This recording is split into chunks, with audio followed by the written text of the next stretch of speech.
Works for me. Black coffee with your grits and your eggs. Color section, what you expect. After all, it's 1962. The bus driver got a job to do. So hurry up, they're running late. Fans in Mobile, Alabama won't wait. Some are there to see the Shirelles. If you don't make showtime, he gonna catch hell. He's a main man at Papa Joe. Between towns, he's the star of the show. He don't get the women, but it's no less a star.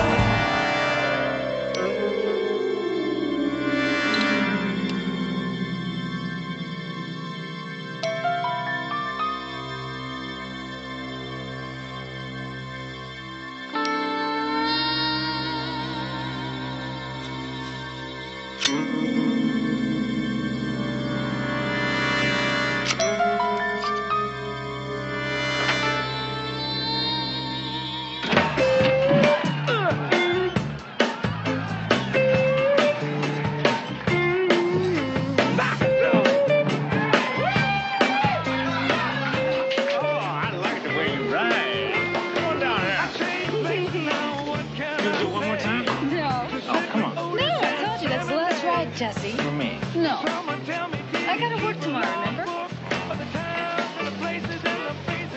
See ya. Out on the circuit, a month or two. Mary well singing the one who really loves you.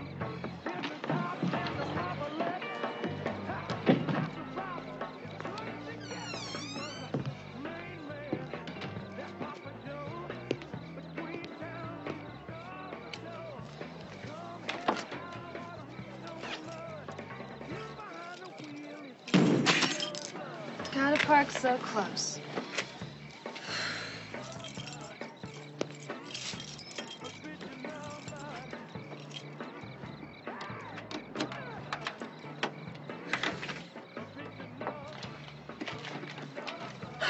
Oh, Jesse, you scared the pants off me. Well, that's one way to do it. I thought you might need some help getting home. No. Really, Jesse, I do have to get up early tomorrow morning. Well, I'd be gone by early tomorrow. But, either way, you drive safe, huh? Thanks.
frequencies. 211 in progress at Wilshire and Overland. All units, all frequencies, stand by.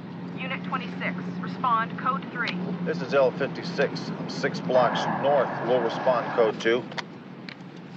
L56, you will not respond.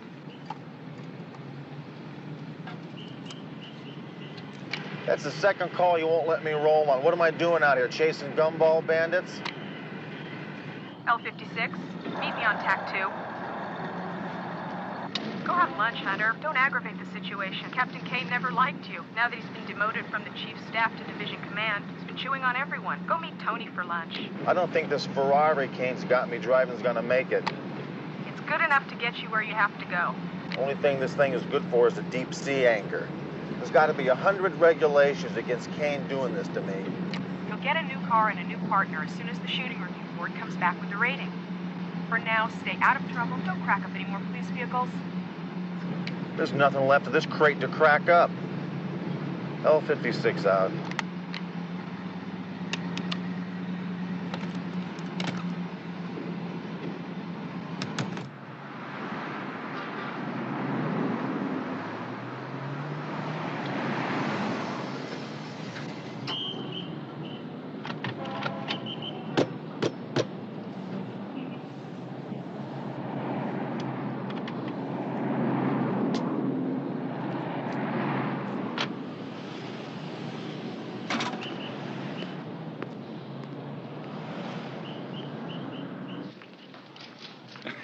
What about the socks? You gonna let me have the socks, too? All right. When your mommy comes back, I'll tell you. It's a stick-up. I wouldn't try anything in front of my new partner here. He's got the deadest name in the county. How you doing, Rick? Well, I see you finally got yourself a partner you can keep up with. Oh, yeah?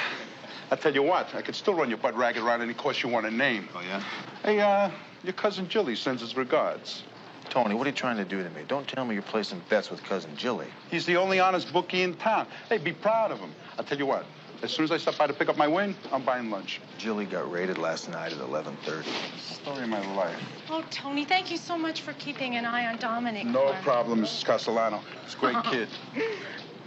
Bye. Bye. Great-looking mother. How's Joan doing? Yeah, wonderful. She just finished another one of them cooking courses. I told her, why don't you just stick to pasta? That's what I like. I could eat that every night. It looks like you do. Come on, will you? Hey, you know, I wish maybe you come up and try some of her crazy recipes sometime. You know, she's hardly mad at you at all anymore. Look, Tony, let's not push it, huh? It's only been 3 years. Hey, come on, Rick. You know women. They gotta blame these things on somebody, and you were my partner. Look, at the time, it was easy for her to make it your fault rather than admit her old man was getting a little too fat and slow. You know the beautiful thing about women? They can never admit their guy was the reason why. You know, you should try it and see. Let me go see if they'll honor the city check, and we'll go put another notch in that belt of yours. All right. Hey, how about a big chili dog down to Mermaid Cafe? Oh, that sounds great. Because, you know, she's only on the second chapter in her French cookbook. Can you see me living on frogs' legs, snails, and pigeon breasts? Of course.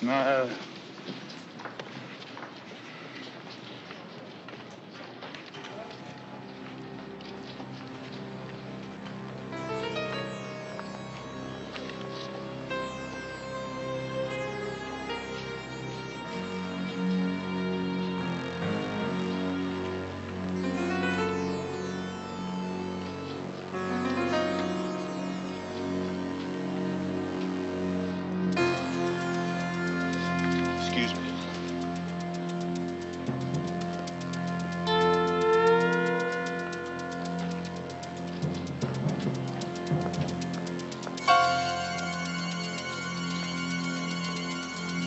You wouldn't know the date, would you?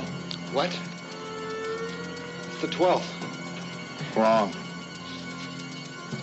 It's the day you're going to jail. What?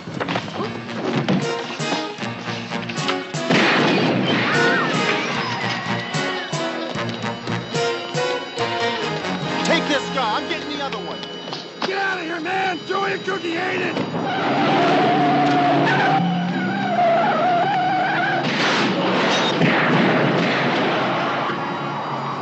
Stay here, Tony. Yeah, I never dogged it yet.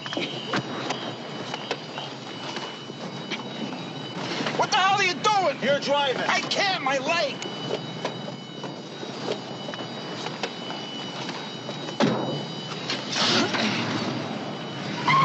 us on the air if that's all. L56, we're in pursuit of a gray Chevy Nova. License 1, Charlie, Adam, Nora, 496. 2 male suspects armed and dangerous.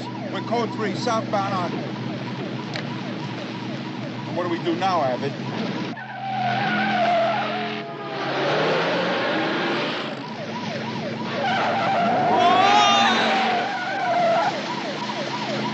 Is this how you lost your other partners? Where you going? Taking a shortcut, we're gonna head him off.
Hey, man! Hey! You're crazy! We got right! Shut up! I got right! Let's go!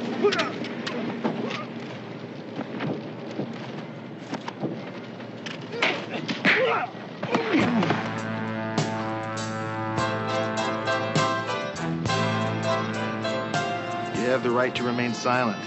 If you give up that right to remain silent, anything you say will be used against you in a court of law.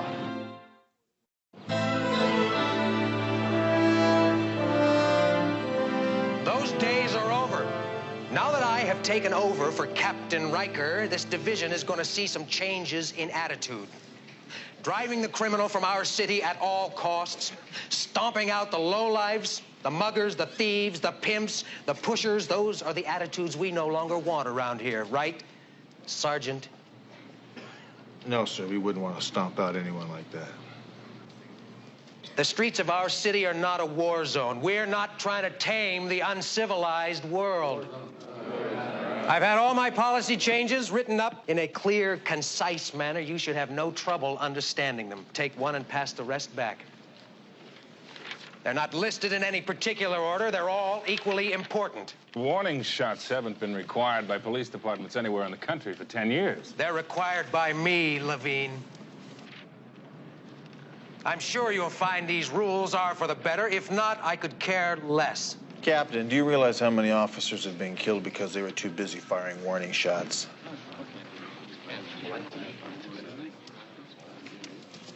That memo is the 10 Commandments. Miranda's will be read from a printed card. No search and seizure without absolute probable cause. You will announce yourselves as police officers before taking any action, and warning shots will be fired.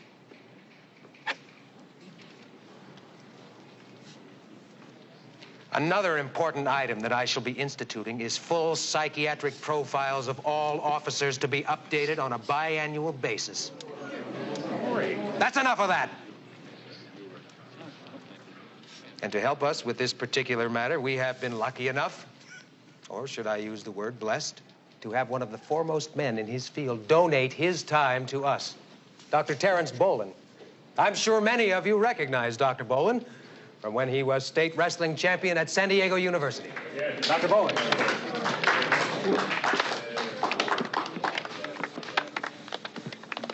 Gentlemen and ladies, there is no cause for alarm here. The mind is a part of the body. Like any other part of the body, it gets used and it gets abused. Oh. It goes wherever the rest of the body goes. The arms, the legs, the teeth. But when the body goes to sleep at night, the mind does not always shut down. Therefore, obviously, it's the most used part of our system. Well, then why don't we take proper care of it? Why not a biannual examination of the mind? Just as we have for our heart, our circulation system, our teeth, or any organ that might be wearing out. A healthy body without a healthy mind is like a fine precision machine without the proper motor. And that, gentlemen and ladies, well, that's a crime.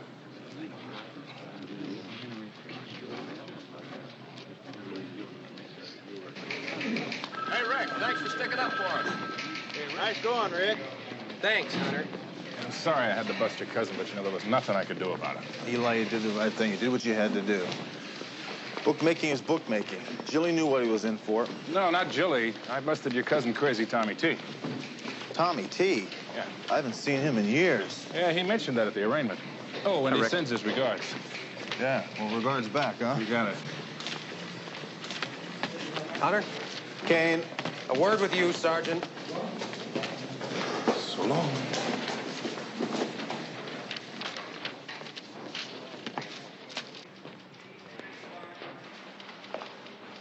Dr. Boland, this is Sergeant Hunter. My biggest migraine. Oh, yes, Sergeant Hunter. I've read your file repeatedly. It makes for highly entertaining reading. I'm looking forward to our first session together. Well, I'll try to find some time. Your time is made when Dr. Boland requests it, Hunter. The sooner the better. Shall we say Friday at 11? I can't wait to hear what it must be like being a police officer, having been raised by a father who was as prominent in the underworld as yours was. It must have been very traumatic for the both of you when you told him you were joining the force. My father was in the front row on the day I graduated from the academy. Don't we all remember that? And now that you've heard that, Dr. Boland, maybe we can skip Friday's session. Be there, Hunter. Or be on suspension. Friday, then. At 11. Terrence, again, thank you very much. I'll be talking to you. Sorry.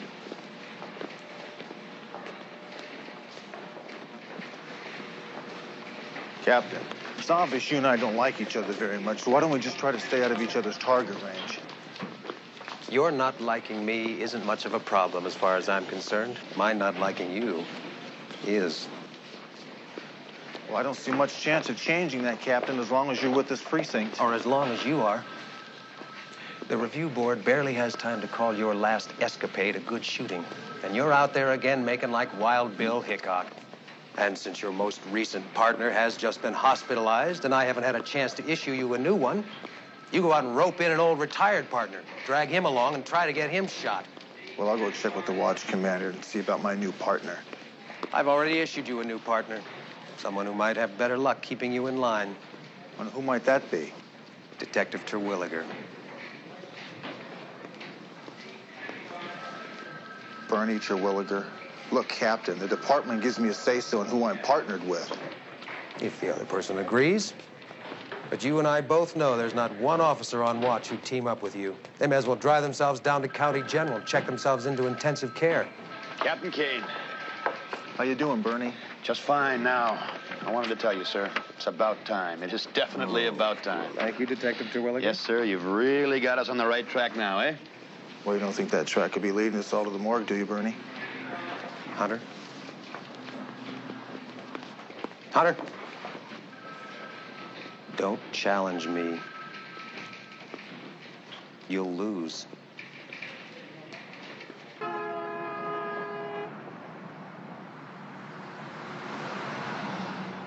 L56, where are you? I'm at 5th and Los Angeles. Bernie Terwilliger is looking all over for you. Where are you going? I'm going to pick up my new partner. Hey, you want to be my partner? What are you trying to do, mess up my action? I only need a few minutes. Whispering really sees me shooting the breeze with a cop. What do you think he's gonna do? Nothing, because Willie's leaving. Damn it.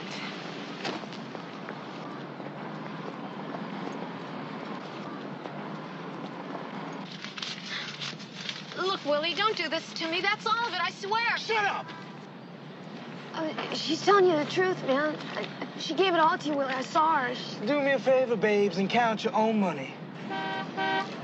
I hear your tune being played. Yeah.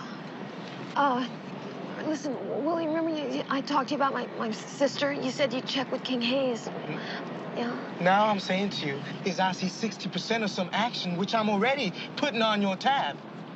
So you can either let him get away or answer your call of duty. Yeah. Hey, Gretchen, you want to take... Hey, this ain't the lingerie department at Bloomingdale's. We do not cover for each other around here. Now hit it.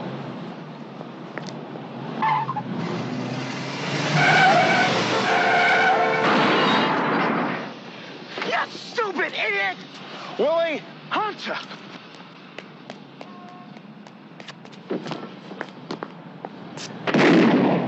What are you doing? What are you, crazy woman? Get off me! What the hell are you doing, woman? The name is Sergeant McCall. Surprise? You have the right to remain silent. If you give up that right, anything you say will be taken down and used against you in a court of law. You have the right to have an attorney present. If you do not have an attorney, one will be appointed to you. Do you understand these rights? Yeah, I sure do. Yeah, he sure does. He's heard him often enough. But this may be the last time for a long while, huh, Willie? Yeah, maybe I'll get the same cell block as your old man did. Or maybe a couple of your uncle or cousins. I'll shoot the breeze with him about the white knight of the family. Hey, Willie, when you're up visiting the House of Many Doors, stop in and see my Uncle Sammy. And he'll have a couple of my cousins pound you into dog kibble, courtesy of Sergeant Rick Hunter. I want the headhunter away from me, you hear? You better keep him back. You better keep your distance, man. Do you mind, Hunter? You're scaring the baboon. May I have a few words with you, please? The few words I've got you don't want to hear. Now, I'm trying to make an arrest here, Hunter. Whatever you have on me won't stick. It's entrapment. I didn't have anything on you. I was just on your team for some information on King Hayes. What did you chase me for? For fleeing the scene of an accident. And if you hadn't been stupid enough to pull and fire a weapon at a police officer, you'd only be looking at a couple of days. Hey, what about me? Take off, Gretchen. And try to find a better daddy than this one next time. And put the word out to Jillian and the others that Willie is off the bricks for a long stretch. For real? I can go? Sort of a courtesy, one public servant to another. Could I please have 5 minutes of your time? It'll be worth your while. What do you get, $50 an hour? Will a sawbuck buy me 5 minutes? It's about your partner. Alan's the county general with a knife wound from King Hayes. I know that. Hey, wait a minute. What about my court and my lawyer? How long am I supposed to stand here? Until Simon says leave. Who the hell is Simon? This is Simon.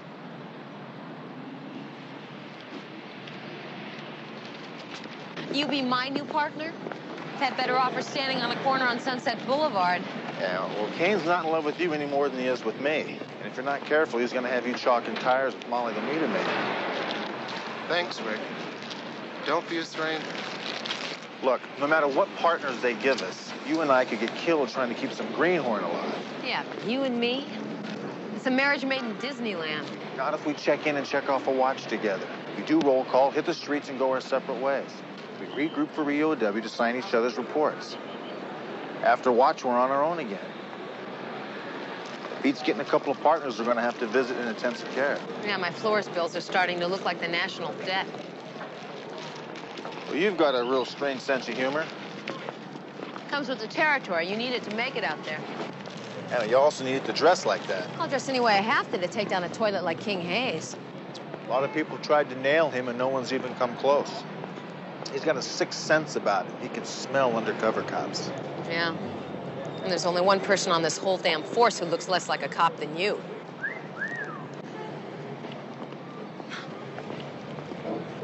Me. So what's the verdict? Am I going to be holding Terwilliger's hand tomorrow, or am I going to be beating yours off of me? Yeah, right. All right, if I say yes, if I'm insane enough to go along with this plan of yours, does that mean you're gonna try to help me nail King Hayes? No way. I don't have anything to do with your cases, and you don't have anything to do with mine. This is just a smokescreen for Kane. You just said the right thing. You got yourself a partner. All right. You really expect me to put you two out there together? I wouldn't be able to sleep nights.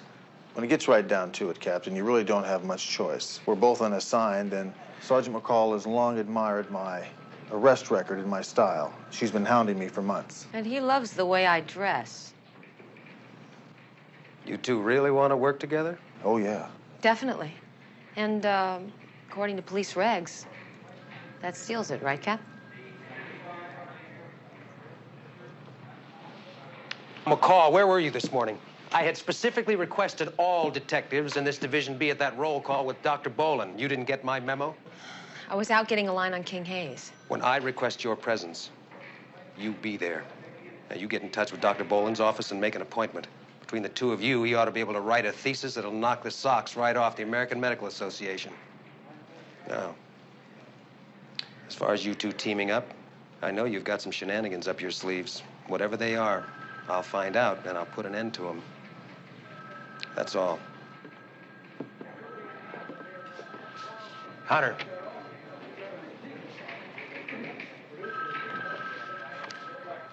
I see you've requisitioned another vehicle from the motor pool. Yeah. The one I had was kind of temporary anyway. It had a couple things wrong with it. Some dings and scratches. Windshield blown out, right side door bashed in, hood riddled with shotgun pellets. That's the one. And believe me, Captain, it wasn't in much better shape when it was first assigned to me. And somehow I think you knew that. Hunter, it was an available car. I assigned it to you. You wouldn't want me to play favorites, would you? Oh, that's something I'm deathly afraid of, Captain. Yes, sir. I'll see to it you're assigned another one.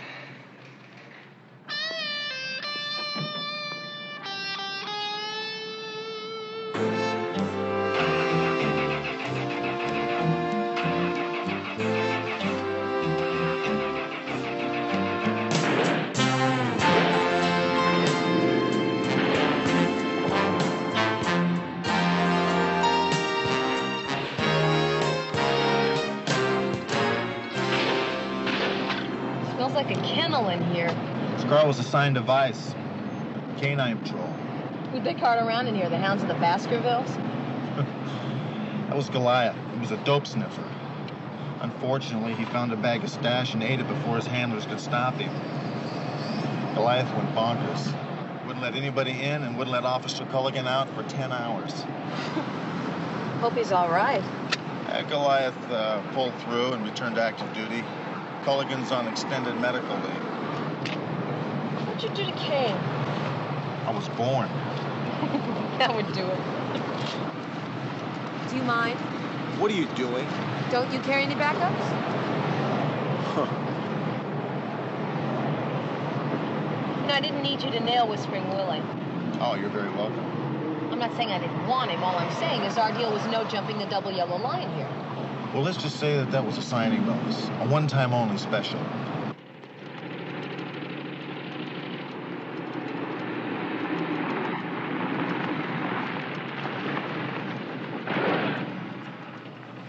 Hey, buddy, your car stinks.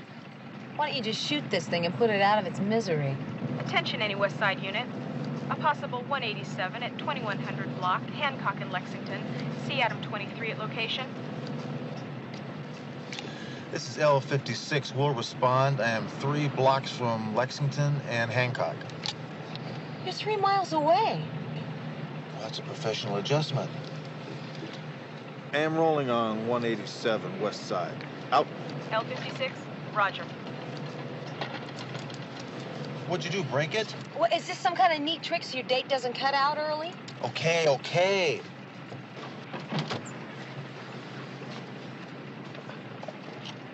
Would you just shut the door so I can roll on this murder call? Thank you.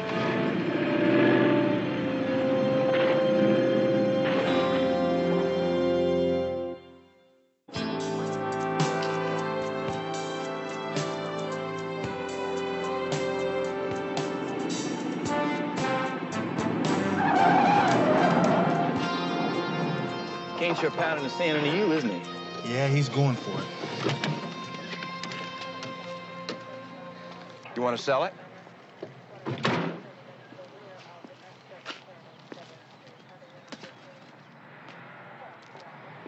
So, I mean, she didn't show up for work this morning. They called. There was no answer, so they figured she was on her way in and gave it an hour. And then finally, they sent a company messenger out to see if she was okay.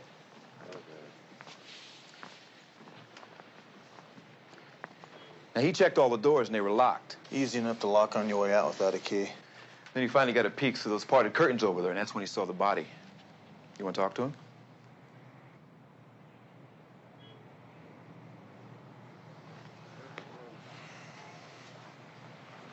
What do you think? Well, he's just a kid who works in her office. He's been pretty broke up since I got here, and I think it's legit. Get a number where he can be reached and send him home. Yes, sir.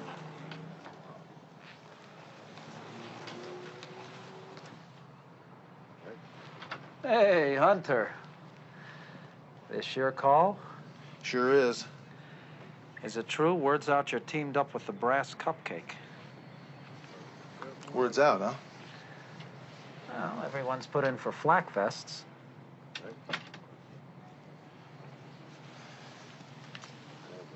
Hey, Petrocelli. Any chance of getting anything off of these? I'm gonna take them, okay? I'll leave your quarter where they're lying.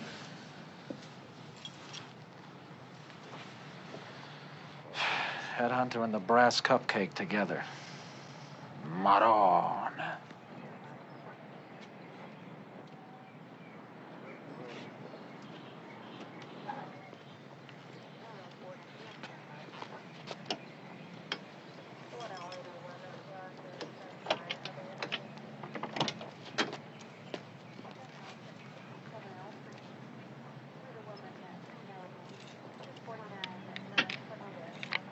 It might be madness, or it might be love. One sleight of your hand, I lose what I was thinking of.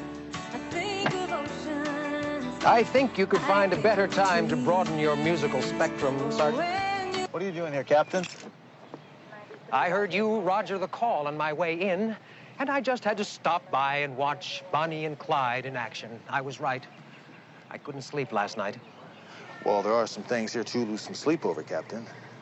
This homicide's like the one last week. Blonde single woman, about 30, 35. Looks like she's had her throat cut. Hold it. Hold it, Sergeant. Let's not jump the gun here and cause a citywide panic by thinking we have a repeat killer on the loose. Well, there are some obvious similarities, Captain. The only obvious thing around here, Sergeant, is the absence of your partner. My partner? Yes, your partner. Sergeant Dee Dee McCall. About 5'6", dark hair, better looking than you, but after that, not all that much difference. Where is she? Well, she had some personal matters to attend to. I'll fill her in on the case. You don't have a case, Sergeant. Well, the first officer on the scene always gets the case, Captain. First unit on the scene, Sergeant. And since your unit consists of you and McCall, and only one half of you is here, well, your unit is not the first on the scene. Detective Terwilligers is. Good morning, Bernie. Well, sir, what do we have? A murder, Terwilliger. When somebody gets their throat cut, we call that a murder. One moment. Officer Tremaine, is it? Yes, sir. What are you doing? Well, I'm letting Mr. Peterson go. Sergeant Hunter says... Sergeant Hunter is not in charge of this case. Bernie, the guy was just sent down here to see why she was late for work. I will decide who should or should not leave the scene of this crime. Come along, son.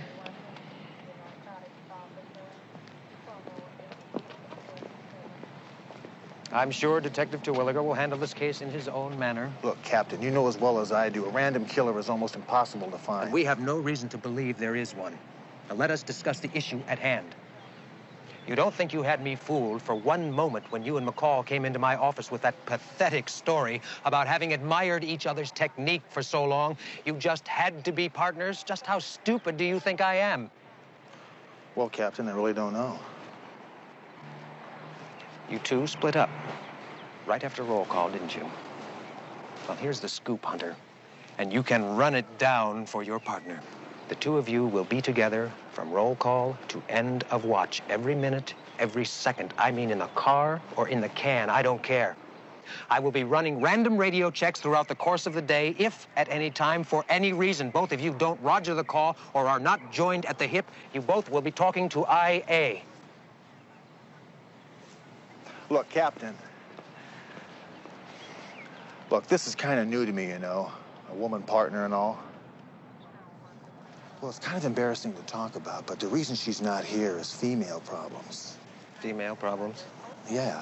Now, you wouldn't hold that against her, would you? Face a sex discrimination beef?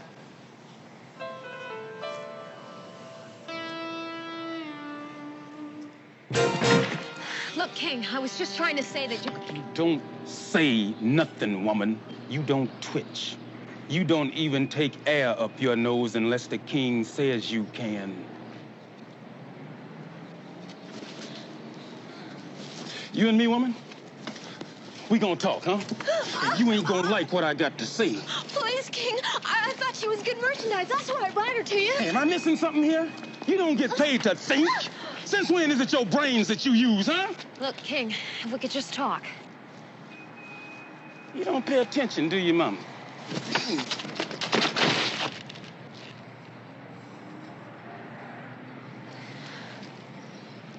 You like to hit women, don't you, King? Oh, well, no, that's not all I like to do to them.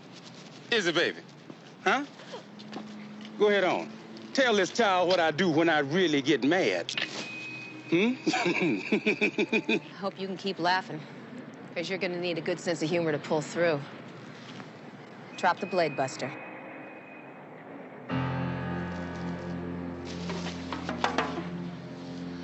Unless you want this lady all over the beach, you toss away your piece, honey.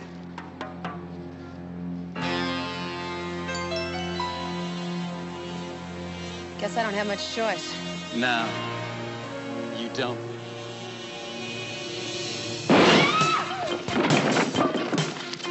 Oh, police! You shot me! Woman, you are crazy! You are verifiable, you know? Take it easy!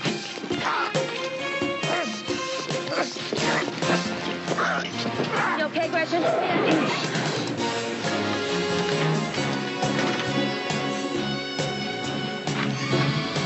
You want this guy? That would be nice.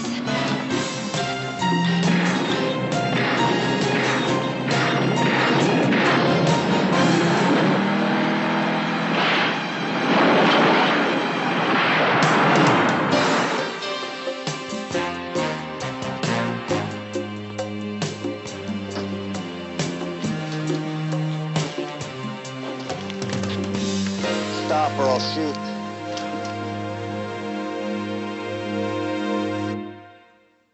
Female problems? You told Kane I had what? Well, I was a little underwater there and I had to think of something fast. But I also threatened Kane with a sex discrimination suit in your behalf. You know, for someone I wasn't supposed to see more than 2 hours a day, this is not turning out as we discussed. Or hadn't you noticed? Kane's gonna have our tails in the sling if we don't work this thing the way we sold it. So you and I are gonna work on that homicide together. I thought Kane assigned the boy Wonder to that case. Bernie Terwilliger couldn't catch the measles if a bottle of the virus was broken on his head. And I was the first detective on that call. Come on, Hunter, what's really pulling your chain? We could wind up hip-deep in dead blondes before Kane admits we've got a random killer on our hands. We've got 2 dead blondes on 2 consecutive Wednesdays. That means every Wednesday night we're gonna have a dead body on our hands. You were on the Parkside Strangler case. The department just came up empty. He dropped out of sight, didn't he? Yeah, well, I'm not gonna lose this one. The chances of catching a random killer are slim to none. There were 50 men on that task force, Hunter. But you take it personally. Well, to stop something like this, you do have to take it personally.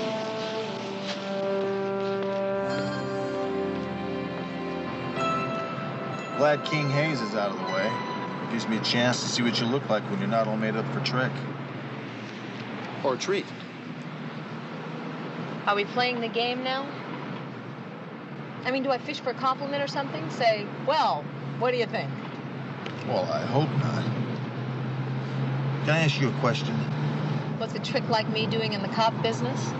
No, I was gonna ask you why you learned to shoot like that. Why do you keep on thinking I'm trying to hit on you? Because that's what I've been used to. And every partner I've been stuck with has hit on me. Except you. Definitely have your own style, Hunter. When we're through with this case, then we can talk.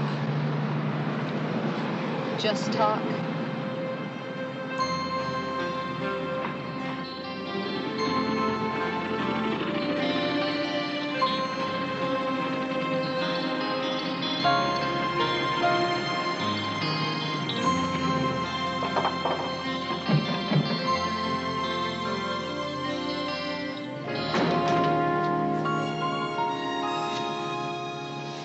This is where Marge Harmon lived. She was killed 1 week before Kathy O'Neill. She fit the same general description? Anything else? Well, that's what we're here to find out.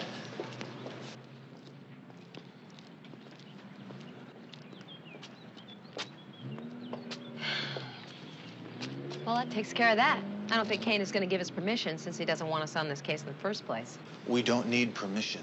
Oh, I forgot. You have to be able to read to know what that says. Do not cross.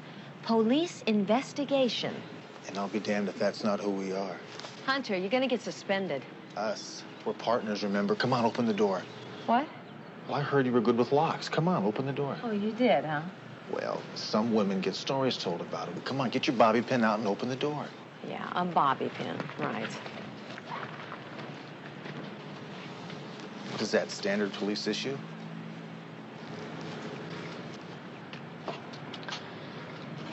You know, Kane is going to know we were in here.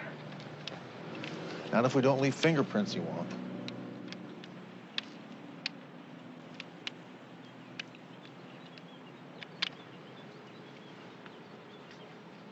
Well, can't you crack it?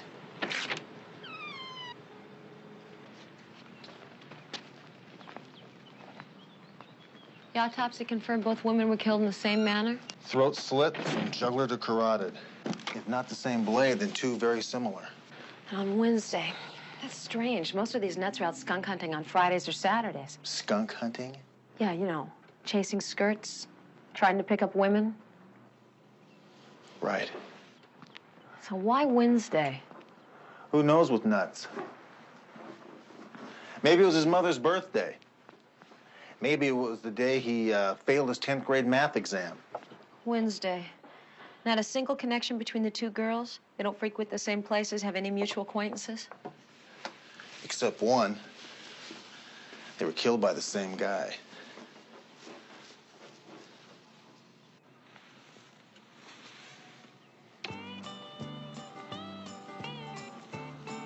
Marge Harmon was in the country and western. I also checked the radio in Kathy O'Neill's car. It was set on KHJZ, another country and western station.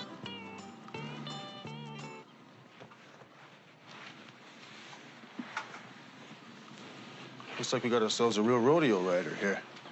And maybe a regular at a place called the Black Stallion. How many country western places are in this town? Well, you usually only buy something like this at a place you party at a lot. And the bartenders or management give them to you. It's a safe bet you spend a lot of time at this place.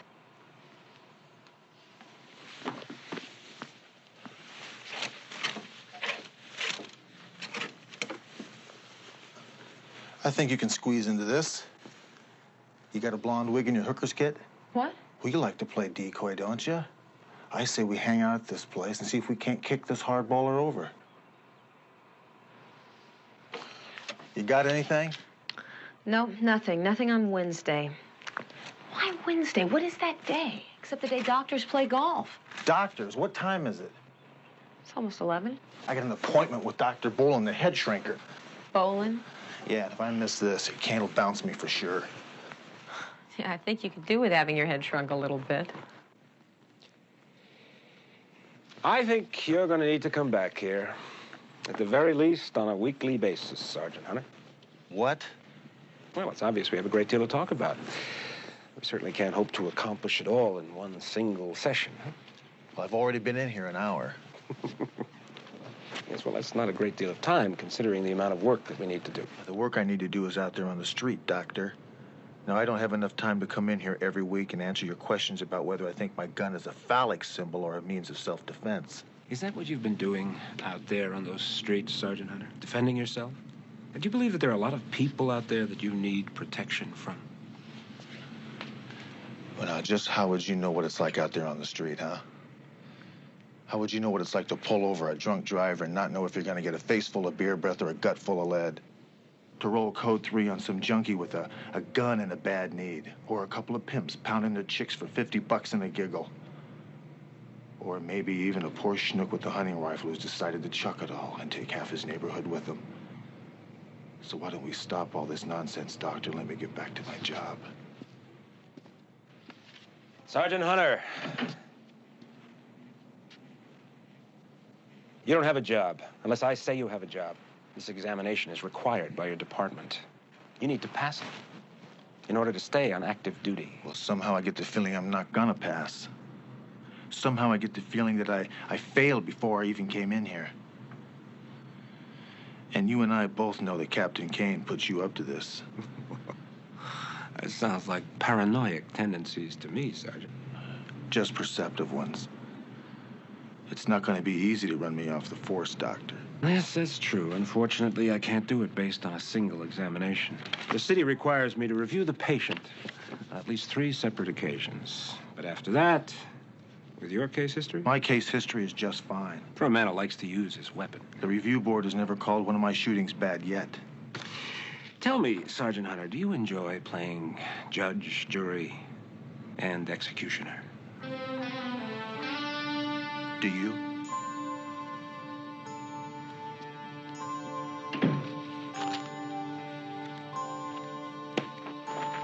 So what'd the doctor say?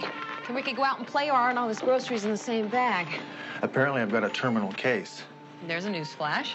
Kane's after my badge, and Dr. Bolin is going to use his ink blots to help him take it away. Now, it seems Dr. Bolin feels I'm quite unstable. I could have told him that.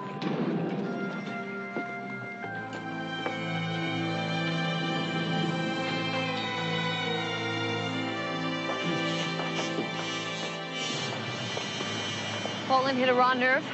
I don't think he believes I've got enough social graces to offer me a membership in his racquetball club. He laying to you about your family? Putting on a badge and strapping on a 6-shooter to go out there and make amends for what your father and his brothers did for a living? Well, I didn't let him get far enough to make that judgment.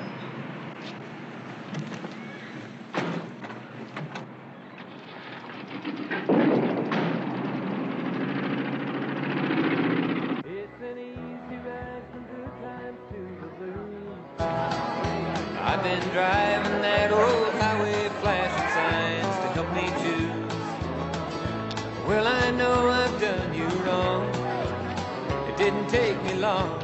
It's an easy ride from good times to the blues. Driving 99 and making time, hauling for the red ball line. 100,000 hours behind the wheel. With a little smile from you, my rig is running true. It took me 50 nights alone to make me feel. It's an easy ride from good times to the blues. I've been driving that old highway, flashing signs to help me choose. Well, I know I've done you wrong. It didn't take me long. It's an 11:30, cowboy. Well, my watch says 11. 11:30 is what time I get off. That is what you were wondering, wasn't it? Well, I'd like nothing better than to wait on you, precious, but I got an old lady at home, meaner than a hound dog with an itch. My wheels call your name. San Antonio summer love, how could it be?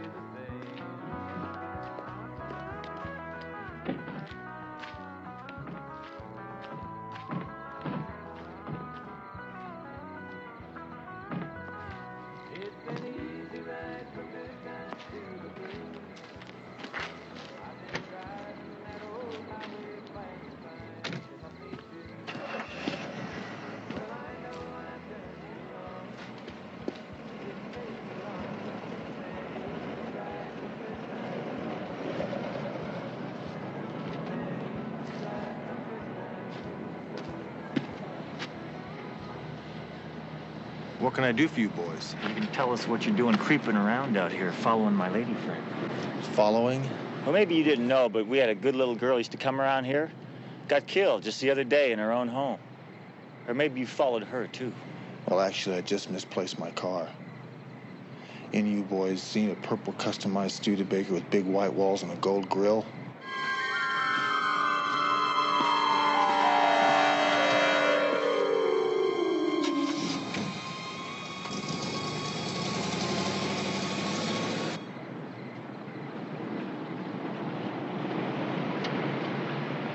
Well, I'll be damned.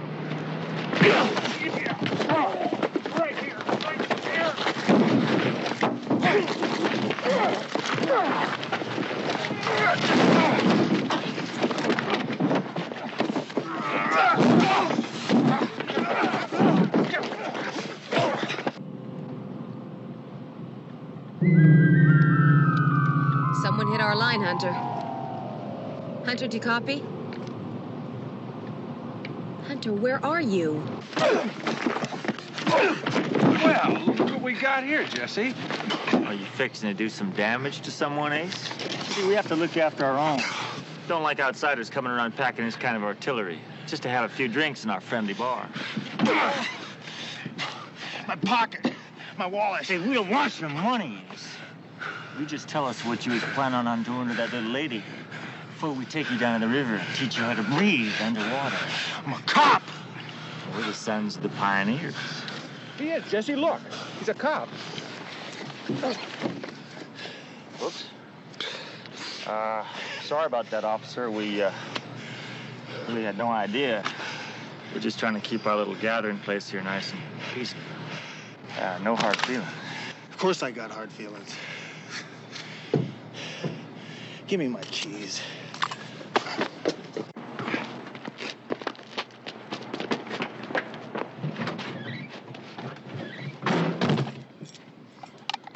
McCall, you got somebody on your tail. McCall! McCall!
What are you, crazy, Buster?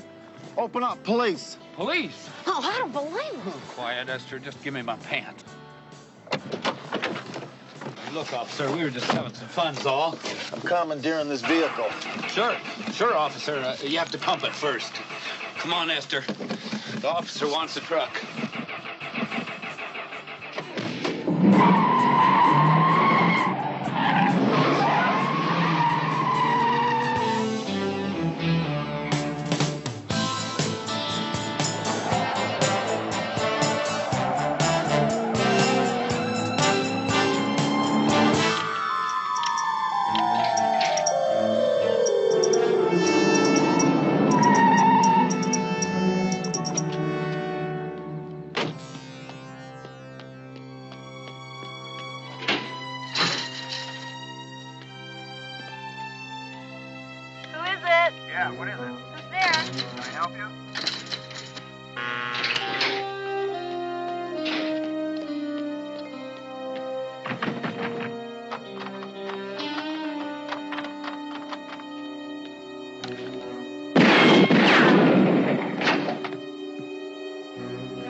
Well, come on in, make yourself at home. A water pistol? Where do you keep it? Just hand me something to put on.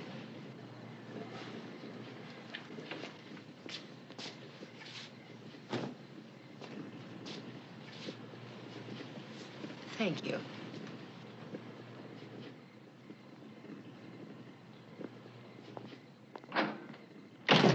Dee Dee, are you okay? Dee Dee, are you up there? Why didn't you answer my buzz? Who had time? I climbed out of the tub. By the time I got to the speaker, there was nobody there. I get back in the tub in time to hear you shoot my door in and come through the house like a white tornado. I knocked. What's going on in there? It's okay, Mrs. Underdog. It's no problem. You're sure, Dee Dee? No problem. I'm sure. He's a fellow officer. I'm just next door. Thank you, Mrs. Underdog. No problem.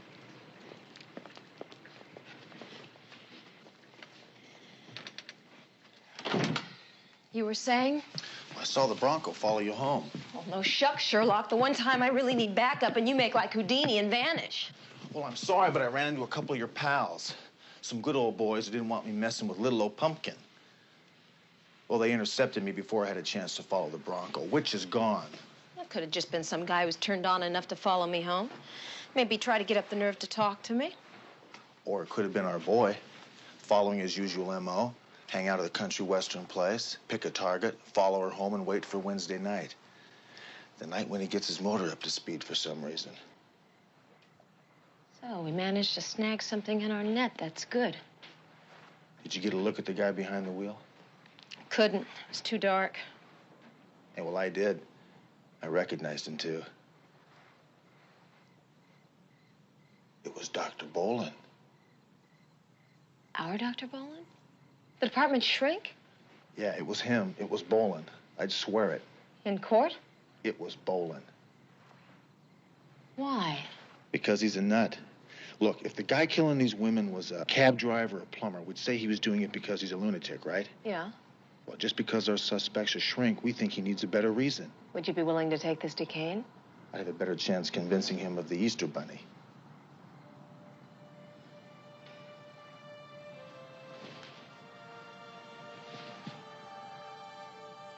What's his name? Do you mind? I don't believe him, McCall. You're a fraud. What? That under all this grit and gristle, I'm still a woman? That I like bubble baths and soft clothing and frilly things on my mattress? The real brass cupcake. Bullets and teddy bears. Interesting combination. But it works. Your husband? I heard he was killed in the line of duty. Yeah. Yeah, he pulled a couple kids over one night to tell them their taillight was out. They were out joyriding. They thought he'd nail them. So they shot him. I heard he was a hell of a man. Yeah, he was.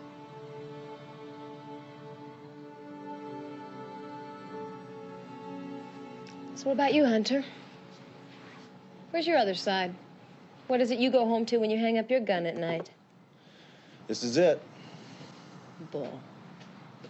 Couldn't be. You wouldn't still be making it.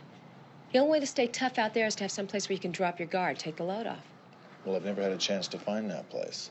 To everyone on the force, I'm a cop who's a mobster's son. And to everybody in the underworld, I'm a mobster's son who's a cop. This is all I know. You know, Steve used to say you can't keep this up for too long. Being a policeman's one of the highest stress jobs there is. Yeah, the race drivers used to say when you see the road move, it was time to quit. Yeah, I'm afraid of that day. Don't be. People like you and I never see it until it's too late, Dee Dee. And then we just hit the wall.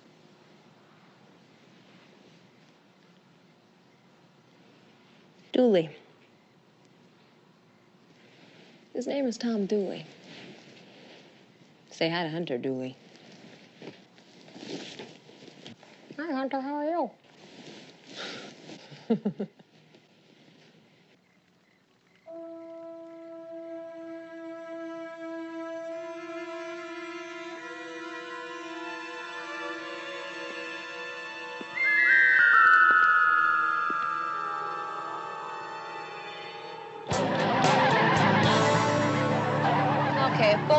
are, man, then what's our next move? I don't know. There you go. Well, my first order of business is to get you to pull over. You're a terrible driver. I'm a terrific driver. And how can somebody who's walked away from so many high-speed chases and car wrecks be afraid in a car? I'm afraid to be a passenger. I think it has something to do with not being in control of the situation. Oh, well, maybe you can discuss that with Bolin at your next session. Well, where are we going? You said there was a place you like to go to work out your problems. I do. I like to go to the source.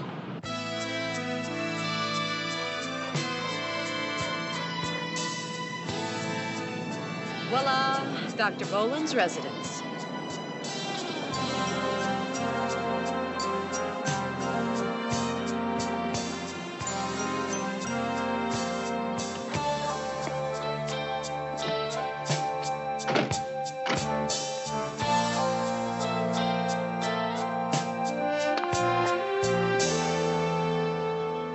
He's not home, huh? Yeah. How'd you know I'd check? Well, you don't mind me looking like a fool, but you sure don't want to.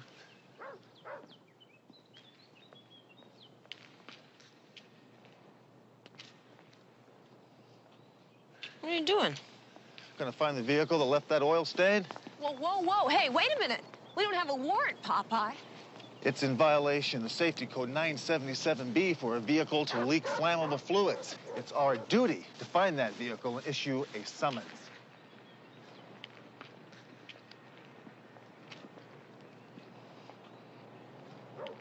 What do you think a judge would say, Sergeant McCall? An open garage, an exterior, or an interior? Well, with the door open like that, it is a three-sided structure. It's like a carport, which would make it an exterior. That's what I thought.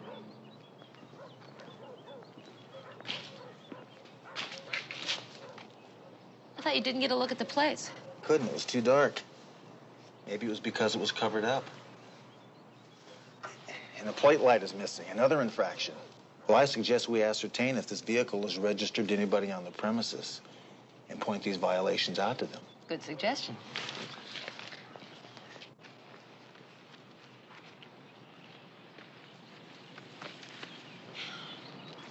I gotta be honest with you, Hunter, this is shaky PC. I only want to find something that tells me Bolin's our guy. And if I'm right about Dr. Doolittle, we won't use anything we find here.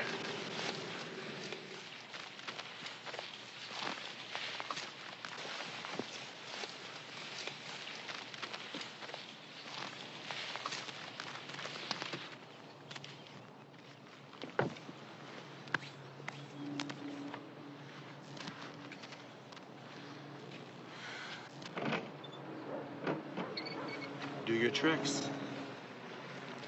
You know, we're gonna wind up doing weekends in the electric chair if Kane finds out about this.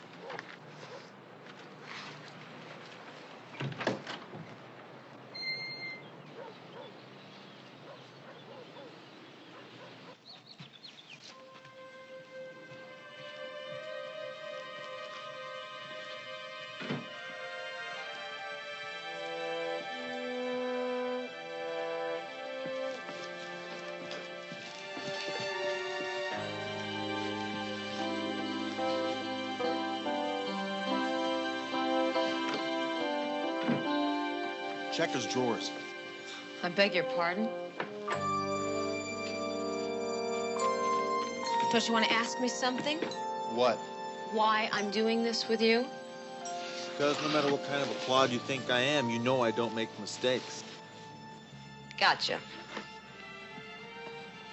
And we got him.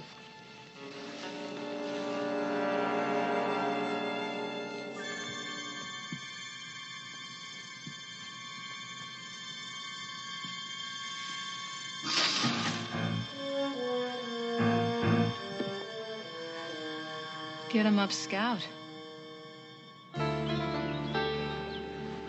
I'll drive. No, you won't. What would I tell you? Yeah, okay. So this guy likes to dress up like Hoot Gibson and frequent C&W bars on his nights off. He even drives a Bronco, which we can't ID. I mean, that still doesn't prove he's a killer. So where do we go from here, Batman? Tomorrow night's Wednesday. You put on that little blonde wig of yours, and when he comes around to show you his brand of fun, we nail his hide. Let's do it. Works for me.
You know, you can stay quiet real well. I may keep you in there permanently.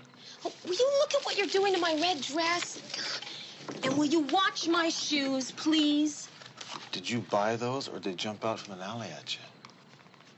Will you just get out there and get attacked like you're supposed to? Oh, well, we finally know the woman's place around here. Hey, don't put down my end. I'm in here smelling mothballs for the last 2 hours. Think you made a mistake? Maybe the guy's not coming. Maybe I've been using the wrong bait. Here, try traipsing around in this. Do you mind? Keep your hands off my stuff.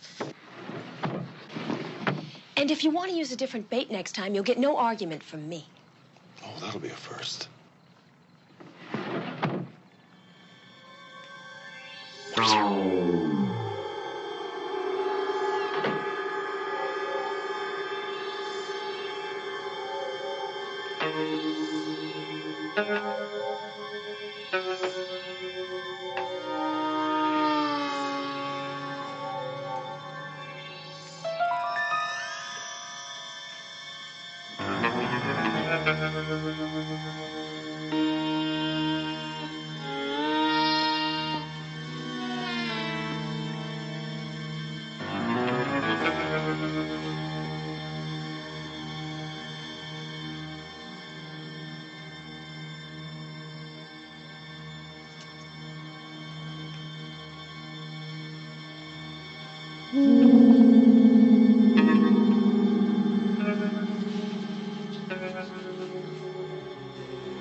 I think you forgot to fire your warning shot. Wait for my backup call next time. You got a crazy lady for a neighbor, you know that? Party's over, Bolin. Well, looks like the doctor doesn't make house calls. Who's this guy?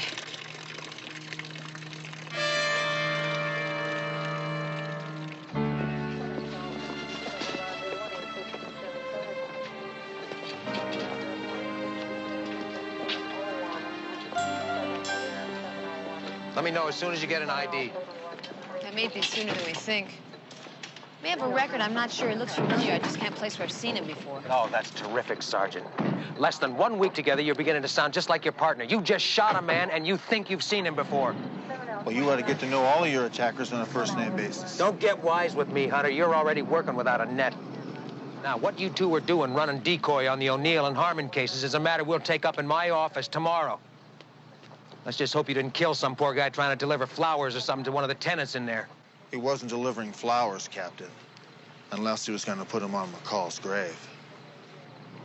You see me in the morning after you fill out your reports and hand them over to Detective Terwilliger, the man in charge of this case.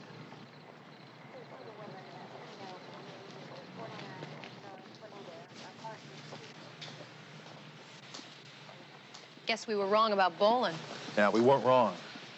Oh, Hunter, what's with you? If Bolin's our man, then who's this guy who attacked me tonight? Just another freak?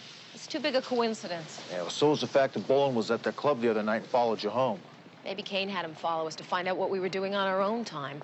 Put together one of his psychiatric profiles so he could wrap us up in newspaper, toss us out with the trash. And somebody else entirely new comes along and tries to kill you? Nah, no way. Maybe Bolin found out who you were. How? Ran your plates, checked with the building manager, realized it was a setup, and sent in a substitute. Maybe when we run a make on the dead guy, we'll find out something. You really don't think we messed up, do you? Oh, we messed up, but we weren't wrong.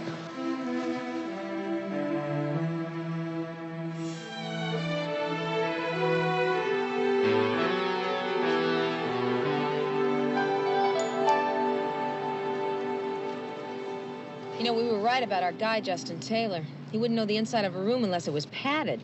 He's done time both at Vacaville State Hospital and Camarillo. Started modeling straitjackets back in Bellevue in New York, where he was born.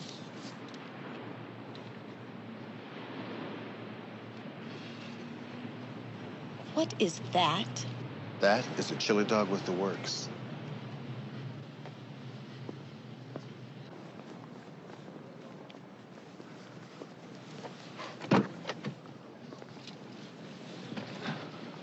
This is the lunch you're buying me for wrangling this report out of Terwilliger?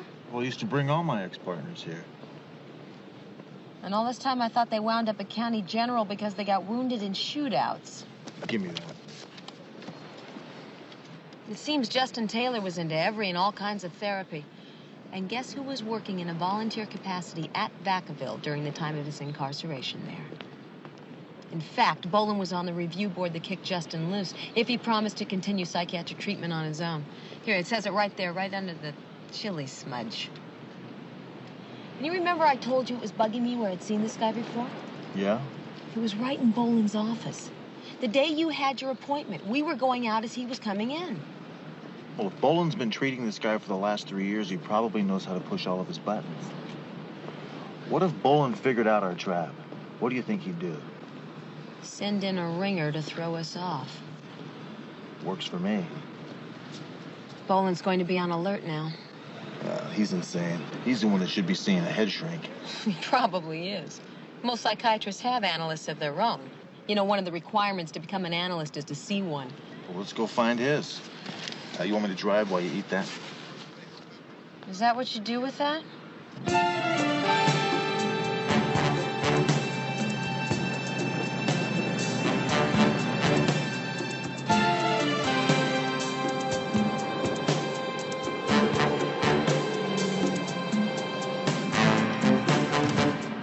Hey, Hunter, we're being followed.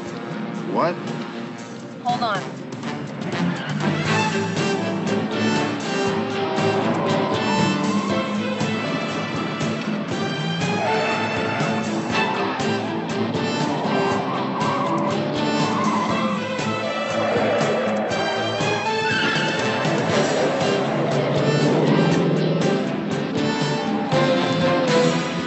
Where are you going? I'm gonna circle back to the pier and cut him off. Well, take it easy, Way. I want to get back there in one piece. Just eat your hot dog.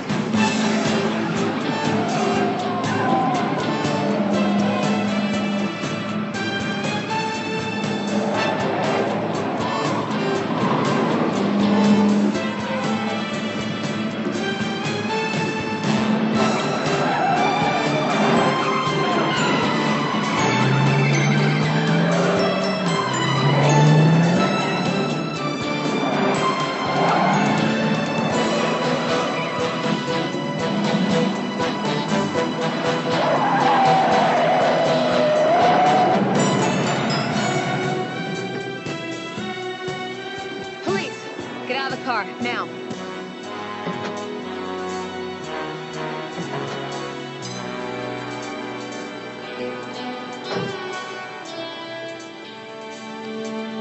Well, excuse me, haven't you finished your lunch yet?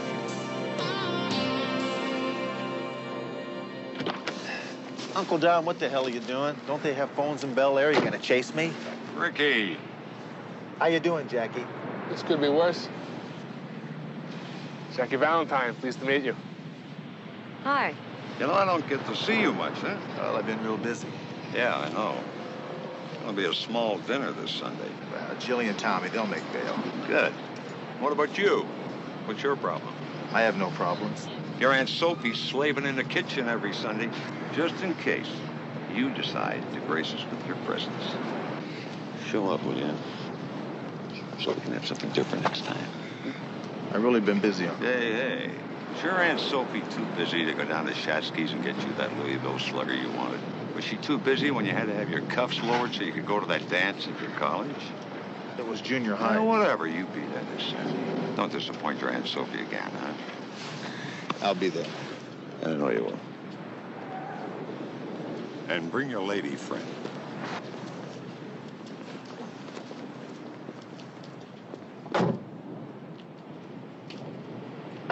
You always get invited to family gatherings like that? Beats a simple telephone call, doesn't it?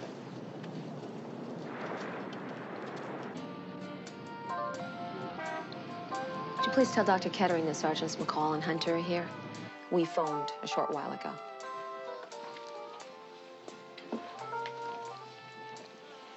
Pretty strange music for a doctor's waiting room, don't you think? Yeah, the doctor's into country western music, too.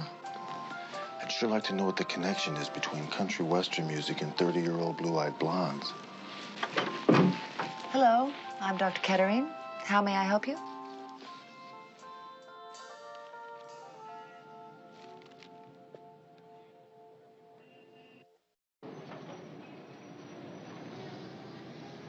So you are saying you believe Dr. Boland to be a sociopath who may have killed these two women? And you're saying he couldn't? I'm saying as his doctor, I have certain ethical restrictions that I must deal with. Oh, well, that's nice, Doctor, but in the meantime, these girls just keep on dying, right? You have no evidence. Sometimes in police work, you have to operate on educated guesses, hunches. So how about it? Does Boland fit a sociopath's profile? Do you know much about sociopaths, Sergeant? Only that they have no emotions. That's right. None at all. They don't feel anything we feel. No love, no hate, no jealousy. They tend to be very, very smart. Often their IQs are somewhere in the genius range. They tend to be mathematical, usually very disciplined, often with good physiques. Finally, they are extremely charming, socially adept. They hide their illness very carefully, but when they are violent, they are killing machines with no remorse. Sounds like a fair description of Dr. Boland. In some ways, yes. Is that why you're treating him? Is he sociopathic? I cannot tell you that. Look, if you have such a good hunch, why don't you pursue it? Does he come here on Wednesdays? That's right. That's his day off. I usually see him around 5 o'clock. And then he goes out and hacks up pretty blue-eyed blondes about your age. Maybe after being forced to unburden himself to you, he has the need to go out and kill you, Doctor.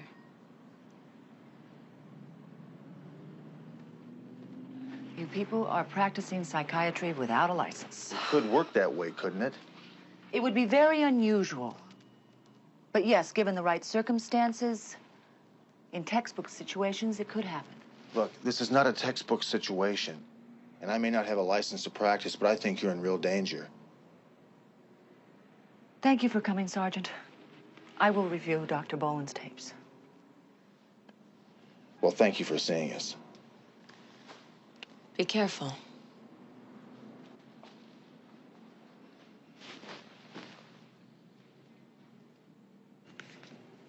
Stop chewing around the edges, Sergeant Hunter. You haven't come here for another session. What exactly do you want? I think I can speak freely to you, Doc. I mean, that's what this is all about, isn't it? Being able to talk about things. Talk away. Say whatever's on your mind. Kathy O'Neill's on my mind. One of the ladies who was murdered. Marge Harmon, the other dead woman. She's on my mind. Justin Taylor. You know Justin Taylor, don't you, Doc? As a matter of fact, I do. He was one of my patients. You're kind of responsible for putting him back out on the bricks, aren't you? Incarceration is a punishment, not a form of rehabilitation, which Justin was ready for. Was he ready to be killed, do you think? What's that supposed to mean? Well, you know what I'm talking about. You as good as killed him yourself. You mean I should take the responsibility for putting him out on the streets in his childhood, which led him to a life of crime, which in turn led him to being gunned down by some trigger-happy cop? I mean, sending him over there to kill Sergeant McCall when you realized it was a cop you followed home that night. You truly are a troubled person. Well, you should be the expert on mental disorders, being as screwed up as you are. You know, I had no trouble convincing your own shrink that I thought My own shrink? Dr. Kettering. A lovely lady. Pretty, too. I like him like that. Tall, slender, blonde, blue-eyed.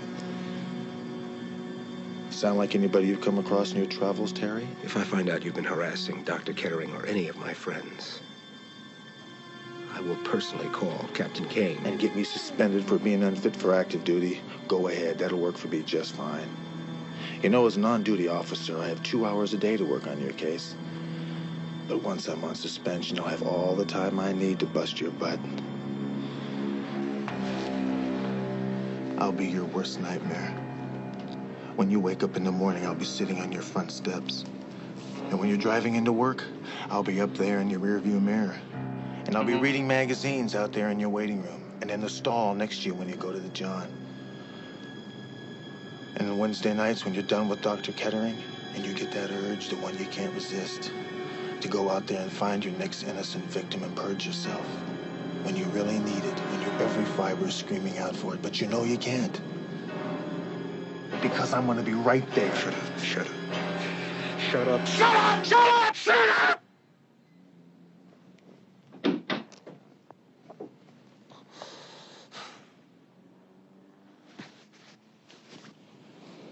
Well, Doctor, I guess the session is over with. Get out of here. Same time tomorrow?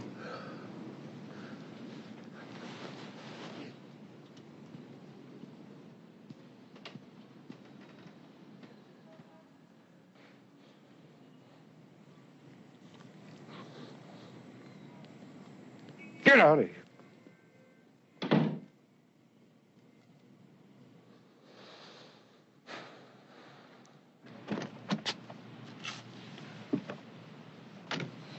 Well?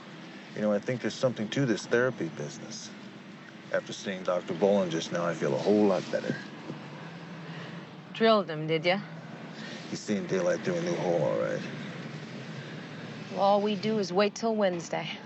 Then we sit on him from the moment he wakes up in the morning till he makes his move, and we have got him. Works for me.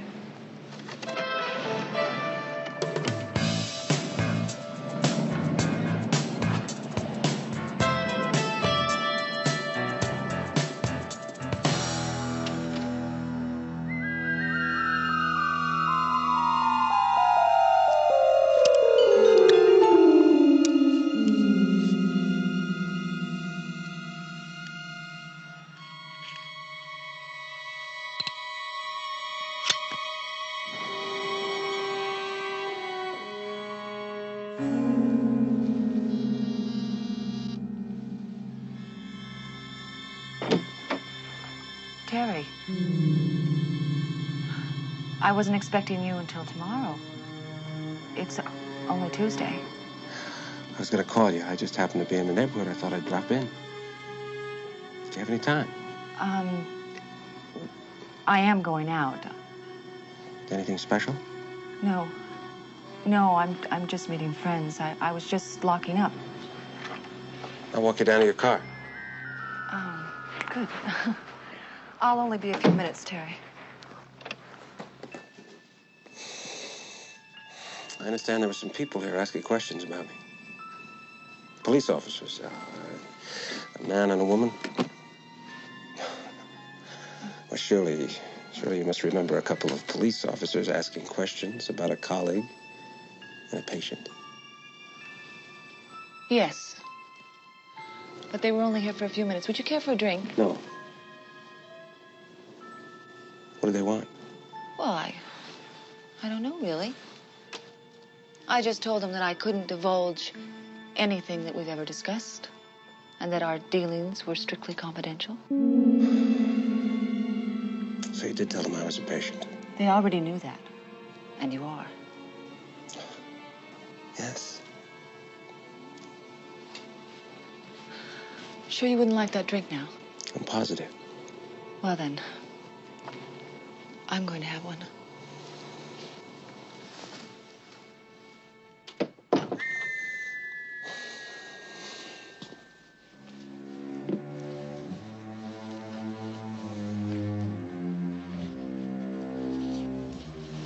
You're gonna be late for your appointment. No, I won't.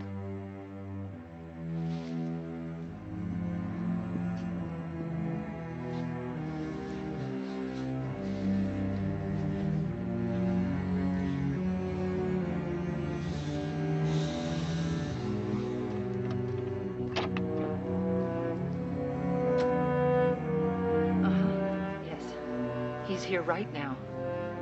Uh-huh. He knows what we've talked about. He has a strange look. Yes. Yes, I do believe he is capable of killing me. As well I am. I'm afraid. Trick or treat. Yes, I'll try and keep him here as long as I can, but please hurry. Please. Back up. Turn around. Put your hands against the wall. Come on. Spread them.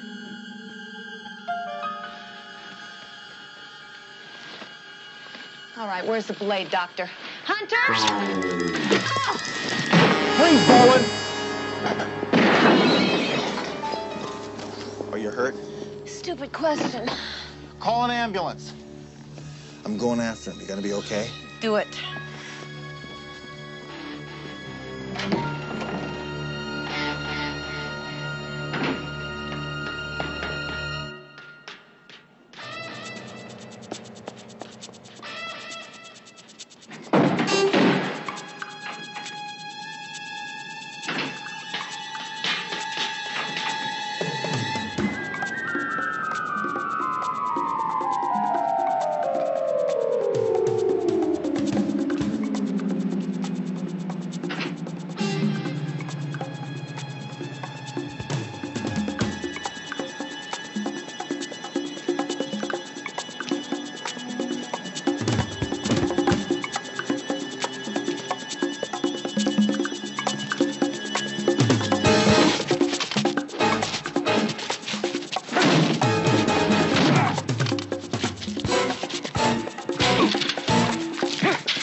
Works for me.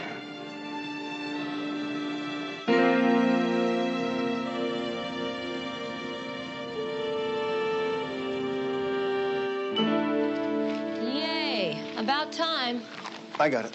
Oh, thanks. You know, this is stupid. I feel fine. I can walk. Well, I'm sorry. It's hospital regulations.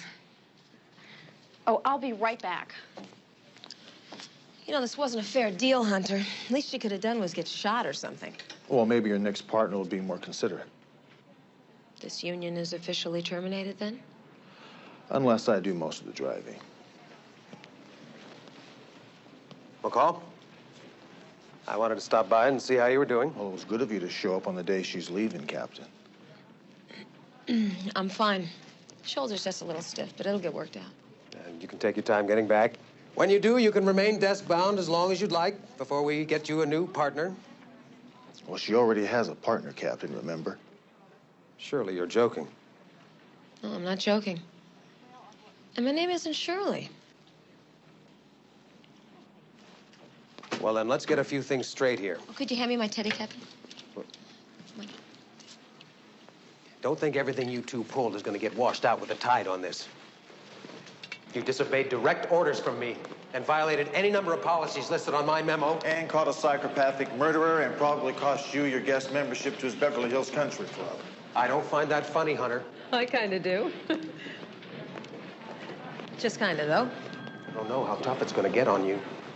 You're going to be chasing gumball bandits, police and rock concerts, any garbage detail I can think of, and one slip, anything at all gets into the margins, I'll have both your badges. As long as you're in my division, Hunter, I want you to keep your nose clean and your gun holstered. Anybody suspicious in front of you, don't just cross the street. You go around the block and run to another neighborhood. I don't know how it is you manage to always wind up in the middle of these code 3s, but that's over. Excuse me. Yeah, you. Hunter, are you hearing one word I'm saying? Stop him! He's got the drugs! Anybody moves, she gets it.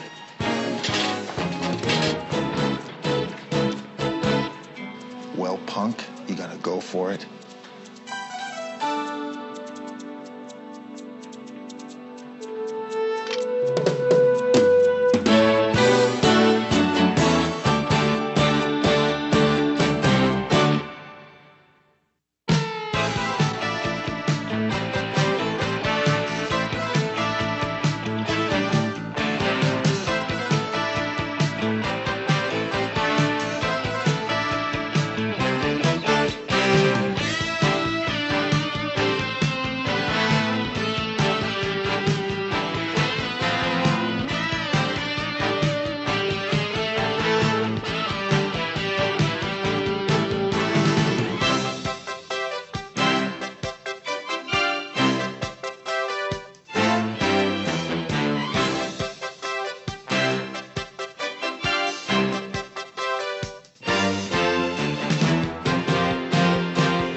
taken all he's gonna take. If anybody can pull off this contract, it's Gus. Gus is at the door, and he's drunk. Now, what is she planning on doing? Having a shootout with her mother's doctor? I love this division. More killings and shootings down here than any other. Who's my partner? I owe him. Partners don't owe, they just do. Let me buy you lunch. You said they had great egg salad sandwiches here. They don't even have egg salad in that machine, Hunter. Works for me. If you're looking for a good bust, go someplace else. Don't do it, Gus.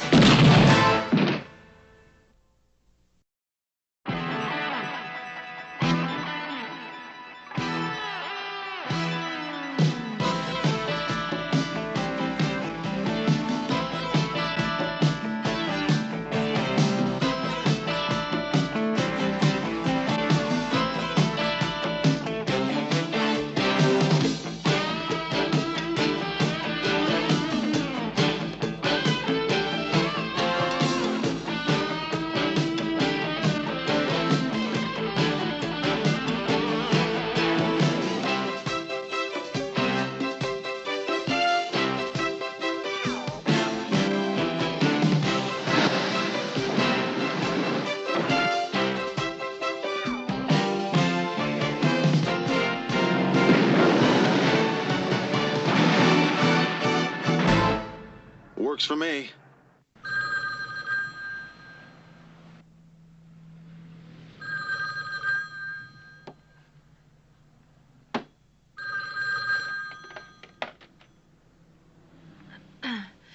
Hello?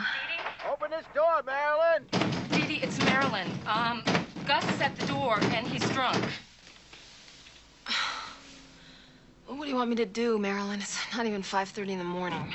I can't call the police, you know? I can't call the police. Not after what happened. Okay, look, I'll be there in 5 minutes. Open this door, I'll take it off its hinges! Look, Gus, just go away. I'll talk to you later. I'm not messing around here, I want in! Let me in, damn it!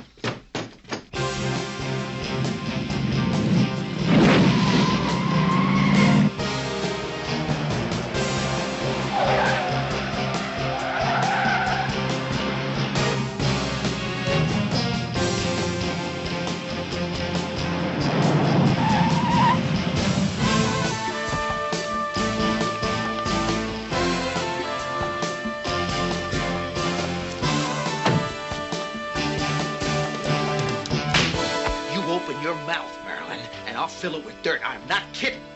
I mean it. How things going, Gus? Oh, this is great. This is great, Marilyn. You called this bag of puke over here to save you. Come on, Gus, get out. I put it on the air coming over here. In a couple of minutes, we'll be up to our ears in blues. That's right. That's your story, isn't it? You ratted me out once. Why not keep up the pressure? I'm not above much these days, McCall. Maybe I ought to hang one on you. Cut your losses, Gus. Get out. I'm sorry, Gus. I was afraid. Let it happen. Let it all happen. If it goes down crooked, that's fine. I'll take you both with me. I'll take them all with me. I don't care. You didn't call him, did you, Dee Dee? I said no police. No, I didn't call him.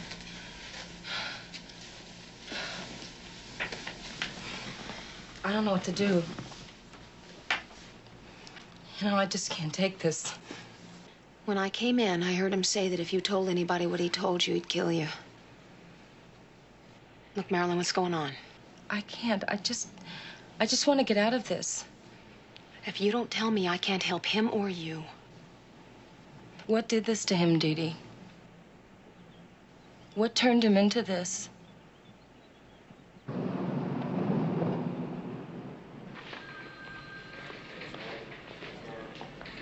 Come in. Terwilliger, how you doing? How am I doing, sir? Well, sir, I'm doing wonderfully. I've been getting what can only be described as rather massive breaks on all my cases, and I've been putting in a lot of overtime. I'm on my own time, sir. I've been clocking out first.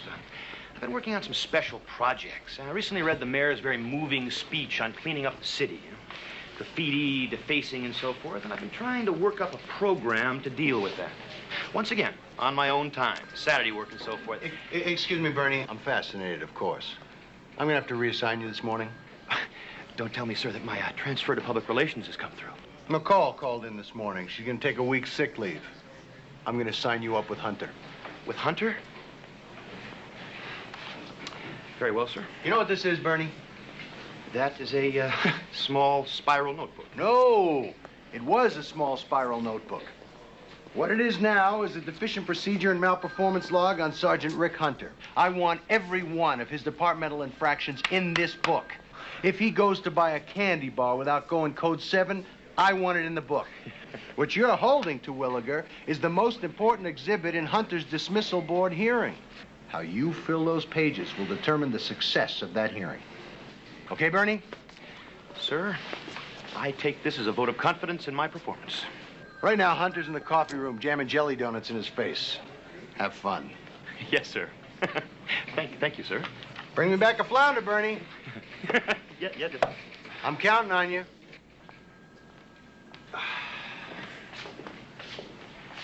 Have you signed in with the watch commander yet? You talking to me, Bernie? Yes. No, I sign in on the way out like everybody else. It is 8:05. That makes you late for work, Hunter. I know, Bernie.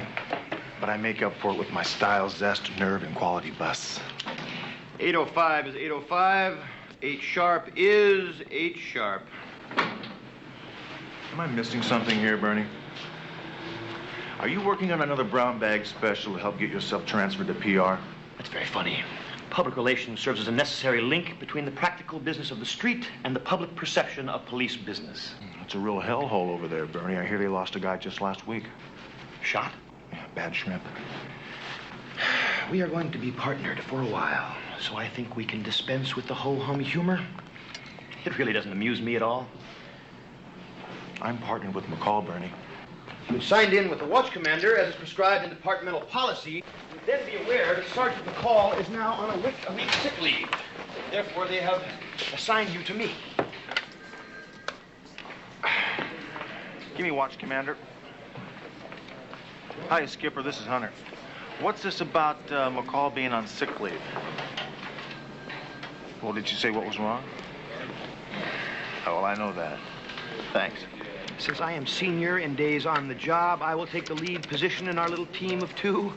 Did she say what was wrong? I haven't a clue. Maybe she got some bad shrimp. Oh.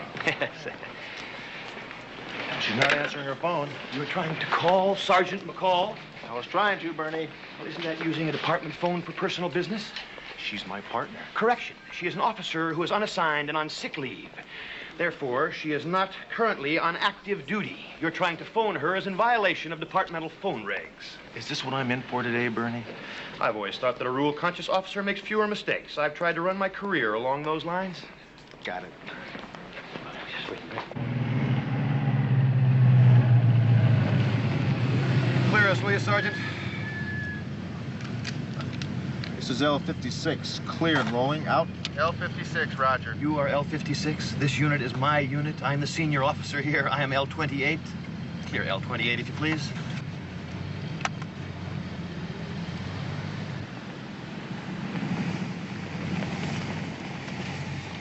What are you doing, Hunter?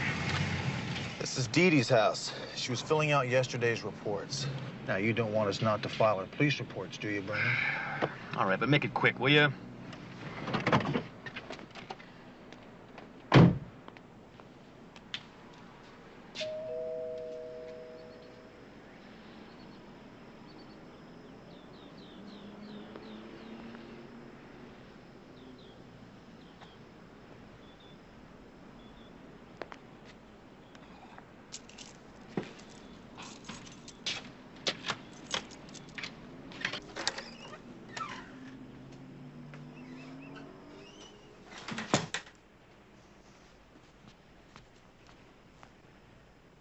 I'm Rick Hunter. Where's Dee Dee?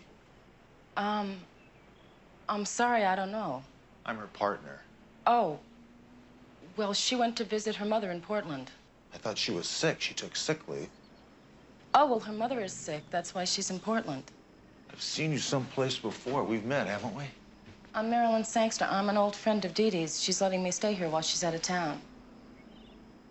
Her mother, huh? What? Where are you going? What are you doing?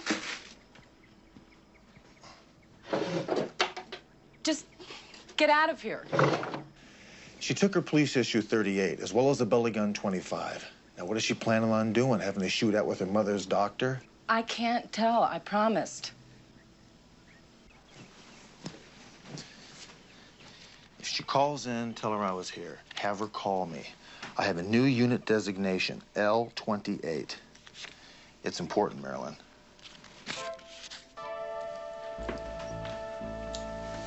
I know we've met. I don't think so.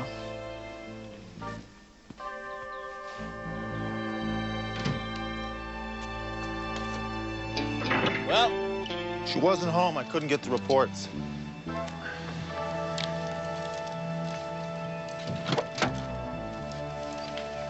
Going to the park across from the mayor's office. Let's go, Sergeant. We're going where? You'll see. It's a special project of mine.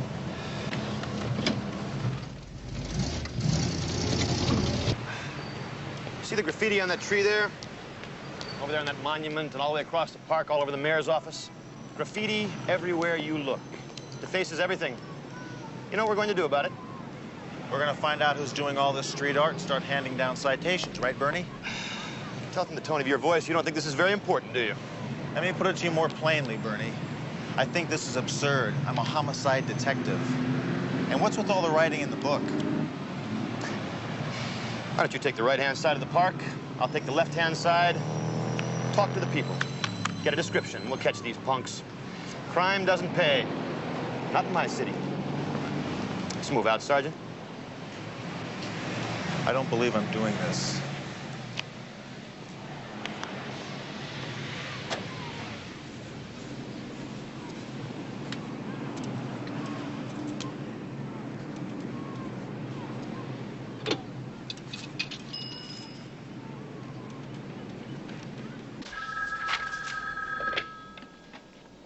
Records on identification, Officer Smith. Hiya, Smitty. This is Hunter. Run the next cop by the name of Gus Trankus for me, would you? I think he was on duty here in Los Angeles a couple of years ago. Yeah. I think he went before a shooting review board and got dismissed. You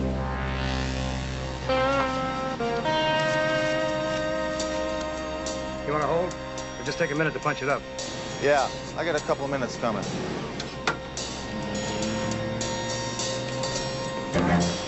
Simon didn't say you could do that. Simon? Meet Simon. Simon says go directly to jail, do not pass go, do not collect $200. I'll have one with mustard and sauerkraut, please.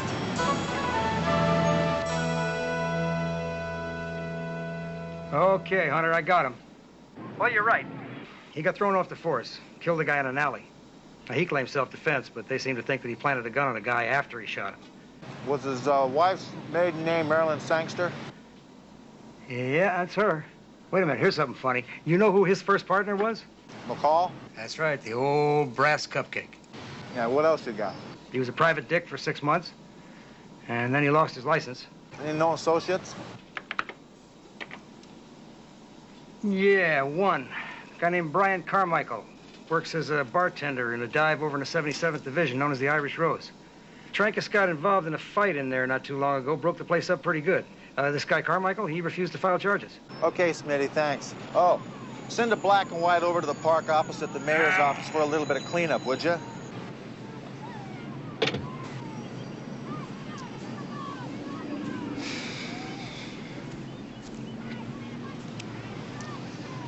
How'd you do, Hunter? Cooking, Bernie. Really cooking. Looks like this stuff is being painted on by a street gang called the Stilettos. Ought to be a lot of fun catching these punks, Bernie. Dodging their switchblades and prying spray cans out of their hands. It's not our job. We'll let the blues roll on the bus when we find out who's doing it. Oh, yeah, I lost my head there for a minute, Bernie. Sorry. Let me buy you lunch. It's been a hard morning. I know a great restaurant, best food in Los Angeles. A little place called the Irish Rose. Okay, Hunter, thanks. Hey, listen, what's a partner for if you can't buy lunch every once in a while, huh? Boy, this place is really out of the way, isn't it, Hunter? Yeah, I know. That's why I like it. Treat you like a king in this place, Bernie. This isn't the 77th Division, is it? Yeah, toughest damn division in Los Angeles. I love this division. More killings and shootings down here than any other. I wouldn't be surprised if we end up dumping a couple of hardballs during lunch. We couldn't just go to the Universal Grill, could we? You're gonna love this place, Bernie. Best kitchen in Los Angeles.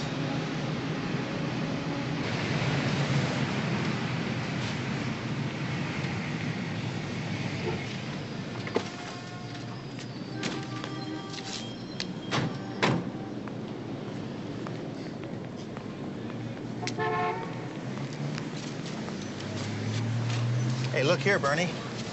Maybe we can ask some questions while we're having something to eat.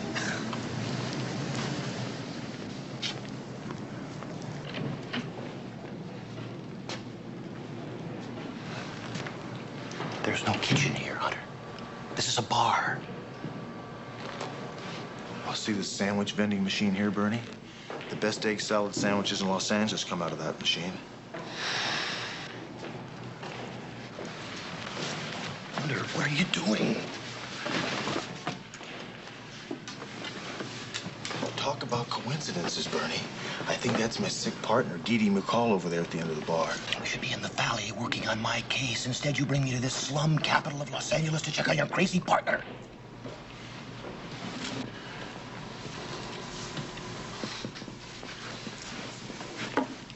Hi, fellas. Looking for a little fun? McCall, I have no idea. Your friend behind the bar just went for the phone. I'm sorry, but I think we may have burned you. Well, I wasn't getting anywhere anyway. This might work out better. What is going on? Sorry, it's none of your business. It's personal. Marilyn Trancas is in your apartment. Gus was your first partner, and he used to hang out at this bar with a guy named Carmichael. Now, my guess is Carmichael is a big, fat, ugly guy behind the bar with a sweat-stained T-shirt and a bar rag hanging over his shoulder. Should have known better than to try to slide one past you, Hunter. What are you two talking about? Wait a minute. What is going on here? This whole bar is going to turn upside down in about 3 or 4 minutes. Bless. I want to talk to you outside.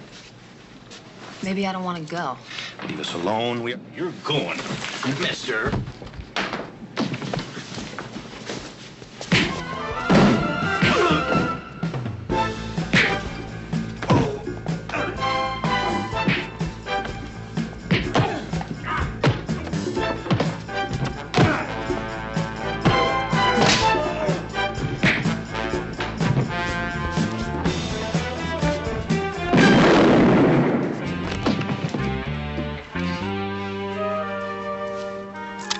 Get up.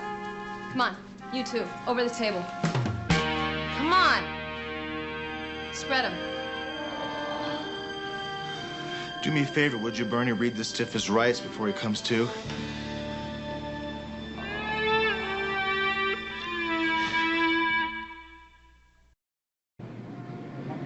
Oh, Lord, that smarts. I can't see anything through it. I can't see anything at all. Here, Bernie, let me take a look. No, no, no, no. Don't even come near me.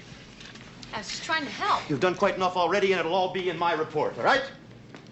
What's that, Bernie, that you and I went to lunch and a couple of hardballers tried to introduce baseball bats to the backs of our heads? You said we were going to have lunch. You said they had food here. You said they had great egg salad sandwiches here. They don't even have egg salad in that machine, Hunter. Oh, that must be the bar on 3rd Street. You're going to be up on the carpet for this one, Hunter. Where is my logbook? All I know is my partner and I stopped for lunch. You voluntarily entered the bar, walked into the middle of a 245. And as a good police officer, attempted to apprehend the assailants. That's what goes in my report, Bernie, along with the fact that you attempted to flee the scene of a crime in progress. What? And failed to respond to the help of a fellow officer in distress. That is nonsense, Hunter. How did I get this if I wasn't involved? You got it trying to duck out the door, Bernie. I've taken all of this from you two that I'm going to take. I'm going back to the precinct house right now. Let's go, mister. Let's go. Move, yeah. Let's go.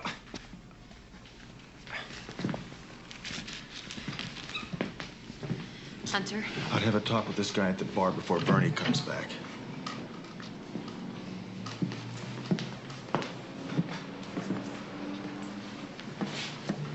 Gus Trancas. I'm looking for him. We're all looking for something, lady. I don't know. Come on, you guys supposed to be cops? And you're supposed to be a bartender. But now you're going to be a convict for assaulting a police officer. I didn't know. Honest. Hey, look, Gus told me that there might be some friends of his coming around. The kind of friends you don't want to know about. Well, it couldn't be us, could it? I mean, Gus is just dying to hear from us, right? You made a phone call. Where's the number? Over by the telephone. It's no good, though.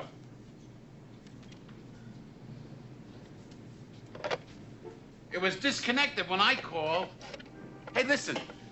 Gus gave me that number a long time ago, and I haven't heard from him in a long time.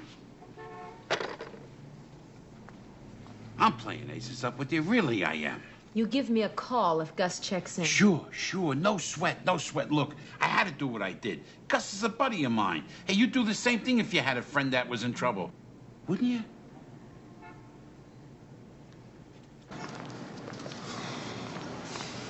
Hunter, will you get off my back? What I'm doing is personal. I don't need you butting in. Well, it looks like you could have used someone a few minutes ago. I was doing fine until you showed up. You are not doing fine. And Marilyn Trancas is in your apartment, and she's not doing so hot either. I think you need help. Now, I want to help you out of whatever mess you're in so I can get rid of Bernie. Hunter, I need space on this one. I know you're looking for Gus Trancas. I mean, what kind of trouble is this guy in that you want to keep so secret?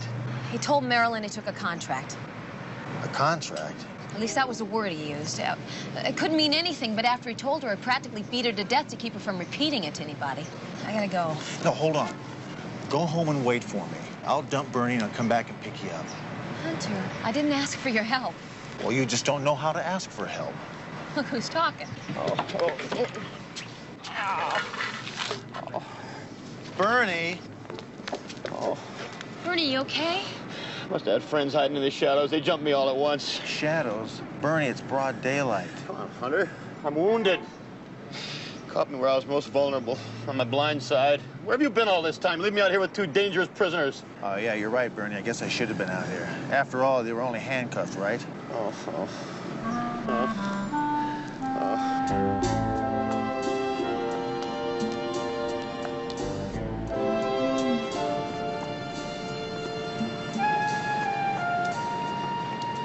The number was a phone that he had in the room, but the phone company disconnected it because of non-payment of bills 2 days ago.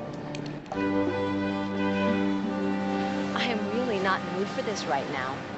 Well, you're the one that thought Trancas might recognize your car.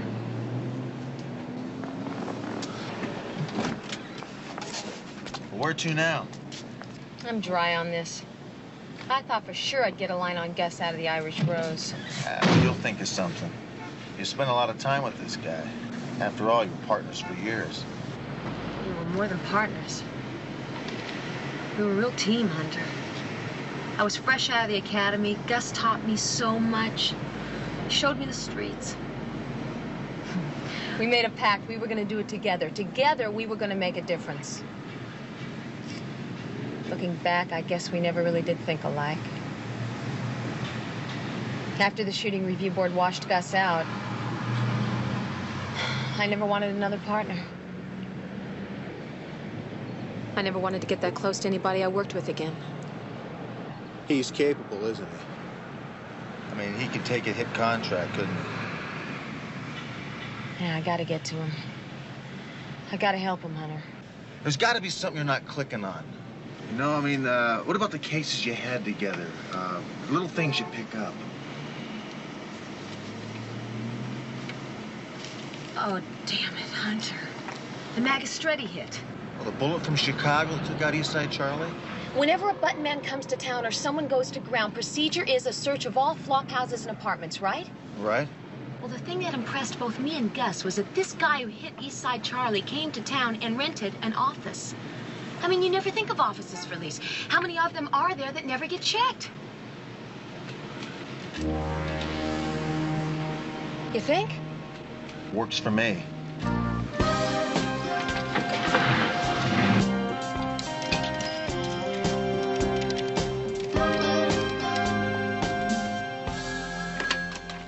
Executive Realty, this is Terry. Hi, Terry. This is Gus Trancas. Gus Trancas. Oh, yes, of course. How do you do, Mr. Trancas? Well, I really don't know. I haven't received those lease agreements yet. Is there some problem? Problem? Well, no, I don't see how there could be a problem. You know, I could have sworn that those leases came back with the signatures. Hold on just a minute and I'll check. All right. Why are we doing this, huh? You want to tell me that? You want to find Gus Trancas. Well, why don't we just go down there, flash our badges, and ask them? Well, why don't we just take out a billboard ad and say, hey, Gus, the heat's on? Mr. Trancas? Yes. Well, I don't understand. I have those signed leases right here in front of me. Would you hold, please, till I get my secretary on the line? Thank you. Come on. Yes, hello, this is Annie. Oh, hi, Annie. Hi. Apparently, I have lost all the lease agreements. You see, I was out of the office last week, and there was a temp in. Tell me about it. Oh, honey, I know. Now, let's see, it was the Studio City duplex. Oh, no, this is for the Century City high-rise. 21250 Century Park East, Suite 810. Oh, well, there you go. You see, I told him he was going crazy over nothing. I have those leases. It's the Studio City duplex lease that's lost. Well, that'll teach me to go on vacation, huh? Right. Bye-bye. Well? 21250 Century Park East. Made it.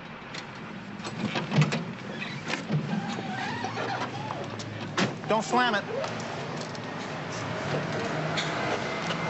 I can't. Hey, loosen up, Sergeant. Why?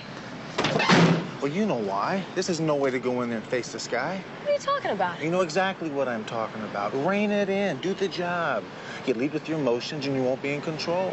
I am totally in control. You don't like the way I'm handling this case, you can wait in the car. Well, I can't. The door won't open. Come on.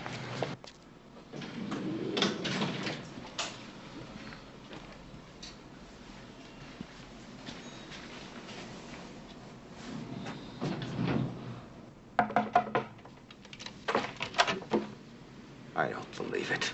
Trick or treat, Gus. Peddle it next door. That's a sucker bet, Gus.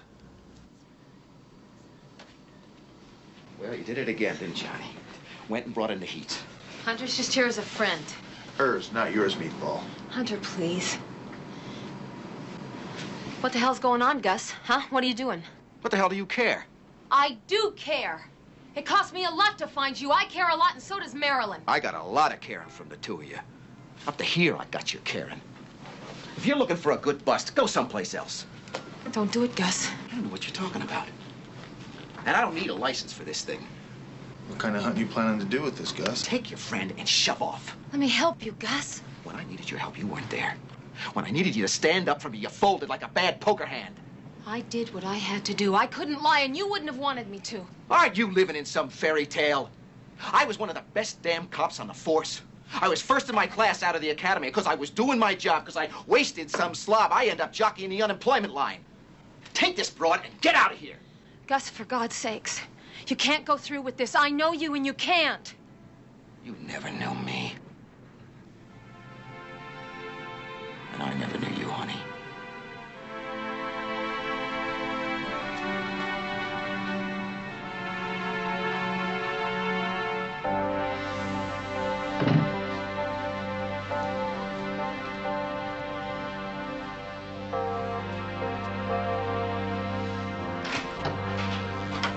I told her to get out. She doesn't want to hear, right? She thinks you're going to talk to me. Man to man, maybe? Now I'm going to talk to you cop to creep. That lady out there gives a damn about you. Why is beyond me. But she's just trying to flag you off the track to keep you from hitting the wall. Come on. We're both big boys, Hunter. We both know what's going on out there. You know what happened to me, exactly what always happens to guys like me. Like us. Don't flatter yourself, pal. You and I are nothing alike. All I can tell you, Hunter, is watch out. She'll do you like she did me. Yeah, she didn't send me in here, Trankus. I'm not in here to save you. I'm in here to let you know this is a hard contract. You're gonna feel my breath right down your neck. And when you look down, my shadow's gonna be blocking out yours. And when you stop to look back, I'm gonna steamroll right over the top of you. All that's gonna be left is something for the dogs to lap up. You don't breathe heavy on me and I fold. Keep coming, I'm waiting. Gus Trankus has taken all he's gonna take. I'm gonna go down hard. Works for me.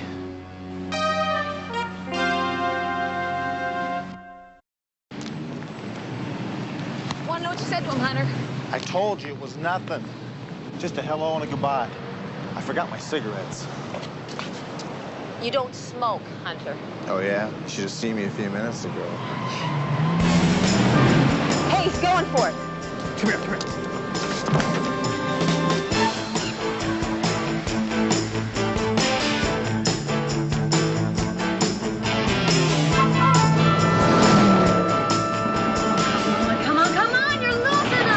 Already up to warp speed as it is. What do you want me to do?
always was a hell of a driver. I think he got away.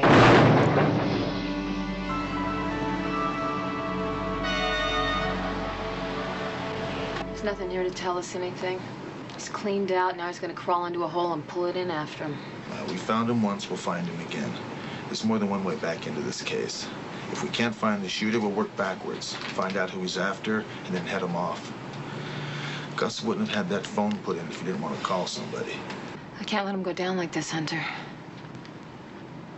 He was my partner. I owe him. Dee Dee, partners don't owe, they just do. Yeah. Got that info for you. Hold on. Yeah, what do you got? Hunter, only one number was dialed from that phone. 555-3793. Thanks. Well, did they run it? They didn't have to. I know who this number belongs to. Well, who? Let's go find him. If Gus called that number for help, we won't have to go find anyone. They'll find me.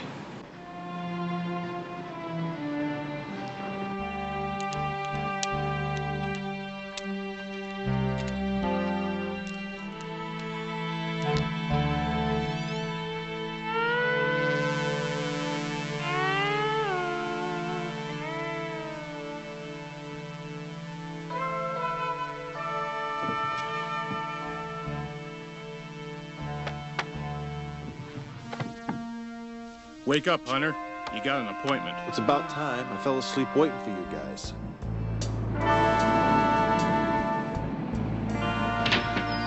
Look at this, will you? Factory sealed. Does that look like it's factory sealed? It looked like it was wrapped by my 2-year-old. I get the machine working the way it's supposed to. Good morning, Julie. Hey, Rick. I didn't know you could get up this early. Well, I usually do sleep till 6 a.m. Oh, you could have dressed. Oh, they could have given me a chance. Indiana Jones and the Temple of Doom? Oh, that's a hot one. I got an order for more units of that than I can push out. Go on, keep it. It won't be on tape for almost a year. Oh, I don't have a recorder. Hey, Benny, go get him one of those new VCRs out of the back. The good one with the remote, huh? I'd hate to think these tapes are pirated. I'd hate to think you're gonna get your beak caught in the door jam. You know why you're here? Well, it's not to watch videos and eat popcorn. I was asked to talk to you. Some people are getting a little nervous that you're gonna mess up their plans. Oh, well, I must be doing my job then, huh? Oh, come on, Rick, smarten up. The only reason why you didn't wake up in the trunk of your car is because Terry Franks knows that we're cousins. Well, since when are we involved with the Franks family? Well, they just don't know how to figure you. They don't know how to approach you. So they figured, you and I being first cousins, that maybe I could get you to listen to reason. Oh, what are you gonna do, bully me, Julie? Your dad told me a long time ago that you never threaten to bully a guy unless you're gonna back it up. So I'm asking you as a friend, will you leave this alone and back off? Now that's a factory seal.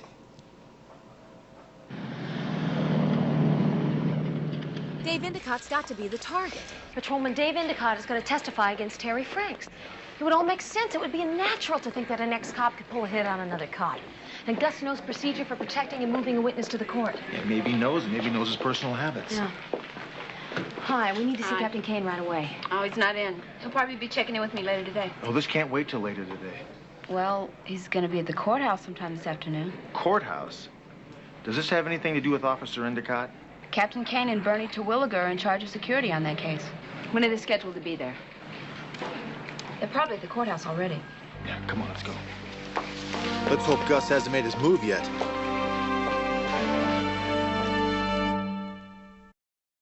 Mr. Endicott. Officer Endicott. Endicott. Mr. Endicott.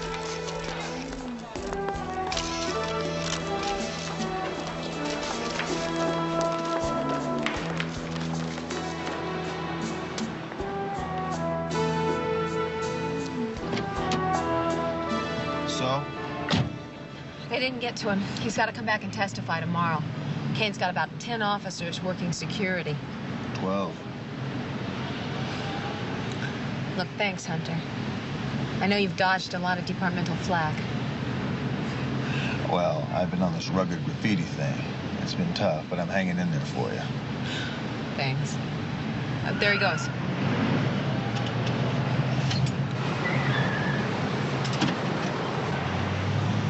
You know, Hunter, I know this sounds strange, but he's nearby. I can feel it. You still think this guy's pretty special, don't you? If anybody can pull off this contract, it's Gus. Dee Dee, don't feel responsible for this guy. When Gus dropped that cold piece in the alley that night, he did it to himself. Just wish I didn't have to be the one to push the button. Well, you're the only one that could.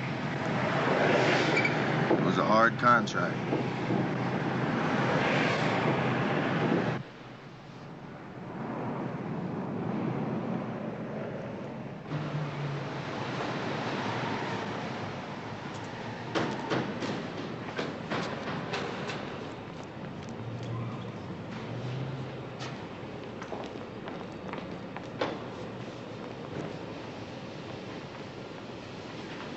Roger. He's on his way up. Damn it, Hunter, get out of here. I tried to have dispatch reach you, Captain. I got the call. Obviously, Terwilliger and I can take care of any kind of assassination attempt. Assassination attempt? Captain, I know Trancas. I can think like him. Get off the premises, the both of you. You're not on this detail. Sir, I can take care of Sergeant Hunter and Sergeant McCall if I have to march them all the way back to the precinct house.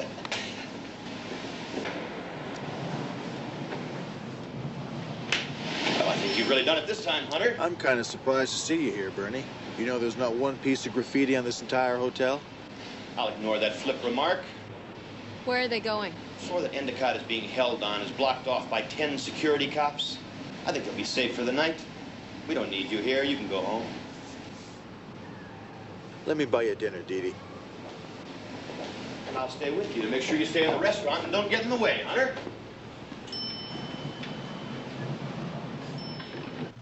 This number. He's in the hotel. Hunter, there are no 13 floors in a hotel. Gus was a master with electronics. It was his hobby.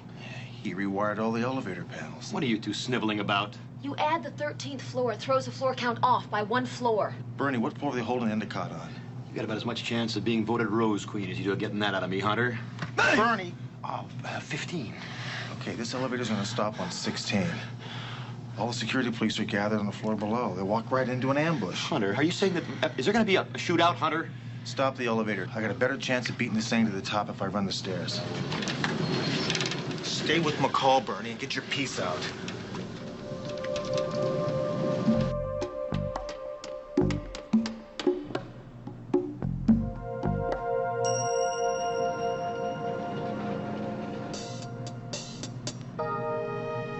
Hold on, Endicott. We'll be there in a second.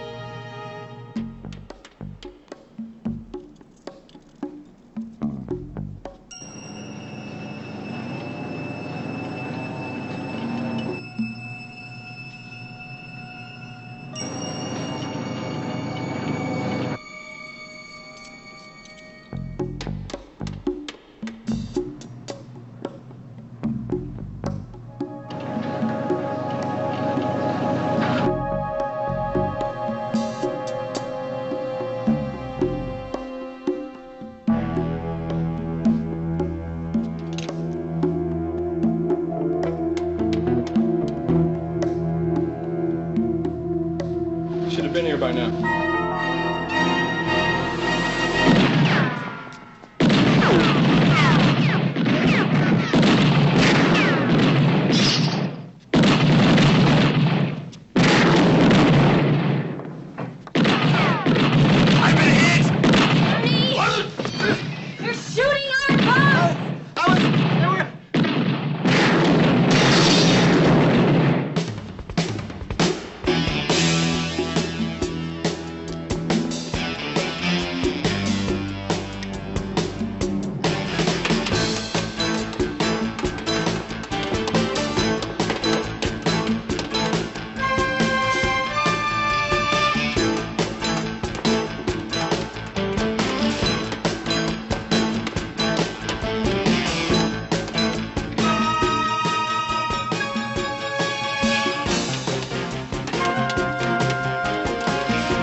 Out of my way, McCall.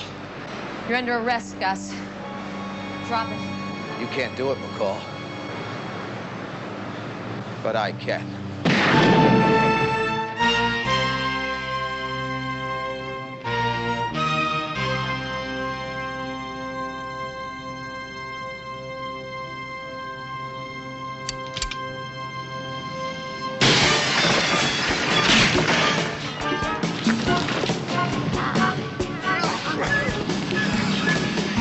Try me, Gus?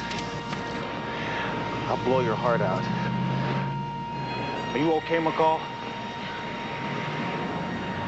Damn it. Damn it, Gus, why? You sold me out. You ratted. Now you gotta live with what happens to me. No way, man. No way. You gotta own this one all by yourself.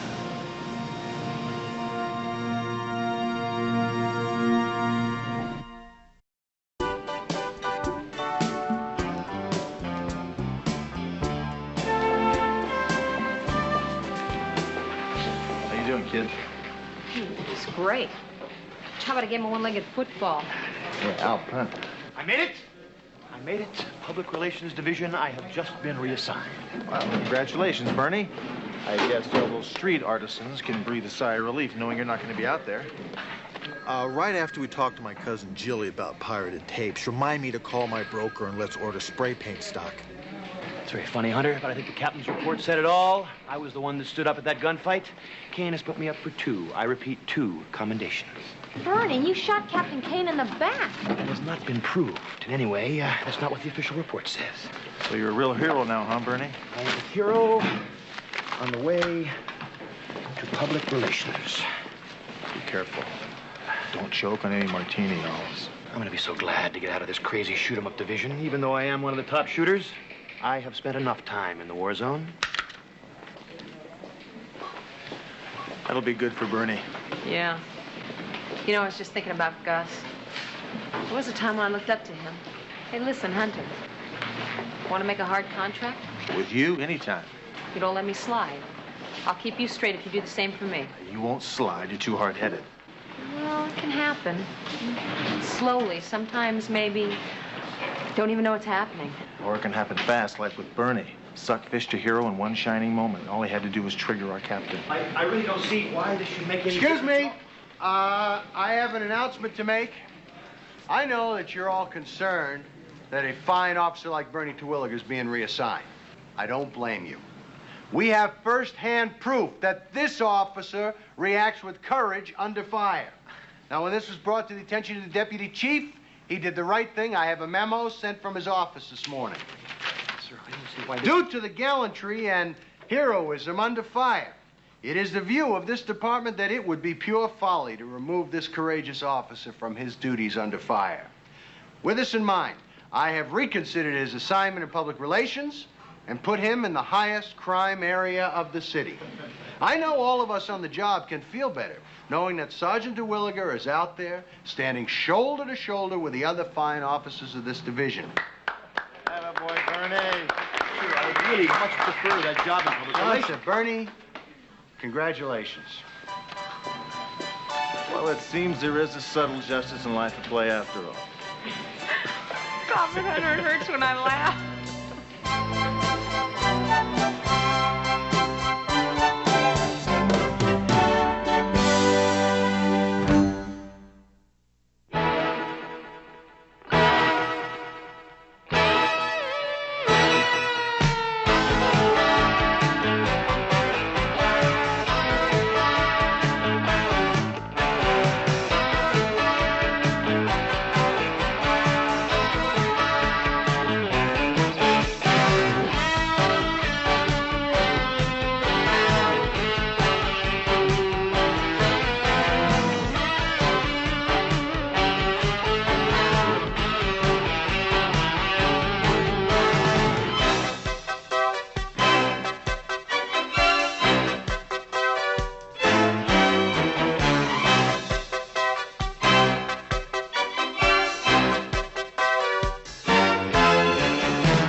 Commissioner Crenshaw killed his old lady. Whoever gets this case is ruined.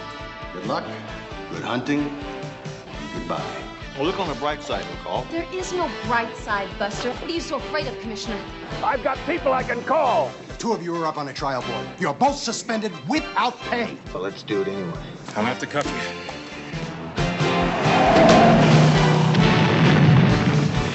So now the fun begins.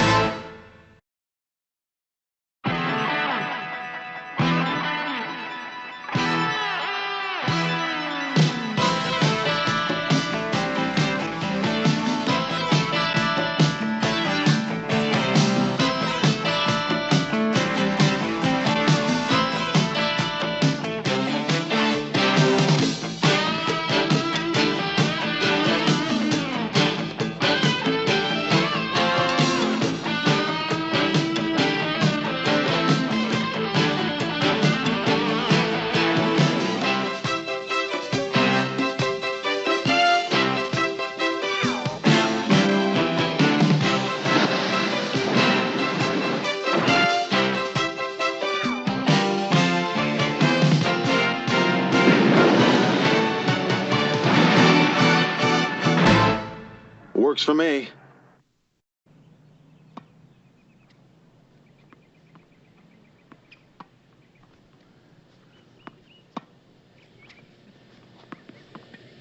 There we go. Okay, there you go. One more. Come to the net. Let's go. Bend your knees more. Let's go. That's it. That's it. That's much better. Heads up. Hey, take shorter steps. You're looking sloppy out here. Your feet are dragging all over. That's it. That's it. Good. Nice, easy stroke. That's it.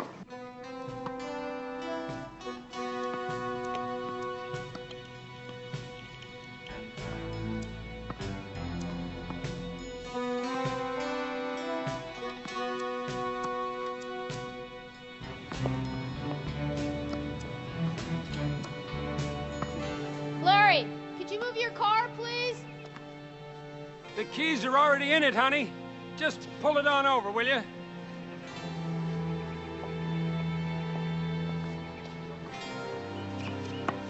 Ha! You're not concentrating. Here, take this. You're not concentrating. Yeah, I got it.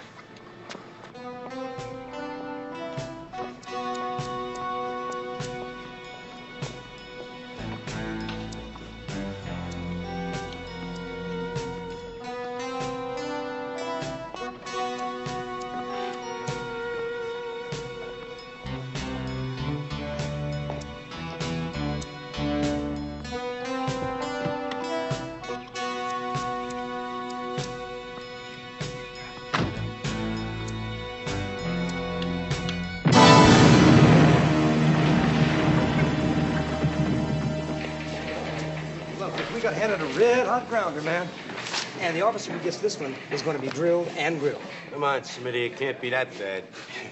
Well, the commissioner's wife just got exploded in the commissioner's car.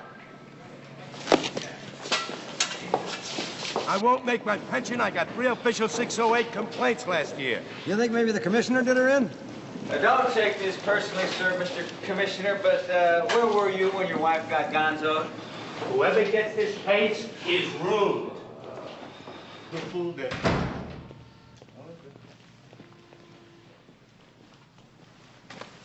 Good morning. Where is everybody? Last time I saw it like this, the mayor's kid sister disappeared.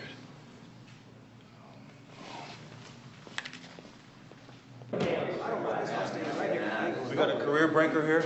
Yeah, Commissioner Crenshaw killed his old lady. Whoa, wait a minute, Ortega. We don't know that. Now, you know, it could have been somebody else. Could have been the butler. Something. Wow, 68% of all the homicides involving a husband and a wife, it's the spouse who committed the crime. Now, we got a 68% chance that the commissioner whacked his old lady. If I get this case, it's over. I mean, no one officer should get stuck with 2 career breakers in 1 year. Yeah. Yeah, I wonder who Kane's going to give it to. Hunter, I've got something neat for you. The Crenshaw case.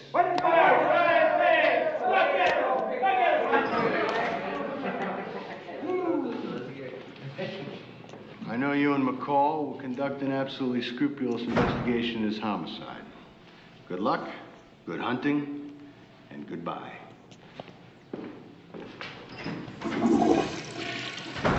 Well, at least I'm in the right room.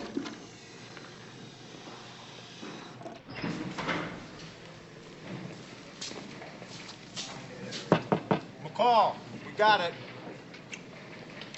You can come out now, girls. It's safe.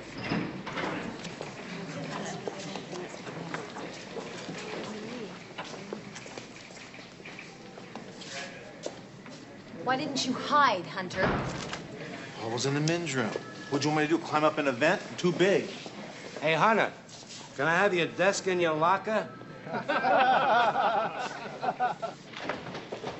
There's no way out on this one, Hunter. Kane's finally managed to pull our plug. Well, look on the bright side, McCall. There is no bright side, Buster. I've met Commissioner Crenshaw. He took me to lunch once. Oh, that eases my mind some. Nice guy, is he? I hope. It was when I made detective grade. The purpose of the lunch was to find out how I liked being a lady cop. And then we moved on to the wine tasting and the heavy breathing. Oh, no. He took a shot at you? Well, it has been known to happen, Hunter. If he's a player, he was probably playing around with his wife. She found out about it. He decided to eliminate her. That's in your detective's manual under favorite motives.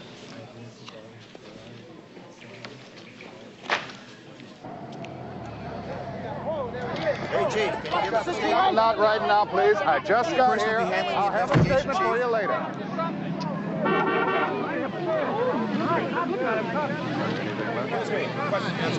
Hey, Sergeant. No comments. Not now, please. A little later. I have an investigation. Do you have any suspects this time? No, nothing. No. I wanted to see you before you went in to talk to Commissioner Crenshaw. I don't want you to forget the man's under a great stress at the moment. I don't want you to add to that stress. Could a little later, please? We may have to ask him some questions, sir. Can't that wait? No, I'm afraid it can't. Lady, would you get this out of my face right now? Right now. Officer, move these people out. Officer, please, could you clear out this area? Later. Connie and Larry Crenshaw were two of my dearest friends. I don't have to tell you that I'm going to be looking into every aspect of this case. I'll be like a shadow hanging over your desk. Well, I'll try not to let that interfere with the way I carry out my investigation, sir. Sergeant, one phone call and I can have you doing a straight 8 on a foot beat on Skid Row.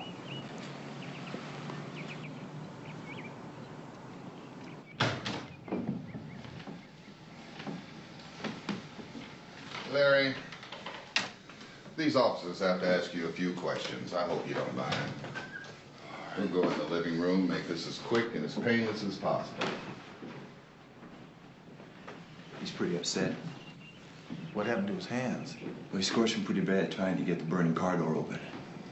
Look, his tennis coach is still here. His name is Lance Lane. I held him for it. Lance Lane? Where do you see him? The guy looks like a Lance Lane. He was here when the car went up. It's a mess. I don't think the crime lab's gonna get much of anything.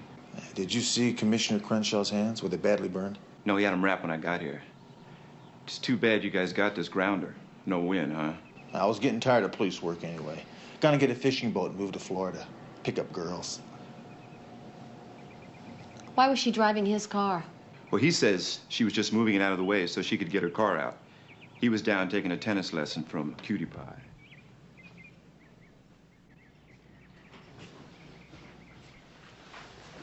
Commissioner Crenshaw, I'm Sergeant Hunter. This is Sergeant McCall. I'm very sorry about the death of your wife, sir. She was just moving it. My car. And then Lance and I, we heard it.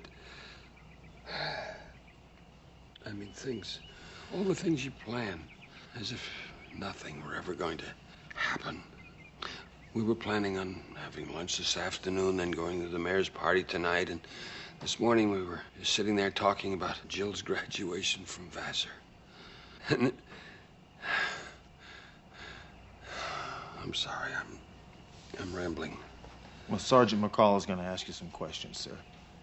I want you to find out who killed my wife. It isn't, well, I mean, they were after me. It was my car. There'd been threats.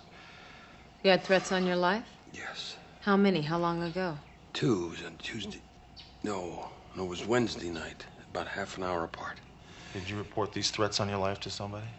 No. Why not? What the hell is that supposed to mean? I'm just asking why, when threats were made on your life, you didn't report it to somebody. I didn't take them seriously. Larry, are you all right? I'm a little tired, yeah. Look, Hunter, maybe you'd like to talk to the tennis coach. I'll finish up here.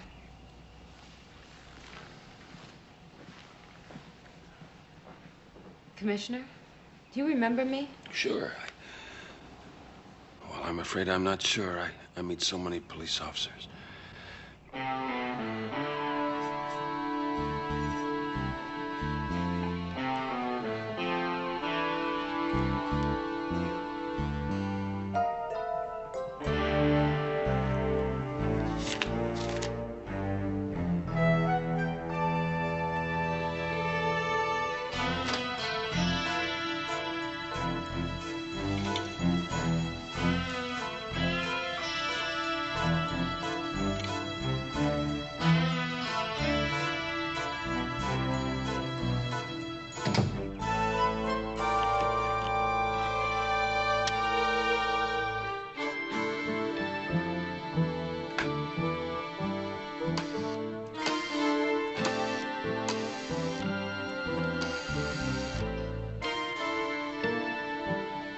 Yes, I'm calling about Commissioner Crenshaw's tuxedo for tonight.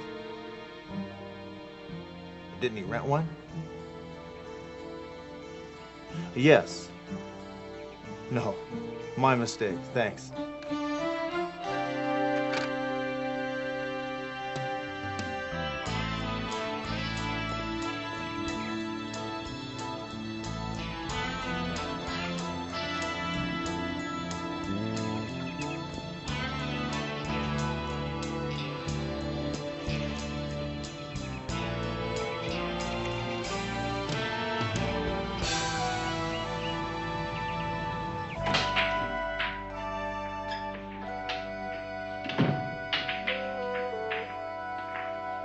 You Mr. Lane? Lance Lane. I'm Larry's tennis coach. Hey, did you see anything? No, I was giving Mr. Crenshaw his lesson. You mean Larry? What? Well, you just called him Larry. Yeah, Larry. I was giving him his lesson, and Connie wanted to move his car, and the keys were in it. Oh, how do you know that? Larry told her to move it herself. The keys were in it. We were having our lesson. Got any idea why the commissioner parked his car behind his wife's when he could have just as easily put it in the garage? What is this? Well, this is a homicide investigation, Lance. Sometimes we ask a lot of tiresome questions. Well, I don't have any idea. Look, can I go? I got other people to teach. Well, you're taking this pretty hard, aren't you? Hang in there, Lance. The grief will pass with time. I hardly knew her. Okay. Leave your number and address with the officer at the gate. Oh, Mr. Lane. What's your real name? I mean, before you changed it. I'm sorry? Well, Lance Lane sounds like it came out of the casting directory. Who were you before you changed it to Lance Lane? Well, I can print you and run it. Cause me a lot of problems. Get me to thinking and all. Sometimes it's just best to cooperate. I was born Teddy Scheinberg.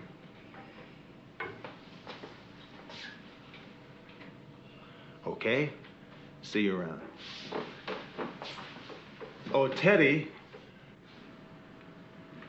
Did you see who wrapped the commissioner's burned hands? I think he did it himself.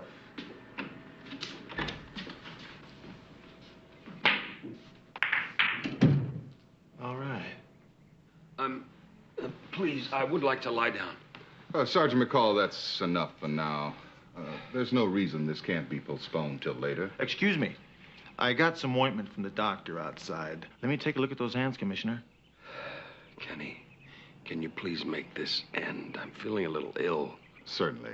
Sergeant Hunter, Sergeant McCall, would you please come outside with me? I understand you left the keys to your car in the ignition. Is that something you usually do, Commissioner? Perhaps you didn't hear me, Sergeant. I heard you. It's just that I'm on kind of a roll right now. You get outside right now, Sergeant. Don't make me say it again.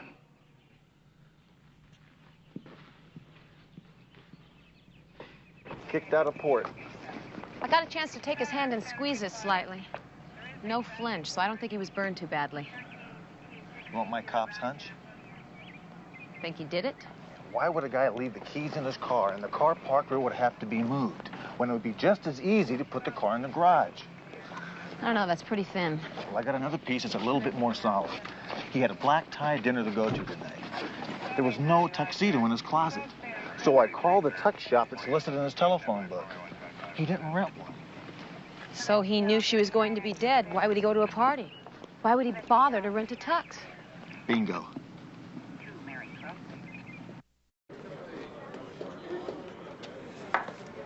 I thought you said Lance claimed he hardly knew her.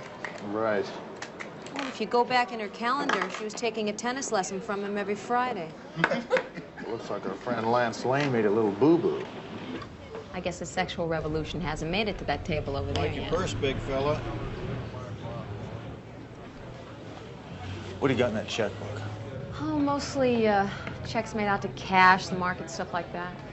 There are 3 large amounts made out to a Manny Roth, though. 2 for 500, 1 for 1,000. Could be worth checking out. She was headed to 25277 Wilshire Boulevard. You want to hit that place first? Yeah, might as well. My purse! My purse! Stole my purse!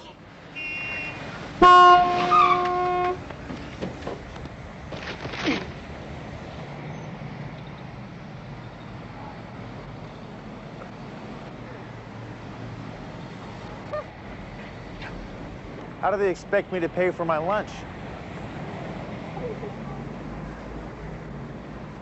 25277 Wilshire Boulevard is a lawyer's office. Lawyers.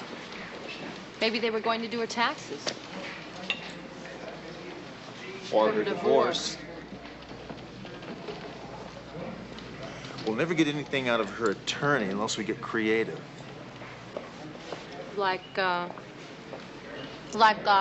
Hey, I work over at the Hancock drug counter. You know, it's across the street from, commissioner's office, see? And, I'm all the time seeing Mr. Crenshaw come in there with this blonde with the split ends, you know? So I says to Mrs. Crenshaw, hey, honey, I think that this Mr. C's been messing around on you, you know? So anyway, I says to Mrs. Crenshaw, look, honey, it's fine. I'll come down and, make a statement or something, whatever you want. It's no problem. We're not working on the Crenshaw divorce action any longer because Mrs. Crenshaw was killed earlier this morning. It was on the radio. Ain't life a peach pit? Just what the hell is going on here? Mrs. Crenshaw asked this woman to come in and be deposed on the divorce case. I just told her about Mrs. Crenshaw's death. I demand to see your identification. I'm real hungry, Ace, and I'm sure you're going to stop all this demand unless you plan on growing 5 or 6 inches in the next 2 or 3 seconds. Come on, Seal, honey, these aren't very nice people. No kidding. Let me get my place. So the loving couple was getting a divorce, huh? The commissioner sort of forgot to tell us that this morning when we were over there. Yeah, well, maybe he was just a little too upset. Yeah, perhaps. Tell you what, I think we ought to find out what all these checks to Manny Roth are for. Yeah, it's either that or early retirement. Huh.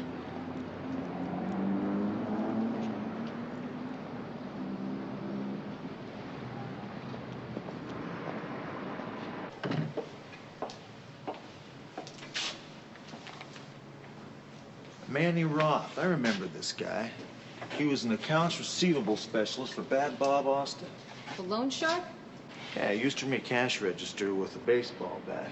He once killed a guy collecting a $100 loan. He's not going to be easy to talk to. He lacks a cooperative spirit.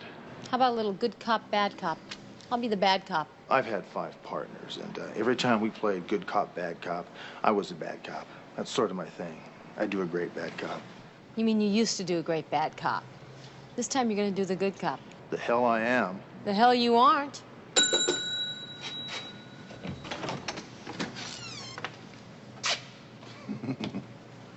Don't tell me you two are a couple of oinkers from downtown, but I ain't done nothing. So shove off. Let's get something straight right now, Manny. I haven't got any sense of humor. I live to hassle bums like you. You want some trouble from me?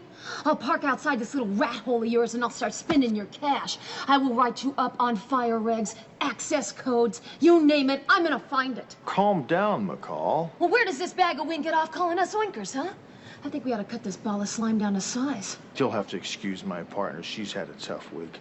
We're here to check up on a client of yours, Mrs. Crenshaw. Dee Dee, could I have a few minutes here? Would you wait for me in the unit, please? That's real cute the way you two do this. I don't talk to pigs. Now get out of here before I call my attorney.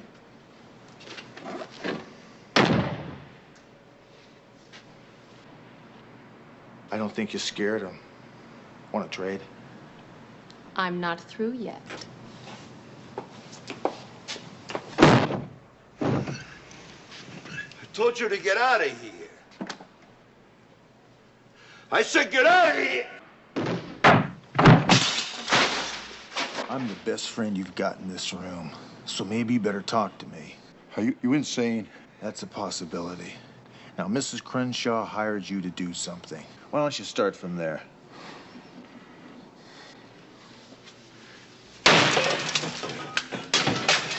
She's had her 2 practice swings, Manny.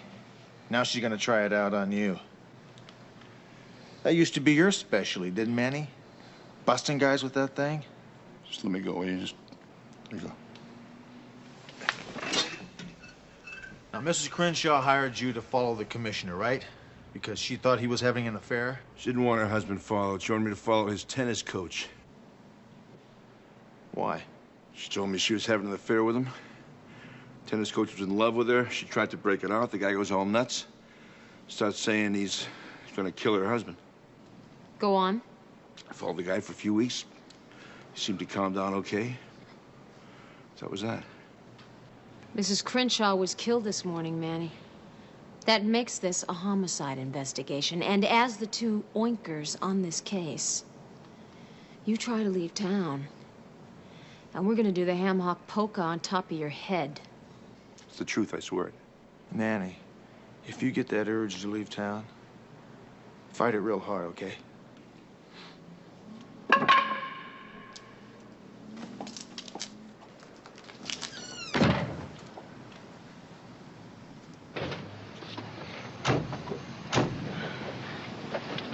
So, what do you want to do?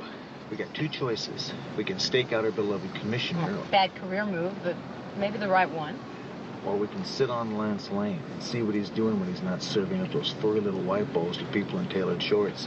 Well, we decided to let the commissioner drift and camp out on Lance.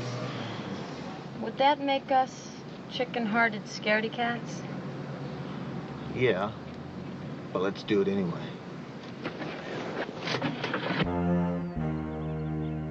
Hey, Lance is leaving.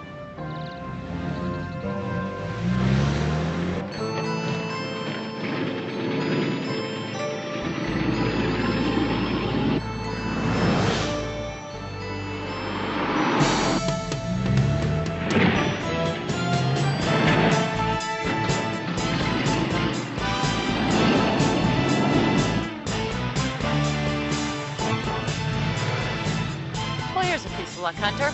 Your car's going to fit right in here.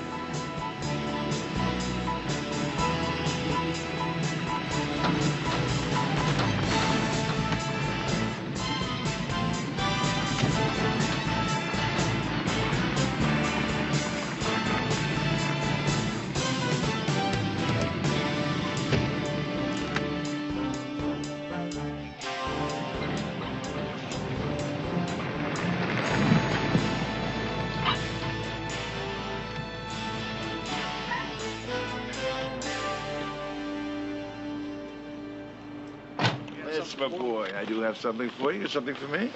That first, you know what? Randy. Halt, police!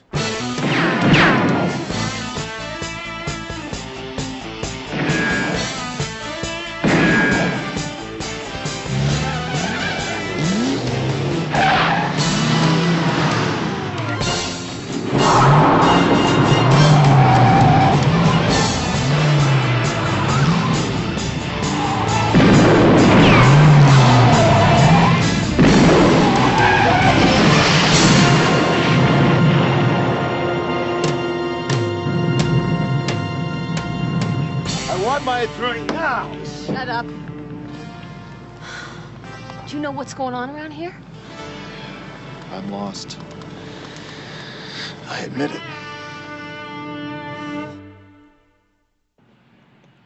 You don't seem to get the point, Hunter. I don't care what you and McCall think. The case is closed, the killer is dead, and all the pieces fit. No, they don't. It just doesn't quite track for me. Well, it tracks for me. Lance Lane was jealous of Connie. He wanted to marry her, and he planned to get rid of her husband. So he tried to kill the commissioner, and he got Connie by mistake. Manny Roth confirms it. He has given his statement right now. But we think Manny's lying. I said it tracks for me, Hunter. Then what was Manny doing in a junkyard handing an envelope over to Lance? It looked like he expected a payoff, maybe blackmail. But then Lance tries to kill Manny. Why? What did Manny have on Lance? Manny Roth says there was no envelope. You two say there was. So where is it? Lance and it burned up in the junkyard. Oh, excuse me. All to hell. Lance and the envelope burned up. That's great. Don't close the case, Captain. Leave it open. Commissioner Crenshaw wants it closed. So tell him to sit on his hat. This is our case. Commissioner Crenshaw killed his wife. Now, you listen because here. she was running around with Lance Lane. He put the dynamite underneath the hood of his own car, parked his car where his wife would have to move it. Why? Because she was getting a divorce. Says who? She was seeing a divorce attorney by the name of Shriver. We can subpoena his files. You'll never get that paper through the system.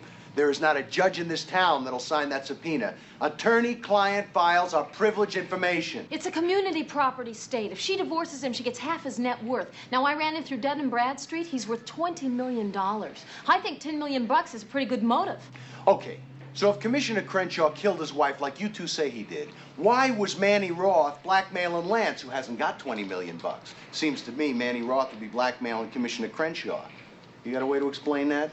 You're right. It doesn't seem to make any sense. This case is off the sheet. Lance Lane did the murder. Lance Lane is dead. We move on. You got that? Are you quite clear on that? Yeah.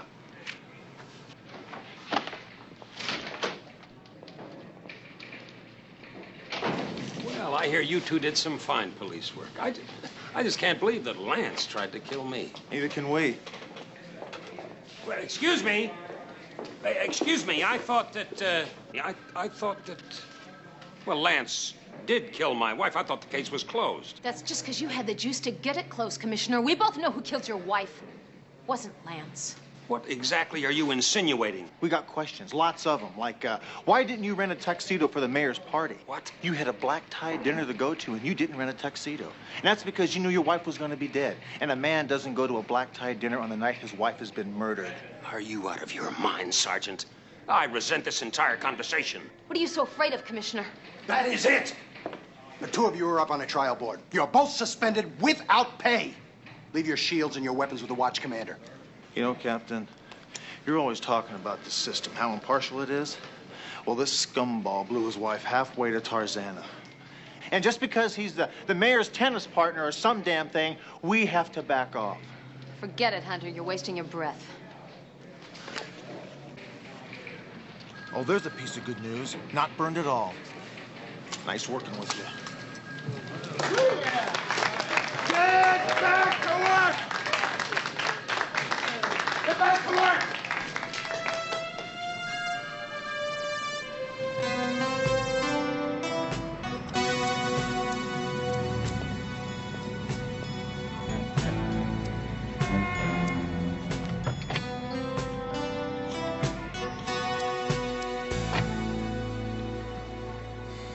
I fed the cops a phony story.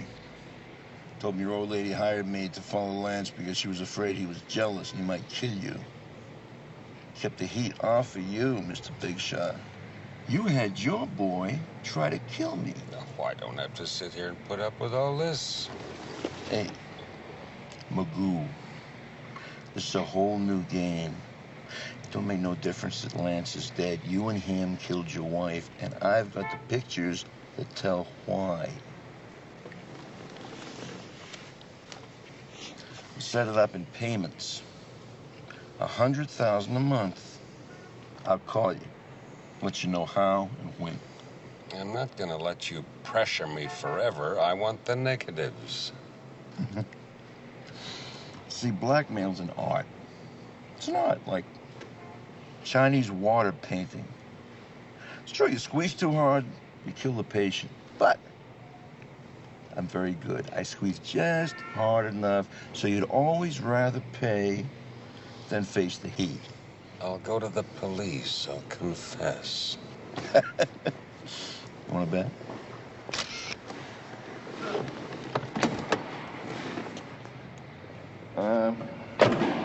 His wife owed me for the last 2 weeks. She's going to pay me later. Oh, and you had to meet in the bottom of the garage to discuss that, huh? Yeah, you got that part real solid, honey.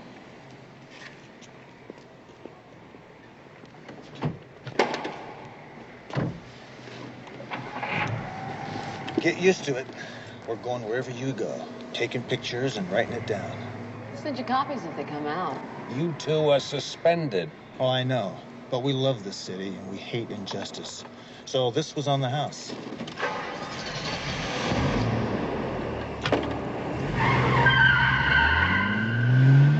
Should we follow him? No, I think he's gonna go home and try to figure out what to do next.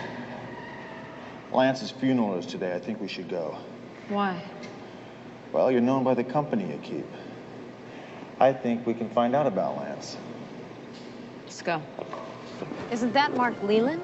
Well, well, if it isn't the prince of the chicken hawks, probably here to spit on the coffin. Let me handle this. Mark? Well, what do we have here? A rat woman and her drooling companion, Rat Fink. I didn't know that Lance was one of your boys. I don't talk to cops. Hey, look, I could arrange to have a black and white parked outside one of your little bathhouses for a couple of weeks. That would play hell with business. Lance is dead. I don't think there's much more any of us can do to him. I gave him his tennis lessons. I paid for them. Huh, that was nice. So Lance was one of your boys? Yes, years ago, when he was younger. Huh. You mean like about 16? You never understood us, Sergeant. You've got all your bourgeois Calvinistic supremacy hang-ups. I don't need a sermon from you. You sell 15-year-old boys to wealthy old men for money. That doesn't make you a freedom fighter, just a pimp. In God's eyes, we're all equal. I'll bet you the boss sees it real different. Are you through with me, Sergeant McCall? For a while, anyway.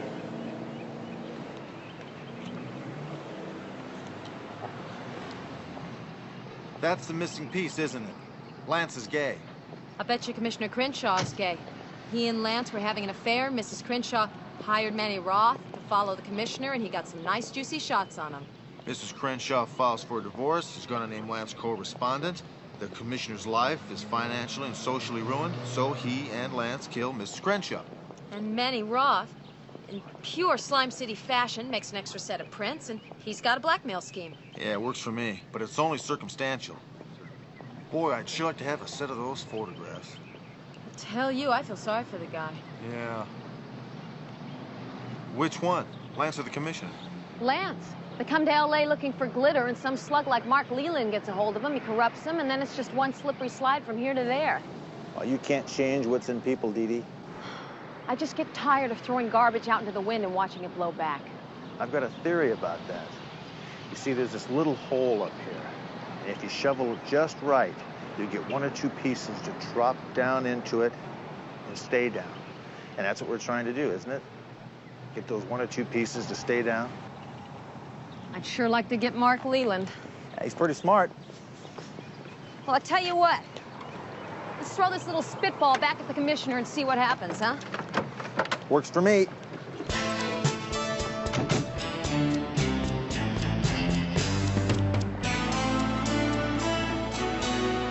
You missed Lance's funeral, Commissioner. Get off my car! It's a pretty nice service, too. If you can get past all the male hustlers, pimps, and chicken hawks. I don't know what you're talking about. Oh, come on, Commissioner. It's the 1980s. It's time to accept your feelings, come to terms with what they are.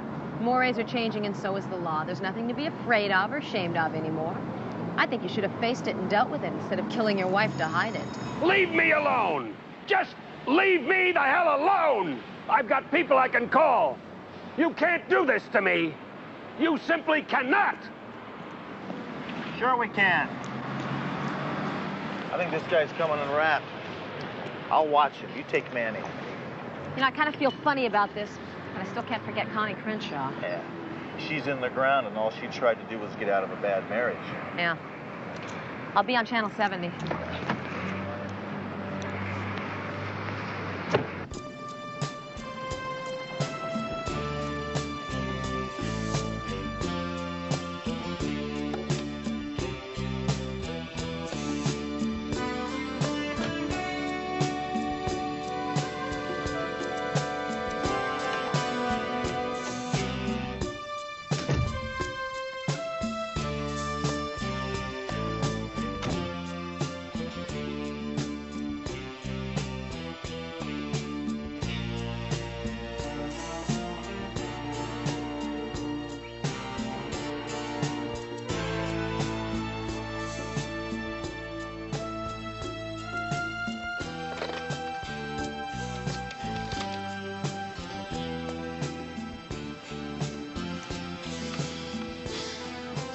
Captain Kane, please.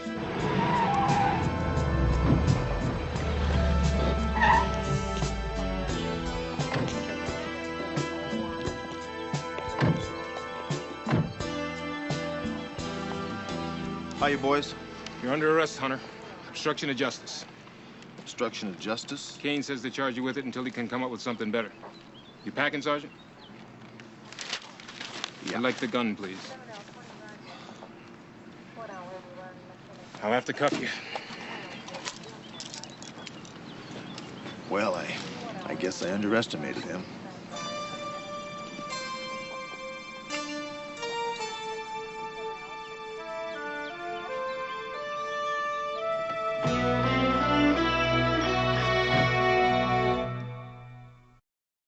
I tell you, they know absolutely all of it. Now, I've got to have those pictures. I have to know that they're destroyed. You been to the bank? You got the money? I've got it, but I cannot just buy one picture at a time. I've got to destroy them all. I'll tell you what. Bring the money, and we'll see. Maybe I'll have a change of heart. And, Commissioner, I got friends who love me and who'll open an envelope and send it to the DA if I don't come home to dinner. You try one more stunt like you did with Pretty Boy, I'll triple the price, and I'll sink you, man. I'll be alone. Where? All right, there's a warehouse at 2200 Broadview. Belongs to my cousin. You go out there right now and wait. I took you off the case. I suspended you. I've got the motive. I've got the missing pieces. You disobey every direct order I give you. I'm a cop. Well, what do you think I am? Oh, you're a politician. I'm, what did you call me? You heard me. I'm sorry, Rick. I was in court. I got here as soon as I could. What is it this time? Well, I was minding my own business, listening to the radio, and Kane rolls 2 black and whites and has me arrested. After I gave you a direct order to close this case, you disobeyed my direct order. I'm not under your command, sir. You suspended me, remember? What's the charge against my client, just for the record? Obstructing justice. Come on, Captain. If you close the case, there's nothing to obstruct. Damn straight. I don't like being threatened by attorneys. Captain, what you like or don't like interests me not in the least. Now, if you try and lay a specious charge on my client, I will have you in court so fast you'll think I did it with mirrors. Go get him, Gail. Hey, Hunter, don't make things any worse. Just be quiet. Here are some precedents in obstructing justice cases in this state. Lyle versus Long Beach PD. Salmon versus the San Diego District Attorney. The Krupp-Mitchell defense is circled in red. It's kind of heavy reading, but the decision is a monster. So here we are, Captain. The old Fisher cut bait moment. Pick a strategy. Get out of here, Hunter. I set your trial board for Tuesday. You and McCall will be heard together.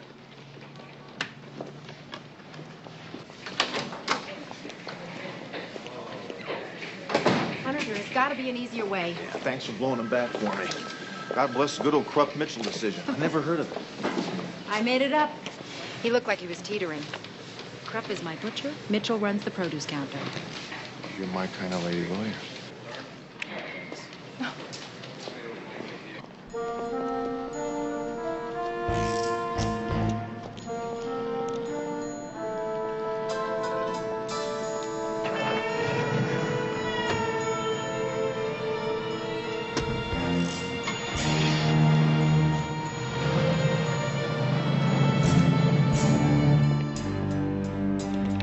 Hunter, this is McCall, Channel 70. Hunter, this is McCall, Channel 70. There's a situation brewing. McCall, this is Hunter. Where are you? Get a move on, Hunter. It's going down. You're close. I'm at a warehouse at 2200 Broadview. I'm going in. I'm on my way.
You have the pictures?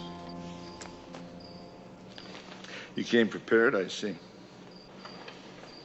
Look, we're both tough guys. If I die, you fry.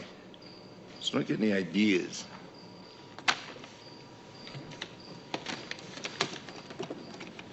How do I know you didn't make copies? Well, it's always a tough one to answer, Larry. I guess if I call you in a month and ask for more money, you'll know I made another set. And if I don't call you, you'll know I didn't. I don't believe there is any letter. I think you're working strictly by yourself. So I think I'm gonna take a chance and call your bluff. Larry? I'm gonna finish you. I don't need to live like this. Freeze! Police!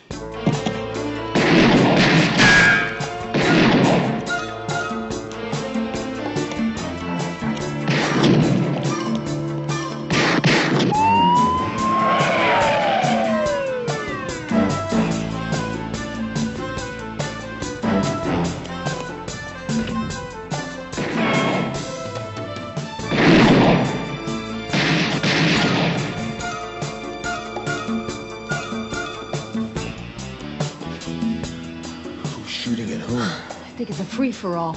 Works for me.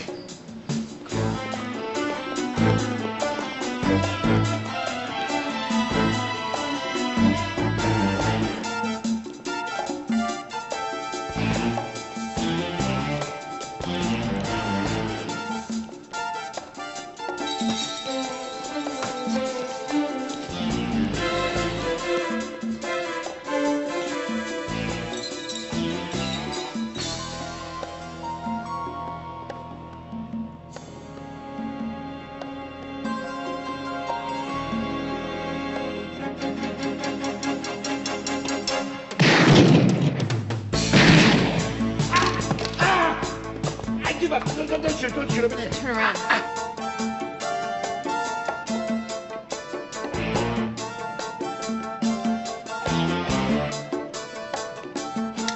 Hi.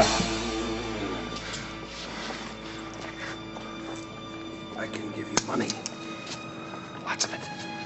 Nobody will ever know. This is corny, and I even feel stupid saying it, but I'd know, Commissioner. Besides, the best things in life are free, Commissioner.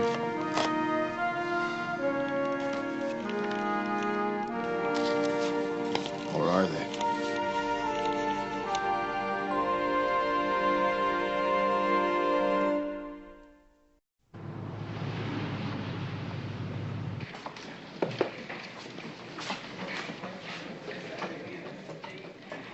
I canceled the trial board.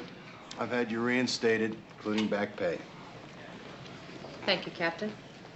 We're never going to be eating off the same plate because we don't see the job the same way. Look, Captain, you know, I was thinking about... I am talking. You want to shut up? What I'm trying to say is I was wrong about this case, but I was not wrong about you two. You got lucky and you saved your butts, but that doesn't change anything. Yeah? He did? I'll be right there. That was the big chief. I got to get upstairs. Should we clear watch, Captain?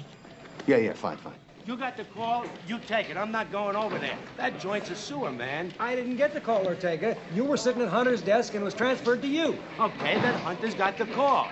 Hey, Hunter, you're up. Hey, listen, I don't want to sound like I'm ducking or anything, but every time I used to work vice, I got the heebie-jeebies when I went over to that place. What's the problem, Ortega? We got another grounder. Mark Leland, the guy who runs these bathhouses, he shot one of his clients. A fight over one of those boys that work over there. The Blues don't want it on their desk. They want a homicide dick over there on the double. I don't believe this. The timing is perfect. This is too good to be true. Don't worry about it, guys. We'll take it. No job is too scummy and all that. We're here to serve this community. You want this grounder? Mm-hmm. Okay, this time we do it right. We observe every technicality. We read Lelinda's rights. I'll bring the shovel. What the hell are you talking about? You see, we shovel garbage, Tony. See, there's this little hole out there. If you shovel it just right, Leland is going to drop right down in that hole. Works for me.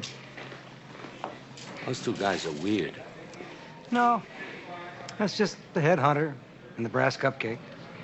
And they make their own kind of music.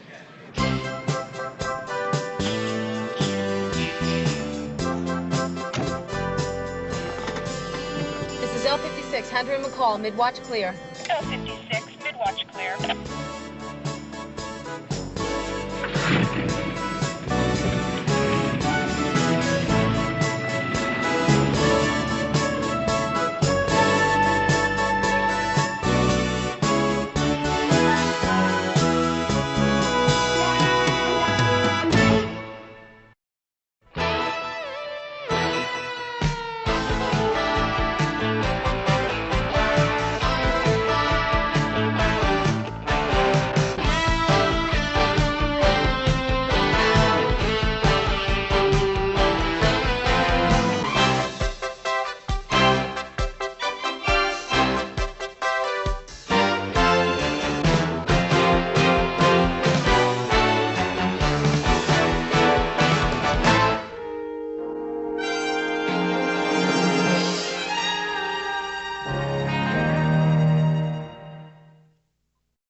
We're a nice, friendly group of people. We don't need for an outsider to come in here telling us how to run this county. They're not going to run us out of town like the last reel of some bad western. Boy, this really fries my eggs. Now, he may be sheriff today, but he's just crazy. You touch me one more time and beer's not going to be the only stain on your shirt. Pretty neat, ain't she? He is armed, and he is to be considered dangerous. Well, now what do we do? We walk.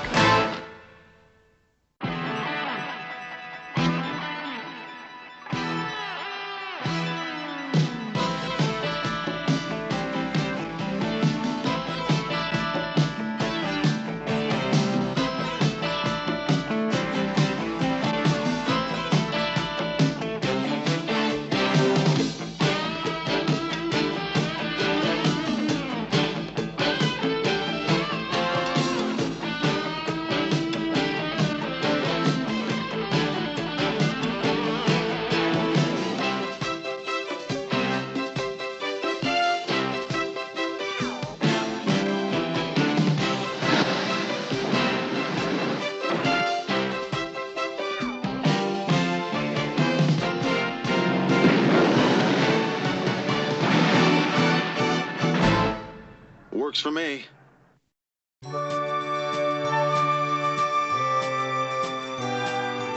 Boy, this really fries my eggs. Sending us all this way to pick up a two-bit pickpocket who was stupid enough to get caught while lifting the mayor's wallet. This would be a piece of cake. We'll toss this geek in the back seat and have him in Los Angeles by tomorrow. And we can nose away on that Esposito homicide. Wally Wallerstein.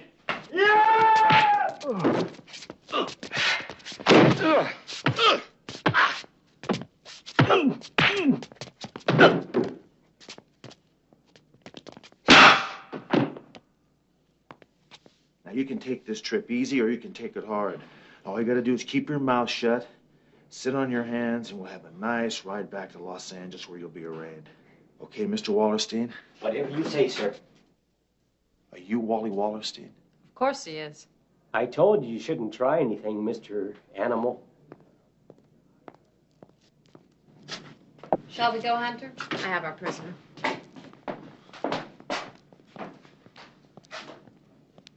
"47 bottles of beer on the wall, 47 bottles of beer. If one of those bottles should happen to fall, there'd be 46 bottles of beer on the wall. 46 bottles of beer on the wall, 46 bottles of beer. If one of those bottles should jump down and fall, there'd be 45 bottles of beer on the wall. Okay, Wally. 45 bottles. We got the point. Sorry. I think it was right around the 66 bottle, Wally.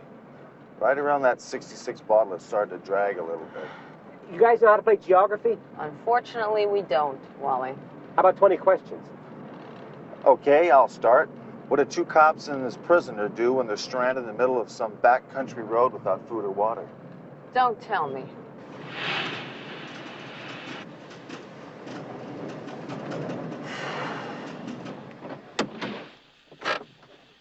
Maybe you better wait in the car, huh?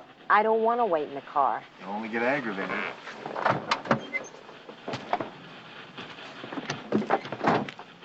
Oh, I hope this is funny for somebody. Well, It's broke. you're right. I'm glad I waited in the car.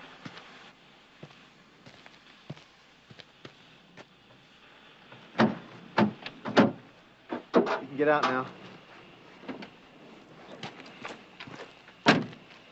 It's bad enough that Kane sends us off into the boonies to pick up Wally, but he packs us off in one of his Spitmobile specials, and we have had nothing but dust and cactus for 2 days, a prisoner who counts license plates and sings This Old Man. And I want to cry, Hunter. I just want to cry. Yeah, I know. Me too. Look what I've gone and done. I'm sorry. I mean, this is all my fault. Well, how was it your fault, Wally? Well, if I'd gone and got myself arrested someplace less out of the way, we wouldn't be in this fix. And that way, Sergeant McCall wouldn't have to be so upset. And you've been really nice to me. I mean, not making me wear the handcuffs when we went into that hamburger heaven back there. Well, I didn't think you were going to club us to death. And when you ordered your heavenly breakfast over easy, I knew we were safe. Well, now what do we do? We walk. Walk. 18 bottles of beer on the wall, 18 bottles of beer. If one of those bottles should happen to fall, there'd be 17 bottles of beer on the wall, 17 bottles of beer on the wall, 17 bottles of beer. Oh, look out. Boy, are we ever glad to see you. I just bet you are. Both hands up and away from that sidearm, Ace. Guess I'm gonna have to separate your eyes with a bullet hole. Well, I can explain the gun, officer. I bet you can. We're police officers. I have ID. Let me see that ID. Put it right here.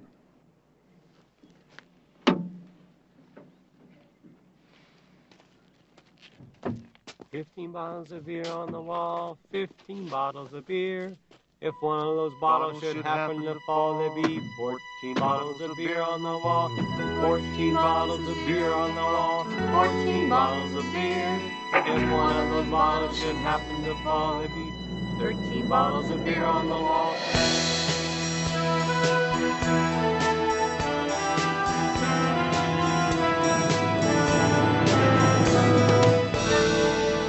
That's right, Captain King. Yes, sir. One says Rick Hunter, badge number 89. The other one, Dee Dee McCall, badge number 358. Oh, this guy's a million laughs. Yeah, but Kane's getting a real rip out of it, too. Look, when you talk to him, you I tell don't him... want to talk to him. Well, I don't want to talk to him either. Look, I'm tired of being stuck in the middle of you two. I'm sick of being sent out on these chicken salad runs just because you got the wrong family tree. Matter of fact, I'm going to tell him. I'll tell him myself. Goodbye. Told him, didn't we?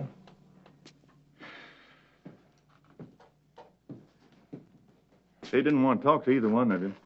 I'm real sorry if I got you folks in any kind of trouble. Really, truly, I am. Well, it's okay, Wally. Everything's going to be all right.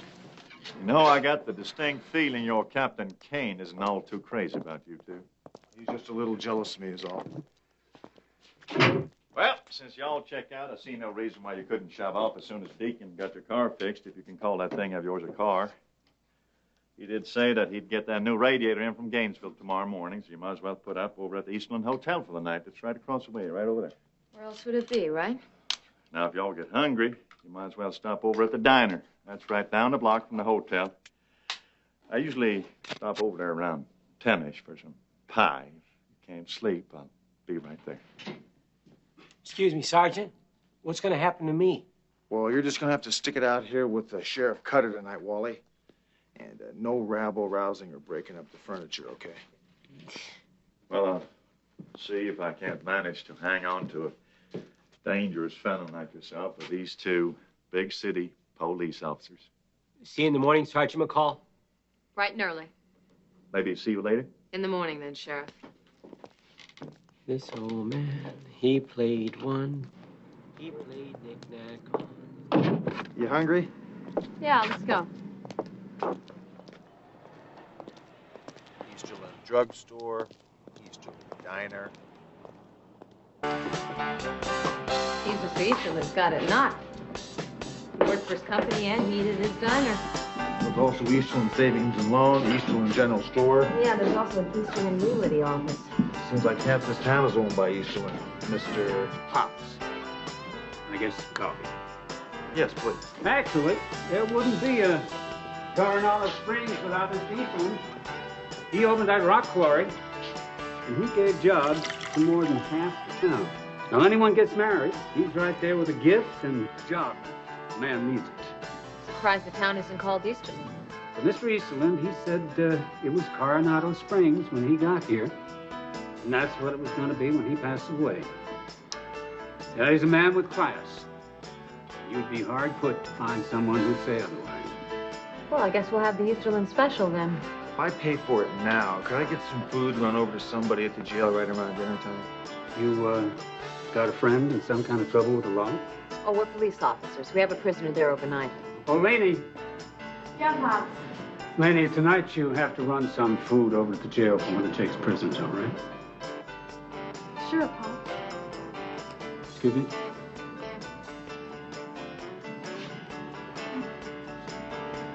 So what'll that be for your friend at the jail? What do you got in the way of the chili dog? Oh, honey, for Pete's sake, the guy's already in jail. No chili dogs. Chili dog.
All right, come on, get up.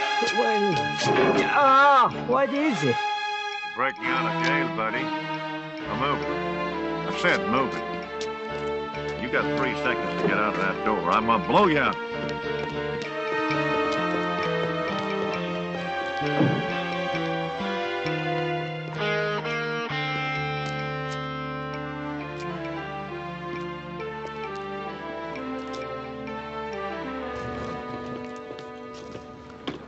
What do you mean Wally escaped?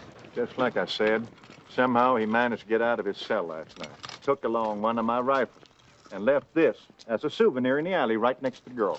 Isn't that Laney, the girl from the diner? Near beat to death. Doc doesn't even think she'll come to again. I knew it. I knew it. I knew something was wrong when you didn't call me after work last night, Sheriff. I just knew it. You just take it easy. Why didn't I try calling her myself? I told her. I said, Laney, you got to give up the night shift. We're going to get married soon, and Mr. Easterland will give me that raise. I'm going to get whoever did this.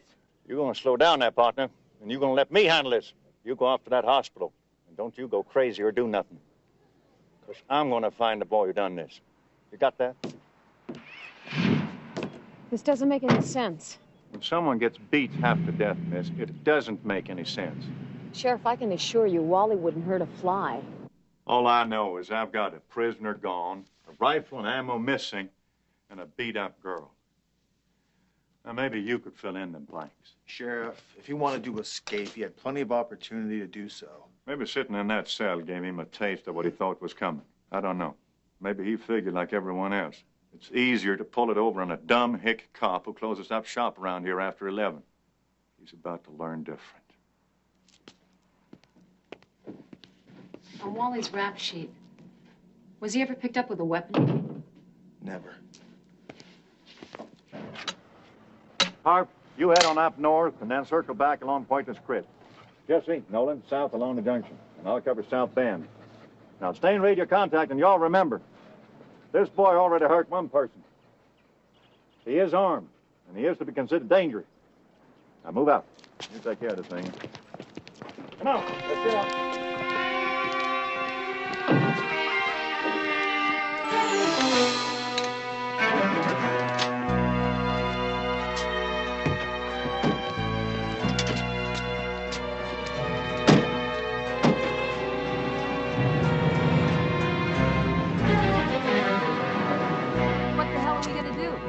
Together a posse, they'll find him and lynch him. Yeah. Well, our car should be ready. I'd say we saddle him up and head him off the path. Cutter gets to Wally before we do. Keep your eyes open for Cutter or his deputies' cars. Hey, look.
Cutter, this is Nolan. We're about 100 yards off the highway. Doc's got the scent and we're closing in. We'll bring him in, dead or alive.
Sheriff, this is Nolan. We're closing in on him here.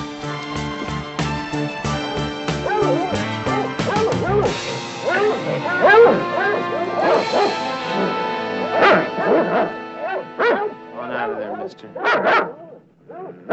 I said get out of there! Come on, turn around and put your hands on the wall. I didn't do nothing. Yeah, I know what you done, you skunk.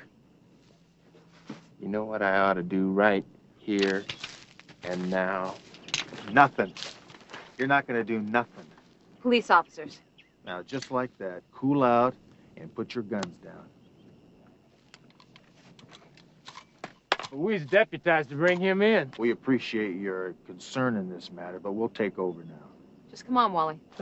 I didn't do nothing. Honest, I didn't do nothing.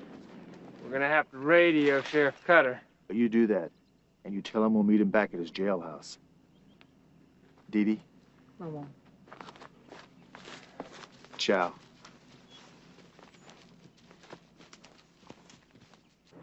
Wally, you gonna talk to us? Are you gonna tell us what's going on here? We don't want to believe you hurt that girl, Wally. Hurt that girl? Laney, the waitress.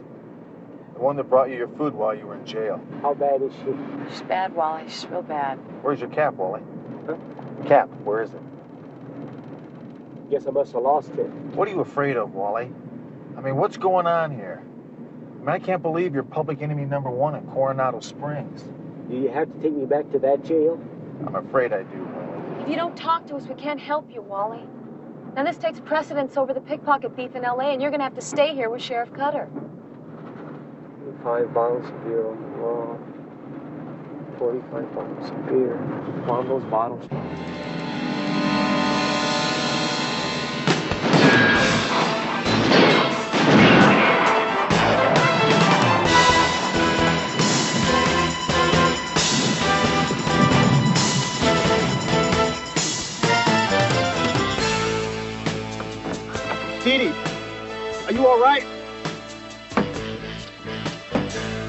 car? Yeah. Huh? You all right? Yeah. Yeah, I just jammed my leg. I'm okay. You sure? Yeah, where's Wally?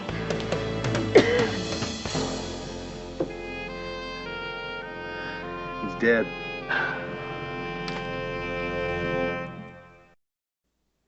Is that too tight? Yeah, it's a little too snug.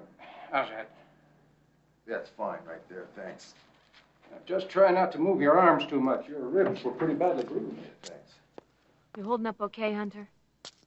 In about a week, have your doctor back home. Give that a look. Thanks, Doc. How's the girl? Well, things are starting to turn. Looks as though Laney just might pull through. Oh, that's great. Is she awake?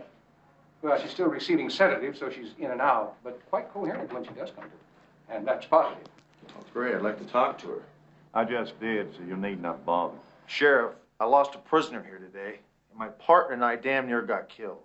Now, since Wally Wallerstein was in that car and a victim, somebody else is to blame. Now, maybe that somebody else is the one who attacked Laney. Your Wallace Wallerstein was the one that attacked Laney. Did she say that? All the evidence points right to it. And you need not go snooping around here anymore, because I got the boy that killed him. Well, who is it? Tim Collier, Laney's boyfriend. No. You can't really believe I did this, Sheriff. You can't. You kind of made it sound like you had a full confession, Sheriff. Look, we all know how you felt about Laney, Tim. And Nona Prescott already said he radioed in and let you know these two officers was bringing the suspect in.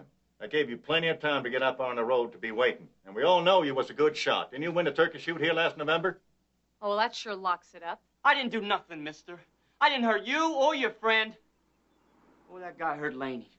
Doesn't mean I wasn't thinking about doing it. But I didn't. I truly didn't. If I did, I'd be man enough to stand up for it. And you will stand up for it. Because what you done was wrong, boy. Which is not to say everyone around here don't know why you've done it. Even Mr. Eastland. And I'm sure he'll put in his good word when a circuit judge comes back. I thought you said Wally took your rifle, Sheriff. Oh, I brought that one from home. Where's the rifle that Wally supposedly took? It wasn't with him when we caught him. Maybe he tossed it when he ran out of ammunition. That'd be a real shame. It's beautiful. 30-06 it was. Okay, here, miss. Here's a copy of my report for your superiors. That does it, then. I don't think so, Sheriff. What does that mean? Well, it means you've got a couple of burning wires in this town, and I'm going to find out where they are. We don't need for an outsider to come in here telling us how to run this county. Ever since the two of you showed up here in Coronado Springs with that prison of yours, nothing's been the same. Now, we're a nice, friendly group of people looking to mind our own business. I suggest you two do the same and move on out of here. Are you throwing us out of town, Sheriff? Heck no, I've got no reason to throw you out. But I do have a law that says that while you're in this county, you hand in your firearms. We are required to always carry our weapons. Not around here, you're not, Sweet Lips. You're welcome to take in the sights. But if you do, you do it under our rules, our regulations.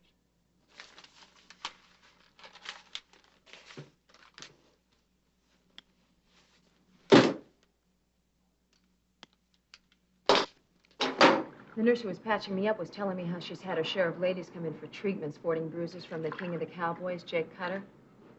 She said the couple of girls that did confide in her led her to believe it was a matter of doing things either his way or else. Well, why didn't they report these assaults? To who? The law?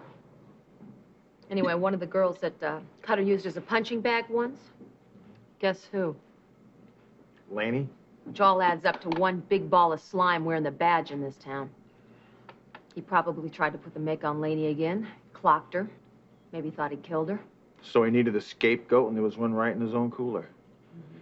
Now, there's a good theory to chase around the block. So, how do we make the sheriff own this? Another refill? Boy, this morning feels a whole lot better now that you tell me that Laney's coming around all right. You know Laney pretty well, don't you?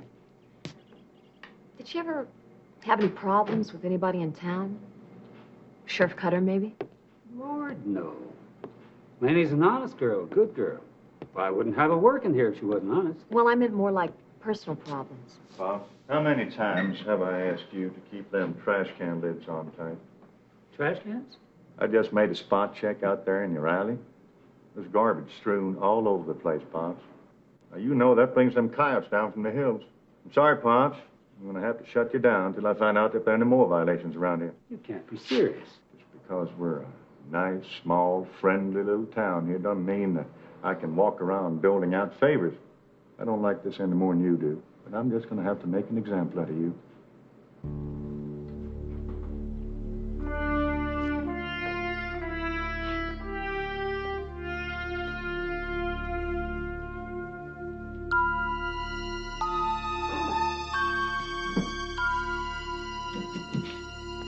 Thanks, boss.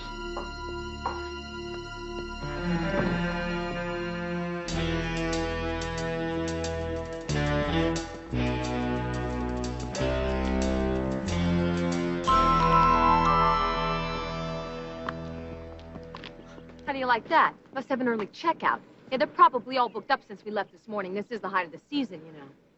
Yeah, you know, I get the feeling that you and I are wearing the mask of the Red Death around here. We just better hope they don't have attendants working the public toilets or we're really in trouble. I know what you mean.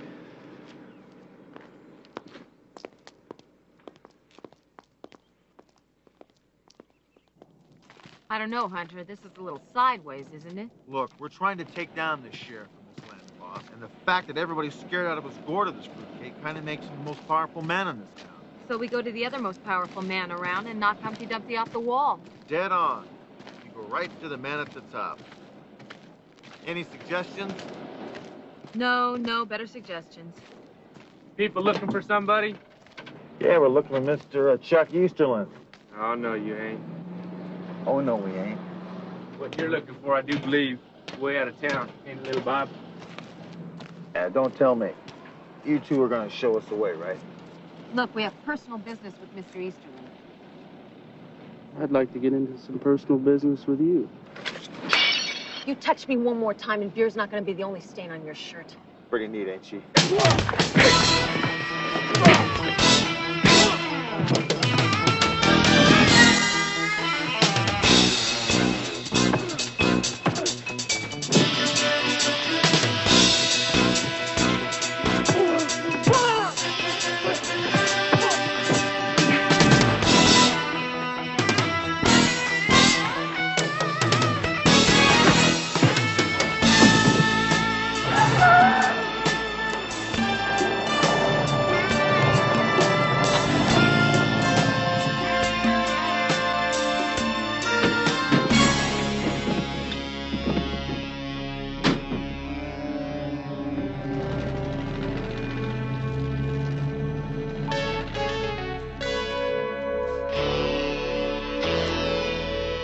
Right, that's it.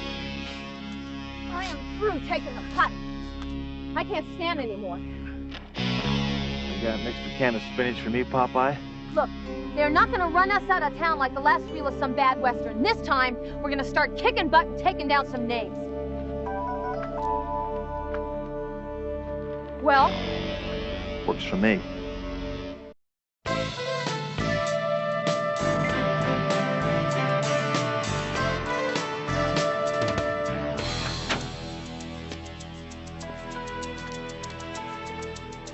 Thanks, pal.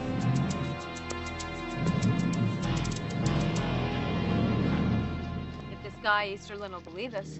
He's got to know Cutter as well as anybody. He's probably had second thoughts about this guy. Who could be smart enough to own all this and not? We just have to bank on old man Eastland caring as much about this town and its people as we were led to believe. Howdy. Hi. You looking for somebody? Yeah, we're police officers. We'd like to see Mr. Chuck Easterland, please. He's inside with his family. Just this way. Thanks. Well, I'm pleased to meet you both. That's Lucas, my oldest boy on the end. Charlie, named after me. And little Bob. We met before at the gravel. And, of course, you already know my stepson, Jake. Sergeant? We sure are good at this, aren't we? Could I have a word with you, Mr. Easterland? Sure thing. Now, y'all don't mind if I listen in on that conversation, do you? Well, I'd like to talk to your stepdad alone. Well, we don't have any secrets in my family, Sergeant Hunter. Well, then you won't mind if we talk alone, then. You can fill him in afterwards if you'd like. Sounds reasonable.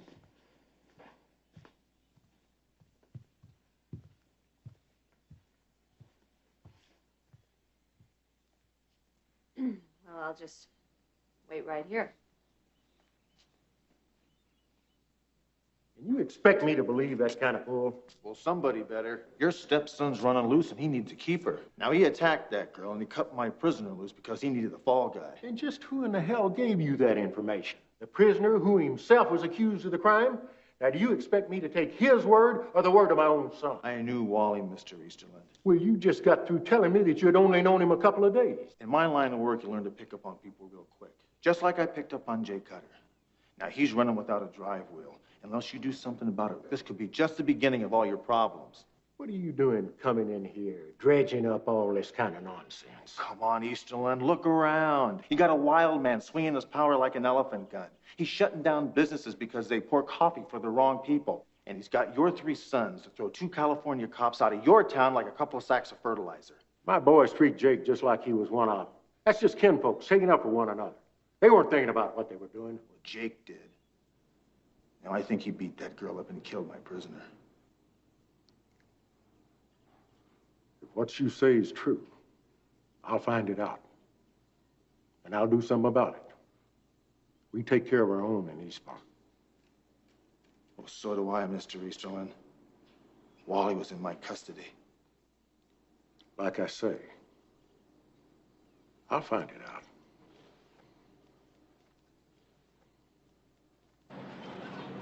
I've already been in a car wreck today. Why do I have to do this? Because I don't want Cutter to know we're snooping around our car.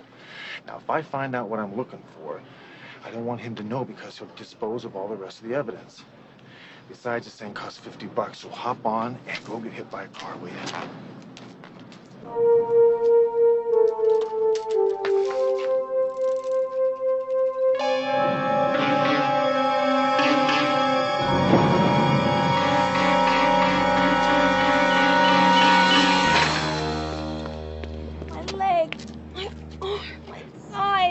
Just take it easy, lady. Now, where does it hurt? Everywhere. I don't believe it. I can't even go get air in my tires anymore without being run over. Well, now, you just take it easy, lady, and I'll go get a doctor. No, I don't want a doctor. Will you look at my bike? I can fix your bike, all right, but I really think I ought to go get a doctor. I don't want a doctor. I hate doctors. Lady, I've got to call a doctor for legal reasons. Legal? You want legal? I got legal. While you call your doctor, you can call my attorney, Bernie Polachek, 1616 Meadowlark Lane, 555-9800. You are going to fix my bike, and you're going to replace my pants. Will you look at my pants? Oh.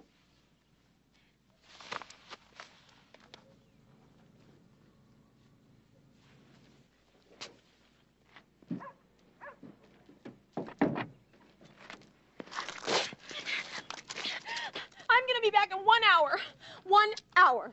And you better have that flat fixed, or Barney Polachek is going to be on your case.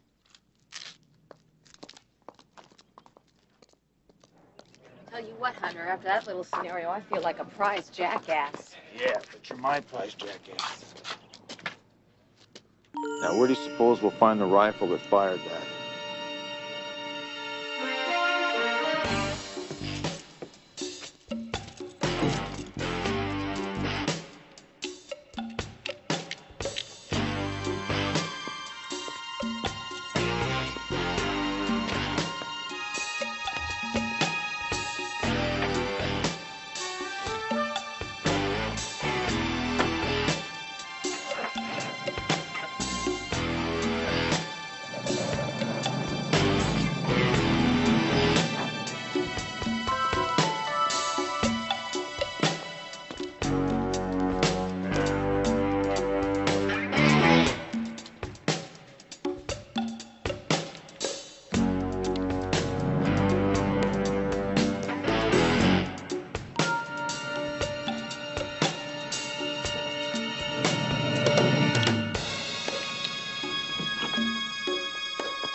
Who's there? What's going on? What are you two doing? Well, it's a long story, Tim, but we're here to help you. Sheriff Cutter can't know what you're doing. We think he's the one that attacked Laney. Cutter? And kill the guy you're accused of shooting. No, Laney always was afraid of Jake. She said he was always bothering her and that he was always trying to get her to go out with him. She said that he was a little crazy. Yeah, well, he left a little crazy in the dust 2 days ago.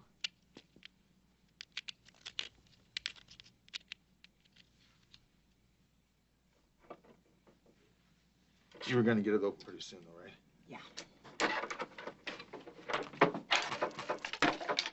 Where you going with that rifle? What do I do when Cutter comes back? Look, Tim, you just tell him the truth, just the way you saw it. We came in and took the rifle. There was nothing you could do to stop us. Now, we've got the bullet that killed Wally. If the bullet from this gun matches, you'll be out of here before anything else happens.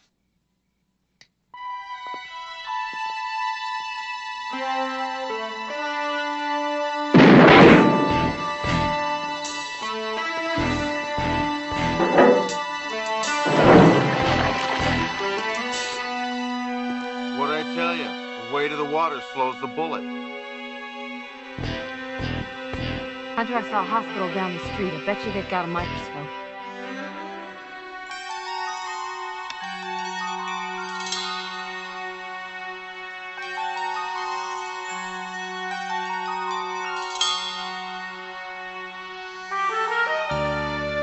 The bullet that killed Wally came from Cutter's gun.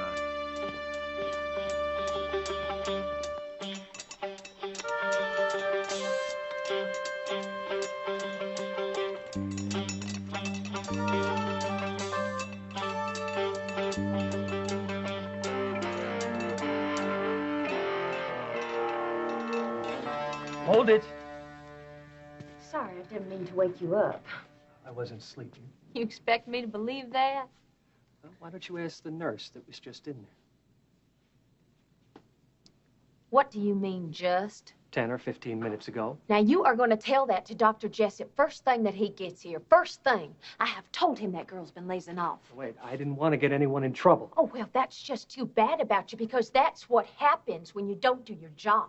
Now, she was supposed to have changed that sucrose solution 45 minutes ago. Not 10, not 15, 45 minutes ago. And now I am supposed to follow up with a 10% drip sucrose. Red, then I am going in there with you. Because that girl in there is a material witness in a murder case. Sheriff's orders are no one goes in alone. Well, all right. Go on. After you.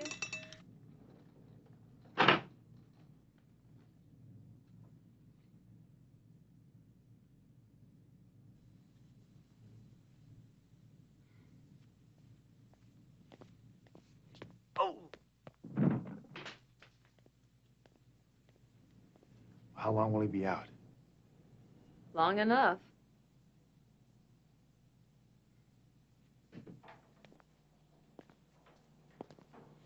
It's okay. I'm Sergeant McCall. This is Sergeant Hunter. We're with the police department in L.A. What is it? What are you doing here? Is it Tim? Well, you know he's been arrested for murder. What do you want? We know it wasn't Tim. We know it was Jake Cutter that attacked you. No. No, please go away. Lady, just listen to us. No, you have to go. I don't know anything. Please go away. We can't. One man was murdered. You were almost killed. Honey, your boyfriend may go to jail. No. Jake said no. He promised. Jake's a liar, and he's crazy. You know that. You have to tell people. I can't. It's the only way we can protect you.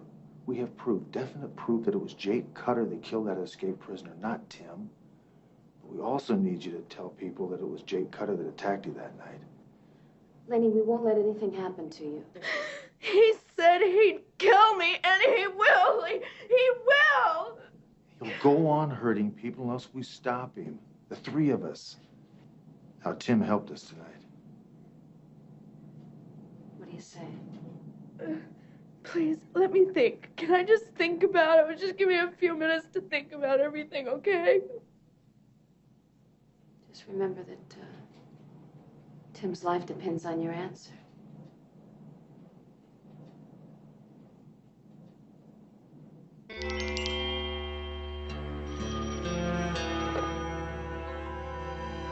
Cutter.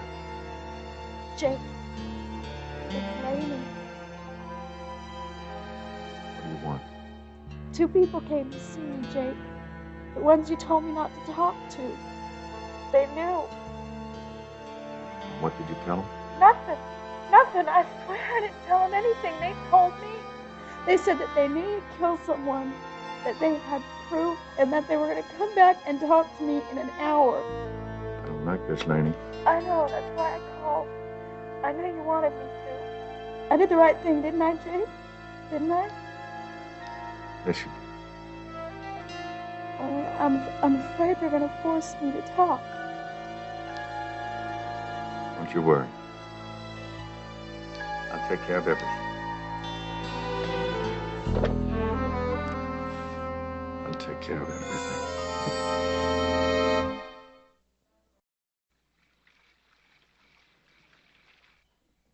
Jake? Papa? Where you going, boy? Out? Who's the phone call from? There was business. I am the sheriff around here. So long as I see you. I said I'm going out. I don't think you should. Whatever you're into, I can only protect you so far. I can only keep so much from your mama. Go back to bed, Jake. Whatever it is, we'll work it out. If we still can. I don't need you or anybody else to help me work things out. I can work things out by myself. I got everything under control, Papa. Jake. Papa. I've got everything under control. It's all right.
It's over, Cutter.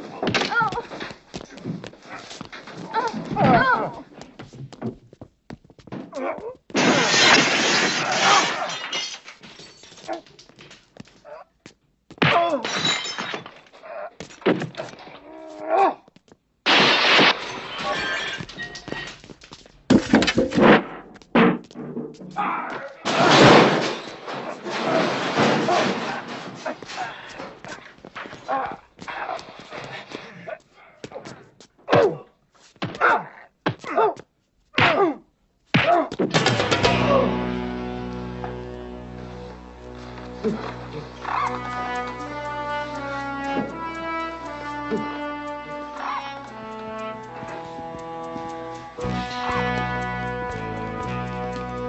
It was him. It was Jake that attacked me. He followed me after I delivered that man in the cellar's food. When I said no, he said he'd kill me.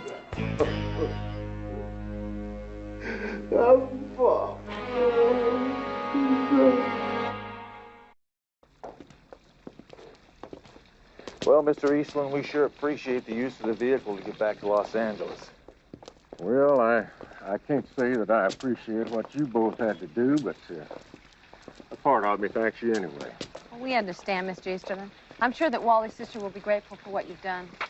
Well, I know that money is not going to make all this go away or pay her back her loss. But everything I have, all my assets, call on, I can't make it right. But I like to feel like I'm trying. Thanks a lot, Mr. Easterling. Thanks.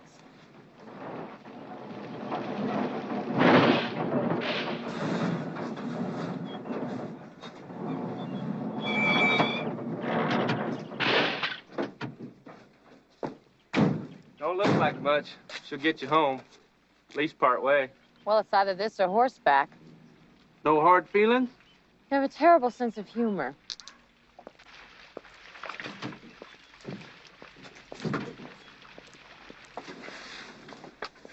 Well, Pa, what do you say we hightail it out of here and head for that land of plenty I done heard of? Well, it works for me. Pedal to the metal. 89 bottles of beer on the wall. 89 bottles of beer. If one of those bottles should happen to fall. 88 bottles of beer on the wall. 88 bottles of beer on the wall. 88 bottles of beer. If one of those bottles should happen to fall. 87 bottles of beer on the wall. 87 bottles of beer on the wall. 87 bottles of beer. If one of those bottles should happen to fall. 86 bottles of beer on the wall.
Objective about a mob killing. I'm liable to think it was a hit, and then you're going to be knee-deep in dead bodies. What we don't need is an all-out war in the city.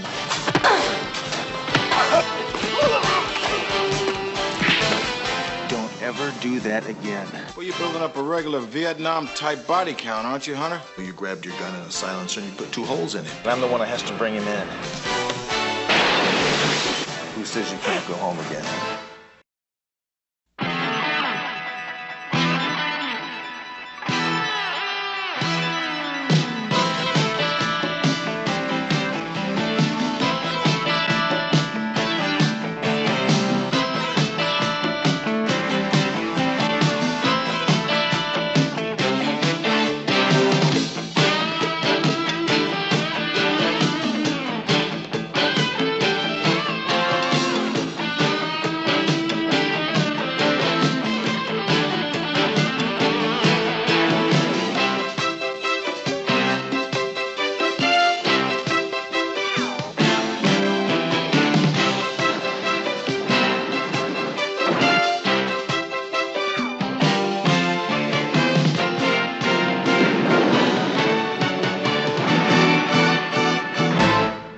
Works for me.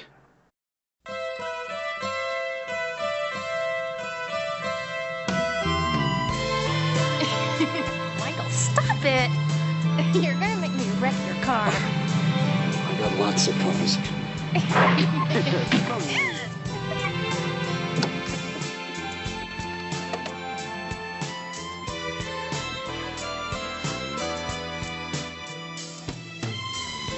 Hurry up before it blows up.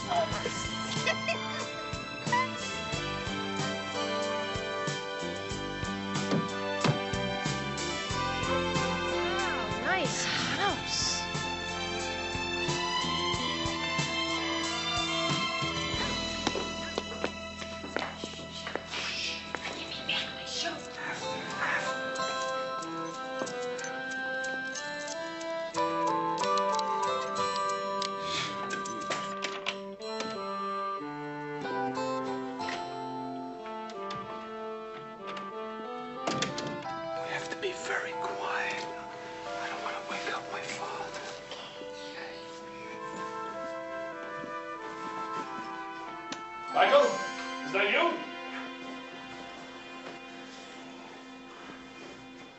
Who's down there? Stay in there, please. Don't make any noise.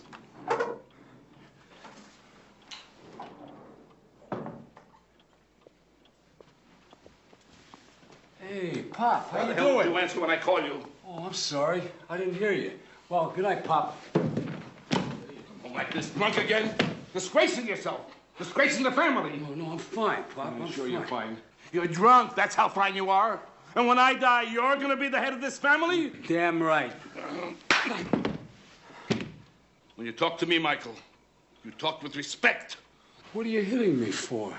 Michael, we have to talk. Pop. Now! Okay.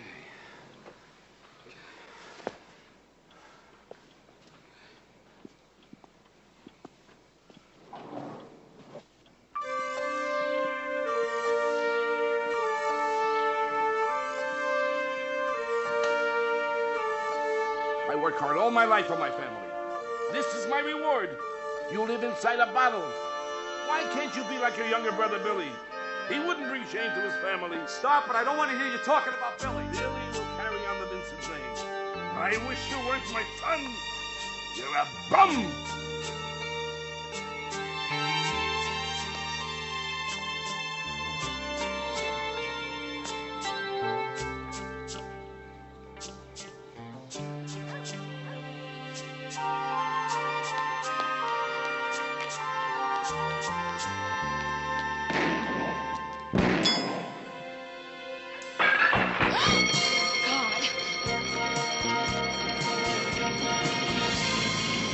Unit 24, assist Unit 21, possible 187 at 1313 Mockingbird Lane. Unit 21 respond.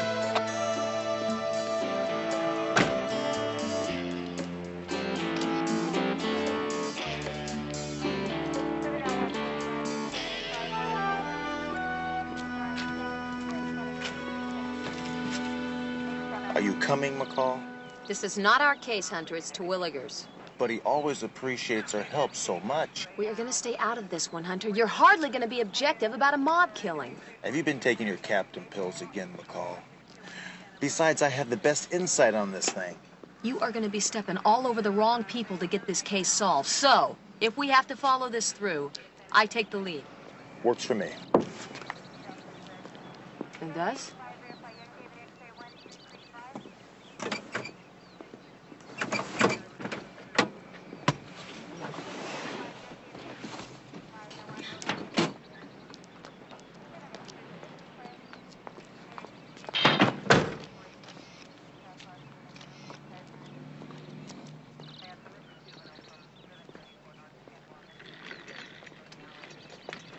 Hey, Ricky, lovely morning, don't you think?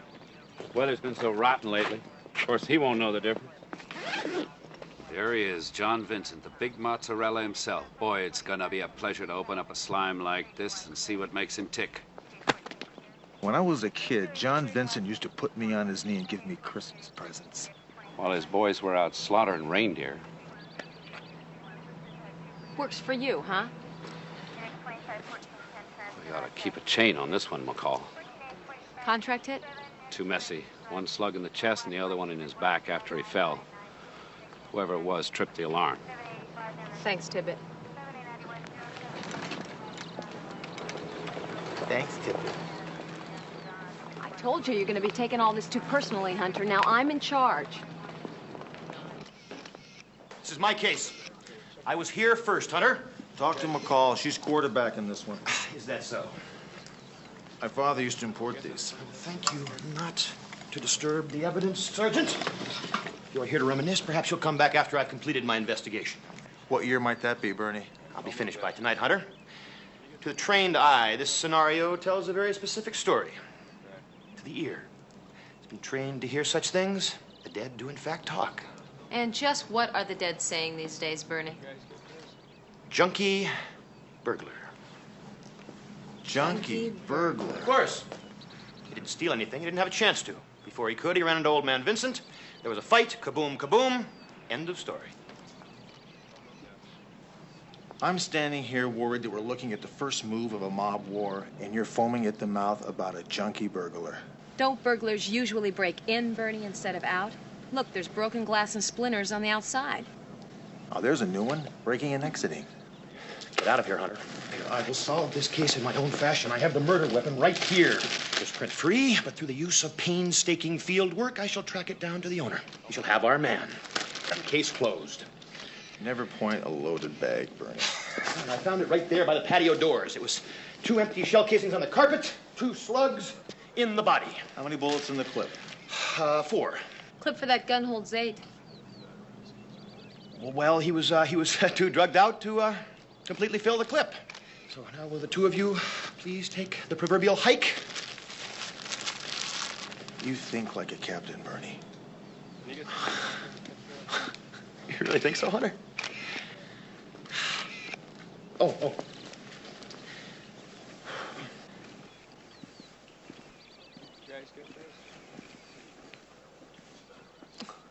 I know, when you were a kid, you used to slide down the banister. Oh, look. Mike's car in the flower bed. There go Mike's footprints on the stairs. And a junkie burglar in stiletto heels. I don't know about you, but I always hang out in the closet when I'm wearing heels. I thought I told you 2 to leave.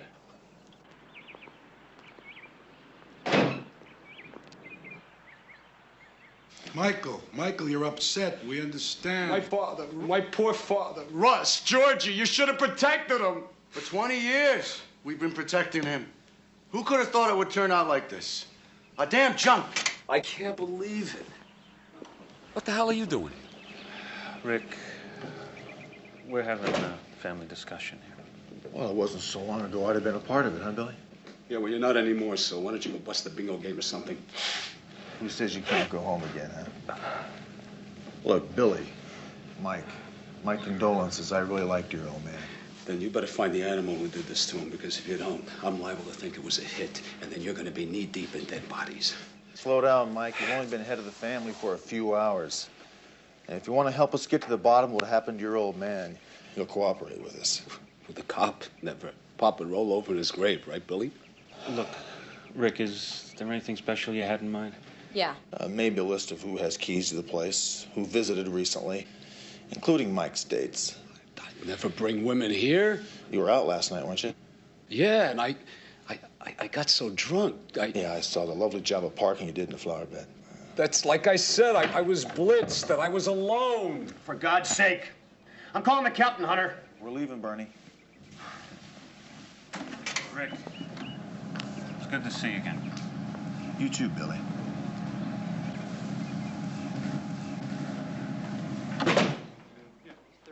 Thanks for introducing me.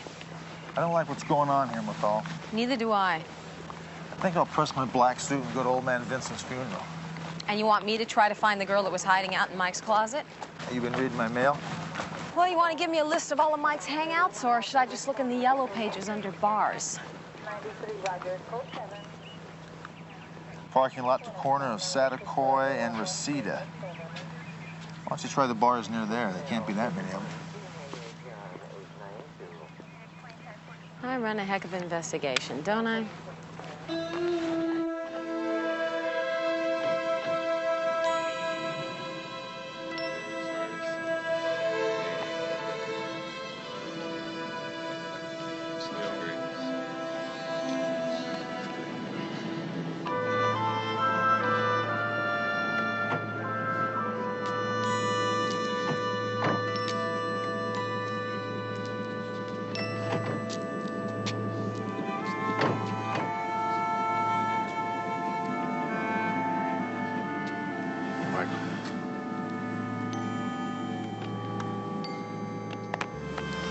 Thanks for coming, Mr. Santoro. Tragedy, Mike. He was still almost in his prime. Really? Your brother's gonna need you now, Billy. Don't forsake him. I won't, sir.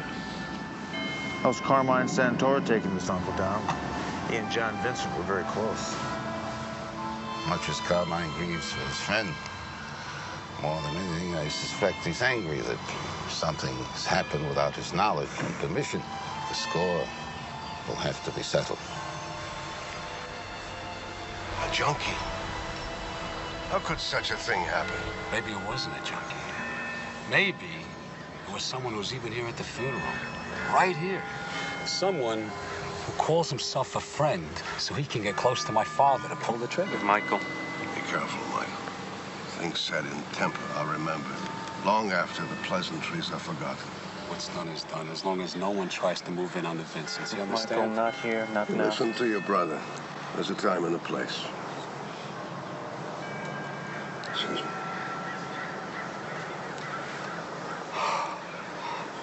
What's the matter with you? You crazy talking to Santoro like that? You don't understand. I gotta come on strong, at least until I find the girl, right? Either you've come to pay your respects, or you show disrespect by coming here. Are you a police officer today, or family? I can't be both, Mr. Santoro. My father told me that. I want to find out what happened to John Vincent. John Vincent? He's like a brother to me. The last thing we need in this town is a war. There are people who would seize this opportunity. Their action could not be condemned in light of the current situation. I cannot stop that. But you can influence people. You could delay this. Maybe. Maybe 48 hours. It's a deal. It was our loss when you chose the wrong side of the law. Excuse me.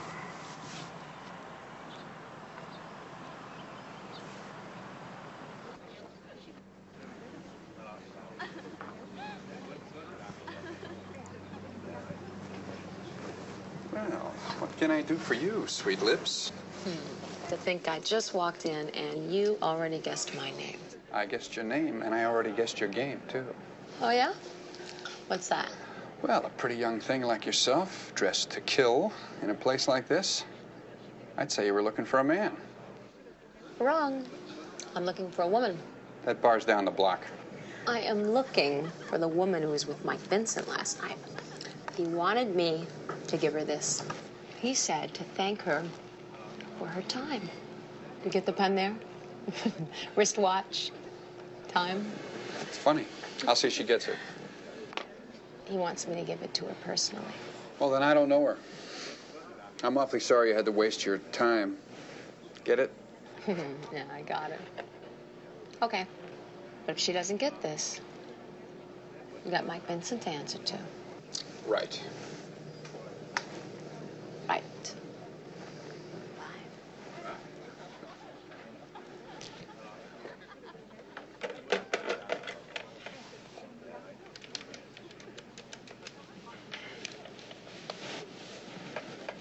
Hello, Mike. Yeah, it's Chris down at the Rendezvous.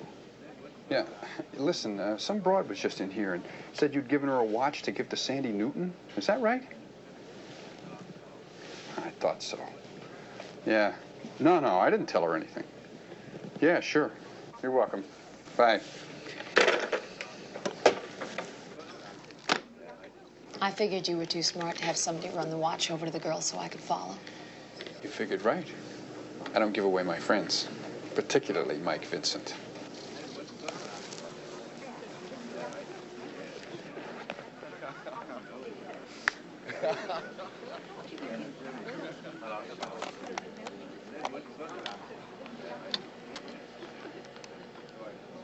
Listen, some broad was just in here and said you'd given her a watch to give to Sandy Newton. Is that right? Anybody ever tell you you got a lovely voice, sweet lips?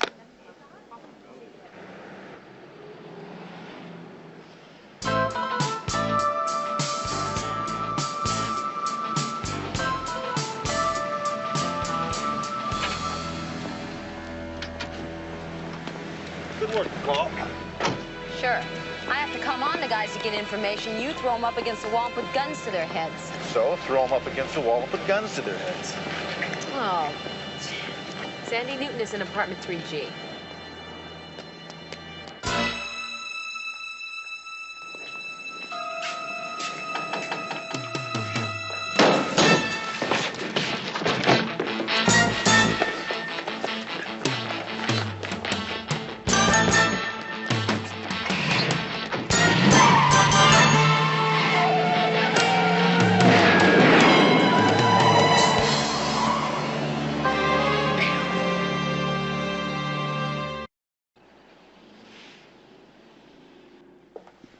at least we know the apes and the ski masks didn't get her. So we figure Sandy packed up and flew the coop in the nick of time, huh? Yeah. Whoa. Hey, Hunter, come here. Take a look at this. Yeah, what do you got? It's all tuna. She must have been running a cat farm. What's cannery tuna? Well, I didn't figure it grew on trees. No, what I mean is, when you go fishing on a party boat or a charter, you catch a lot of fish, you take the tuna to the cannery and they exchange it for tuna that's already been canned. Lady must do an awful lot of fishing. So do we.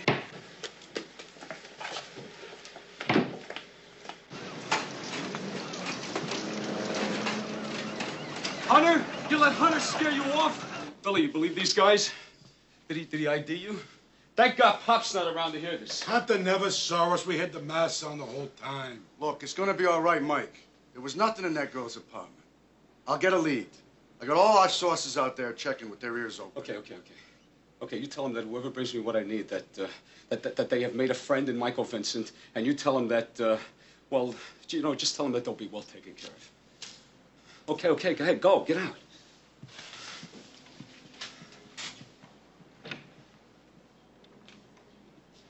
You're making too many promises, Mike.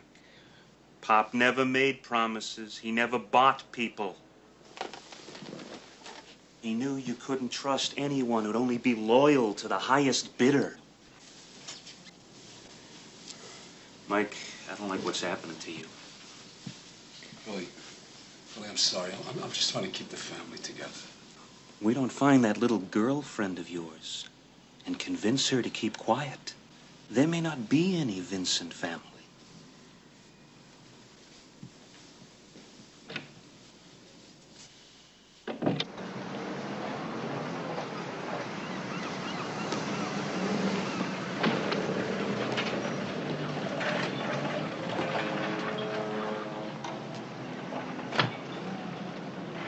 Nice work if you can get it. Hey, buddy, can I have a talk with you? Yeah, sure. Sorry, pal. Can you tell me where I can find a record of when and to whom this can of tuna was distributed? The number on it is 236H. Is anything the matter with it? We got it from a girl named Sandy Newton. Heard of her?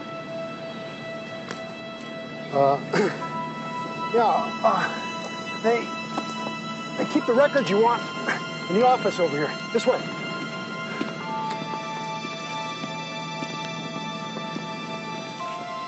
Now, the office is right over here.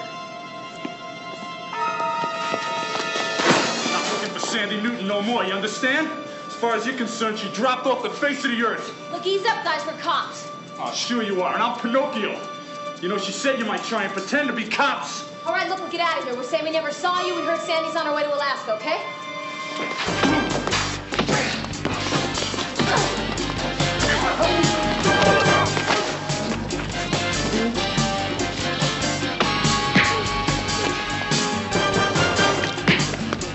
Time out.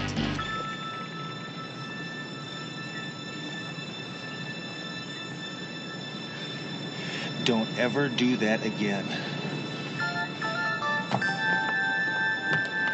Sandy! Sandy! Dave, who are they? Cops, honey. Damn, I told you. Is it just me, or have you noticed that nobody responds favorably to cops anymore? What did you see at the Vincent's the other night, Sandy? It's about time you told somebody. I didn't see anything. And why are you hiding? Look, Mike brought me into the house, okay? But when he heard the old man coming down, he hid me in a closet. I heard them argue. Maybe the old man slapped Mike a couple of times. Then they went into the living room, they shut the door, and that's when I slipped out. What were they arguing about? Booze, women, Mike's bad habits. The old man was worried whether Mike was really capable of becoming head of the family. Did you hear the shots? Yeah, 2 of them. Then the alarm went off. I was already out on the street. I just kept right on running. Where? You heard 2 shots, and then you heard the alarm? Yeah, that's right. And so when I read in the morning paper that old man Vincent had been murdered, I figured they'd come looking for me. So I turned to my brother Dave. He works in a cannery, and he hid me on his boat while we were waiting to get resupplied and headed back out to sea.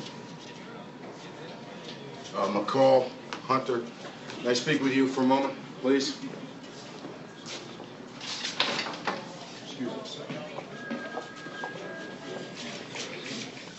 You know, I'm sick and tired of the two of you wasting my time with these cockamamie theories of yours, and it's not even your case. Captain, Sandy heard the shots and then the alarm. That makes it an inside job. Are you expecting me to take the word of somebody who admits she was dead drunk at the time and planning on diving into the sack with a guy she just met? What does that have to do with anything? Well, it has to do with credibility, Sergeant McCall. It has to do with morality. It has to do with whether or not this department is going to jump every time some little tart makes up a story just so she can finally get her name in the limelight. And even if she did hear the shots first, maybe this is the answer to our junkie burglar. Maybe he broke into the house without setting off the alarm, then encountered old man Vincent, panicked, shot him, and then smashed open the living room door, setting off the alarm at that time. Well, let's not all stand and applaud at once. The captain's right. It could not have been an inside job, and here's the proof. The slugs we dug out of old man Vincent's body don't match the gun we found on the scene. That means our junkie ran off to wherever it was he came from and took the murder weapon with him. They almost match. The bullets that killed old man Vincent have additional striations. The kind you get when you use a silencer. Yes, but everybody, including your girl there, heard the shots. Captain, we've got to protect Sandy whether you believe her story or not. Now, the way she tells it, Mike Vincent is guilty as hell. And a guy like that doesn't much appreciate his name being taken in vain. Well, I tell you what, Hunter, I can't justify wasting the taxpayers' money to provide room and board for witnesses who haven't witnessed anything. But just to show you I'm not a bad guy, here's a quarter. You call your relatives and tell them the girl's story don't mean squat to me, so they ought to lay off of her. Okay, that's it. We'll call you if we need you, Miss Newton.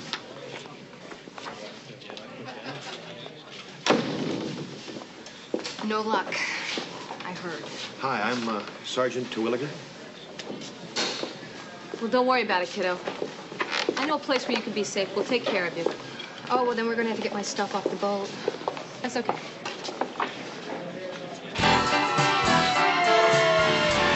It's Dave's boat. Oh, my God.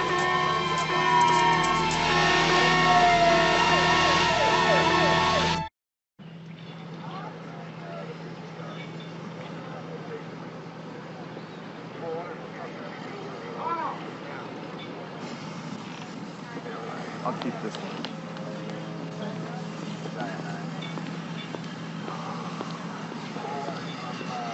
Well? Well, it was no accident. The fire captain found a piece of the detonator. Hunter, what's the matter? Look, what were our motives here, McCall, huh? To protect this girl, or to hide her out and to use her to force Mike Vincent to force his hand? Both. Because you know damn well she'd never be safe as long as Mike was on the streets. Yeah, and I'm the one that has to bring him in. Me, who not too many years ago had to decide if he wanted to be the next Mike Vincent on the block. Well, Hunter, you don't need me to tell you. You made the right choice. Then let's go tuck Sandy in and put the screws to Mike, huh?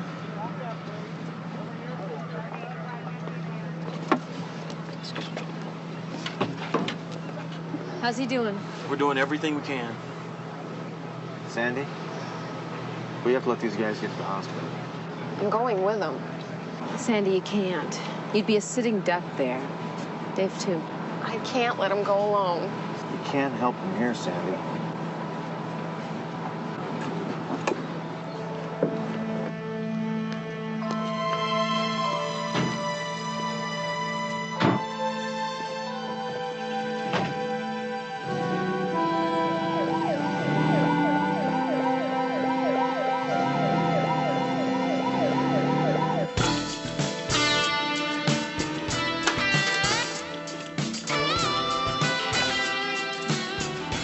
Sorry about the room, but it's the only place I could get for free on such short notice. I was here a year ago on a stakeout. It's sort of homey, I guess, if you're raised in Las Vegas.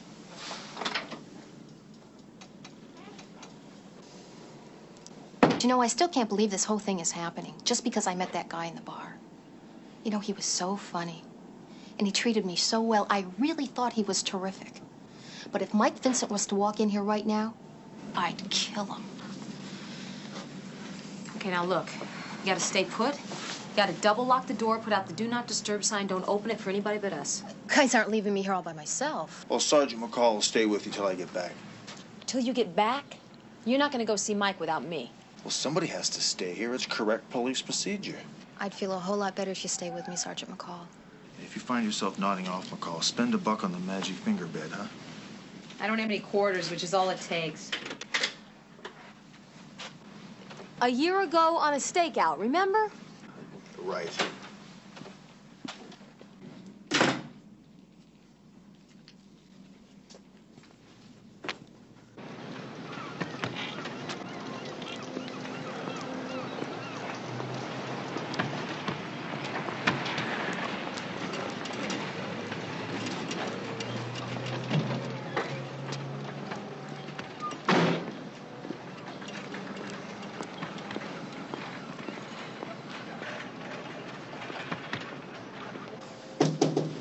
Yeah, come in.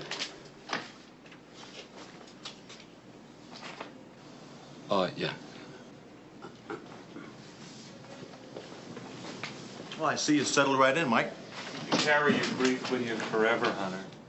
Life and business go on. Well, it sounds like you've been reading too many fortune cookies, Billy. And what do you want? We have a lot of things to do. Like kill Sandy Newton? Who? College education, you still don't know how to play stupid convincingly. Now, you ought to take a lesson from your brother there. He's got it down pat. What do you want from me? A confession would be nice. Confession? To what? Well, the way I see it is, the old man was coming down on you pretty hard, so you grabbed your gun and a silencer and you put 2 holes in him. Then you ditched the silencer, and you fired 2 slugs up into the stratosphere. You set the alarm off to frame some non-existent junkie burglar. That kind of talk, that kind of irresponsible talk can start a war, and you better be careful that you don't get caught in the middle of it. I didn't realize we were into the threat-making part of this conversation, Mike. That was a threat, wasn't it? You know what your problem is? You've always had it in for me. Michael. No, Billy, it's true. Why? Because I had the guts to do something that you ran away from? The only thing I ran away from, Mike, was the sewer, which is exactly where you're gonna be if you hurt that girl. You know, Michael, you better, Michael, just relax. Look, Ricky, we're not after the girl, all right? We need her alive. If she can tell us who killed Pop, we're gonna know who's trying to move in on the family. So there was a girl in the house the night your dad was killed. I was struck out of my mind. I don't remember anything. Now, will you please get out of here? Hey, as long as you remember not to hurt that girl. Because if you do, Mike, you and I are gonna have to have another little talk. And another peach.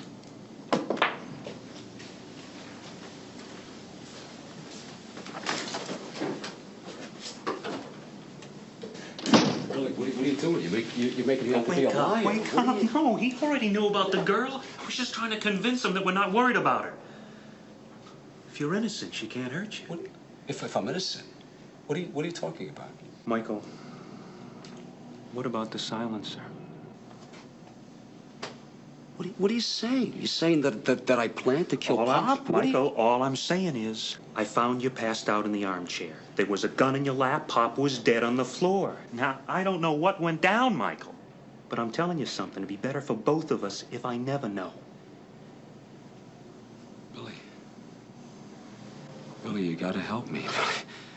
You gotta stay with me. You gotta stay with me. I will, Billy. Michael. Huh? Will you do that for me, huh? Really? Huh? Yes, yeah. Huh?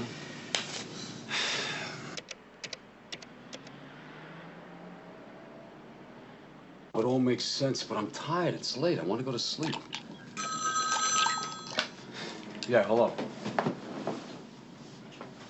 Who? Sandy? Is that really you? Mike, you've got to help me. There's people after me. Well, where are you? I'll come and pick you up. They think I know things. But whatever I know, I'd never tell anybody. You know that, Mike. Just give me the address. No. I've got to get out of town. I need some money. How much? 1,000. Yeah, 1,000 will do me just fine. And then I promise I'll never say anything to anybody and you'll never hear from me again. Hey, 1,000, you got it. Where and when? Tonight, around 11 at the cannery where my brother works. Oh, yeah, sure, the cannery at 11 o'clock. Great. Now, look, Sandy, don't go away. I'll be there, okay? Thanks, Mike.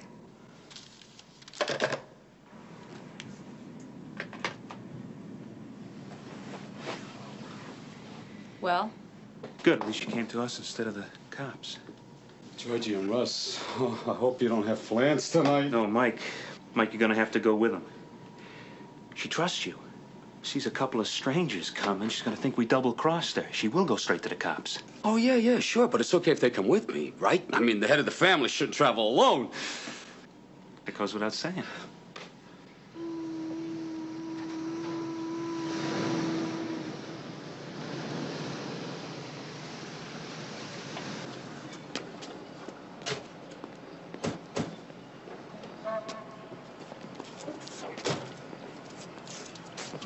Let me do this alone. I don't want to scare her.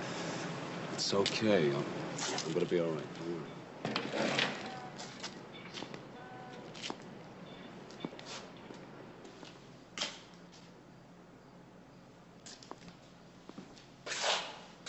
Sandy!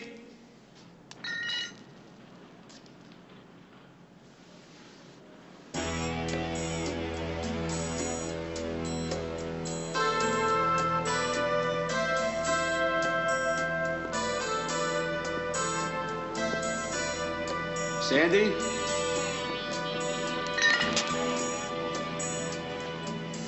Sandy!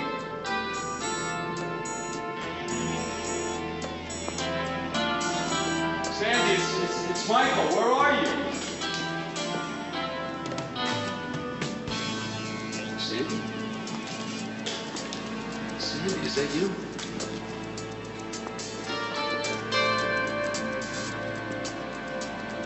I'm glad to see you.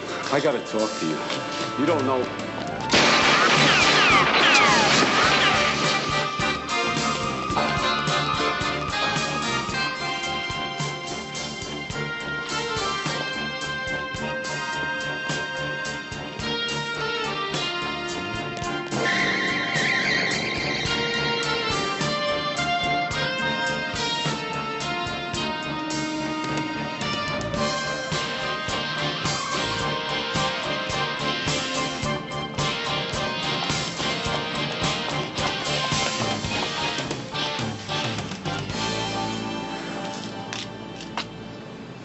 Clean shots. Didn't even know what hit him. Damn. And to think they say you can't turn a phrase.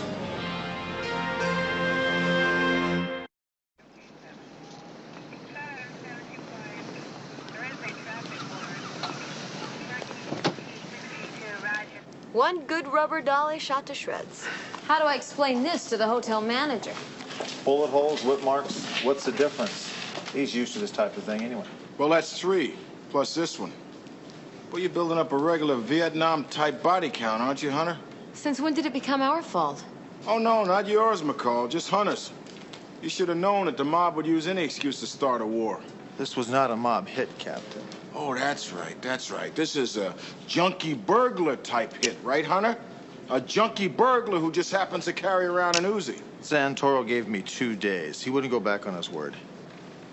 That's what I think about Santoro and his word. And the other thing I think is if I catch one more dead body in my precinct, I'm going to throw Santoro and his hand-tailored butt into jail. You tell him that, Hunter.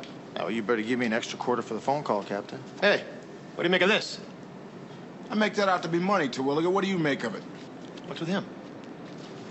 Why would Mike bring hush money? He came here to kill her, didn't he? Hunter, a word of advice. Case closed. That's 2 words. Sue me.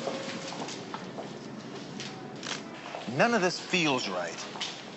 These people settle their own affairs in their own way. Now, you've told me that, Hunter. You were worried about a war. Well, stop worrying. Vincent's are hardly in a position to strike back. I gotta talk to Santoro. I gotta find out what went on here. Okay, fine. You do whatever you want to do. But now that it's safe, I'm going to take Sandy to the hospital to visit her brother.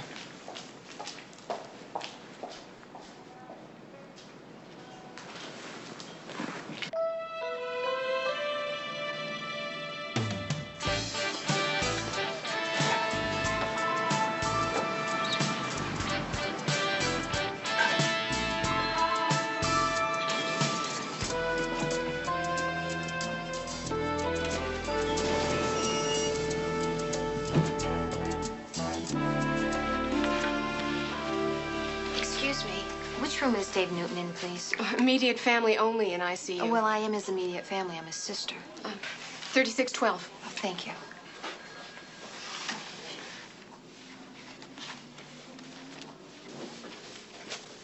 Excuse me. Is there a phone around here? Oh, right near the elevators. Thank you. Mm-hmm.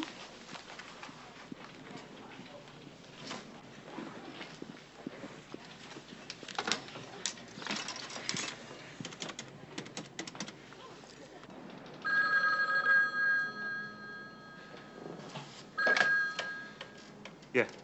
Hello, Bill? This is Solly. Listen, I'm in the hospital here. No. No, I'll take care of it myself. Yeah. Sally? I won't forget.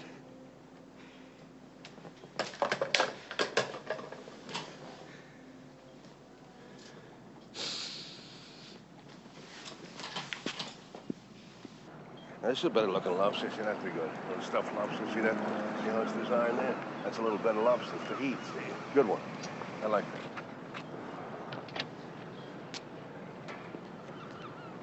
that. Hello, Ricky. What can I do for you? You promised me 2 days, Mr. Santoro. You hurt me, Ricky. You hurt me very deeply. You look me in the eye, and you hurl accusations that you know in your heart are false. Why? Why do you treat me like that, huh, Rick? Is that what they teach you down at your police department? Who could get close enough to George and Russ to put bullets in their heads? Except Billy. Now that the old man and Mike are gone, how fat do you think Billy's gonna get? He's the last of the Vincents. Family business belongs to him. His territory is going to be respected, you understand?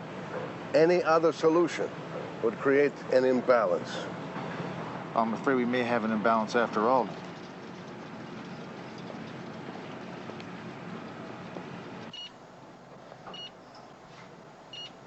Dave? Dave, can you hear me? Dave, it's your sister, Sandy. Dave, it's Sandy.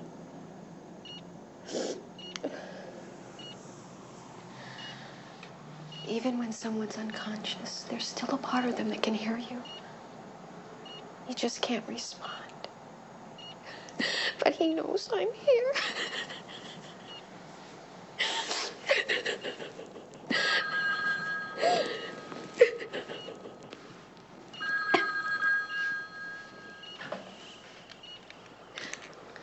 Hello?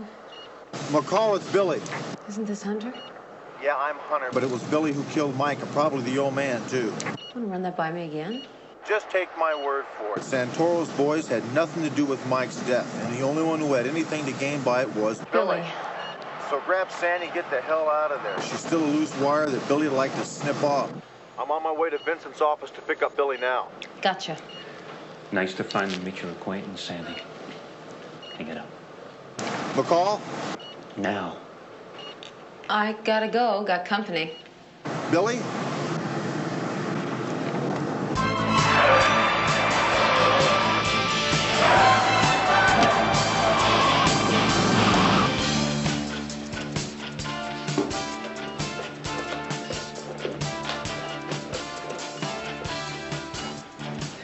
Let's have you back up, McCall. You back up. Nice and easy.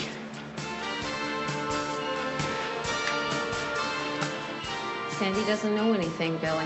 As far as she was concerned, it was Mike that killed your old man. But we know better, don't we, McCall?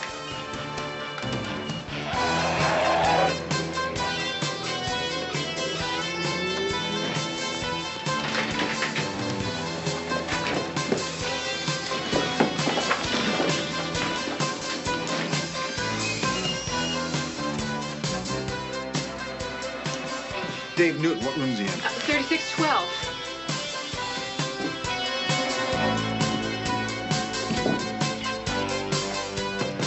McCall, you in there? Come on in, Ricky. Drop the gun. Let him go, Billy. You'll be safe in custody. When Santoro finds out about this, it's all over for me. No, I want cash and I want a plane. You get McCall and the girl once I get where I'm going.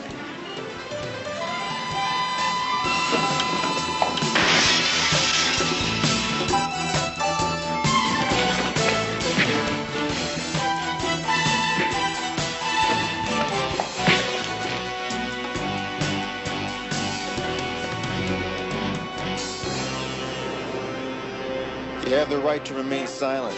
If you give up that right, anything you say can be taken down and used against you in a court of law. You have the right to an attorney.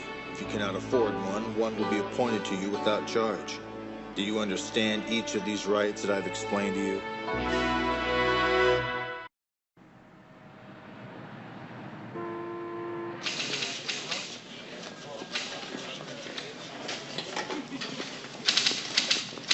Finished with that report?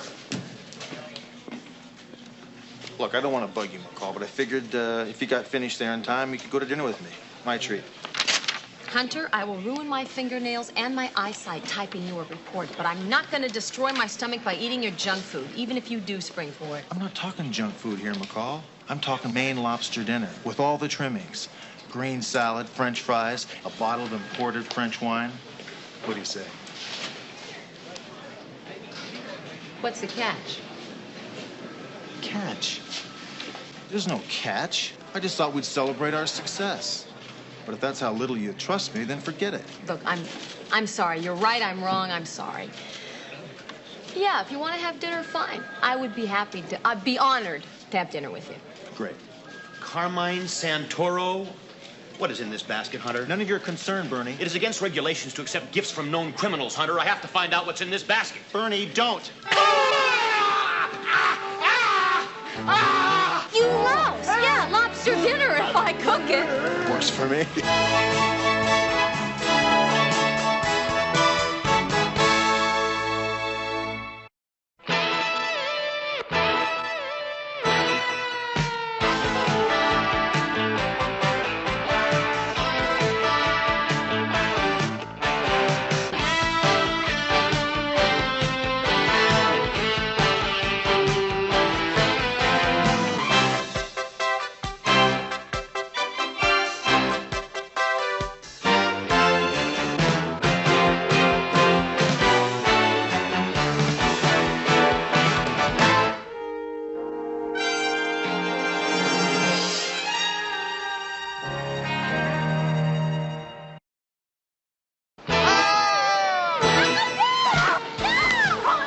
That kid.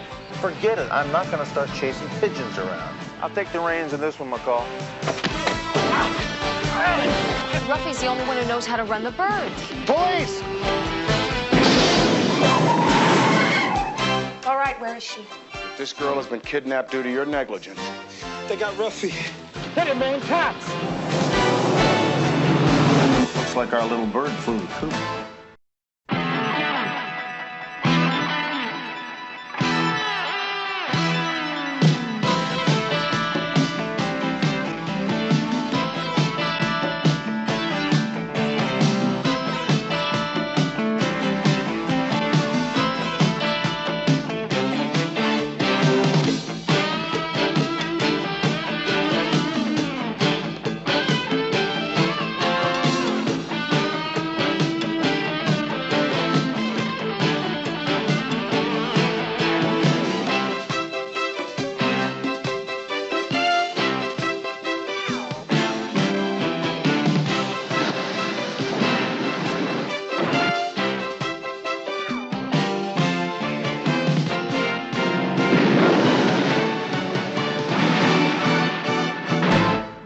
Works for me.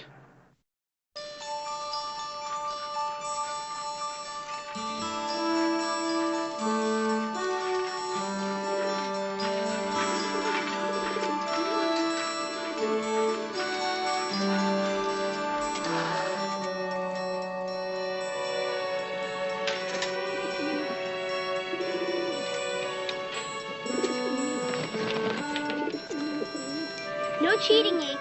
You gotta circle till I get on my bike, okay? Good luck. I'm gonna beat you home, Yank.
Hello, Yank. Looks like you found me.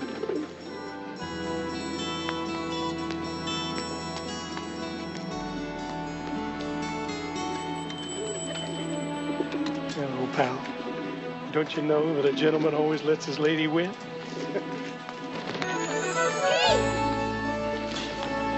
Pete! Pete! Did I beat him? Did I beat Yank?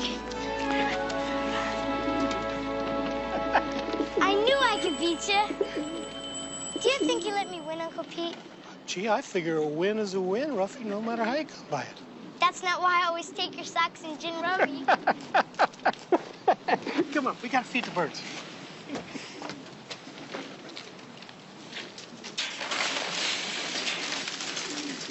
Look at them. No matter how much you feed them, they always act like they're starving to death. Well, maybe they're just tired of being cooped up, Pete. Maybe I ought to let them out for a while. Oh, sure. And so they'll all fly back to their old roost in Agura, huh? Why don't you train them to fly here like Yank? I'm gonna do that, Ruffy, pretty soon. Pretty soon.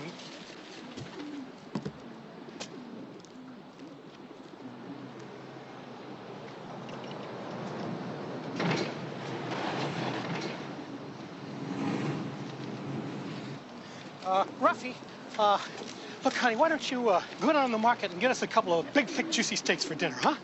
Steaks? Yeah. Sure. Did you hit an exact or something, Pete? Yeah, I hit an exact thing. Hey, 10 cake with you. Come on.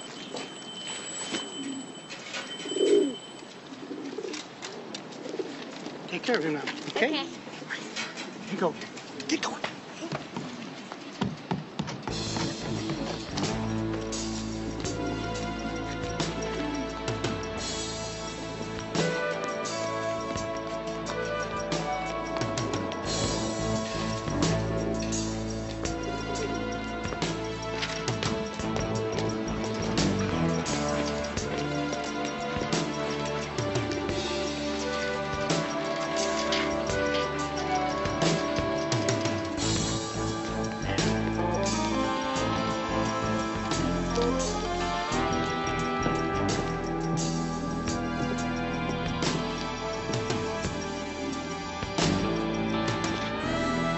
Here's your stuff. We're even, and I'm out. It's all there. I wouldn't touch that stuff.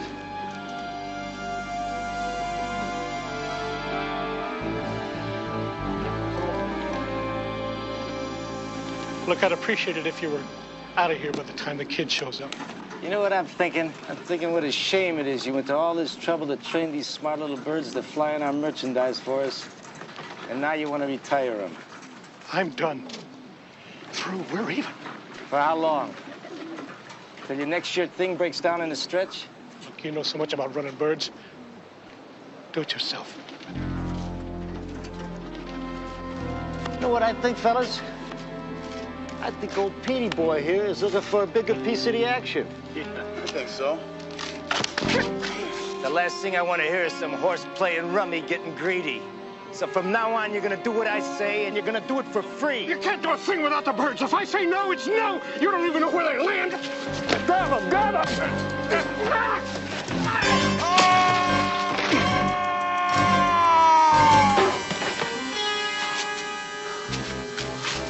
He was trying to let the birds go. You saw it.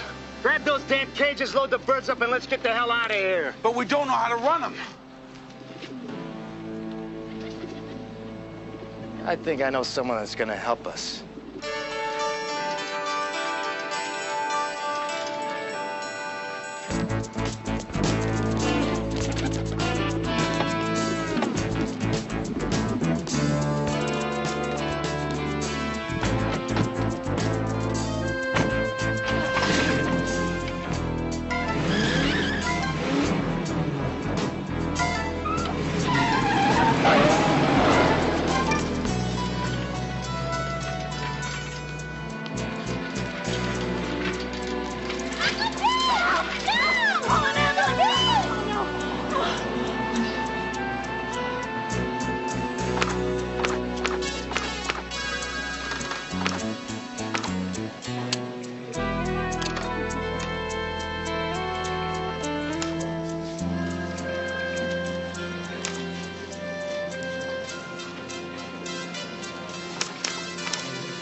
Wouldn't want to do me a favor, would you, McCall? If you want to do my nails over, I'll type your report.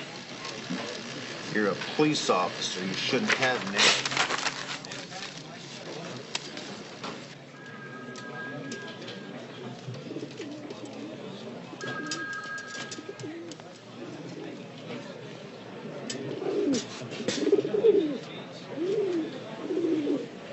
Sergeant Hunter, I'm Ruffy Collier, and I want to file a stolen property report. Well, honey, you're in the wrong place. I work homicide. You want to talk to somebody in burglary. You are Sergeant Rick Hunter, aren't you? I was this morning. Your cousin, Jilly, my bookmaker, he said that you were the best cop on the force and that I should talk to you. Jilly's your bookmaker, too? Actually, he used to handle some of my Uncle Pete's action, and I used to help him make his picks. But Uncle Pete fell off the roof and was killed, and somebody swiped the rest of his pigeons. And I want to file a complaint so that you can help find them. Pigeons, huh? Okay, who put her up to this? Delgado? Look, honey, I'd like to help you out, but I'm real busy right now. They stole the rest of his pigeons, and nobody wants to help me. Nice going, Hunter.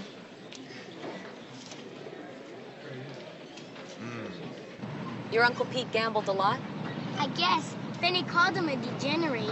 I think that means he gambled. Who's Benny? A friend. So Uncle Jilly's taking bets on pigeon races, huh? Uncle Pete never bet on pigeons. He bet on horses and football and basketball. Lucky for them, those birds can live on chicken feed, considering the odds Jilly pays. Hunter. Look, honey, I know how important these birds are to you, and we'd like to help you out and all, but I gotta be honest with you. As far as the police department's concerned and the law, this is a very petty crime. Do you understand what I'm saying? You're not going to help me find out who took him and get him back. The captain wouldn't authorize it, sweetheart. The birds aren't worth enough to justify the time of 2 police officers. Those pigeons are worth from $100 to $300 apiece. And Yank, I could get $700 for him as a breeder. How many birds did you say there were again? McCall. About 30, not counting Yank.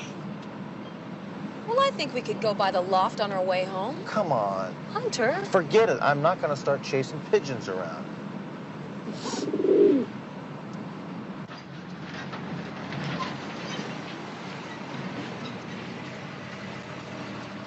Why don't you two go on up?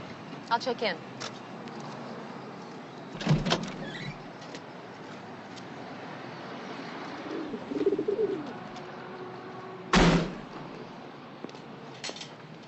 This is L56 McCall. I need some information on somebody. Patch me into records, please. L56, stand by. Ruffy, isn't it possible that somebody left the cage doors open and the birds flew away? Somebody took them. The carrying cages are gone, and anyway, if somebody did let them go, only Yank would come back. Because, you see, Yank was retrained to this coop, and if something happened to this coop, Yank would fly back to his old home. And the other birds wouldn't fly back here? Not yet. They hadn't been here long enough to find out that this is their real home. Uncle Pete just got them. Ruffy, you said your Uncle Pete gambled a lot. Was he in hock to the bookies? For a long time, but he got healthy again just before his accident. He'd been living on beans for a month, and then all of a sudden he sends me out to buy some steaks. He must have hit a big one. Hunter?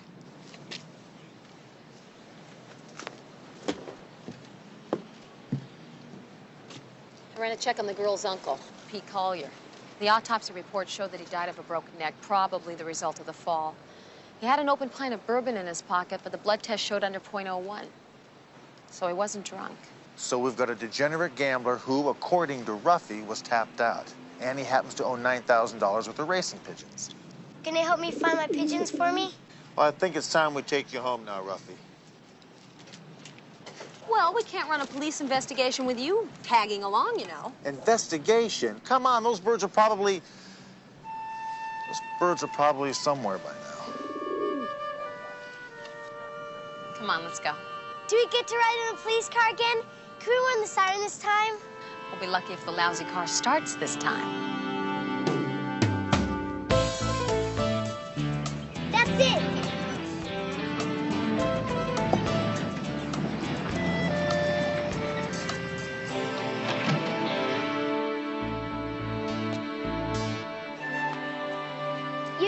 walk me to the door. I'm 10, you know. And besides, I don't want to worry my parents coming home in a police car and all. Bye. They'll hardly recognize this as a police car.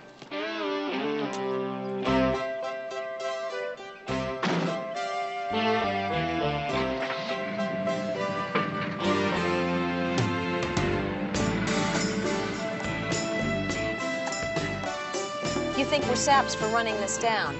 I'm a homicide detective, not Dr. Doolittle. Well, we may have a homicide. It's obvious what could have happened.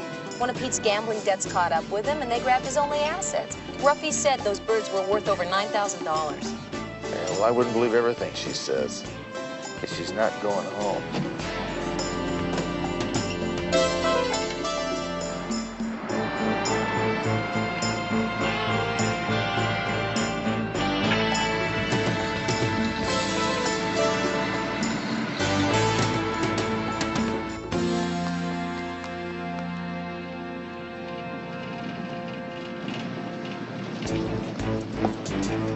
There she is.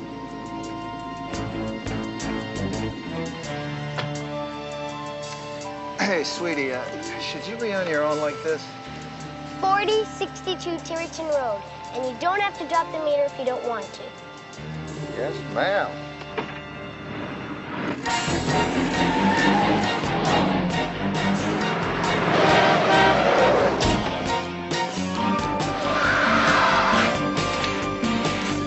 Police!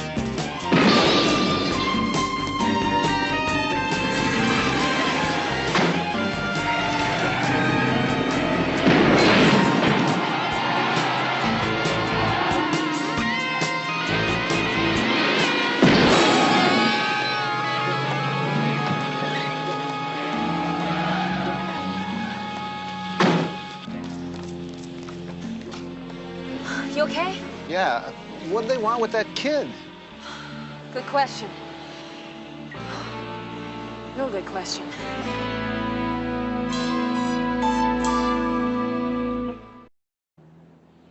What do you mean you don't know where she is? What kind of answer is that? We gotta make that run or they're gonna fold up shop on the other side of the border. Then we'll be out the money and the shipment. Which one of you two guys wants to explain that to our creditors? You don't understand. These two are cops. You don't understand. What, the two of you just float out of the sky? Huh? What, do you think they're gonna slap our wrists for this? We're gonna all wind up as mincemeat in some local butcher shop. Now, you two hit every place where that kid might be and then some. I want that kid. She's the only one that knows how to run those birds and where they're gonna fly into. And those two gunslingers we ran into, we just forget about them? That ain't so easy.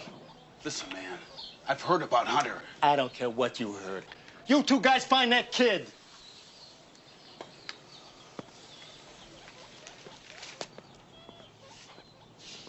This is what she said, 6042 Tiverton. What do we owe you?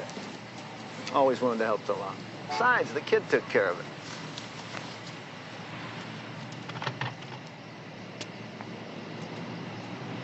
Here you go. Thank you. Yeah.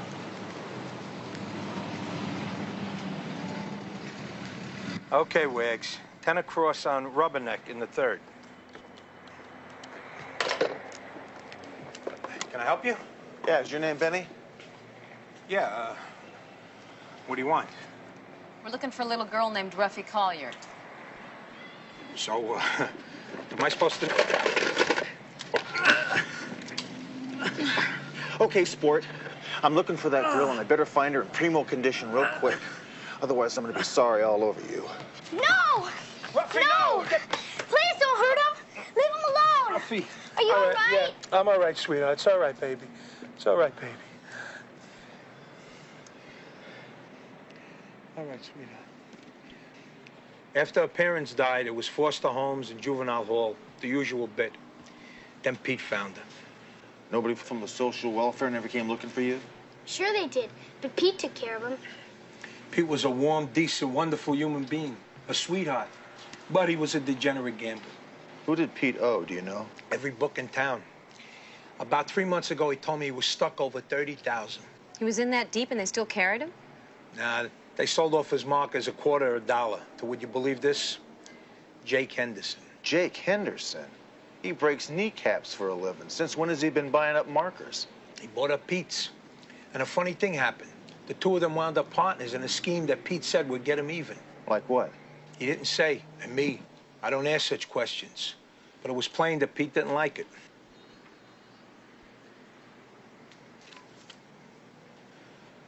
They're gonna put Ruffy in another foster home, aren't they? What else? If you want her, you could file an application with the Child Welfare Department. I give my right arm. But what happens when they investigate and find out what I did for a living? Ruffy, it's time to go, sweetheart. I want to stay with my Uncle Benny. You will, sweetheart. We'll work it out somehow. You'll let me know where she is and what's happening, please. Sure, Benny.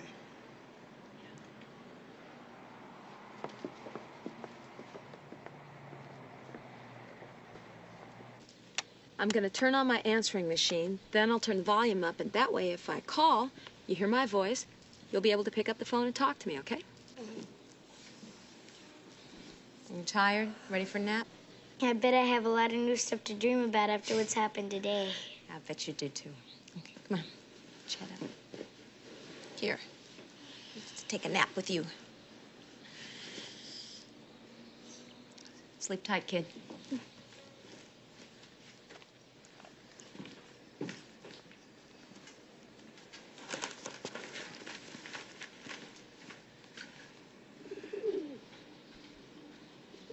You know, we really should turn her over to the child welfare people. Been to juvenile hall lately? Yeah. All right, what do you say we go see what Jake Henderson was doing with Pete Collier, huh? Yeah, good idea.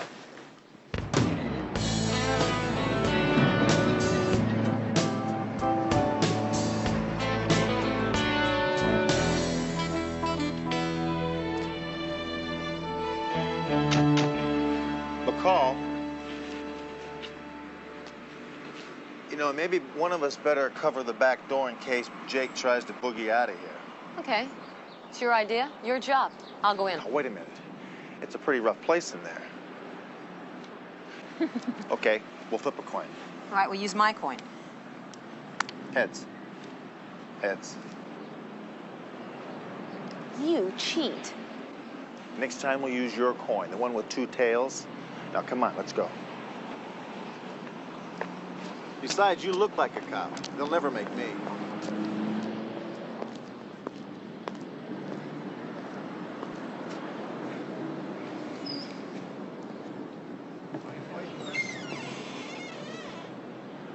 It's the cops!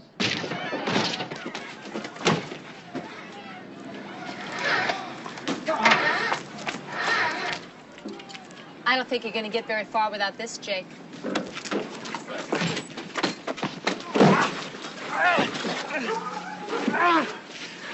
Okay, Jake. You want to tell me why you bought up all of Pete Collier's markers? Pete Collier, I never heard of him. Ah! How's your hearing now, Jake? Oh, so I picked up a few of his markers, so what? I figured Pete Collier was due for a change of luck, and at 25 cents on the dollar, how much can I lose, right? Yeah, well, his luck, it ran out altogether. It happens. You didn't get hurt, though, did you? The way I figured, you're just about even. You spent $7,500 buying up those markers, but you must have pulled in at least that much when you unloaded Pete's birds. What birds? Oh, you mean the pigeons? I heard they flew away. Yeah, well, if you happen to see them flying overhead, you'll be sure to let us know, won't you, Jake? Yeah. Get out of here. I think he's gonna go tell on you, Hunter. Yeah, it'd be real nice to know to who. Come on.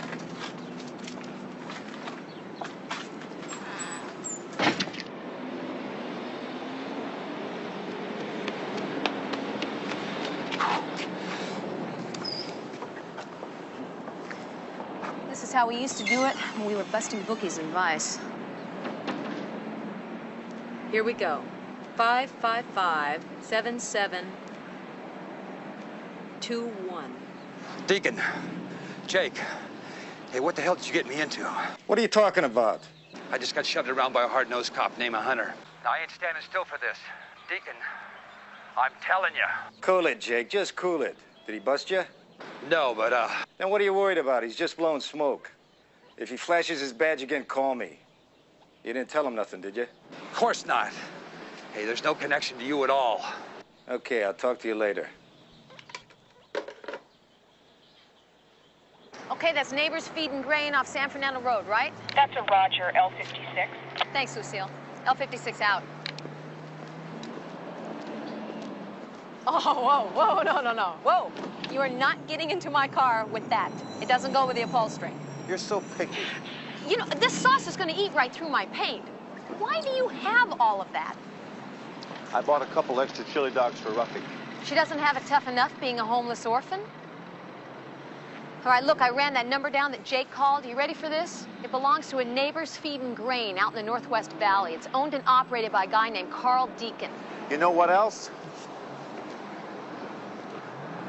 There was a sack of pigeon feed in Pete's loft with their name on it. Okay, well, why don't you finish your whatever, and we'll go check it out. L56, stand by for a patch call from your precinct captain. Stand by, please. Hey, where are you?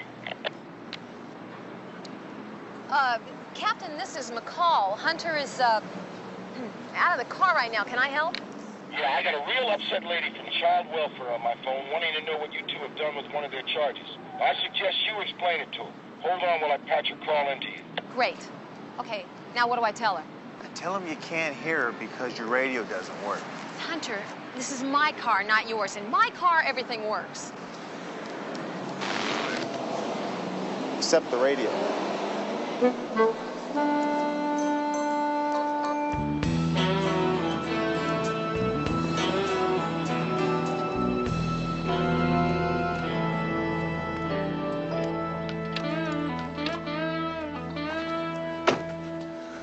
I'll take the reins in this one, McCall.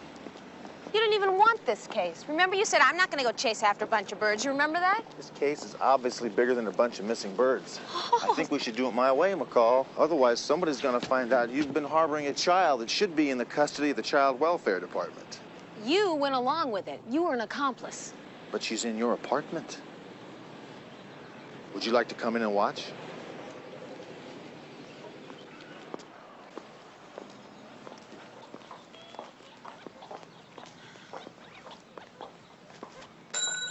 Come in.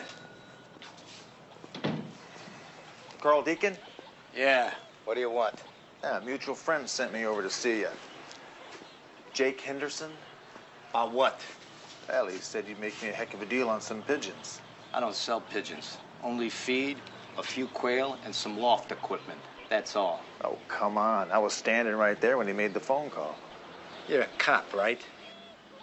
He made you, too. What do you think tipped it off? Was it something you said or did, or maybe it was just instinct? Oh, I think it was instinct. Like me, I've got it, too. Only on the other side of the fence. Like right now, I think you're lying to me about those birds and that maybe they're right here.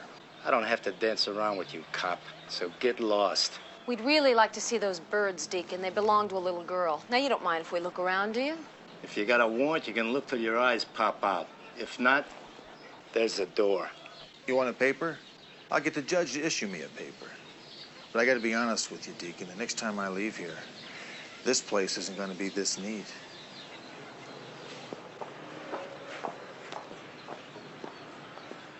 And if you lie to me about what you had to do with Pete Collier's dying from bad credit and a broken neck, you're gonna need some rearranging, too.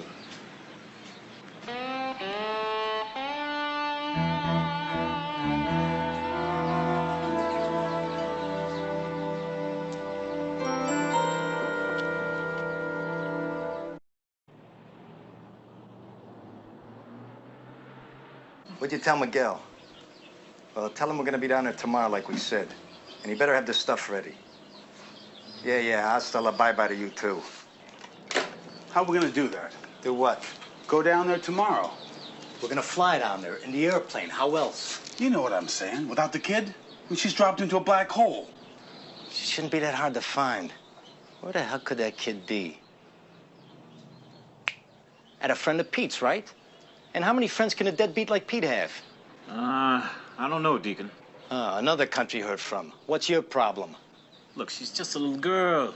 You're kidding. I thought she was your grandmother. Let me tell you guys something. The people that put up the money for this run want that dope. And if we don't deliver it, we're all gonna wind up in a cemetery. Any other problems? Okay, let's go.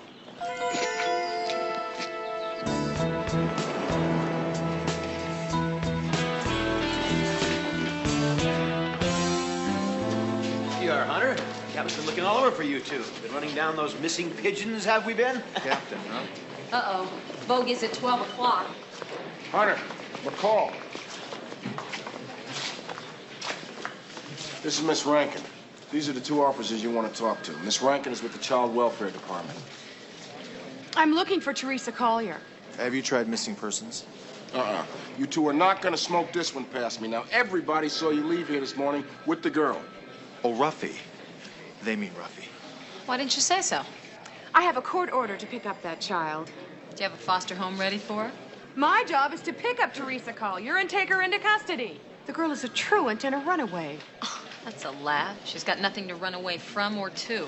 A kid that age, a foster home could take weeks, maybe months. Captain, I demand that you order these two to tell me where I can find that girl. I'm sorry, but an attempt has been made to kidnap that girl. She's also a possible witness in a crime. So she's been placed under police protection until this investigation is complete. Unless you want to be responsible for what happens when the men looking for her find her. Yeah. I didn't know anything about this, but I think under the circumstances, the girl should remain under police protection. Well, I at least have to see her first. I have to report back the conditions in which she's being held and who will be the supervising guardian.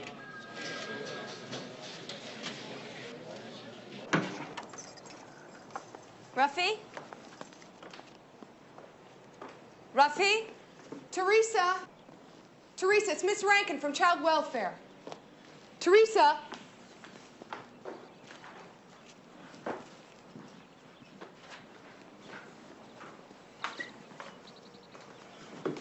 All right, where is she? Sergeant, if this girl has been kidnapped due to your negligence. Well, she wasn't grabbed, and she took Yank with her. Looks like our little bird flew the coop. Why?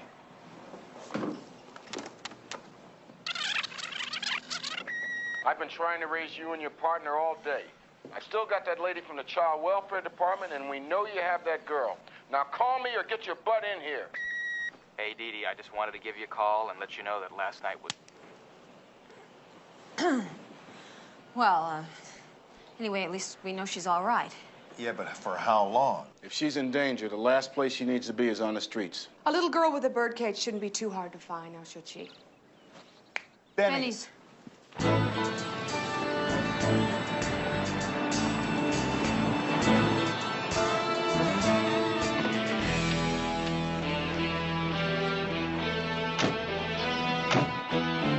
Benny! Over here! Hunter? They got Ruffy. Who? I don't know, they got it. How many of them were there? There were two. A big one and a bigger one. Easy, easy, easy. Okay.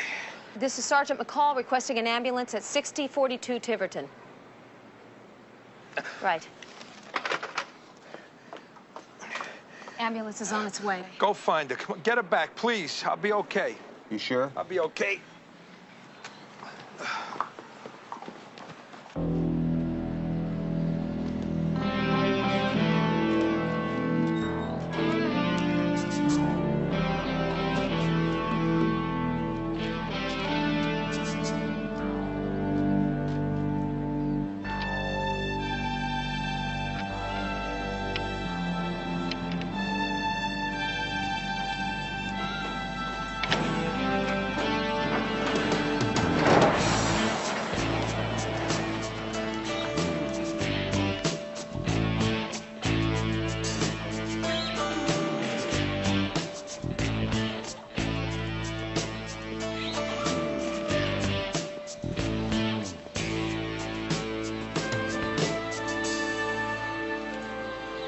You can relax, McCall. Ain't nothing here but us chickens. I'd have sworn they'd brought Ruffy here. They probably did. And where'd they take her? Probably the same place they took those other pigeons that were in the coop. Hey, what do you suppose this is? It's like a life vest for pigeons. You see, they put them on the birds when they have to fly over the water. You know, this does look like something that would fit on a pigeon. There's little pockets here. This is heroin. It's Mexican brown.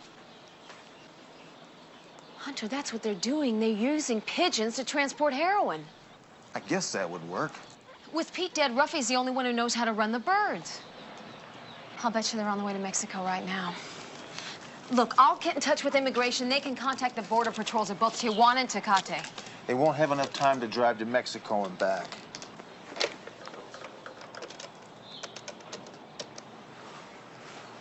Hello?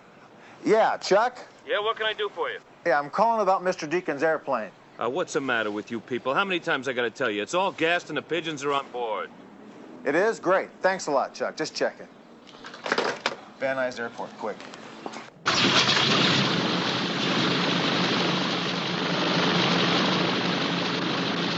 I could show you how to start the pigeons, but I don't know where Uncle Pete trained them to land.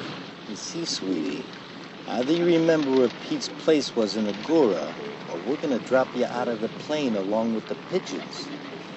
Only you don't get no parachute. Wait a minute. Uncle Pete gave me a picture of himself in front of his old place in Agora. Hey, look at that, will ya? Now you don't need me anymore. You can let me go. Hit it, man, cops!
That's the whole load. This is the last pigeon. I'm telling you, I know this country. There's a shopping center a couple miles this side of that hill, and a new housing development going up 5 or so miles the other side. All I hope is you can find the place. It should be easy enough to spot from the air. That is, if the kid's telling us the truth. She's too scared to lie. If I didn't have the cash in my own hands, I wouldn't believe that anybody in his right mind would be doing business with you guys. You hang $1 million worth of dope on a flock of pigeons? Que estúpidos. You don't even know where they're gonna land. Let us worry about it, okay? You'll see us in a couple of days after we turn this deal. Maybe you'll turn this load over, and maybe I'll hear from you. Amigo, I got other customers who are more of a sure thing. Adios. Let me tell you something, Cucaracha. You want to trade bad attitudes? I got one with your name on it. All you gotta do is show when and where I tell you to. Or my pigeon-toting friends and I are gonna come back down here and stomp on some sombreros. Comprende, amigo? Hey, I got all the dope you can buy, amigo. Now, if that stuff don't reach the people who are bankrolling you, it ain't my neck. Vámonos.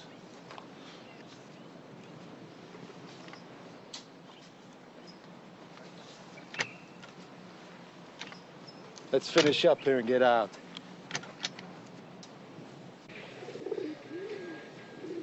What the hell is this thing?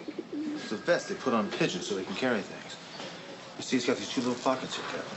We got it in the warehouse where they were keeping the pigeons. Pigeons with their own little vests. It's cute, Hunter. But what's all this got to do with whether or not the girl was kidnapped? We think the people using these birds are smuggling narcotics up from Mexico. And they kidnapped the girl because she's the only one that can manage the birds. Using pigeons to smuggle narcotics? If you're putting me on, Hunter... Really, if you are putting him on, Hunter... The police chemist ran a check on this vest. The preliminary report shows traces of pure, uncut Mexican brown. How many birds did you say there were involved? There's 30, give or take. Each bird can carry 2 ounces. 2 ounces, big deal. 30 pigeons, each carrying 2 ounces of pure heroin. 28 grams to the ounce, cut it 7 times. And sell it on the street for $100 a gram, and we come up with... $1,176,000. Exactly. That would look pretty good on our precinct report. Drug bust that size? Well, we might have a problem with that. You see, this is the only bird we've got, and he was trained to land in the city. Now, according to Ruffy, the other birds are trained to land in an entirely different location. We think that's out at a coop in Agura. Well, what are you waiting for? Go out and pick him up. We can't. Only Pete Collier and Ruffy knew the whereabouts of that coop. He's dead and she's been kidnapped. Obviously because she can take Deacon right to the coop. Well, after we run a house-to-house through Agura, Deacon and the dope will be long gone and the kid will be stuffed in a well somewhere. You could have talked all day without reminding us, Bernie. Just being realistic, McCall. There goes our big bust.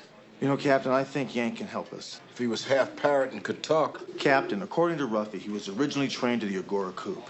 Now, if we could make him go back there, we can hang a radio direction finder on him. If your aunt had wheels, she'd be a wagon. Now, look, Pete trained this bird to land in the city coop. Pigeons are like cats. They never forget where they lived. And if the current loft isn't acceptable, they'll always return to their former roosting place. How are you going to get him to move out, Hunter? Move in a noisy neighbor next door to him? That's very cute, Bernie. But I've got something else in mind.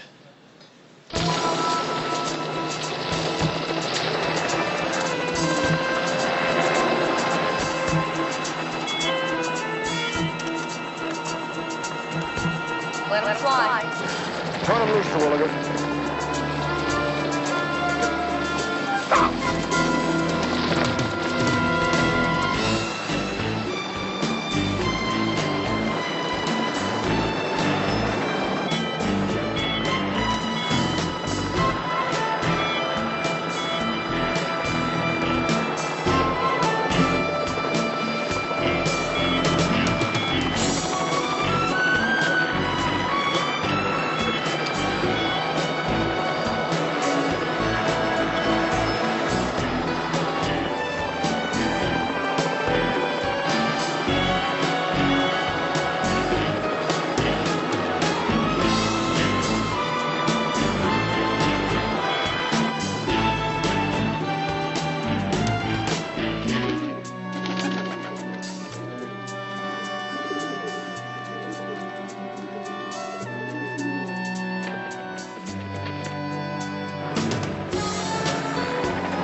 Right there. Take her down, the barn right there.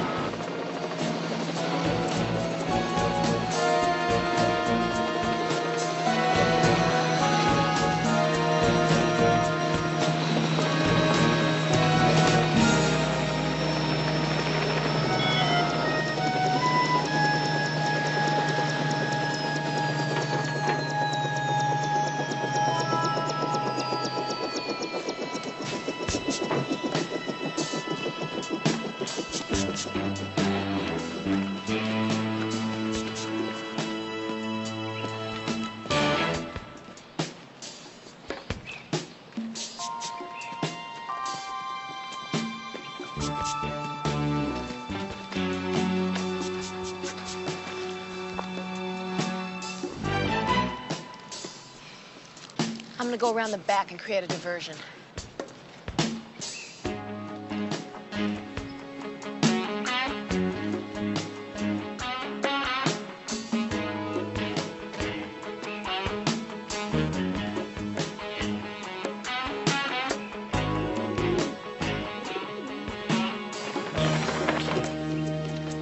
Yank! Hold it, kid.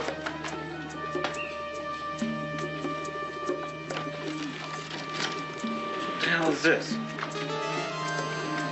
That looks like a transmitter.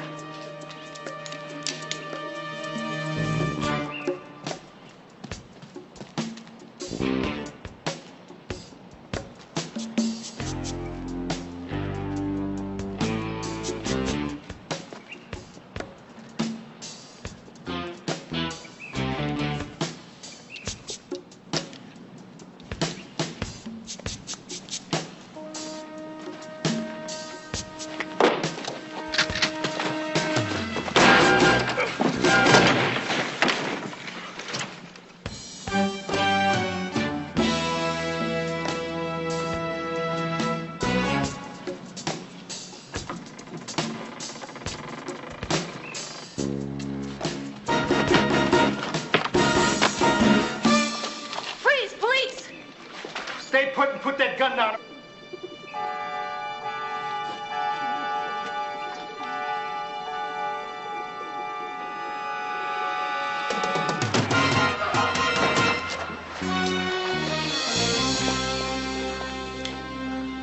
You okay, honey? Yeah, I'm fine, but I don't think he's doing so good. Hunter, you all right? I think I sprained my back. That was a dumb stunt. You could have gotten killed. Well, it worked for her.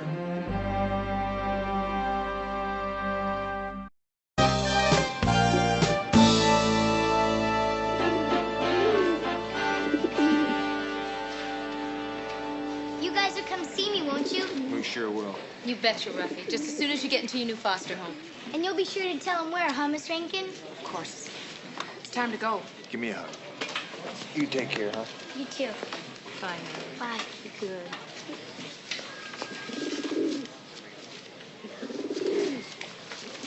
Bye. So long, Ruffy. You too, big guy. Ow! There ought to be a law. Good riddance. Kids and animals don't belong at a police station anyway. Vern, you better get a shot for that right away, otherwise you might come down with spichinosis of the mucket.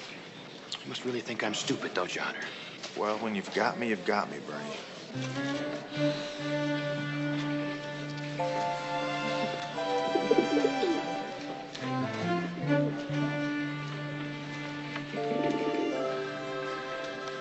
Hunter, you ever think about having kids? No.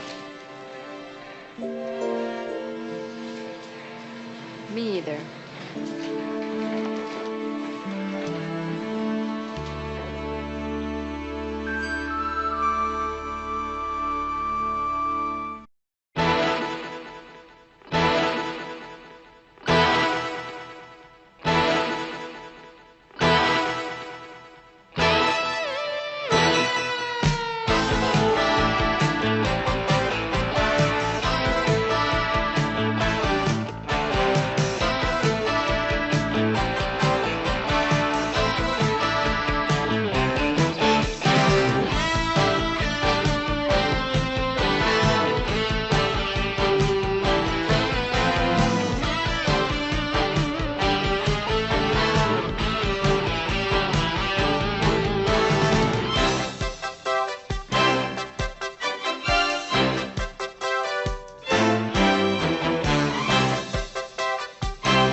How come guys like you always get out, Gatlin?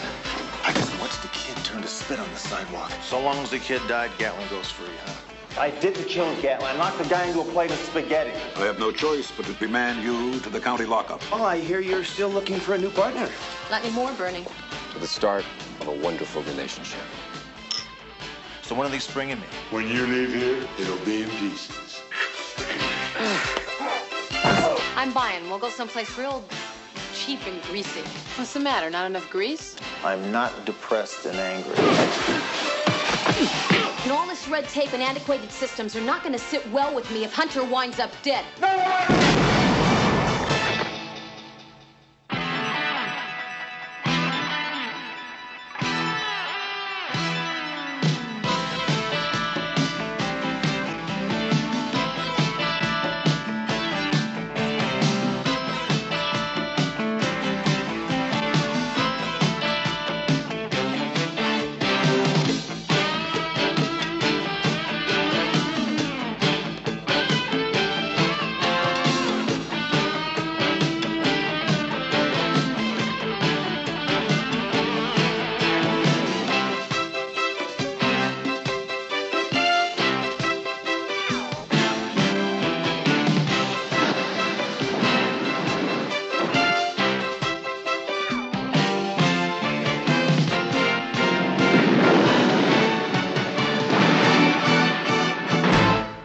Works for me.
An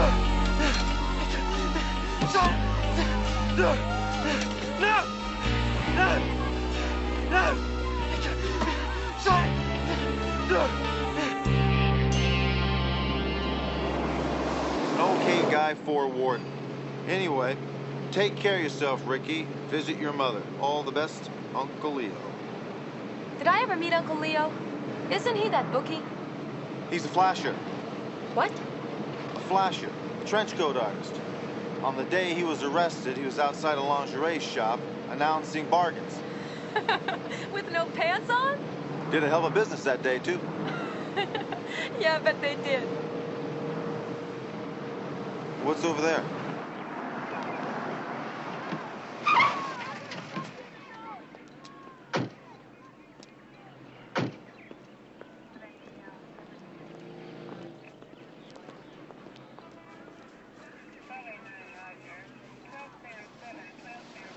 I'm Sergeant Hunter. This is Sergeant McCall. What happened here? Sergeant, I'm so glad you're here. I'm the principal. They just never learn. You talk till you're blue in the face, and it doesn't matter. What, do you OD on something? The kids say that he just smoked a joint. Maybe a joint laced with PCP. Does anybody here know where this kid buys his dope? Look, if somebody's selling bad dope, I need a name. Well, Hunter, you sure do have a way with kids.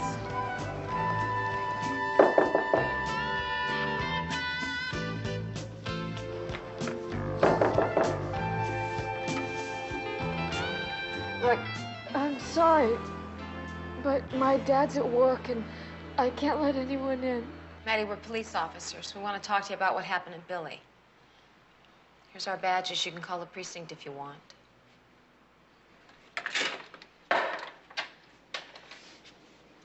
Maddie, I'd like... Maddie, we need to know where Billy got his stuff. Perfect.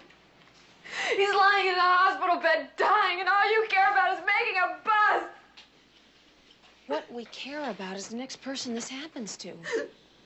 And look, Maddie, you don't want to spend all day crying your eyes out for Billy and then go back to school tomorrow and see another one of your friends wind up crippled or dead.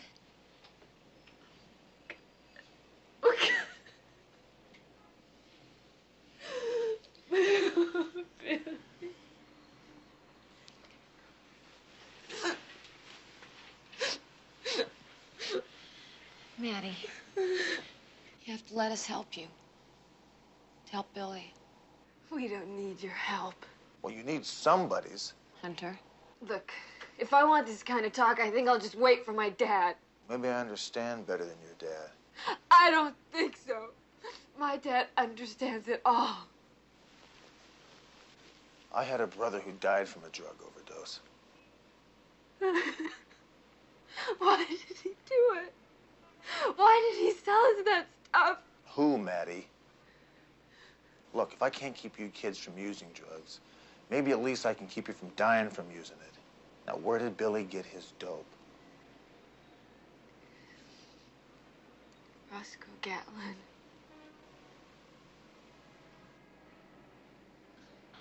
I thought you said Gatlin was in jail. Well, he got out on good behavior. I don't believe you.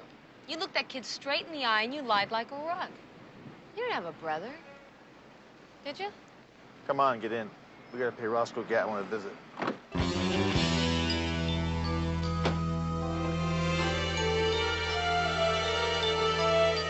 Guess who looks and smells like yesterday's garbage and is going back to prison for the third time?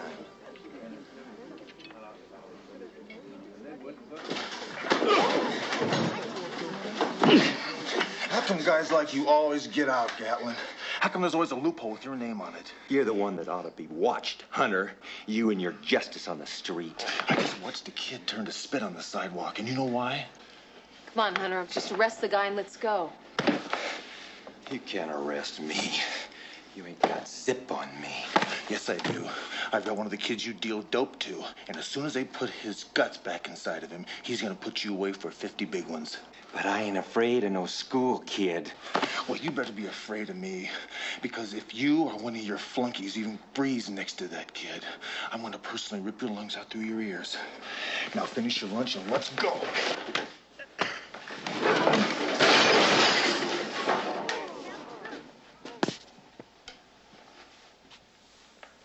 Red wine goes best with pasta. Hunter, you really are insane, aren't you? It wasn't that rough on him. You shoved him against the wall. You nearly choked him to death, then threw him through a table? That's not rough? He pulled a gun on me, Skipper. But when it was all over, I served him wine. Roscoe Gatlin is the biggest scumball on the face of the earth. Everybody knows that. And somehow he has the system working on his side. He always manages to spring himself loose. And when he does, innocent kids wind up dead. I would hardly call kids who use marijuana innocent. Well, maybe not. But the punishment sure doesn't fit the crime.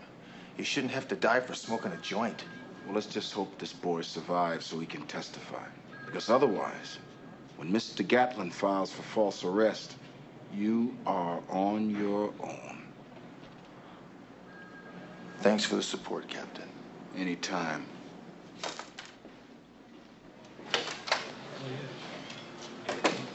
Let's get over to the hospital and get a statement from that kid as soon as he comes to. I think we ought to expand our investigation to include as many cases as we can against Gatlin. Yeah, sure. As long as we get this one nailed down. Okay. Hunter, sorry to hear about that kid dying.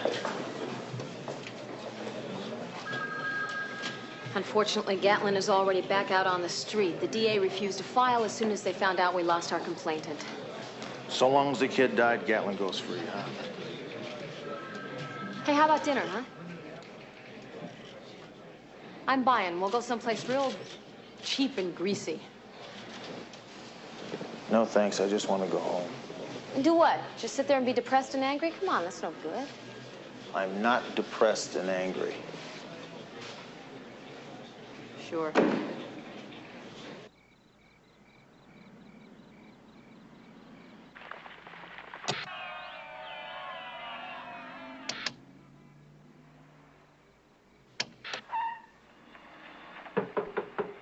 Hello? Is anybody home?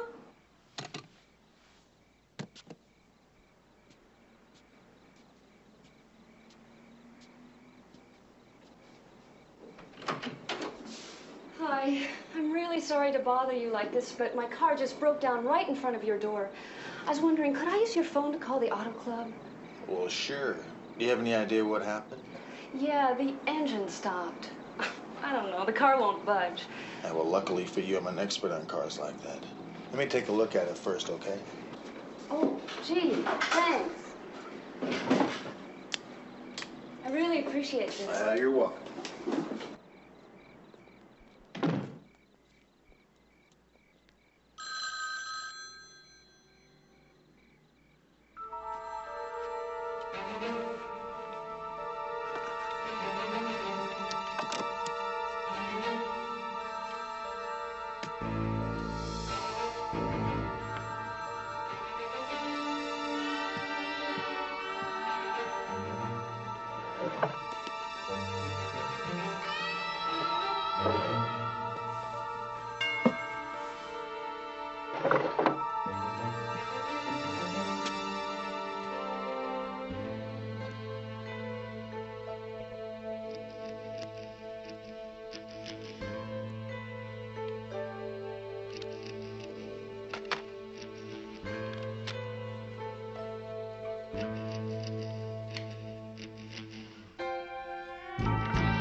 down again?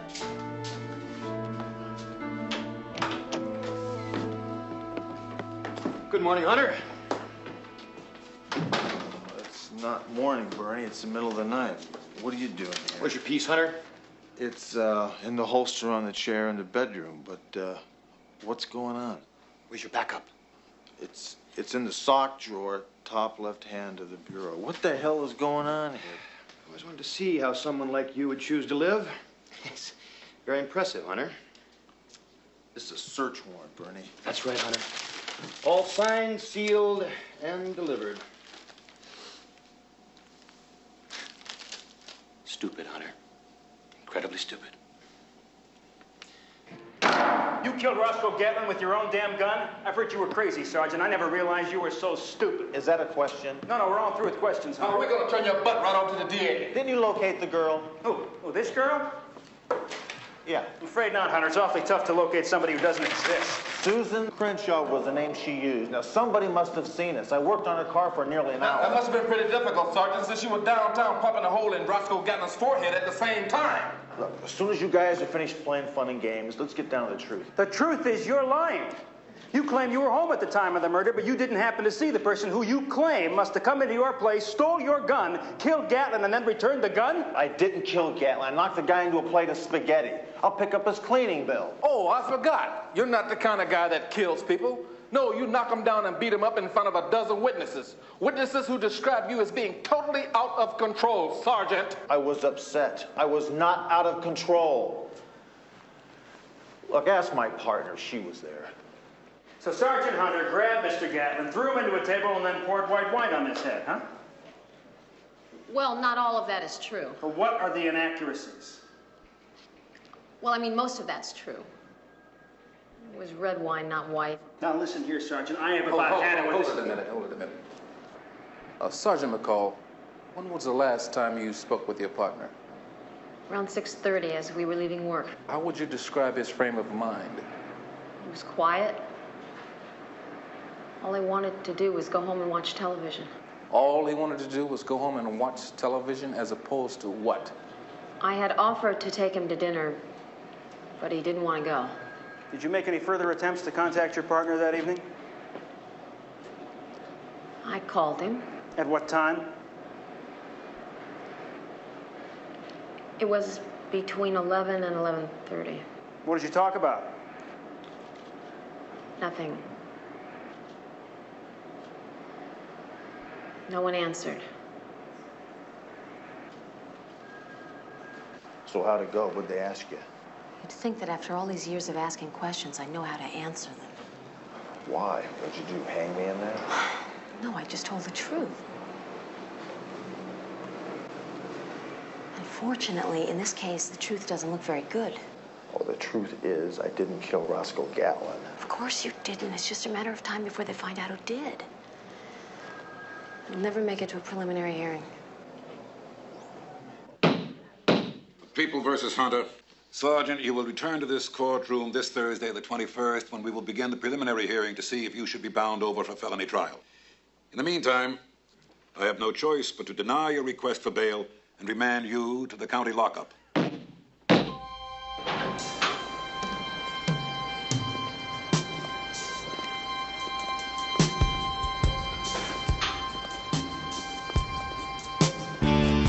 How about that? Yep. Well, look what we got here. Surprise, surprise, surprise.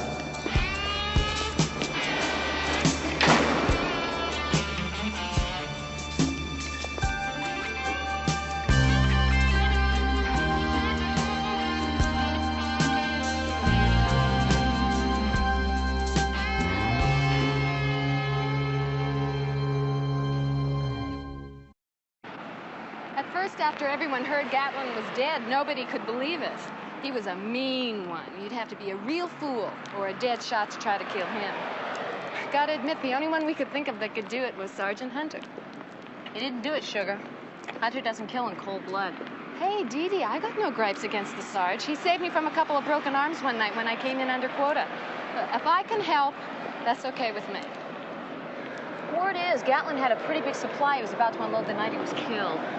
Heard the same thing myself. Any word on whether the buy went down? It didn't. The buyer went home hungry and the merchandise vanished.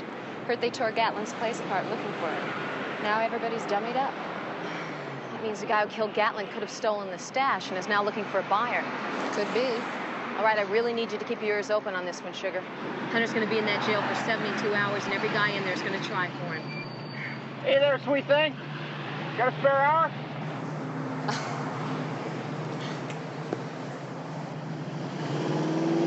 I tell you, you ever hit the street, you can get yourself some really good bread.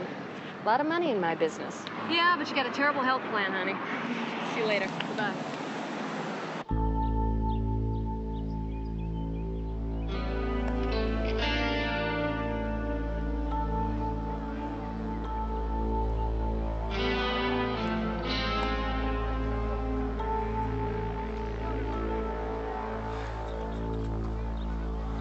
You sure been doing that a long time.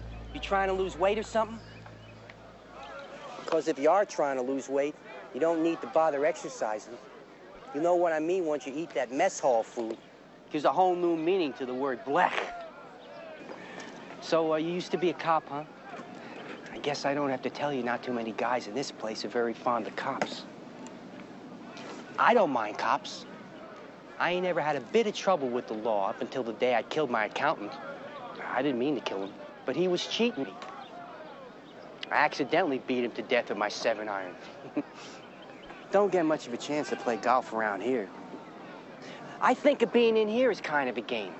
I figure if I survive, I win the game. And I know the only way a little guy like me could survive in a place like this is to try doing things for people, you know? Getting things, anything. Food, drugs, information. You need something? Archie O'Hare is the man who can get it for you. So, is there something I can get for you? Yeah, you can get me out of here. Would you settle for lunch? Chili dog? With or without cheese? This way. Look. I'm a cook here. I got keys to the kitchen area.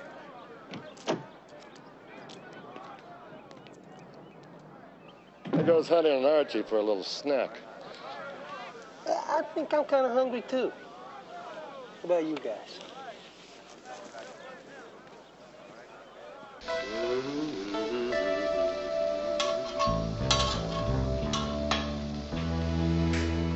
You like kosher dogs? I love them. Yeah. Hey, how about a beer? Hey, you guys shouldn't be in here. Why, the kitchen's off limits? Only for police now? You know, I'm real disappointed in you, Arch. You know, after all this time, I thought we were friends, and then here I find you cooking with a cop. Give him a chance, man. Maybe he wasn't making it for Hunter.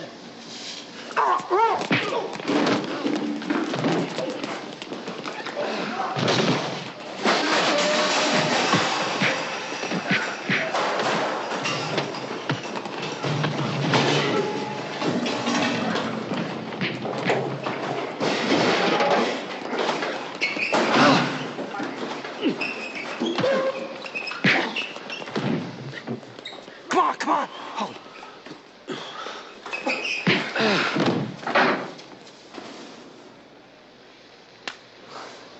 This is not the way you're supposed to spend your first day in jail, Hunter. Well, it works for me.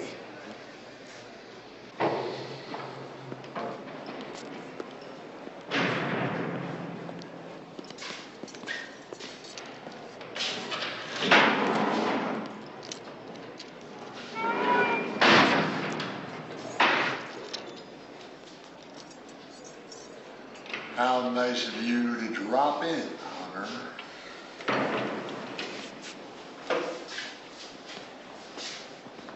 Now you know why you're here, Hunter. Cause of me. I hear the gas chamber's a nice place to visit in the fall, Hammer. Sorry, but I won't be able to come up and watch you wheeze your last breath, but I gotta get my shoes shined on that day. When you leave here, it'll be in pieces. But don't feel forgotten. Because years to come, when they come through here, they'll swear they still hear you screaming.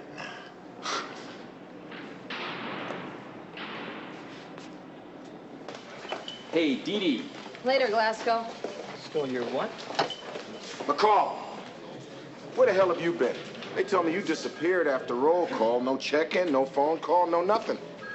Yeah, well, I'm afraid that's all my fault, sir. When I found out we were going to be partners, I asked her to fill me in on her cases, and I'd catch her up on mine. We went out to breakfast, and I just lost track of time. Well, now that you've had all morning to swap stories, get on with your work. Listen. I don't know why you did that for me, but thanks anyway. I owe you one. What happened? You oversleep? Yeah. Or maybe you were doing something else, like trying to run down the guy who killed Roscoe Gatlin. Anything the matter with that? I do it on my own time. I'd do the same thing if it were my partner. Hey, listen, Dee Dee, if you ever need an extra hand, you can count on me. I know how hard it is trying to run something down like that alone. I don't mean to sound ungrateful, but you sure seem ready to stick your neck out for me. Hey, Hunter's a fellow cop, and I happen to think you got a bad break. If it were me, I'd appreciate all the help I can get, but it's up to you, Dee Dee. I'm your partner. I'm not here to get in your way. You know, I guess I was wrong about you, Gil. Maybe I shouldn't believe all those rotten stories I hear. What stories? Just that you tend to come on a little strong to all the ladies in the department. Am I coming on to you?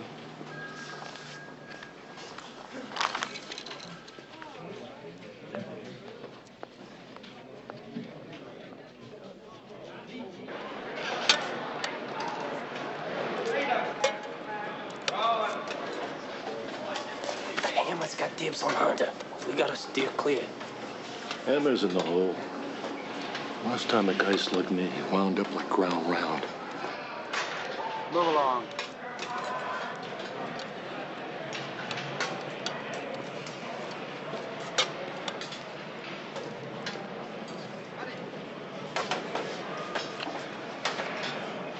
He's taken, Pig.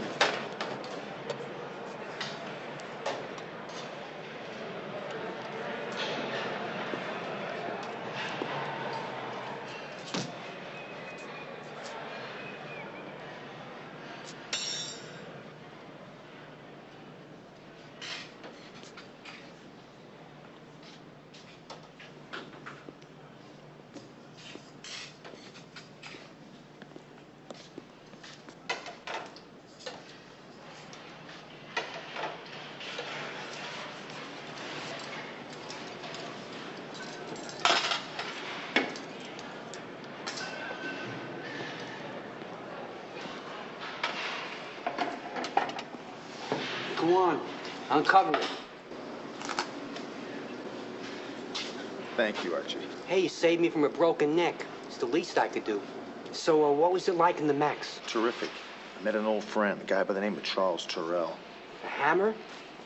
He's gonna be there until his trial, I bet you. He beat the hell out of Billy Two Shoes for taking his seat in a mess. Oh, that would set you off. Put Billy in the infirmary. Hammer's good at putting people where he wants them. Listen, Arch. They keep a list of all the prisoners' outgoing phone calls, don't they? Yeah. Could you get me a look at them? Could take a little time. Time is something I don't have.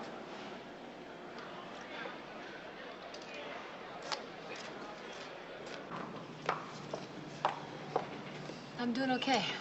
How you doing? Fine for the moment. Well, what's that mean? Remember a guy by the name of Charles Terrell, the Hammer? Yeah, you made him for that triple homicide. He's in here. He's awaiting sentencing. Oh, boy, Hunter. Now, take it easy. He's in Max. But it's just a matter of time. He thinks he's going to get a shot at me. You think he's the one who set you up? I wouldn't be surprised. I'm working on getting a list of his outgoing phone calls. Maybe we can grab a lead. I may be onto something, too. My snitch told me there's a big drug buy about to go down. Yeah? It's the same merchandise that Gatlin was holding the night he got snaked. 5 will get you 10 that the seller is Gatlin's killer. Blew Gatlin away, bagged his stash. Gil and I will run it down tonight. Gil? Oh, yeah, Gil Glasgow. He's been assigned as my new partner. You've been alone in the car with Gil Glasgow? I hear he lets the other cop drive so he can spend his time admiring himself in a rearview mirror. Hunter, I need a partner. He's a partner. He even volunteered. Yeah, after he eyeballed your legs, then he volunteered. I think you're being unfair with Gil. Well, instead of spending your time with Gil Glasgow, how about trying to get me the hell out of here? I'm doing everything I can. I know. Hey, how can you call me Hunter and you call him Gil? It's because his mommy named him Gil and your mommy named you Hunter. It works for me.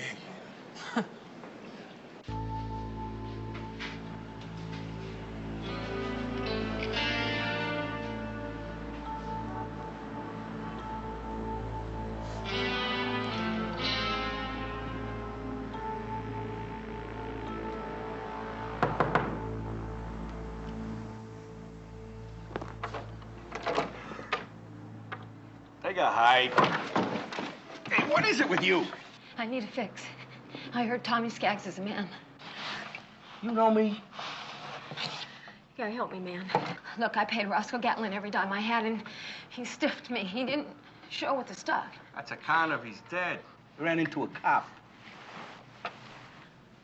Look, I ain't got no money, but I'll make it worth your while. I bet you used to be real pretty, huh? Come on in.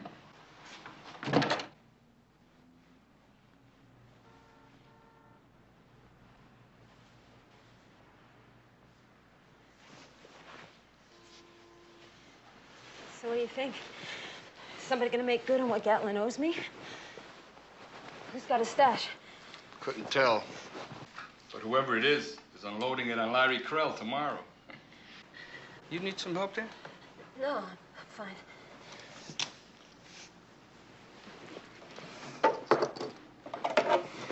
You know, you're making me a little nervous there, sweet pie. Why don't you shoot up so we can adjourn to the bedroom? What's with the artillery, man? I'm jumpy enough as it is. Hold out your arm. Now. A junkie with a clean arm? You know, the last time I saw an arm that clean, it belonged to a cop. Go ahead, prove me wrong. Stick the needle in. We'll both go flying together. Let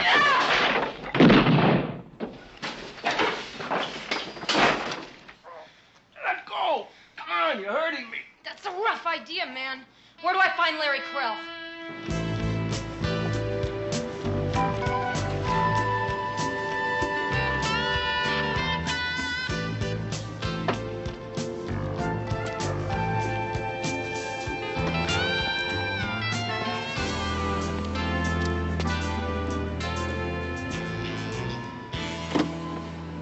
Somebody order room service? I wanted to make sure you were fully nourished before our big bust. I hope you like blueberry. Yeah, blueberry's great. Oh, yeah, the deal's going down, and apparently the buyer works out of that brown building behind us. He drives a black four-door California plates, last three numbers 506. Hey, listen, next time you're up all night, feel free to call me. I'd be more than happy to come over and take up the slack. Well, the next time I'm up at 3 a.m., I'll remember you said that. Uh-oh, just like our guy.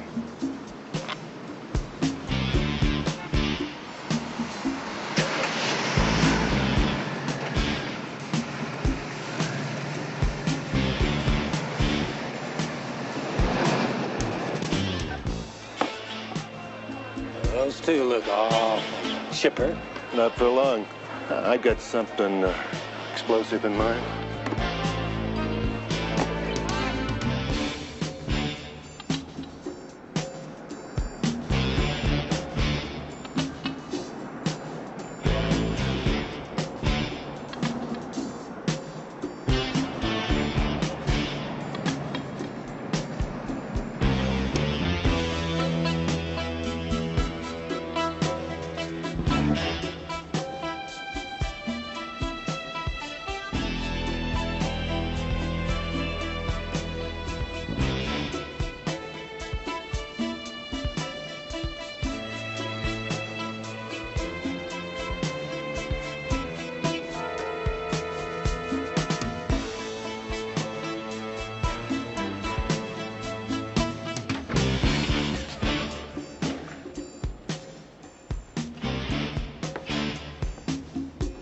Sure this place is safe?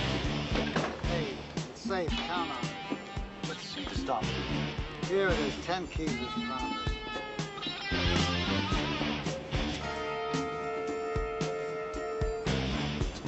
That's Tony Carbone. That's the Hammer's first lieutenant.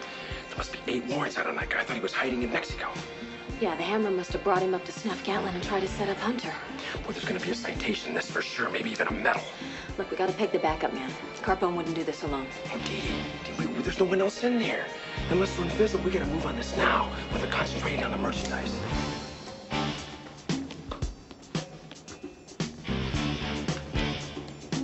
I hope it's as pure as you say it is. What do you think? I'm gonna step on it? Come on, take it easy. Okay, this is good. I'm in. Money. Hold it right there, Carbone. Don't shoot!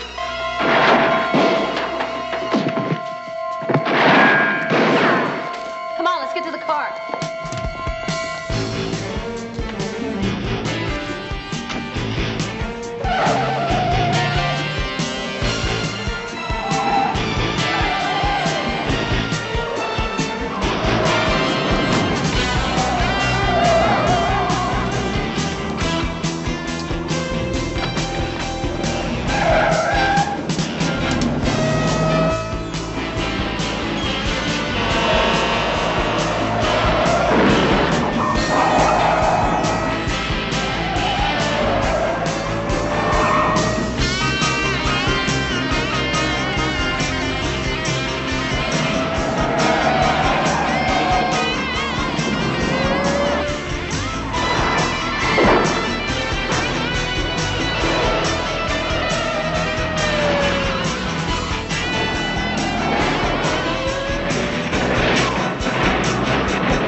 Get an ambulance before Hunter's only hope dies.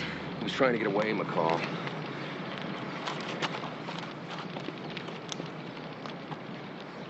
This is L59. I need paramedics in a tow truck right away. No more. I can't take any more. That one really got you, didn't it? I got some more. Listen to this. Give me a chance to catch my breath. Let's see, what's Irish and sits outside? Patio furniture.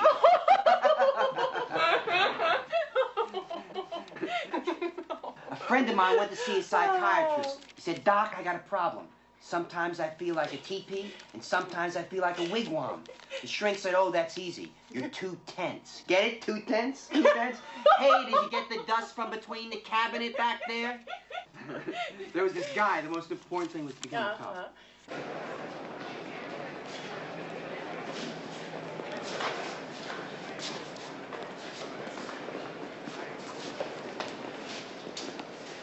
The clerk here, she don't like dust between the cabinets. Did we get her or did we get her? Yeah, you did real good, Arch. It's dessert time. Dark chocolate with roasted almonds. Or is it almonds? How do you say that, Hunter? Is it almonds or almonds? I just say nuts, Arch. Hey, where'd you get the book? Hey, what book? The Life and Times of Sergeant Rick Hunter. Is this really a book about you? No one!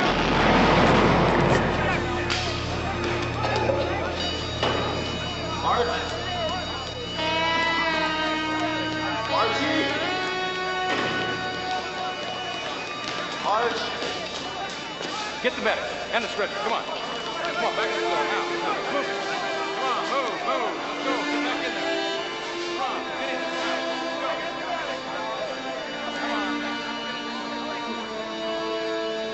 Where does it hurt? You see this little dimple behind my ear, next to my neck? Yeah. That's the only place it doesn't hurt. So what's the news? We nailed the guy that killed Gatlin and set you up. You're kidding. Tony Carbone. That walks right in, doesn't it? That guy's a real talent at second story work. While the girl keeps me busy, he slipped in, grabbed my gun, and wasted Gatlin. Then slipped back in and replaced my gun. Yeah, that's the way it would figure. So when are they springing me? Has Carbone talked yet? Well, he will as soon as he gets the tubes out of his throat. We were in hot pursuit, and Gil shot out his tires. He's in intensive care. Is he gonna make it? Well, it's 50-50. But now that we know that Carbone was the guy that did it, we can hopefully retrace his steps back to the murder. Gil's on top of it right now. The guy who nearly killed my only chance is working on this? Look under the covers. What's this? Lists of all the phone calls that the Hammer and his bozos made recently. Now, it may be thin, but I think one of those numbers might lead us to something. Okay, I'll check it out. Oh, I almost forgot. I brought you something. I figure you probably haven't had one of these in a while.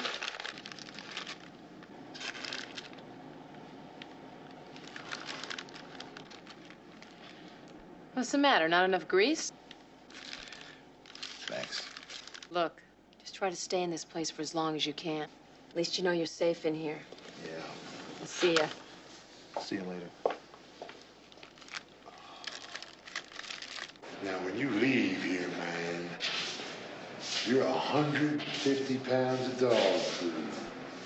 You knew Hunter was mine. You just tried to have a little fun, Hammer. Honest to God. Getting with Zoe, and then got caught. Where's Hunter now? Infirmary? I mean, he's in the infirmary. We just winged him.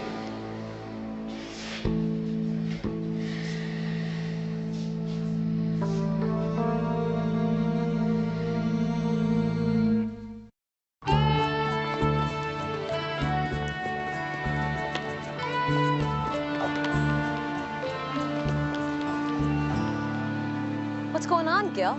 I've tried to call you all morning, and then I get a message to meet you here. What's this all about?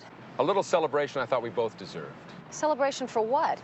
Well, Dee Dee, after all, we did bust a pretty big drug deal. And almost lost the only person who could clear Hunter, who, by the way, was almost killed last night. Hey, take it easy. We've got Carbone. Some pate? Carbone is in a coma, and when he does wake up and testifies, provided he can remember his name, Hunter could be dead. Now, look, I got some numbers Hunter gave me we ought to look up. Look, just relax. Everything's gonna be all right, I promise.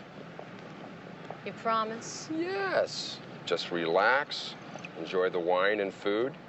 Let's savor the victories and put this other stuff on hold. I think we owe it to ourselves.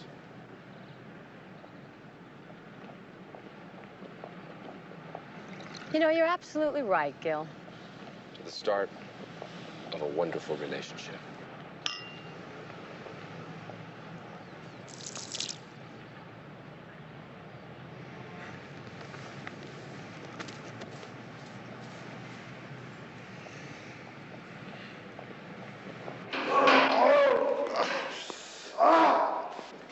What's wrong?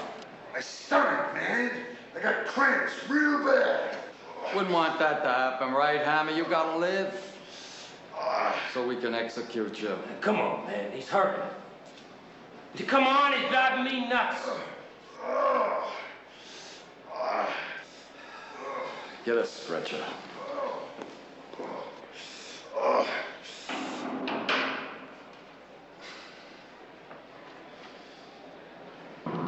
L59, this is Central. Come in, please. Over. L59, McCall here, over. We got back names and addresses for those phone numbers. Over. Shoot, over. Problem is they're all payphones except one. Over. That's clever, calling people at prearranged times at phone booths.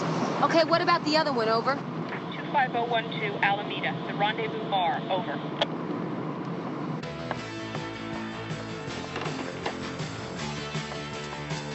Excuse me?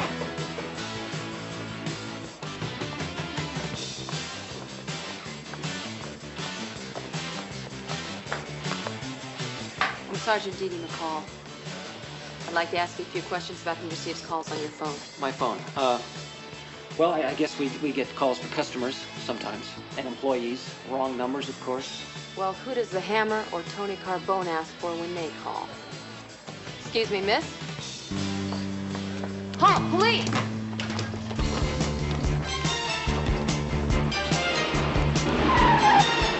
Halt, police!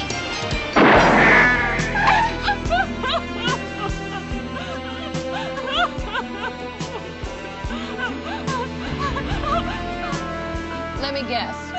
Your shift was over and you were in a real big hurry to get home.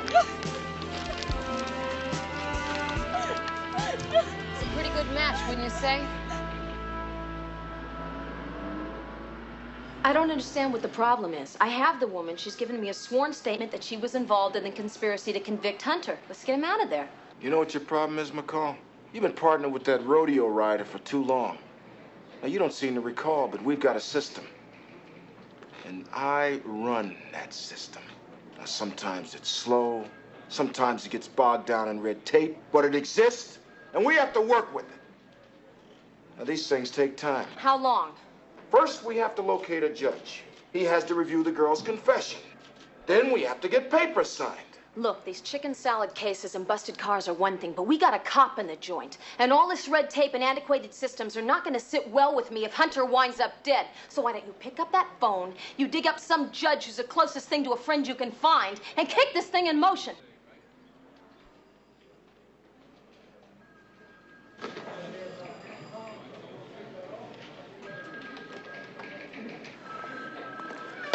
Oh, I hear you're still looking for a new partner. Not anymore, Bernie. Oh, really? Who's the lucky guy? Rick Hunter. Are you planning on going to jail, too? Why don't you save your jokes for tomorrow when Hunter comes back? McCall, just tell him I was doing my job. Just doing my job.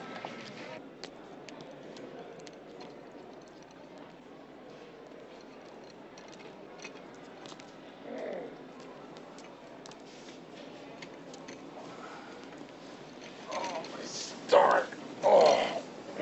Start. Shouldn't you take care of that guy over there? It sounds like a wounded water buffalo. Nope. I can tell what's wrong with him from here. How's that? He puts cigarette ashes into his coffee, and then he drinks it. Makes him sick to death. But it passes. And he gets out of Max for a while. There, you're all set. I'll change him again tomorrow morning. Yeah, thanks, Doc.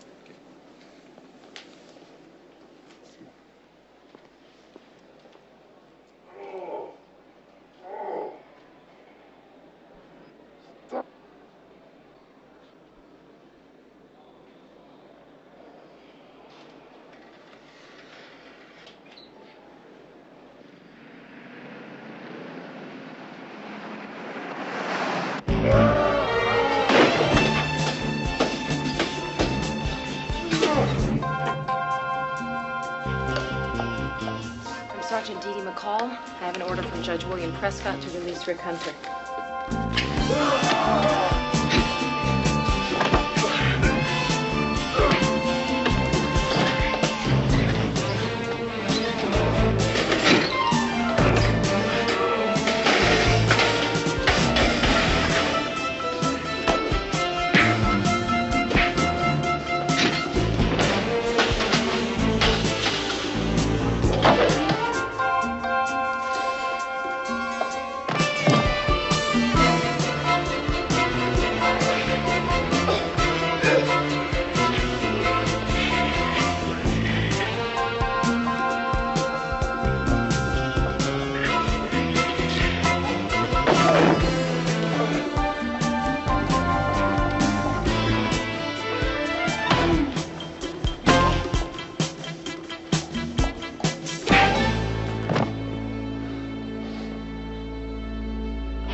Habeas corpus. Guess who's a free man? Works for me.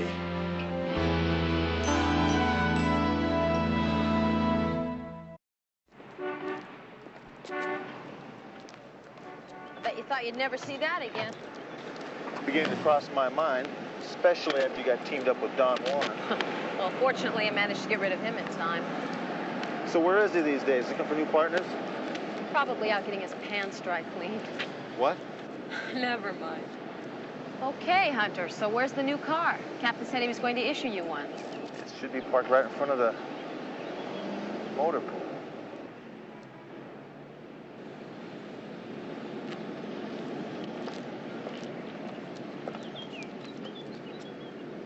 I don't believe this.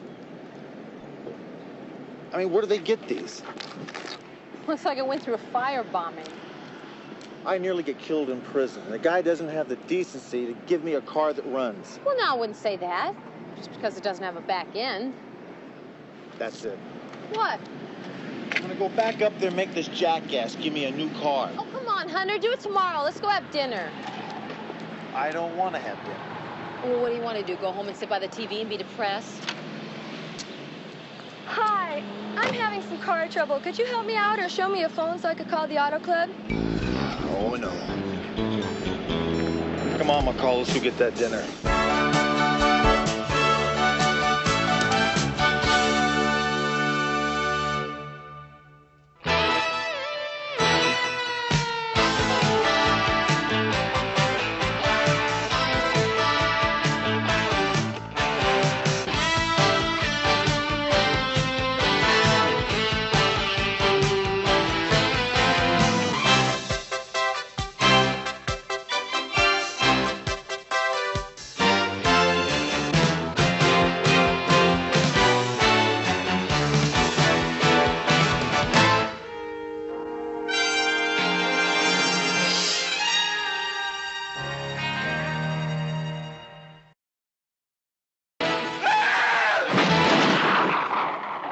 Dead or alive?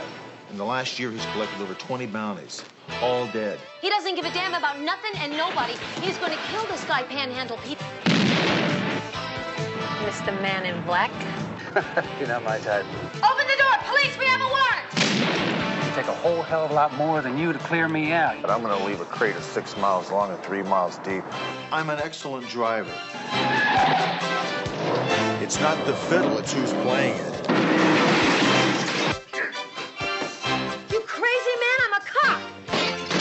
What are you gonna do? I'm gonna stop this guy.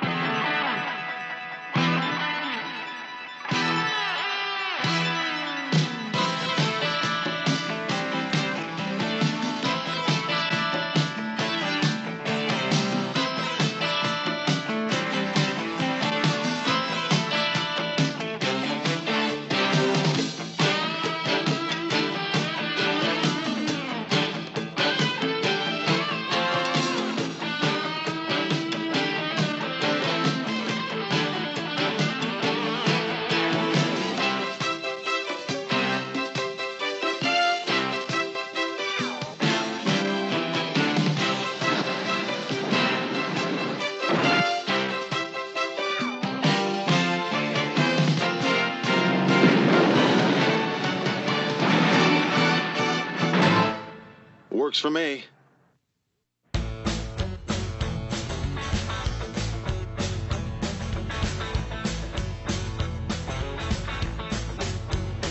Had to leave town on business. I've been gone for 14 days.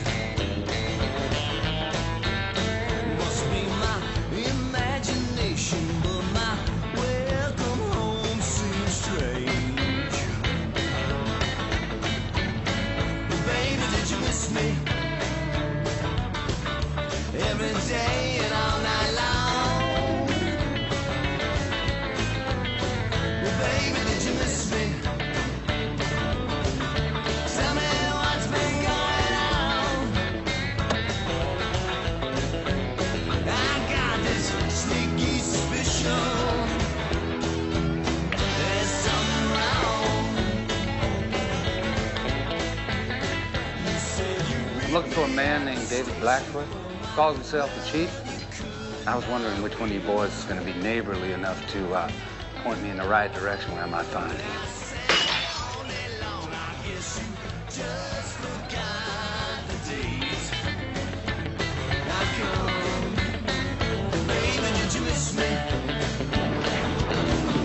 Every day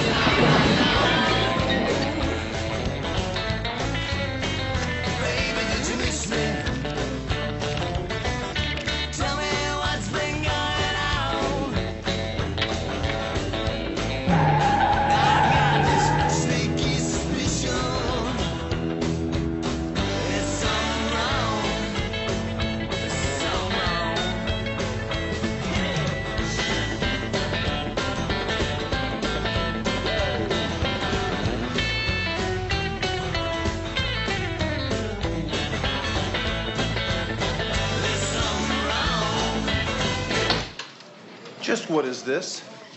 I thought we learned what a warrant was our first semester at the academy.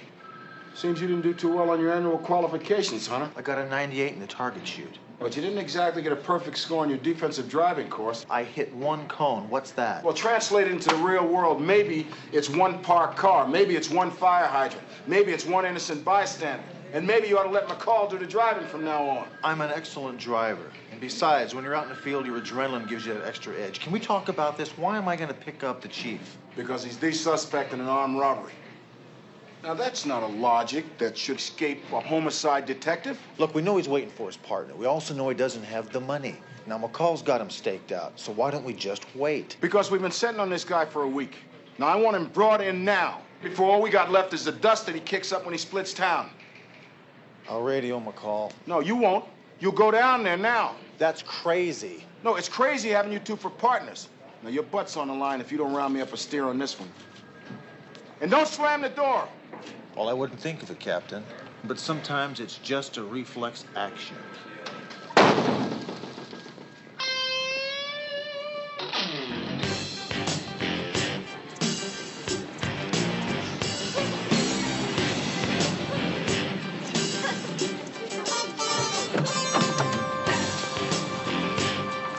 Sorry, I don't smoke.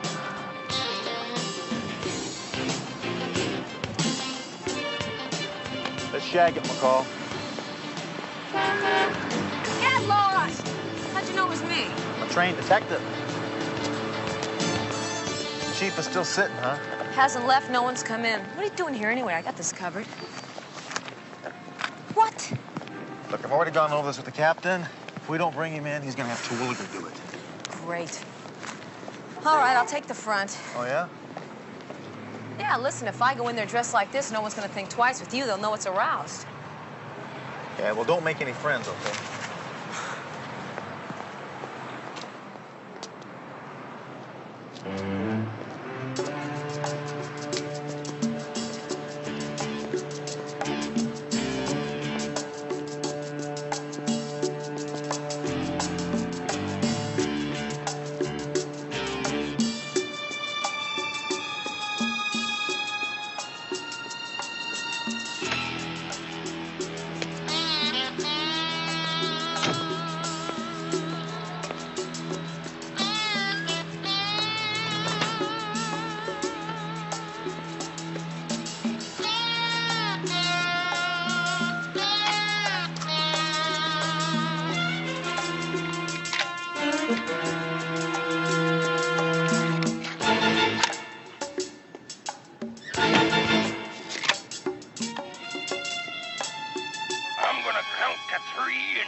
All right, put the rifle down. Whoa, Hoss. You got it. Come on. Get him up. Come on down here. Anything you say, officer. At least I hope you're an officer, or I just went and stepped in it. I think you went and stepped in anyway, partner. What's going on? Call the coroner! Now, just what was that little bit of business, huh? Well, if you look in my breast pocket inside, you'll find something to explain all this, all right? Go on, look. Look, why don't we just hog-tie this little beauty and go have ourselves a brew? What do you say? Keep him up there. Well, as you can see, that's a wanted poster. It's a $10,000 reward on the head of that Indian for a murder back in Jersey. Doesn't excuse you throwing that rifle around like Buffalo Bill Cody now, does it? What, are you crazy?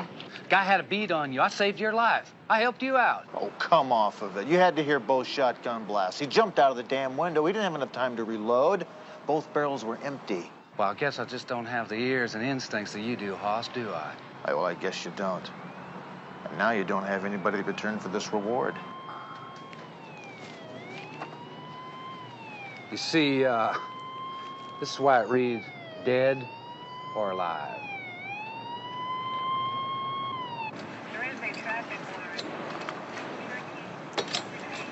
By this guy's story, dropping dead in their tracks when out was scalping. Yeah, my stomach's doing once-overs, which tells me this guy doesn't smell right from the ground up. Want me to take a run at him? What are you gonna do, wave your magic wand at this guy and expect him just to spew out the almighty truth? Something like that. Now, do you want me to find out what his story is or what? Help yourself. I don't believe this. I mean, like I didn't do nothing but like go answer the call of nature and you guys is coming through the door like the Incredible Hulk of John or something. So all of a sudden, the chief is flying through the window like he's got some sort of magic flying power, like he's got wings out of his back or something. All I'm doing is making an outsider feel at home, right? Huh?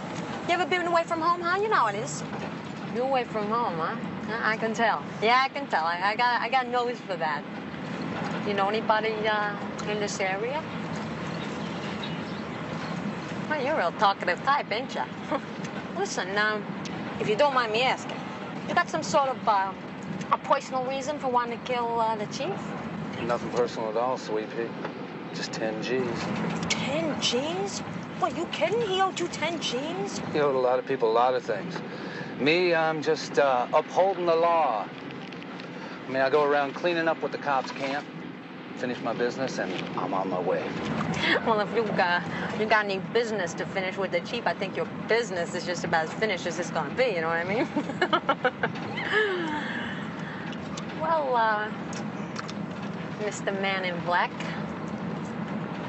if you're gonna be around, I'm gonna be around.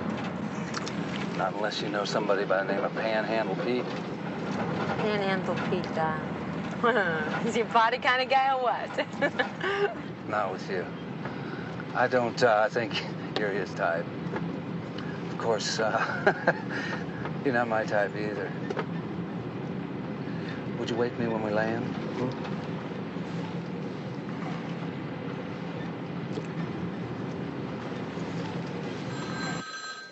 Hunter. I think I did a pretty good job considering the guy doesn't like women. Doesn't like women? Just because you couldn't kickstart him, he doesn't like women? Yeah, give me everything you got. Oh, you think this is some sort of defense on my part, huh? Is that what you think? Yeah. Yeah, go ahead. Well, it's not. Look, it just so happens I can tell when a guy is interested and when he just doesn't have the right engine. Thanks, got it.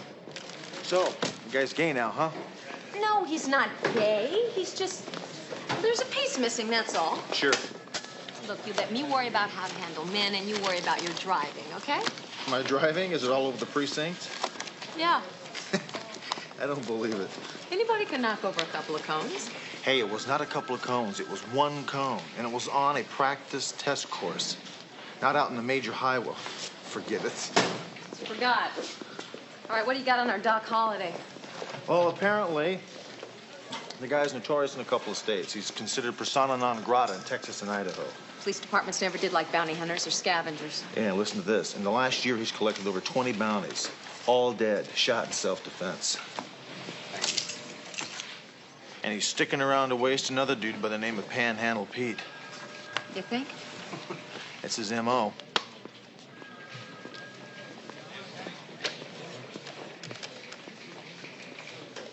Yeah, this is Sergeant McCall. Look, I want you to run down some information on a guy named Panhandle Pete. He's a fugitive. He's probably a bail jumper. That's all I have. Check the Southwest Texas Panhandle. That's all I got. Well, Jimmy Joe, I guess you're getting ready to ride off into the sunset. Why don't you let me take you down to the airport? My way of saying thanks. You know, that's real neighborly of you, but I wasn't aiming on leaving just yet. I hope you're not aiming for Panhandle Pete.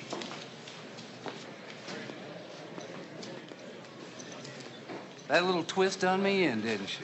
No, I ran your record, partner. Believe me, I know your game, and it's not gonna fly here. So why don't you just saddle up and move on out? Look, you got a piece of legal paper on me? Because if you do, I'd love to see it. You understand? Well, I was kind of afraid you weren't gonna be able to read anything that didn't have dead or alive printed on it. You're a very funny man. Yeah. You make me laugh. Except you know what? Dead men, they ain't funny.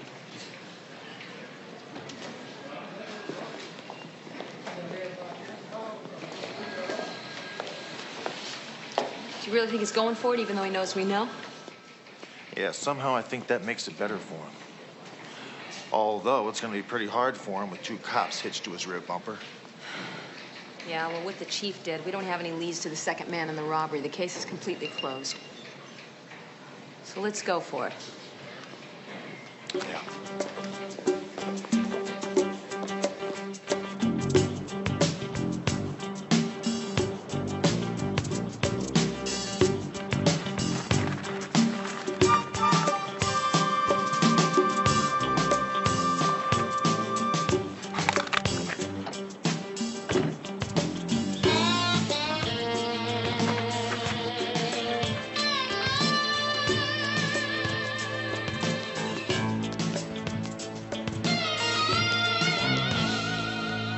Well, ain't we up with the Roosters, Jimmy Joe?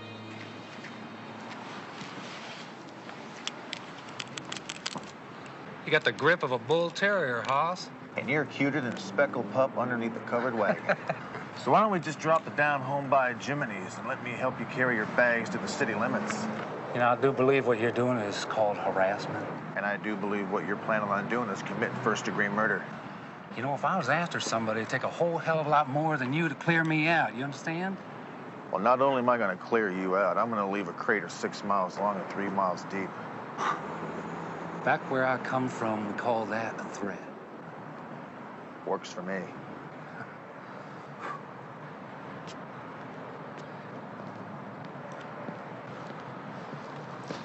Y'all don't bother to come on back now, here.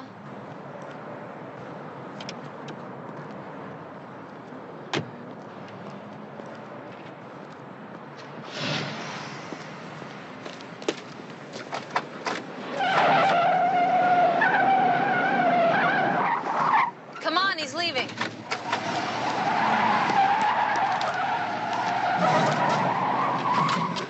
Come on, let me in. I'm driving. No, you're not. Okay, I'm not. McCall! And she's in drive. Come on!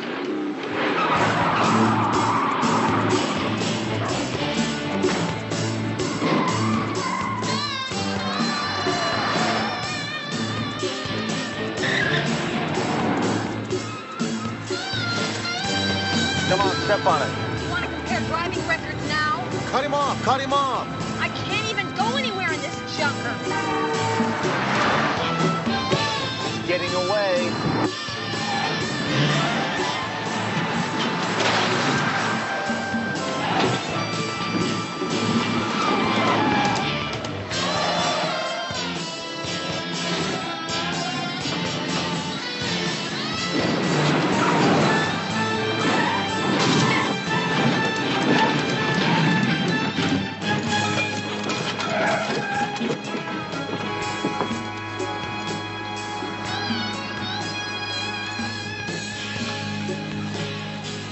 I guess you hit a cone.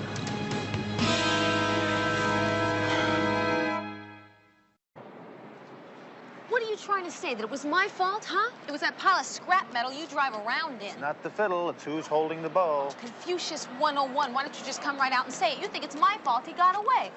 Just say it. I think it's your fault he got away. No, it wasn't. It was that trash heap you call a car. I wouldn't give you $10 for that clunker if I owed it to you. You do owe me $10. No, I don't. I sprung for the pizza, remember? Hey, feel like testing your luck on this lock? No, not really. I'd rather find something to slam the lid on this guy that won't get tossed out of court.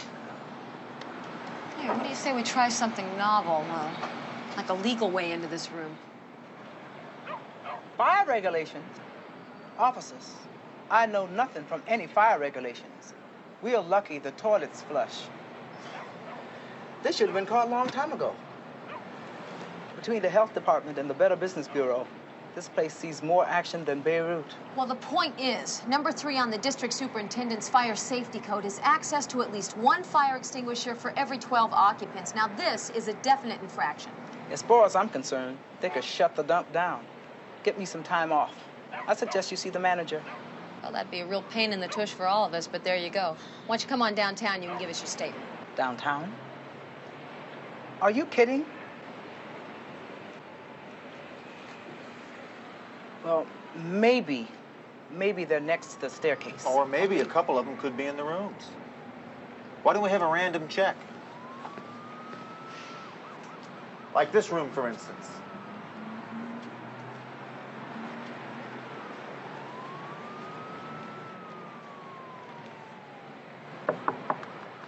Maid service.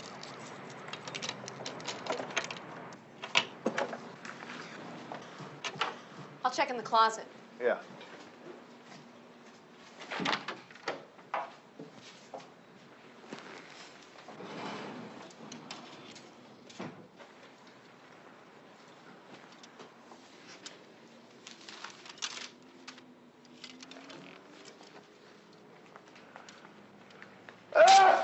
Oh, brother.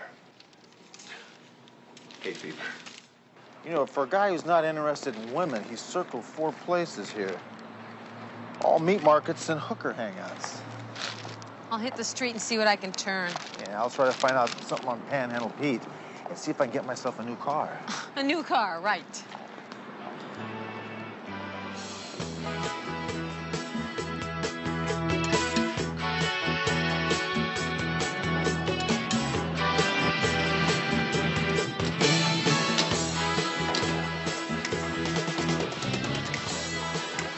Baby.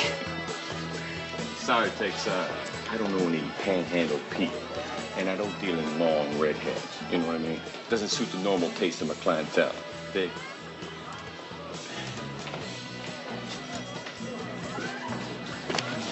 Hey, nobody messes with Uptown Bill Brown. Hit the trail, Tex.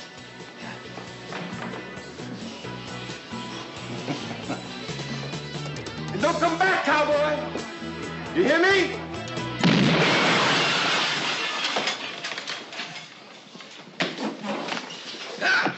I was kidding, man. Hey, ain't you got no sense of humor? Huh? I got a great sense of humor. Matter of fact, most of the people I meet, they die laughing. Understand?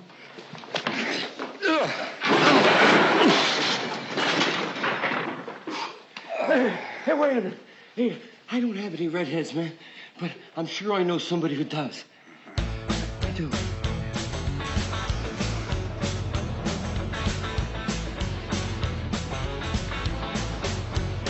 Had to leave town on business. I've been gone for 14 days. Must be my imagination, but my welcome home seems strange. Baby, did you miss me?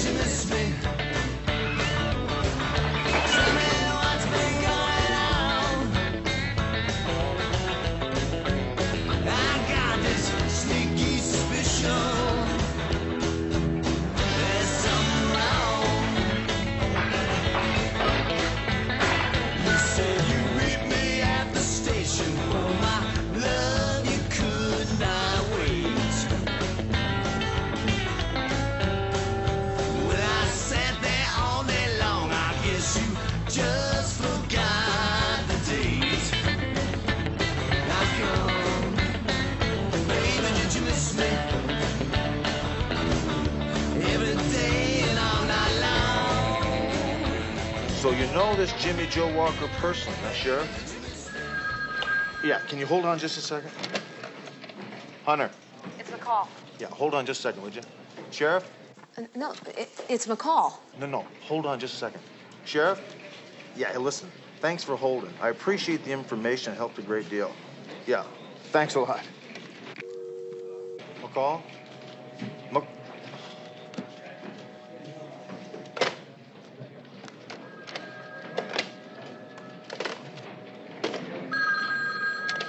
McCall? Are you nuts? Yes, I am. What's going on? This guy leaves a wake like a runaway torpedo. I've been to 3 different places. They all look like they've been hit by a hurricane. The problem is nobody wants to admit the hurricane's Jimmy Joe. Well, is this guy after anything in particular, or is it just a hobby with this guy? He is in the market for a long-legged redhead. There's one in particular, but he doesn't have a name. Oh, it doesn't make sense for a guy who's not into chicks. Hunter, will you give it a rest? So I was wrong. No, you weren't. Listen, I just got off the phone with the sheriff down in Alabama who knows this guy pretty good. And you were right on the money about this guy. Chicks isn't in his vocabulary. This guy's running on straight ether. Well, then what the heck is he doing running around town kicking over joints looking for a redhead? Well, when you find him, you'll ask him, won't you? All right, I'm gonna head on over to the body shop on Alameda. That was gonna be his next stop. I'll meet you there. Okay. You sure you don't want to file a complaint? Does it look like I want to file a complaint?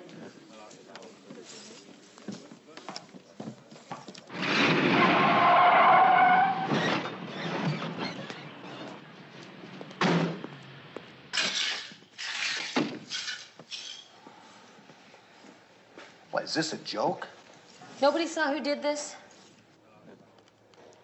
Well, come on, are you kidding me? You think this is the last place this guy's gonna stop? As long as it's not one of his future ones. The guy who didn't do this, any idea where he was going? Ginger. He wanted to find Ginger, and he was going to look for a pimp. I take it by her name she's a redhead? He was looking for a redhead who tricks for a guy called Panhandle Pete. I remembered her saying his name. Where can we find her? She usually works out of the Tickle Pink. Thanks.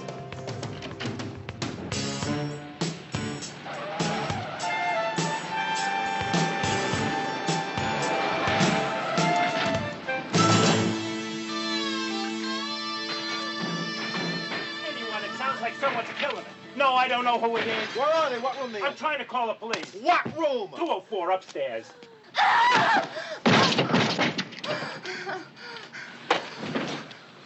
What is it this time?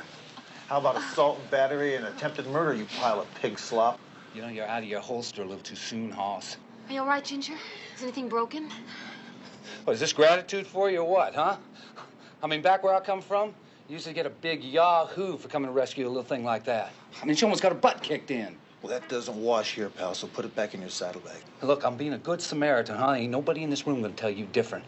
Am I right, Ginger? He tried to help me. He didn't do nothing. See?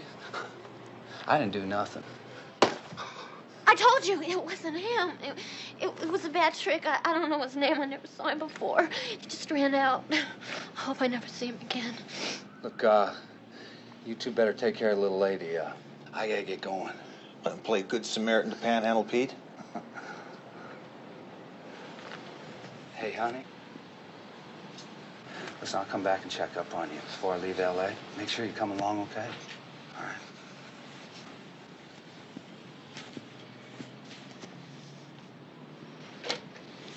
Yeah, desk. Police emergency. I need a paramedic up here right now. Ginger, you told him something, didn't you? Huh? You told him where to find Panhandle Pete? It's okay, you had to tell him. But you did tell him, didn't you? I was so scared. Hunter? What are you gonna do? I'm gonna stop this guy. Well, what do you mean, how? I don't know. I'll think of something. But he's ahead of us on laps, and I just gotta flag him off the track.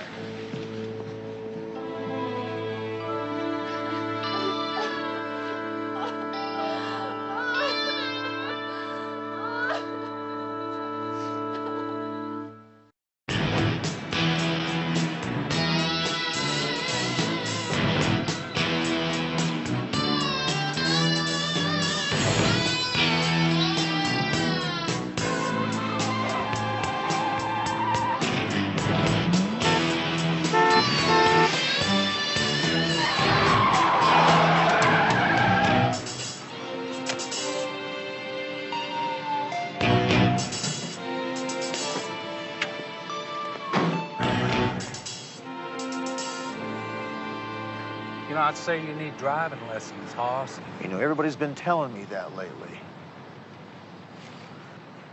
You looking at anything in particular? Oh, I noticed you got a back seat. Well, what'd you expect to find? You know, I've got a couple of friends that were bounty hunters once, and you know what they told me? If you took out the back seat altogether, you had more room to anchor the shackles down to the floor. You know, to help keep the prisoners that you picked up from giving you trouble when you're taking them in. But then again, I guess the people you pick up don't give you much trouble at all, do they? What do you want? I want you to get out of the car.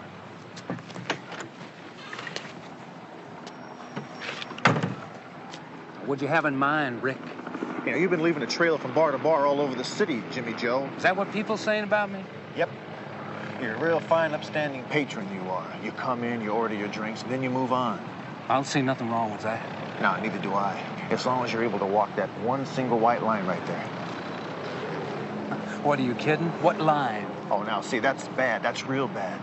We're gonna have to give you a motor response test. Why don't you shut your eyes and extend your arms and see if you can touch your nose? You know, I'm getting a feeling like you're trying to square dance with me. I'm a little concerned where this is leading. Downtown, so you can submit to a blood alcohol test. But don't worry. Before you know it, you'll be free and out of town before rush hour traffic. You know, you must single-handedly put a damper on the tourist trade of this entire city. We got laws in this burg. I'm just trying to keep the streets safe for everybody. Who knows? The life you save may be your own.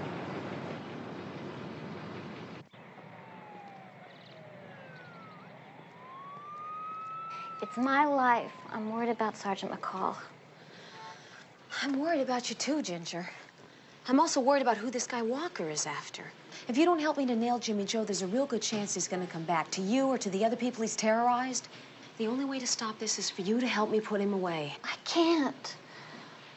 Look, you and I both know what'll happen. You'll arrest him. He'll go before a judge, and either he'll get off on bail or he'll be set free on his own recognizance. And then what? I've got no place to run to or hide. Look, Ginger, I don't know what to say to you, except this guy is gonna kill somebody. He knows that you and Hunter know. He wouldn't try anything. Look, I don't know what it is that spins this guy's windmill, but he is going for it. He doesn't give a damn about nothing and nobody. He's going to kill this guy, Panhandle Pete, and when he's done, he's going to kill somebody else. And then if he feels like it, he's going to kill somebody else. Ginger, I don't mean to stand here and to yell at you after everything you've been through, but you are my only chance at stopping him. Now, look, Ginger, I promise I'll do everything. I'll do more than everything to protect you. I will personally babysit you day and night until he's convicted and sent away. I'll move you in with me. Ginger, you have to tell me what you told him. You just have to. Panhandle Pete was friends with the chief? Yeah, Ginger says once or twice when she was working in the bar that Pete came in with a 7-foot Indian. She said Jimmy Joe seemed to know they were friends. Well, if they both came into Los Angeles together, that means you're probably both from New Jersey. And that's where the wanted poster on the chief was from. I'll run it by R&I and see what tips up. Ginger says that he was staying at the Marquis Plaza, Bungalow 12 on Sunset since last Sunday, so I'll go over there and check it out. Marquis Plaza, huh? That's a pretty swank place for a guy with the name of Panhandle Pete. Yeah, well, I'll point that out to him when I see him. Hey, listen, what about our Alabama baby? Any chance of running into him? Nah, he's off the game board. I got him out of commission, at least for a while. Drunk driving? You know, if you think you're gonna get away with this thing, your elevator's not going all the way up. Look, Captain, I was just trying to shut the guy down legitimately. Legitimately? You call this beefed up nonsense legitimate? You know, Hunter, there are actually times when I honestly forget why it is I don't like you. And then boom, just as soon as that happens, you come along and ram it right up my nose. We can't go around fabricating charges like this. It wasn't a fabrication, Captain. The guy had at least 3 drinks, which puts him over the legal blood alcohol limit. Look, all I wanted to do with this guy is get him off the bricks long enough to figure out what his game was. And we did. What's this? It's an outstanding warrant from the state of New Jersey on a Peter Montaigne. He's a longtime associate of David Blackfoot's. The chief? You mean this is what he's been hanging around for? A $1,000 reward poster? Come on. Look, Captain, he knows McCall and I are on him. He's not hanging around town for a measly $1,000. He's got something else bigger in mind. Something like $113,000. The amount of money in the bank holdup. Montaigne's moniker is Panhandle Pete, and how he got that was by playing lookout on armed robberies, by positioning himself outside the places they were going to hit. Out of the eyewitness testimonies, 2 mentioned a blind guy panhandling out in front of the bank the day it was hit. Now, Panhandle Pete was the 2nd guy in that bank robbery, Captain. Jimmy Joe figures he probably still has the money. He was going to bag him, make him turn the money over to him, and then probably waste him. Now, McCall has a line on Panhandle Pete. What I want to do with Walker is keep him locked up until I can get Pete into custody. It's not possible. Why not? Walker was released just before I called you in here. McCall.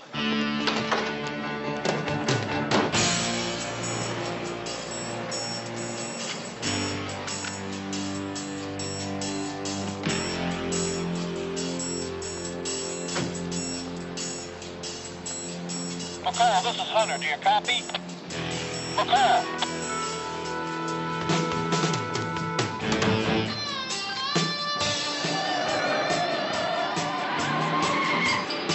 McCall.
You crazy man, I'm a cop.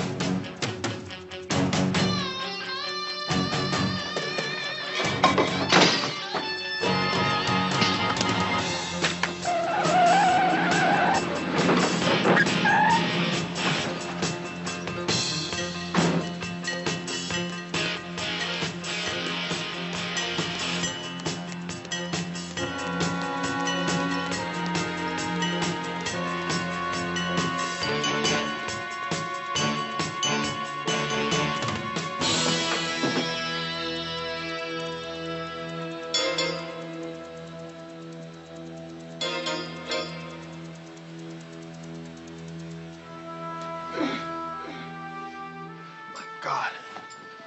Are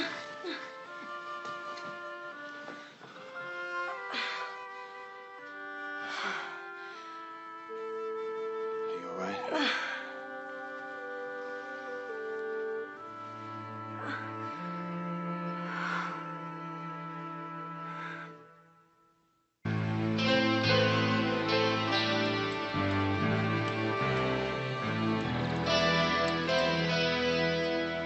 That scumball took my gun.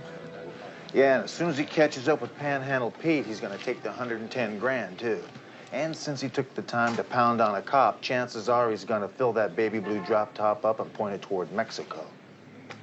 I think he chipped a tooth, too. Now, that's character. I really think you should come down and get x-rayed. Who knows what's going on inside? I'm fine, really. Thank you anyway, you did a terrific job. Don't worry, I won't let her change any flats. Oh, how come on Ben Casey they always used to say it's just a concussion? Well, maybe you better go to the hospital after all. Will you lay off, all right? I'm not going to any hospital. You guys can get rid of the gurney, okay? I'm fine, really. Feel free to spill all over the floor. All right, I didn't mean to... Wait a minute, I am not in any condition to have to apologize to you. Newsflash. It looks like our boy Panhandle Pete envisions himself behind the wheel of a brand new Chrysler. You sure that's not too heavy for you? sprinkle a bit of humor there. Hunter, the chief and Pete pulled off the robbery, and Pete made off with the money, right? So? So the chief's sitting in a furnished armpit, and Pete's at the Marquis Plaza in a suite. You think maybe he's starting to spend his share of money? Prestige Motors? You think?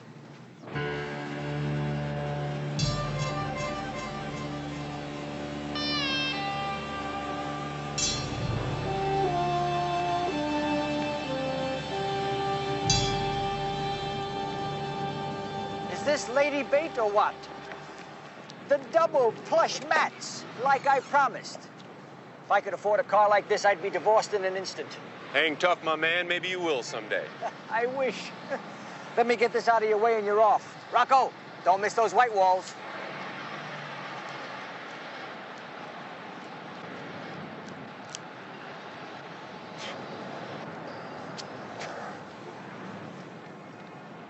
Look out, mamas. I'm coming at you. Get out. That's right. That's right. You a cop? You ain't that lucky, Hoss. Now, we're gonna go for a little walk, and you're gonna act like you're loving it, you understand? Or you're gonna make a mess all over your shiny car. Move.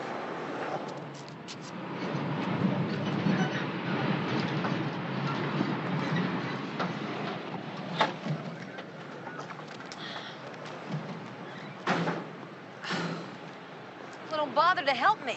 Okay, I won't. Here, that's for you. Oh, I'm touched, really. What are you gonna use? Where did you get that? It's a graduation gift from my dad. I got was a brand new set of encyclopedias. Let's go. Get in. You drive. Where? Where are we going? Wherever you got the 100,000 stashed. But I... No. You put the pedal to the metal, I'll do you right here. You understand? Drive. Excuse me. I called a few minutes ago, and I was told that Pete Montaigne was going to pick up his new car sometime today. Actually, he was picking it up just 2 minutes ago. Where'd he go? Ha! There he is! Mr. Montaigne! Hold it, Jimmy Joe! Hit it! Get out! Police business. Thanks.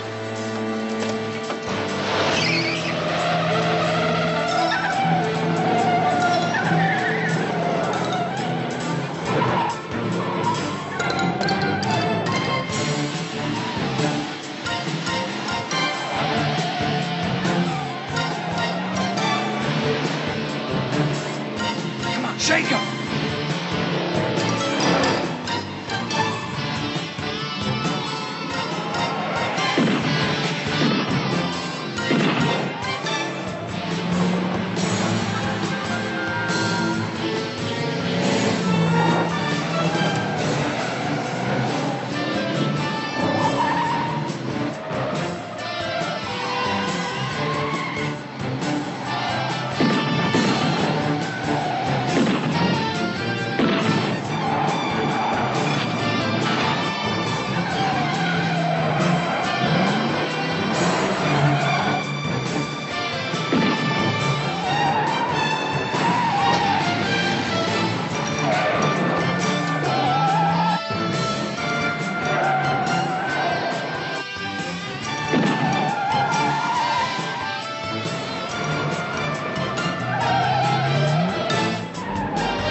right now.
You dare.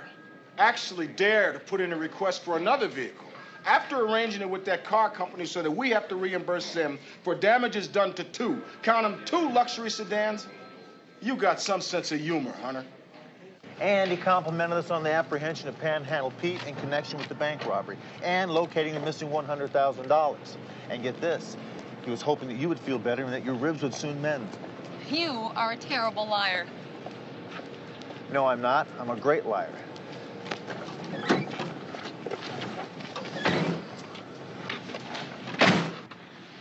If he was in such a great mood and so beholden to us, then why didn't you hit him up for a car? You see, McCall, I wouldn't do that. There's simply no reason to ask for another car. We don't need another car. There's nothing wrong with this car. There was nothing wrong with the other car. Nothing that couldn't be fixed by a little tune-up. Or a crusher. You see, McCall, it's not the fiddle. It's who's playing it.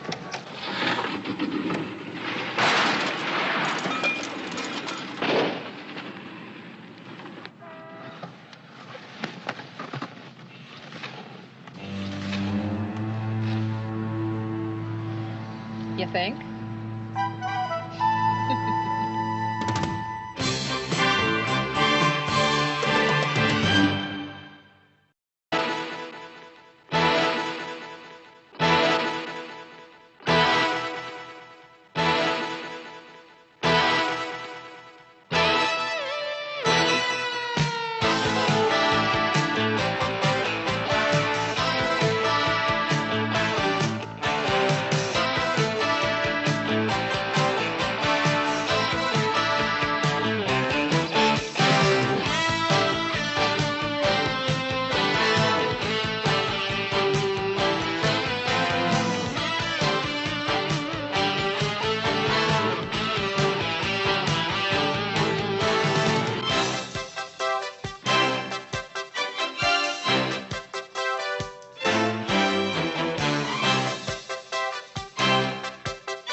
Heist. This is a bust, Gavin. You have the right to remain silent. We've been deciding to guard him till after the grand jury. What? I don't care if you have to take out 100 people, long as he's one of them. I'll need to borrow your car, McCall. Not a scratch? Trust me. You got a license to drive this thing? Whoa! Got your partner here looking into her grave unless you do what I say. It goes with the badge. Better you than me.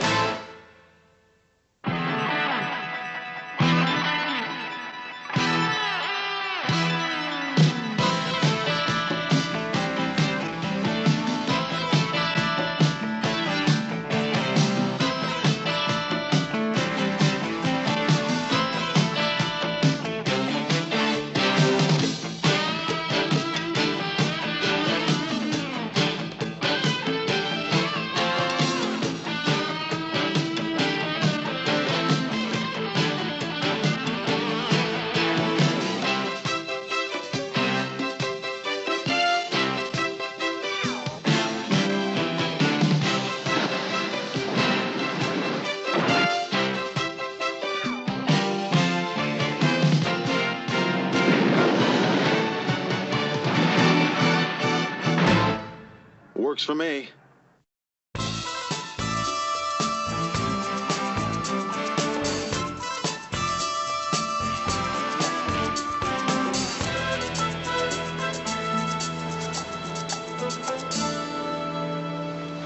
I've been after Gavin for years. I know his M.O. I could smell one of his jobs. That sicko is in the municipal building, smiling at his parole officer, swearing goodness on the Bible. Then he's marching out of there to some nearby liquor store and taking it down for a couple $100 and the thrill of blowing the owners away? Look, on the 5th, Gavin got out on parole. And he met with his parole officer for the first time on the 7th at 2:30.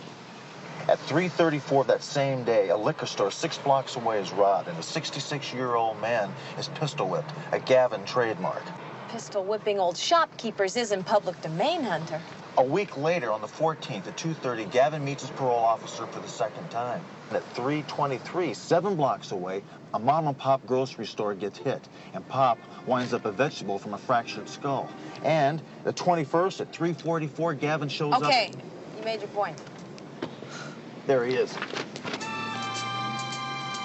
Follow me, but don't come in unless there's trouble.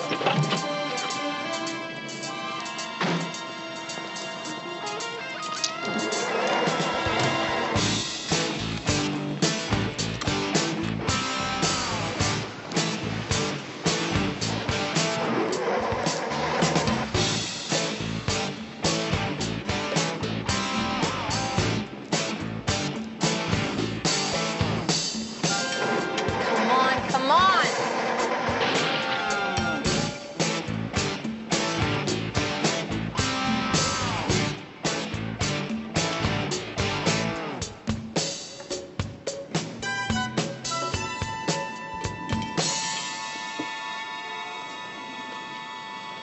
This is a heist. This is a bus, Gavin. Drop it.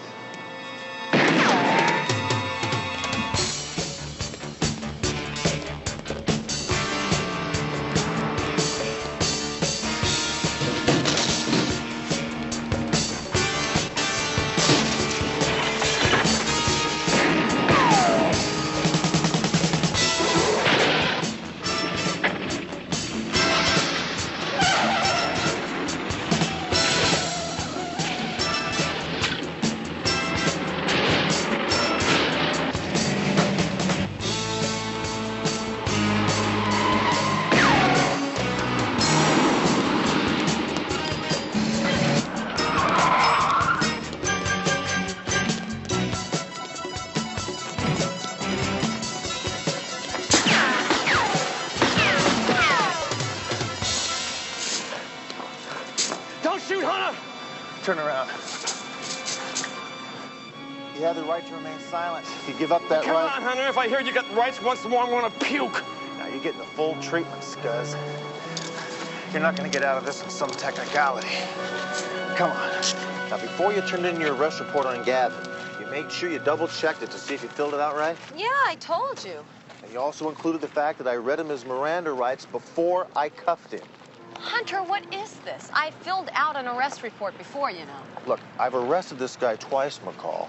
The first time, he crippled a kid in a gas station with a tire iron because he couldn't open the cash register drawer. The second time, he wasted a little old lady who owns a liquor store in the barrio in a $10 heist. And the guy's looking at 25 years in the slam for sure. And I want to make sure he serves every minute. Hunter! McCall? Oh, no. You know you're supposed to report in before you take your lunch break? Well, if the captain gave us a car with a radio that worked, we'd be glad to comply, Bernie. That excuse is getting very, very tired, McCall. Yes, well, maybe you should have that fixed. In the meantime, you two have been assigned to me regarding that killer you brought in yesterday, Gavin. That's jail duty. The sheriff's in charge. No, he's not in jail anymore. He's been transferred to the Biltmore Plaza Hotel. We've been assigned to guard him till after the grand jury. What? We made a deal with Gavin. Immunity from prosecution and relocation under a new name. On what basis? We had him cold, in the act with a gun in his hand. Who the hell do you think you are, questioning decisions made by your superiors? Since he brought Gavin in, I think Sergeant McCall deserves an explanation, Captain. I'm McCall. He's Hunter, but that's okay. I'm just as hot over this as he is. Well, what we have here is quite simply a quid pro quo. Do you know what that means? Yeah, I scrub your back and you scrub mine. Only if you get into a tub with Gavin, you're going to come out dirtier than when you went in. Well, in this case, we fully intend to cleanse the entire city of Nate Demarest. Gavin's giving you Demarest? You're putting us on. Murder 1. 4 counts. Enough to put Demarest away for the rest of his life, maybe even into the gas chamber. It's a scam. Demarest is in the high bleachers, and a punk like Gavin wouldn't even get close to him. Today, maybe. But 10 years ago, Demarest wasn't much more than a punk himself, working his way up one body at a time. Gavin knows where those bodies are buried, and there's no statute of limitations on murder. Well, I'll be at the hotel with Gavin going over his testimony if you need me. I would like to commend you both on your handling of Gavin's arrest. Your conduct, your paperwork, everything was perfect. That's why he gave us Demarest. You didn't leave him any other out. So thanks again. You cut him loose, he's gonna kill again. He won't live long enough. Demarest will see to that. Only over your dead body, Hunter. And yours, McCall. I'm not gonna help protect this guy, Captain. No way. Yeah, me too. I pass. I'm not asking for volunteers. That's part of Mr. Gavin's deal, that you be assigned this duty, Hunter. Oh, Mr. Gavin's request, huh? That's rich. I'll bet he's getting a real kick out of this. Let me pass on a word of warning to you. If Gavin so much as catches a cold, the two of you are going to wind up directing traffic. You clear on that? Now, Sergeant Terwilliger's got the guard detail on this. He'll give you orders. That's it.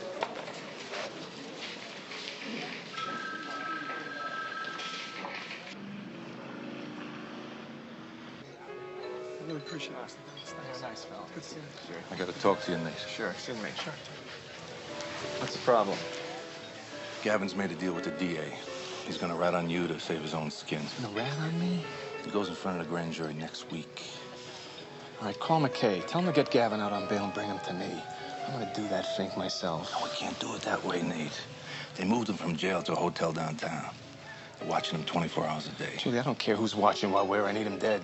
I'm taking care of it, Nate. Not to worry. Corpse. When he's a corpse, then it's not to worry. See to it.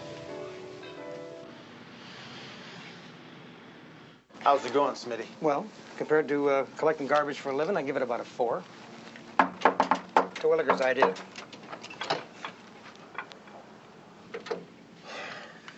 Bernie, what do you expect Demarest to come after him with, a herd of elephants?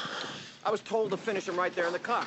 So while Nate was driving along in the car and talking to him, I stuck a 22 in his ear. You got that? Yes, sir.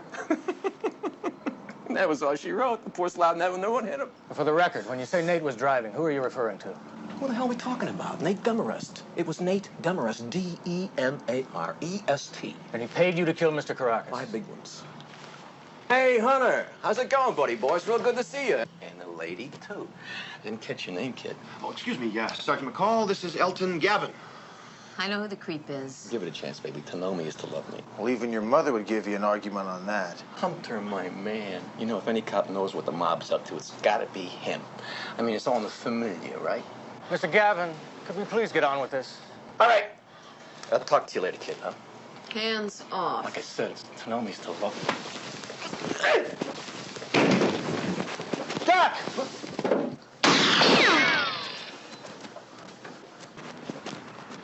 He's headed down.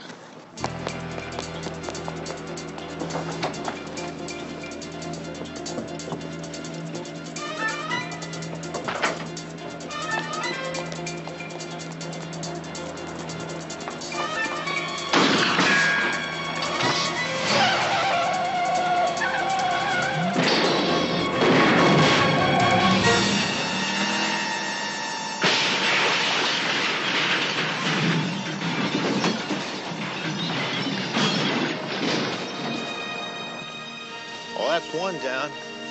Yeah, how many more to go? As many as Nate figures it'll take.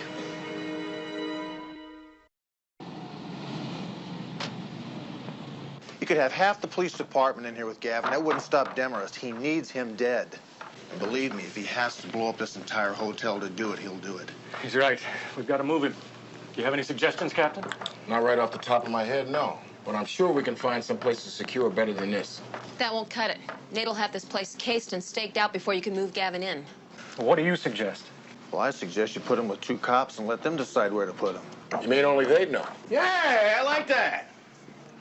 Yeah, I was right on the money. You know, my own experience. When I had a contract, the more people knew where the Pigeon was, the easier it was to find him. So where are you going to put me, huh?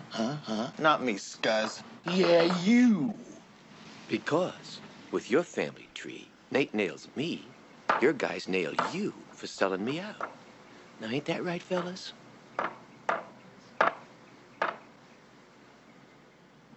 Well, you sure did it to us that time. We're gonna have to babysit that creep all by ourselves. Well, if I were you, McCall, I'd bail out. You know, Gavin's right. The only way they're going to believe I'm straight is if I get myself blown up trying to protect this guy. You wouldn't want to share that with me, would you? I told you, I don't want to share anything with any partner. Let's go find a hidey hole for, Gavin.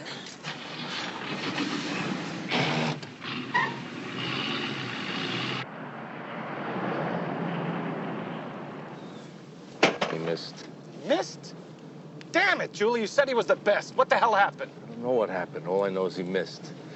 But the cops, they didn't miss. They took him out hard. Crazy, Gavin. You know, everything I've done for him, and he turns on me this way. I need him dead, Julie. I don't care if you have to take out 100 people, long as he's one of them. It's not going to be that easy. They moved him from the hotel. Aren't we paying people who know these things? They're playing it real cozy. They turned him over to 2 cops, and these 2 cops are the only people who know where he is. One's this hardball named Rick Hunter. The other's his partner, some bro. Rick Hunter? You mean Dom's nephew? Yeah. Well, get to him. Set up a meet. This guy will not do business. Not for money, not even for family. Julie, everybody does business if the price is right. Put it on the wire. I want to see him. You got it, Nate.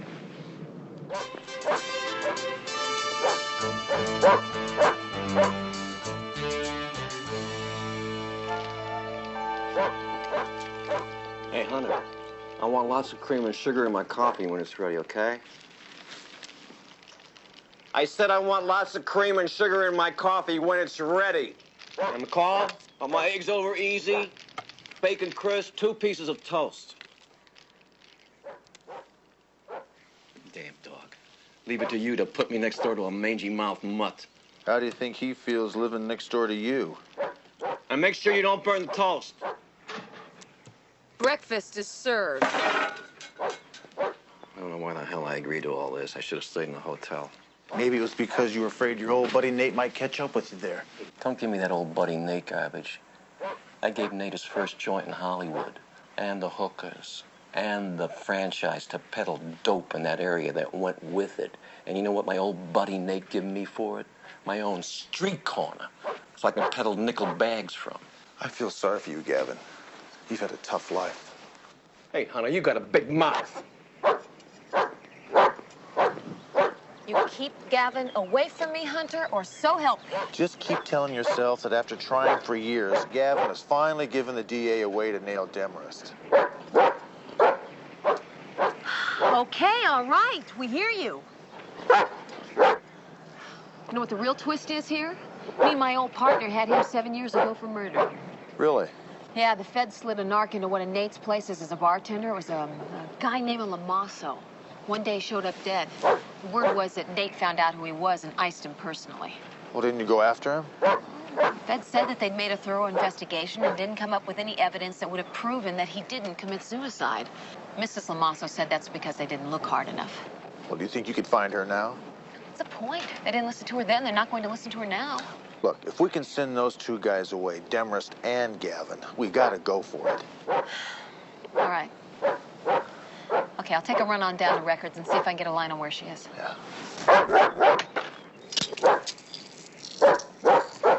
Bosco! Oh, I'm sorry. Is he for real? Bosco, get out of this car this minute. Come on, big fella. He's never done that before, Bosco. Remember the dope-sniffing dog that worked narcotics?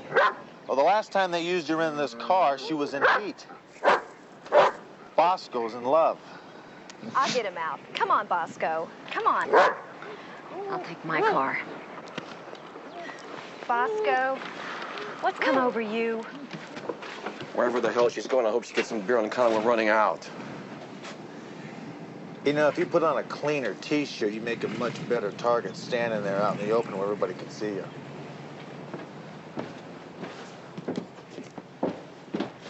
Mrs. Lamasso, Alma, I happen to agree with you. I think your husband was murdered because somebody blew his cover. Besides me, only the Drug Enforcement Agency knew Tony was an undercover narc. Not even Chrissy knew. Chrissy, that was your daughter? We never had any children. Please. My Tony is dead. I'm a woman alone. Dredging it all up again won't change that. Now, I know it's painful to talk about it, even after all these years, but it's the only way we're going to be able to get the guy that killed him. She became like a daughter. Chrissy Allen. She was a singer at that place, the Golden Grotto. One of those foolish kids who come here from the farm thinking they can become big stars overnight. Tony took her under his wing, so to speak. Were Tony and Chrissy, No. No, no. Not Tony. He didn't fool around like that. Ever. He was there for information, then? That's what he was there for. But he was really concerned about her. And he did what he could to protect her from the kind of element that hung around that place. Have you heard from Chrissy since your husband died? No, I haven't heard from her. After all Tony did for her, not a phone call, not a postcard. Thank you, Alma. And I'm sorry. I know how painful it is to dredge up the memories. You would think, after all these years, it would be easier. But every night,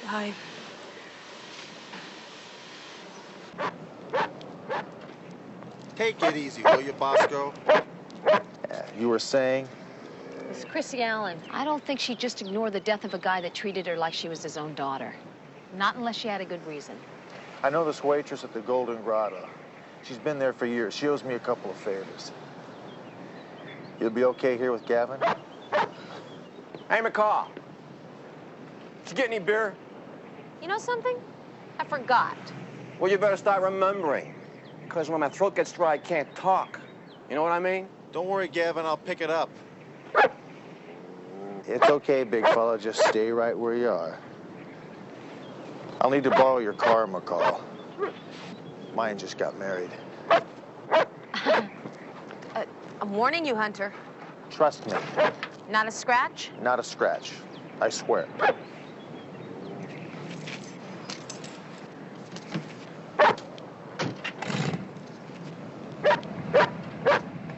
Hey, McCall, I wanna ask you something. Is he going for the beer? Yeah. Uh-huh. Oh, wait. This is something else.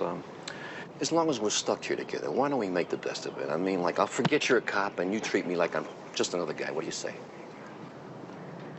If I'm gonna keep you alive, Gavin, I can't afford to get emotionally involved.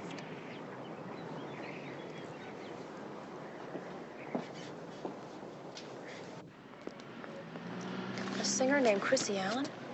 Whatever happened to her, do you remember? Well, you know how this business is. Kids like her, they come and go. Yeah. Let me speak to Whitey McPhee. Yeah. Whitey, this is Condon down at the Golden Grotto. You asked me to let you know if Hunter's ever been around, right? Well, bingo, I'm looking right at him. Do me a favor, will you? I can be there in 5 minutes. And if he looks like he's leaving right away, stall him for a couple of minutes, okay? Hey, I'll do the best I can. Okay, I owe you one. Oh, I know you do. And I'm gonna collect. Remember the time they planted that narc on Nate? Vic Sellers was what we knew him as, but I never thought that was really his name. Yeah, that's him. How long was she around her after he turned up dead? It was like the next day.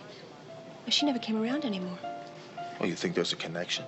Nate might have known that she was getting it on with one of the bouncers, a guy named Whitey McPhee. Big, good-looking guy, heavyweight, used to box out of Nate's stable. Oh, look, Hunter, my boss wants me. Yeah, okay. Thanks, Terry. Yeah.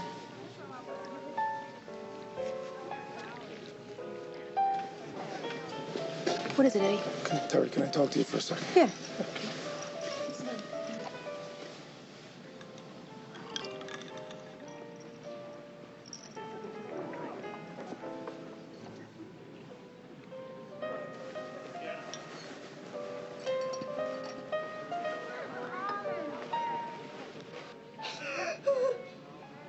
Terry? What's wrong? What happened?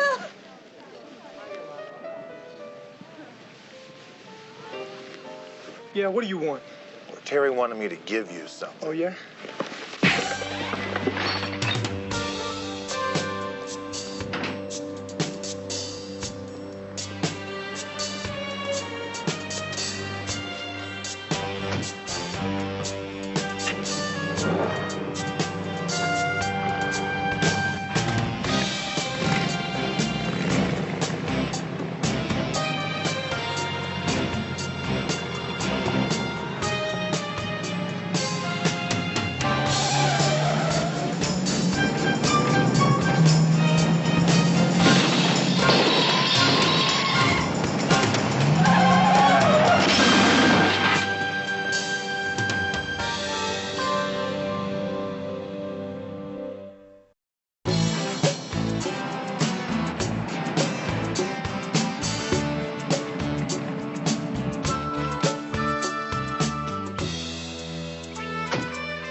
can't barge into a man's house like this. I don't like being shot at.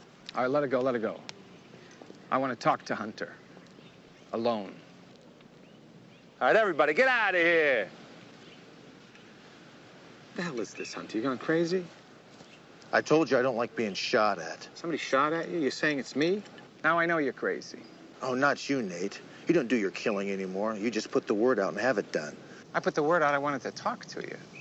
If you had any smarts, you would have rang my bell, walked in here like a human being instead of busting in here like some animal. We could have had a little drink, a little chat. You might have walked out of here a rich man. You still can. For Gavin? Just tell me where he's at. It's worth 50 thou. I'd be taking your money under false pretenses, Demarest. Don't be stupid. I could give Gavin to you, but it wouldn't do you any good. You know why? Because I've got you, and I'm going to put you away without Gavin. You hear that? He's onto something. I want you to find out what it is, and I want you to take care of him now. I don't believe this. The whole side of my car is ruined. Hunter, this is my car, not the city's. I don't believe this, McCall. I could have taken 3 slugs in the neck, and all you care about is your damn vehicle. You get shot, you got hospitalization. I don't even know if I'm covered for this kind of damage. All right, what'd you find out? Well, Christy wasn't as innocent as Miss Lamasso said. She was being kept by Demarest, and at the same time, she was getting it on with a bouncer, a jock by the name of Whitey McPhee. I've heard that name. Yeah, he was a pretty good fighter at one time, a heavyweight, until Nate sent him into the tank once too often and the boxing commission jerked his license. Oh, so Nate found out and got rid of them both. No, Whitey still works for Nate. But I think we ought to get a hold of this guy and talk to him. I'll call it in.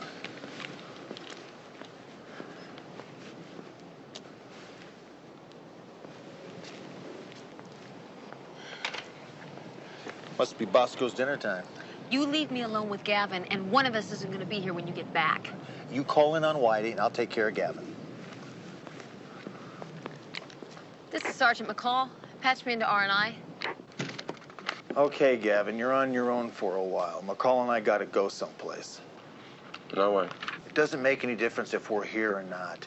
Your real protection comes from the fact that nobody knows you're here. I said no way. You leave me alone, you and McCall, I'm gonna call District Attorney Harvey. Well, call Harvey. Call Nate while you're at it. Maybe if you get lonesome, he can send the buddy of the guy who took a shot at you from the roof. Bye, dear.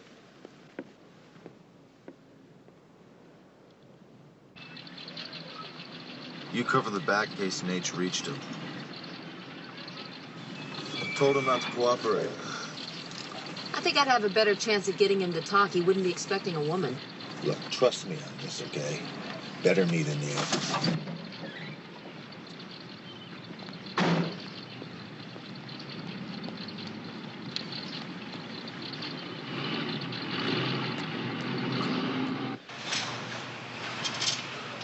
Whitey? Sergeant Rick Hunter. Can I have a word with you? Sorry, I'm busy. It'll just take a minute. All right. Let me get my stuff in my locker. I'll be within a minute. Whitey! Hold up, I'm warning you.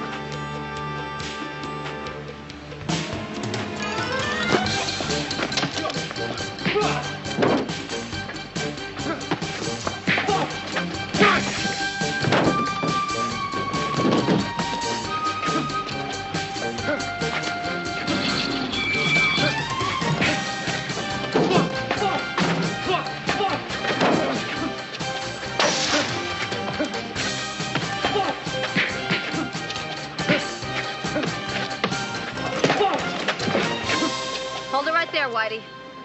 You were right, Hunter. Better you than me. Why don't you call in for a van for him? I'll get his stuff. All right, Whitey. Turn around, put your hands behind your back. This is Hunter. I got a suspect for you. Vorsky's Gym in the Harbor Marina.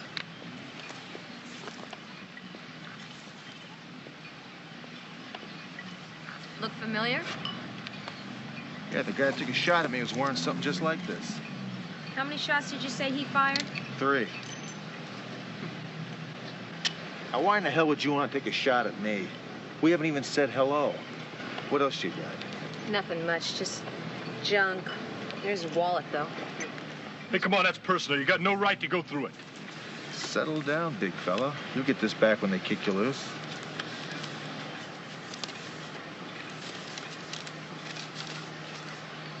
Hey, McPhee, you still live at the Shackleton Hotel on Florida Street? No, I never lived there, man. I've been living at the Claire on Division for the past 6 years. Go check it out. Then why are you still paying rent on a place in Pomona?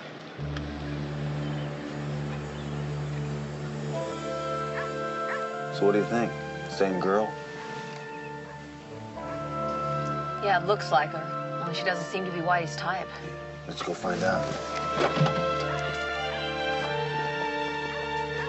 Excuse me.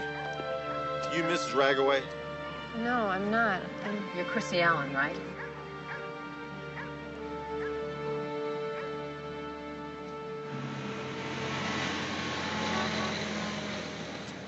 Hey, Julie. Thank Mr. Demarest for bailing me out so fast. You know, I really appreciate it.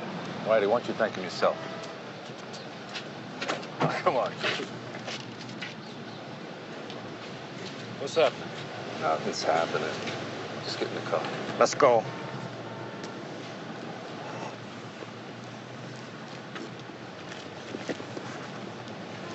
Look, I'd like to help you. I really would. But I don't know anything, really. But you've buried yourself out here in Pomona for 7 years. Why? I decided that wasn't the kind of life I really wanted, being a singer. Whitey tried to kill me because I was asking questions about you at the Golden Grotto.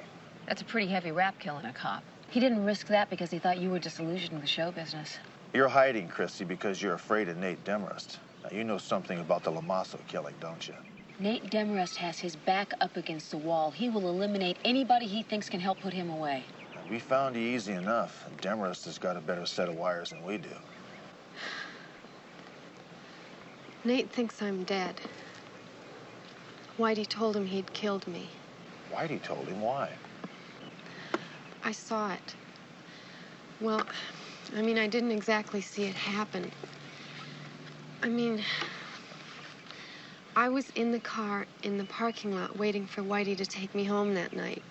We had to be very careful about being seen together because Nate was terribly possessive and he would have had us both killed if he'd known we were seeing each other. Anyway, I saw Nate and Julie and Whitey come out of the kitchen door. Whitey and Nate were carrying a body. It was him, Tony Lamasso. Are you positive? I saw his face as clearly as I'm seeing yours. What did they do with him? Well, then they put him in the trunk of Nate's car and drove away. And what did you do? I went home. I didn't know what to do. I just sat there in the dark until Whitey came. He said that Nate had been tipped off that he was a narc and had him killed, and that I was next. Why you? You didn't know he was a narc. I'd been friendly with him. That was reason enough for Nate. What did you do then? Well, Whitey had me pack some things, and he brought me to a motel. And then every few days, he'd bring me to another one, and then another. Until finally, he brought me here. I've been here ever since.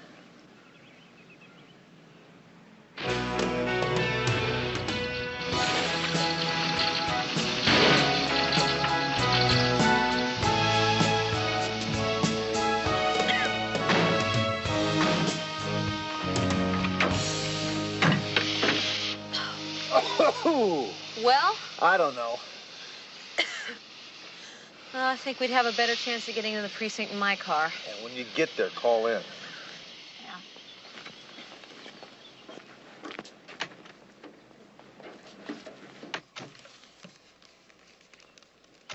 Hello, Julie? Yeah. Julie, is Nate still looking for Chrissy Allen? I'm a friend of Nate's, that's who. Yeah, Chrissy Allen used to work at the Golden Grotto. That's right. If he still wants to find her, I know where he can find her.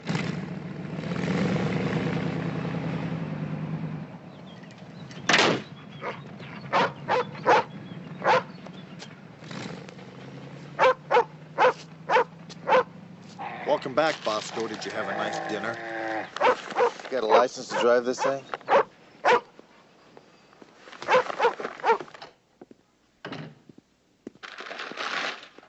Here's your beer. Only a six-pack?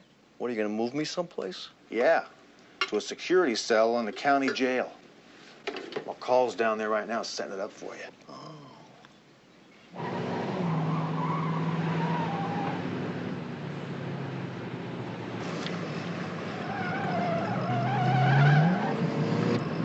What's wrong? I think we're being followed. All right, just hold on.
If I was you, I'd be worried about my buddy McCall and Chrissy Allen. I saw her getting out of your car. I know who she is, man. She's your ace in the hole, right? Right. That's if you get the player.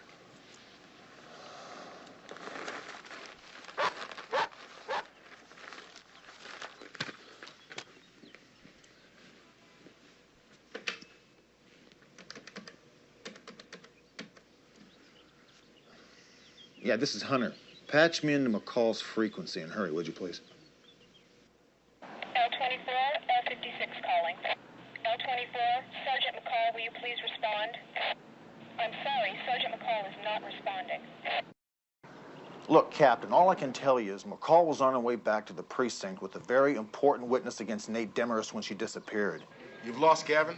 No, I haven't lost Gavin. I'm staring right at his ugly face. It's McCall that I'm worried about. She's bringing in a witness that's even more important than Gavin. Look, I don't know what you're raving about, Hunter, and I don't want to know. I want you to bring Gavin in right now. And we'll hold him at the precinct until more suitable and safer arrangements can be made. I'm sorry, but I can't do that, Captain. No, that's a direct order, Hunter. You thought you could sneak in Chrissy Allen instead of me, huh? You tipped off Demarest? Man's got a right to protect his interests. If anything happens to McCall at all, anything at all, Gavin, you're gonna die a very slow, painful death. You're already in enough trouble. Don't add kidnap arrest of a police officer, Demarest. You know, if Gavin testifies, they're gonna have me up for 4 murders. 1 murder more is not gonna make a lot of difference. What about Chrissy and Whitey? Worry about yourself. Get Hunter on the phone for me.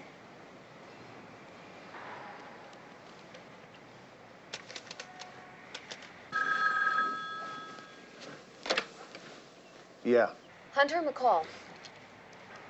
Hunter, Nathan Demarest.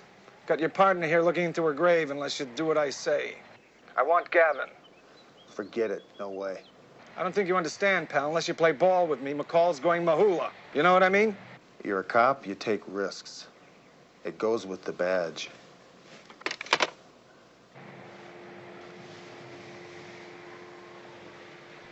He didn't negotiate? Give me the phone.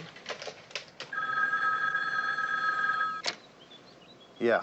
Hunter McCall.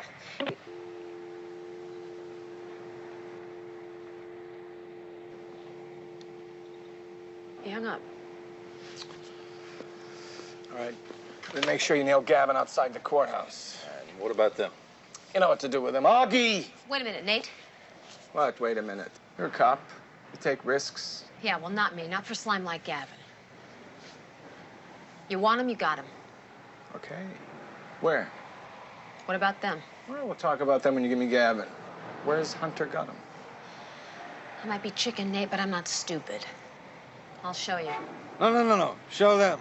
I got an appointment. Julie. I'll see you at the party, huh? Don't bring any guests.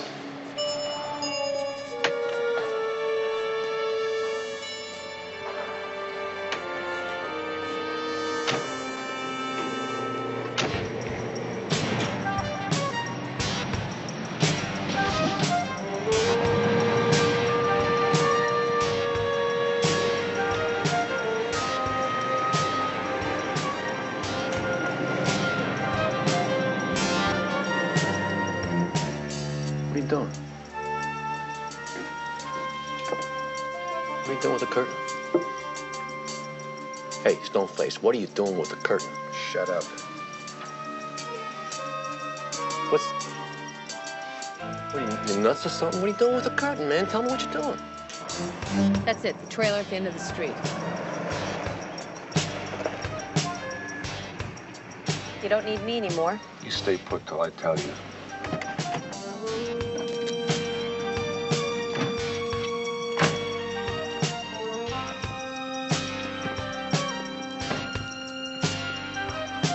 Hunter! Let's make it easy.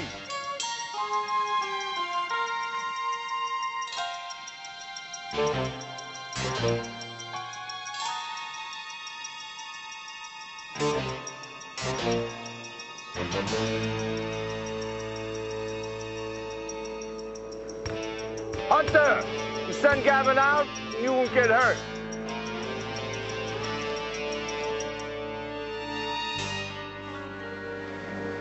Okay, fellas.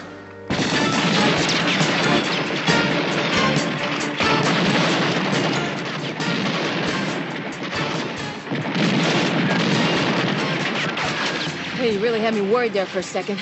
When you hung up, I knew you hadn't gone completely over the edge.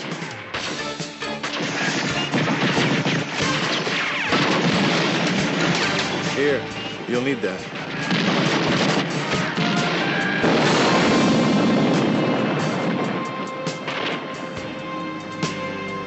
Okay, Julie. You've had your fun. Drop your guns, all of you.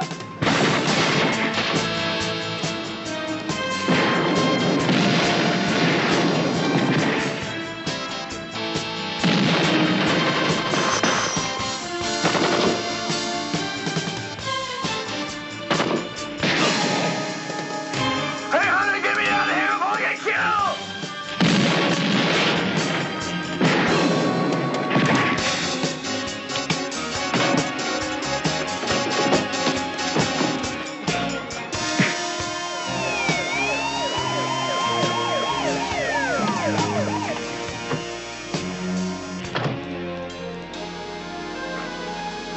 Who are all these people? These are vicious criminals, Bernie. Wally, call for an ambulance and a fire truck, will ya? A man and a woman are being held captive in Limke's garage on Brill Avenue. Please use caution. The captors are armed. I certainly hope you can explain this, Hunter.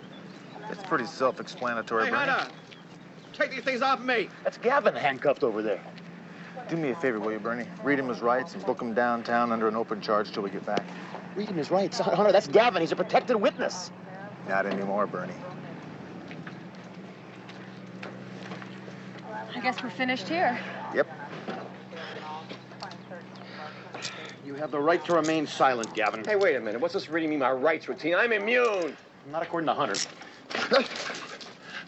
You move. I mean it. You move. Help! An officer needs assistance. Settle down now, Gavin. Stay back or to blow away. You'll blow your immunity too, Gavin. Who are you kidding, immunity? You've already blown it away, and I want keys to a car now. No more horsing around. I mean it. Okay, take it easy. Take mine. It's right behind you. Turn over here. Nobody follows me, or he gets it. You hear what I'm saying to you?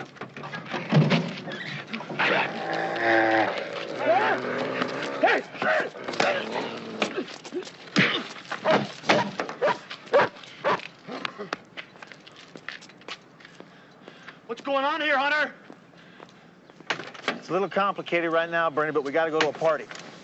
I'm gonna tell the captain.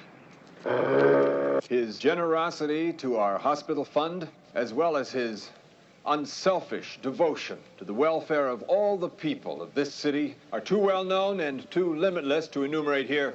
Let me therefore simply give you the man himself, Nate Demarest. Excuse me. Mr. Chairman, honored guests, ladies and gentlemen, I have a few words of my own I would like to bestow upon your host and benefactor, Nate Demarest. You're under arrest. You have the right to remain silent. If you give up that right to remain silent, anything you say can and will be used against you in a court of law.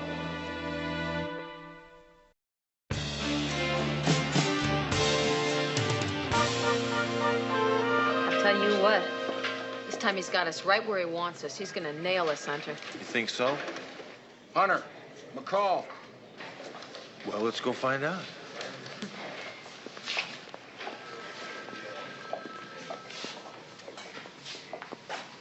No, don't sit down. You won't be here long enough to get comfortable.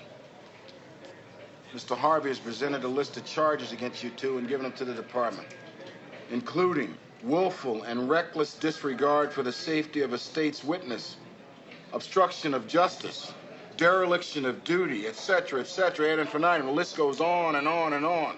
Well, there were some extenuating circumstances, Captain. Any one of these charges is grounds for dismissal from the force. But taken together, they represent a malfeasance of a magnitude I have never seen in all my years as a police officer. Don't drag it out, Captain. Just give us the bad news. I'm giving it to you, Hunter.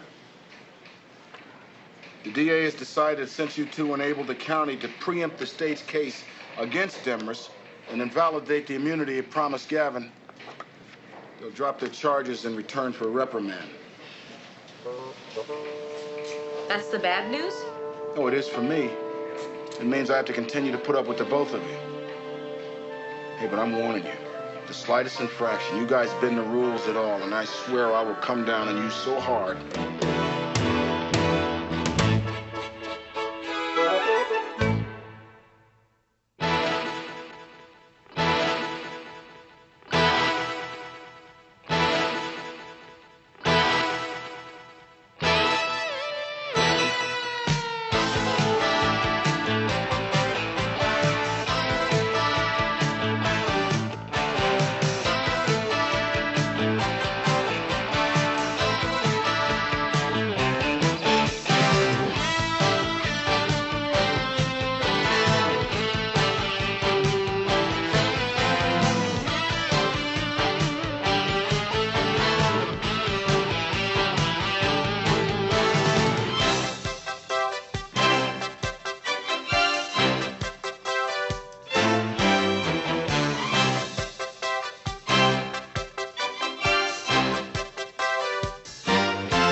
Draw, partner. This is not a homicide, Bernie. This is a cop killing. Was he wearing a vest? Yeah, he was. Bullet went right through it. You mean we got some sicko out there using silicone-coated bullets? Admit it, you killed him, didn't you? I killed that one. Why don't you go over there and see if you can get his motor turned on, huh?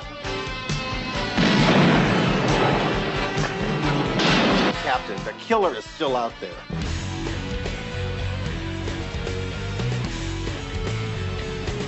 You were the best, and now I'm the best. It's as simple as that. You gonna bring him out? Yeah, it's the only way to catch this guy. Rick Hunter? Freeze! You lose.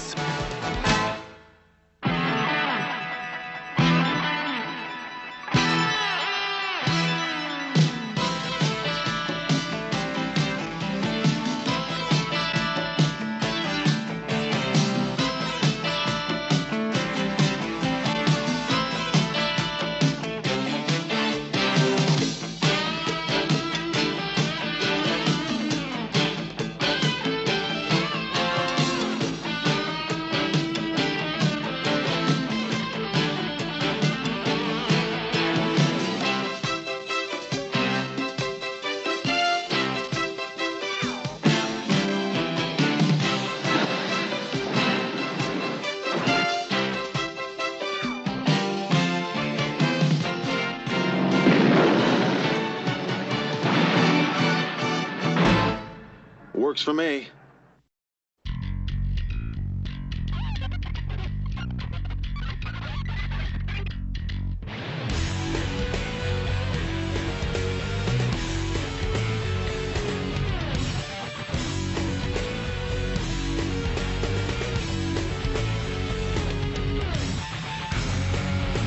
Getting to ring now, that's all too much. Trading worlds, the rush our ego. Lost my touch, need a memory of it. Oh, bring me to my knees, I will fall. Misery coming in waves. Goodbye, red sky. Lions chasing shadows, hiding sweet misery coming in waves. Goodbye, red sky. Lions chasing shadows, hiding alone.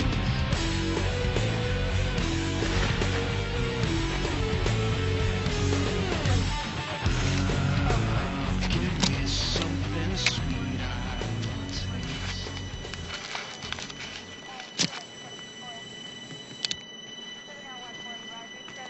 want to taste. Nice bike. Was I speeding, officer? Sure were. Clocked you going just under 90. Will you get your license out for me, please?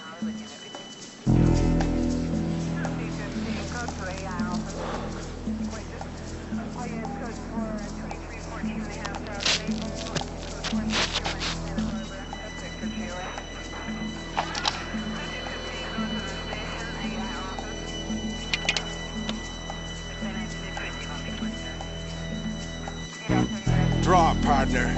Excuse me? On the count of 3. 1. 2. Hey, buddy, take your hand away from that thing. 3.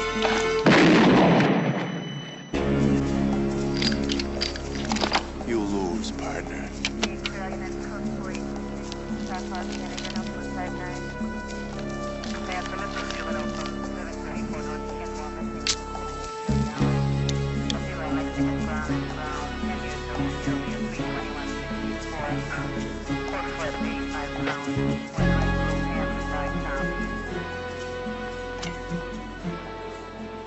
This is 1 Mary 982.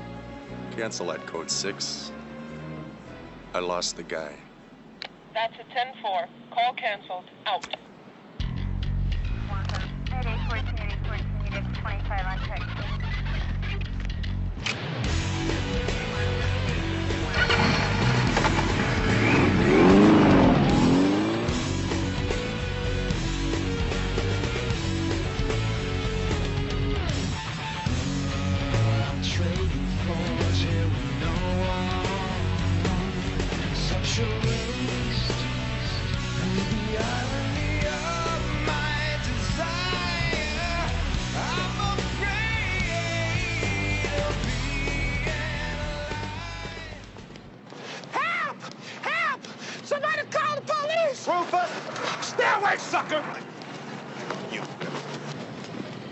Rufus! You make me catch you, I'll break your neck. Hey, what are you doing to her? Leave her alone! Hey! Call the police! Help! Someone call the police! It's a raid! Ma'am, I am the police. Hunter? What the hell are you doing here? Well, when I see someone chasing a guy in high heels, I get interested. I was down staking out the drugstore on 5th. Yeah, well, thanks for the assistance, but I've got everything here under control. Was Rufus again? Why doesn't he change his M.O.? Geez, he makes an ugly woman. Help! Help! I'm being mobbed! Rufus, shut up. They know. So they know. Let's go, Rufus. Man, you just made me put a run in my stockings. You know, it looks like you got somebody else's purse again, Rufus. Either that or you've changed your name to Thelma Jones. Look, man, it was dark. I must have picked up the wrong purse by mistake. I'm telling you, I swear I thought it was mine. If you're gonna steal a purse next time, Rufus, why don't you try and make it match? Look, I thought I had the right purse, okay? I swear to you I did. And besides, why aren't you guys out busting criminals? Because we like pounding on punks' heads like yours. Now, you know the routine. In the car. Man, I'm not about to get in that car. You kidding? Get in there! Man, that car's a mess. Besides, I just had my dress cleaned. Well, take it off, dear. Yeah, well, you wish. Attention all units. Officer down, Hollywood Freeway near Barracks. All units respond. Hey, my wig!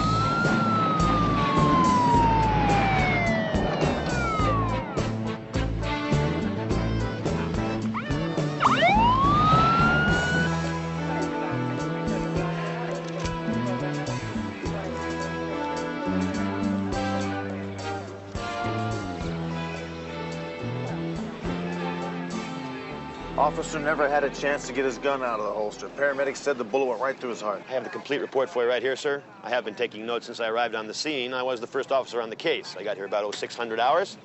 I have most of my notes right here for you. Was he wearing a vest? Yeah, he was. Bullet went right through it. You mean we got some sicko out there using silicone-coated bullets? I have no mention of the bullet used in the assault, sir, but my men are working on it. Vest would have stopped anything but a silicone. Captain, when is this country going to outlaw silicone bullets? The only reason for silicone bullets is to kill cops. I'll be damned if I know, Hunter. I do have the make and model of his last pullover. It was a green Chevrolet. Bernie, if you look real close in here, you just might have the address and phone number of the killer. Hunter, there are more than enough officers working on this case right now. Why don't you and the brass cupcake go and control traffic somewhere? Oh, no. I want to stick around here and watch you put this case together. This is right up your alley, isn't it? Oh, my God.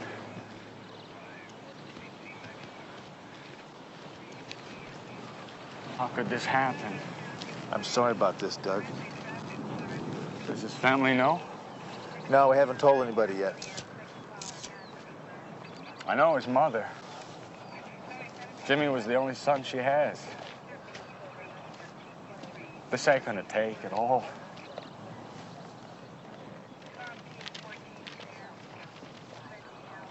We're sending a car over. Maybe you'd like to go, Doug. Yeah. Yeah, I think I should. We went through the academy together, you know. We were best friends. You find out who did this. We will, Doug. That's what we're here for. You know that.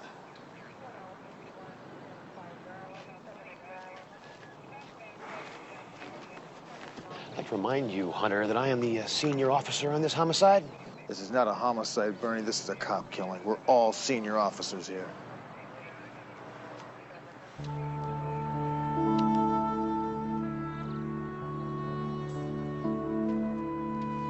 Hey, you all right? Yeah. Yeah, I'm fine. He was just a motorcycle cop, and my husband Steve was a motorcycle cop. He pulled a car over one day, and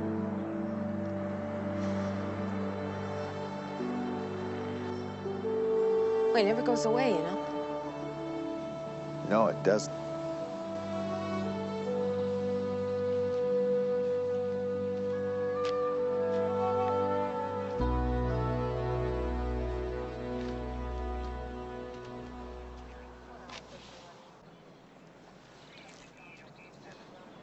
What are you doing? Well, I found something. It's a Valiant. And it's new. It's not weathered by the sun. Did you see where it was sitting? Yeah, on the ground over there. If you were in a car off the side of the road and just finished smoking a cigarette, what would you do with it? Put it out. Right. You put it out in the ashtray, or you'd throw it out the window, which would be to the left of the road. But either way, you wouldn't crush it out. This has been crushed. Yeah, it's been crushed. So what are you trying to say? Come here. You smoke? Yeah. Give me a cigarette, would you? Sure. Now, crush it out. It's not lit. To humor him. Just crush it out.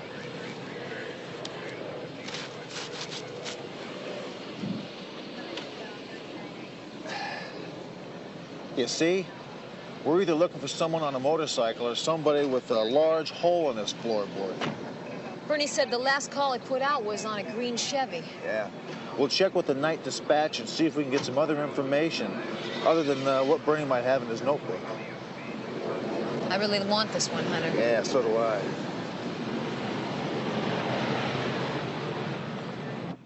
I can't believe he's dead. I mean, I must have been the last person he talked to.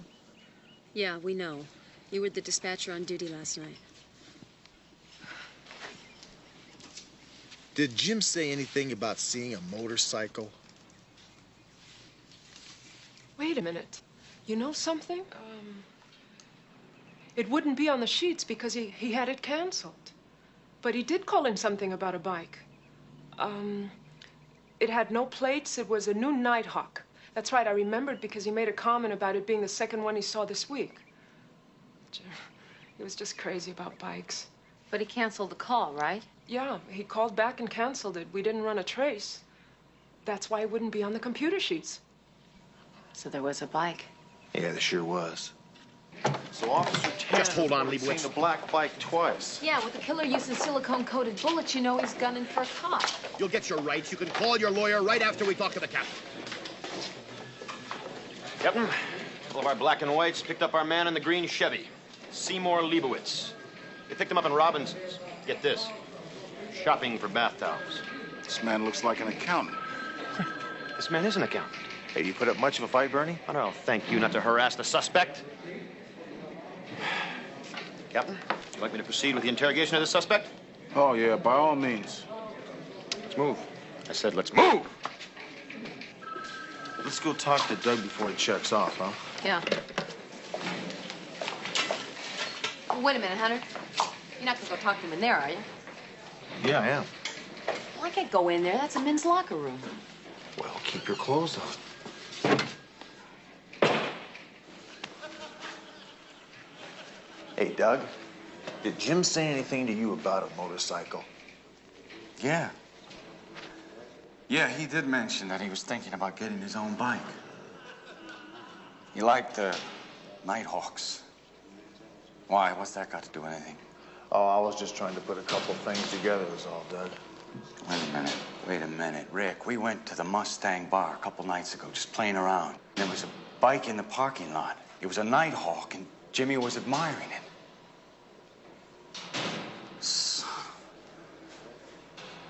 There was a guy inside the bar, Rick. He'd been drinking a lot. He was real obnoxious. He started putting the make on Jimmy's girl, and we told him to back off. Well, he got all upset, so we flipped our badges at him just to cool him down. Rick, the guy went nuts on us. He started calling us pig this and pig that. So we didn't think anything of it because cops have to deal with that stuff all the time. Are you saying the guy in the black bike killed Jimmy? Is that what you're saying? I'm not saying that, Doug. Now, just settle down. We want this guy as bad as you do, but you gotta relax. And I'm sorry about Jim. Thanks.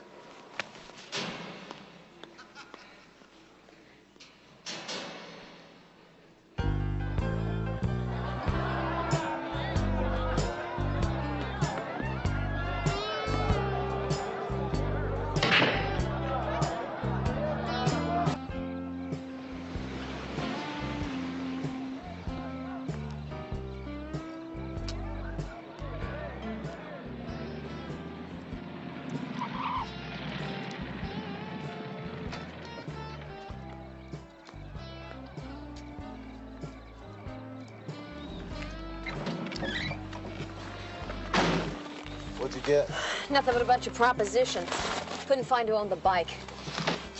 Oh, great. This is the third pair of nylons I wrecked in this car this week. You got screws sticking out all over the place in here. Got my change? I'll use it to buy a new pair of nylons, okay? Bingo.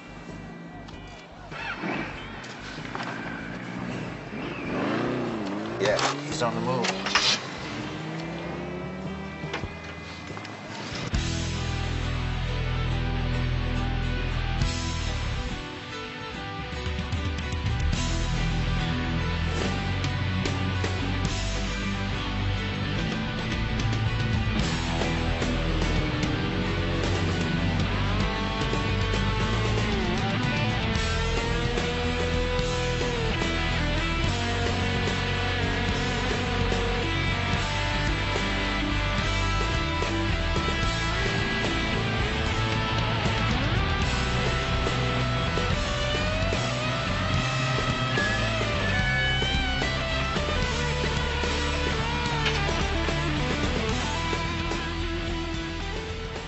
think maybe he's our man?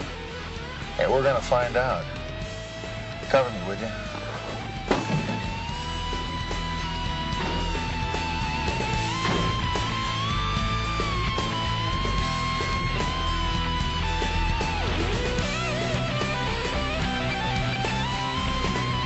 Freeze, please. Don't move. Don't shoot. Please.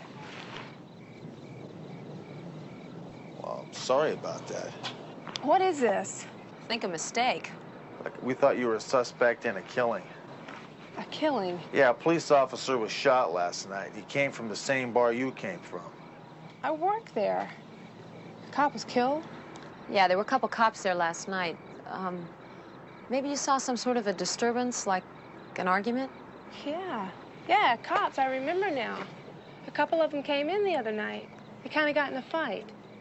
They dropped a couple of trays of drinks for me. Yeah, a fight with who?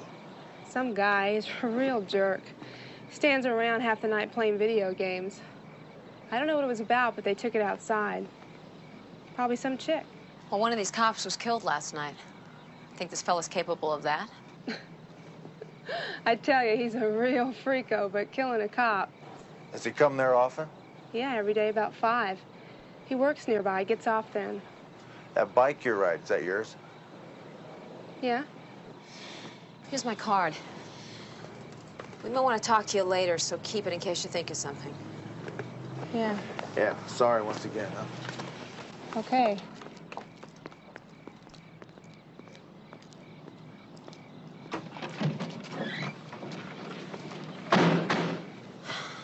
Maybe a dead end, huh? Maybe not. Let's go see if we can find this guy at the bar, huh? How'd you get in? Who are you talking to out there? You remember those 2 cops that came in the bar the other night?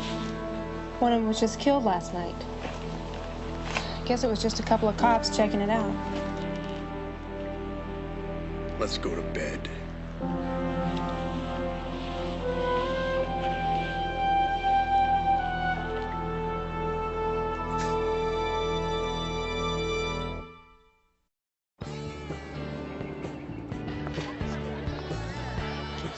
The waitress told me his name.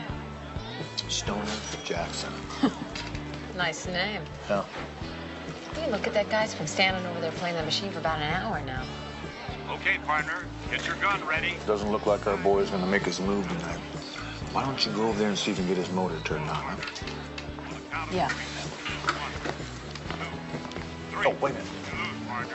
Yeah, don't forget your margarita. No, I hate margaritas. I had to get you something. I mean, you weren't here. All girls like margaritas.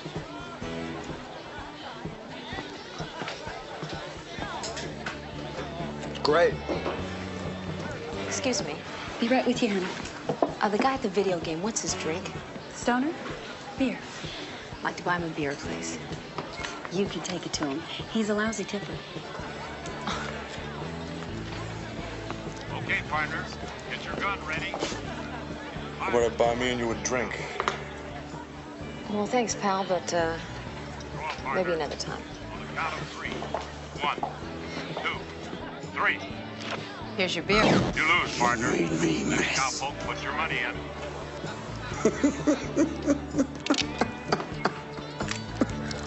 Well, I'm sorry. Want your beer anyway? I don't know you, do I? If you did, you wouldn't have forgotten. I've been in here for a while, and nobody's bought me a drink, so I thought I'd start the buying up and get things going in the right direction. Thanks. You want to play? Yeah, what do I do? The idea is to outdraw that little guy. It's time for a Western shootout. I'll give it a shot. Draw, partner. On the count of 3. 1, 2, 3. You lose, partner. Next cowpoke, put your money in.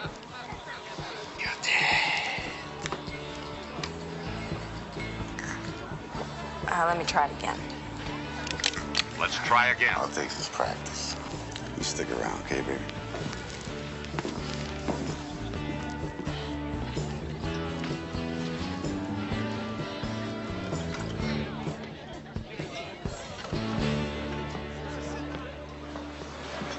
Can I buy you a drink? Get your gun ready. You might want to buy yourself one after you see this. Draw, partner. On the count of 3. 1, 2. You gotta be kidding. You cheated. You killed him. Don't draw till I count 3. You killed my partner. Again. Admit it. I didn't do anything. You killed him, didn't you? I killed no one. Yes, you did. Get out of my way.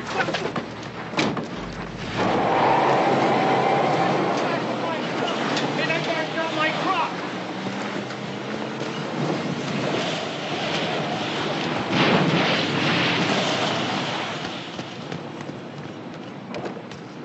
Don't, Doug. We'll follow him. You call it in.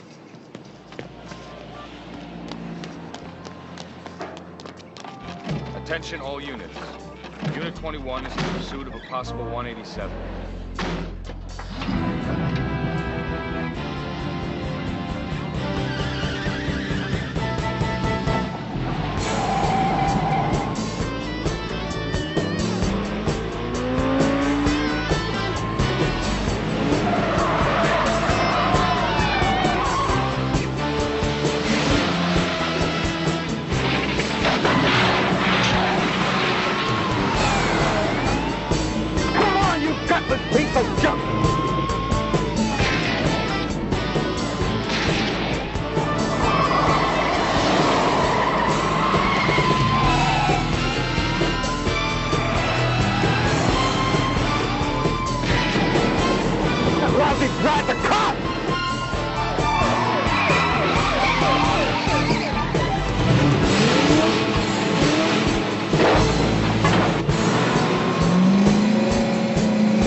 Try this.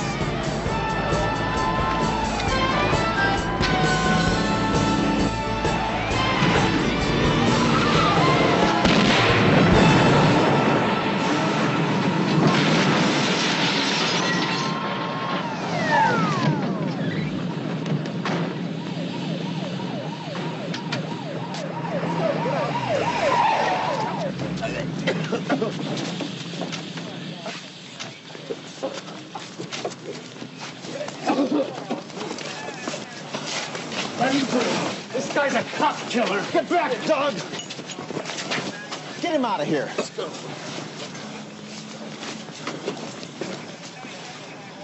Hey, look, we want this guy as bad as you do, so take it slow, will ya? This cowboy killed Jimmy. Don't get it thrown out on a technicality.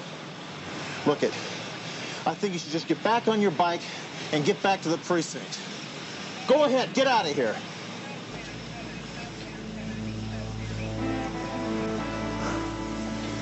Think we got him? I don't know. Let's go find out. I didn't kill any cop. Then why the hell did you run? The cop comes out swinging at me. He's yelling and hollering that I'm a cop killer. I didn't kill any cop. I'm on parole. I got scared. We're gonna check you out, Jackson. You got one hair out of place and you're dead.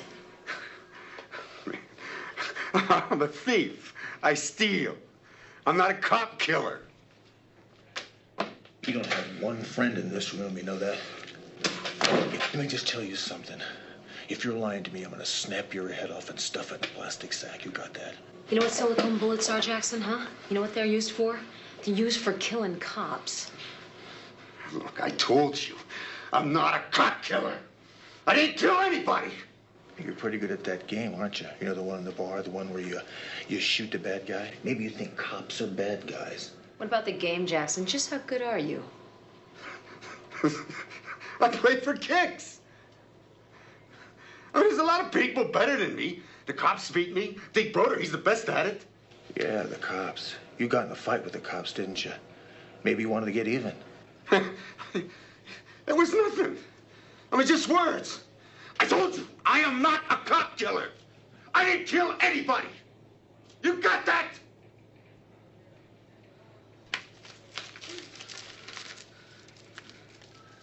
You got a light. These your cigarettes? Yeah. Not our man. No. You mind me asking you why? He smokes the wrong kind of cigarettes. He doesn't smoke the right kind of cigarettes. You gotta be kidding me. No, Hunter, tell me you're kidding me. Because I got reporters screaming down my neck. I want to end this case, and you're telling me things I see on Columbo. Look, Captain, we've worked hard on this case, and we know we've got the wrong man. She's right, Captain. Hey, Hunter, you know, you're just a human cop.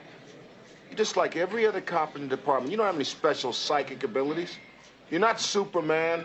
You're not Sherlock Holmes. You're just like every other homicide cop on the force. What makes you think you have all the answers? I had a good childhood. Now look, Captain, the killer is still out there.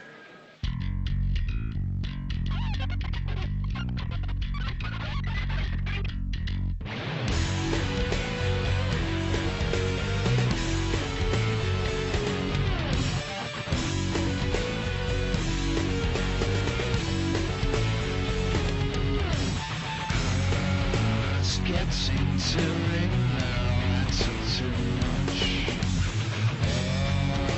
Trembles, rush our ego.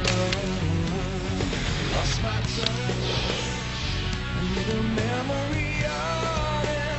Oh, bring me to my knees, I will fall. Misery coming in waves. Goodbye, let's start. Lights chasing shadows, hiding sweet misery.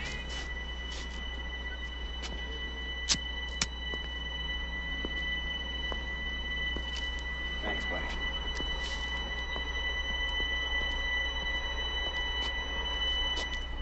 Draw, partner. On the count of 3. 1, 2, 3.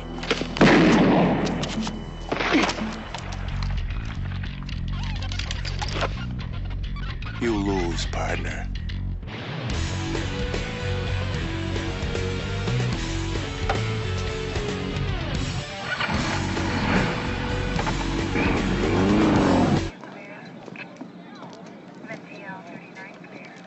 God, Hunter, I was really hoping you were going to be wrong on this one. Yeah, so was I. So where do you think this is going to lead? I don't know. Our only connection was the bar. I thought we were really onto something. Now I don't know. Hey, wait a minute. Didn't Jackson say that the cops beat him at the machine, that they were better than him? Yeah, right? Well, I remember seeing the initials JIM in the top part of the machine. You know, when you get the highest score, you put your initials in. So Officer Tanner got the highest score. His initials were at the top. Well, so? Jim played the machine, so what? Let's go take a look at that machine. 3. You lose, partner. Next cowpoke, put your money. There's the initials JIM, and then DK, and then BRO, then SJ, Stoner Jackson. He was right. He scored 4th. McCall, I think you're on to something here. DK, Officer Doug Kirkwood, was number 2. And Jackson said this guy, Deke Broder, was better than him, and he's number 3. And the only 2 guys that beat him were the 2 cops. Well, that would stand to reason. They're trained marksmen. Yeah, and they're both dead. Hunter, you know where this is going? Our shooter goes after anyone who beats him on this machine, and then draws them down. Do you know how that sounds? We take that to the DA. He's going to toss us out on our butts. Yeah, we got to draw this guy out.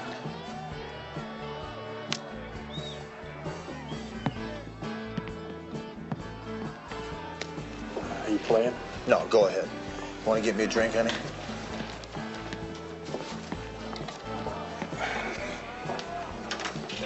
Okay, partner. Get your gun ready. It's time for a Western shootout. Draw, partner, on the count of 3. 1, 2, 3. Good shooting, partner. Hey, you're pretty good. Time is on the screen. The best. Compare your time with the best.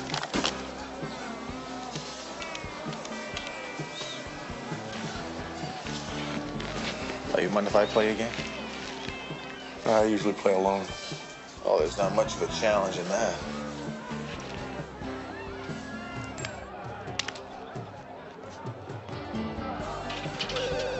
partner. Get your gun ready. It's time for a Western shootout. Draw, partner, on the count of 3. 1, 2, 3.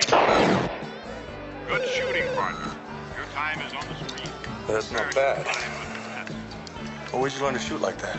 On the range. I'm a motorcycle cop. You're a cop? Yeah. Did you hear about those 2 cops they found shot? Yeah, I sure did. Well, but the newspaper said they were gunned down. Yeah, a real animal at work. But we're gonna get him. Yeah, I hope so. What's the RH stand for? Rick Hunter. Thanks for the game. Appreciate it. Maybe I'll see you in here some other time, huh? Yeah, I'm Broder.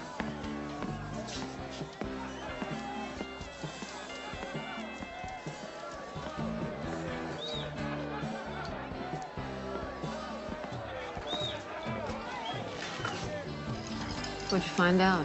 It's Broder. He's pretty fast on the draw, too. I'll run his name down, see what information I can get. Good. I want to sit on this guy and see where his next move comes from. He smokes the right type of cigarettes. Now I want to see if he rides a bike.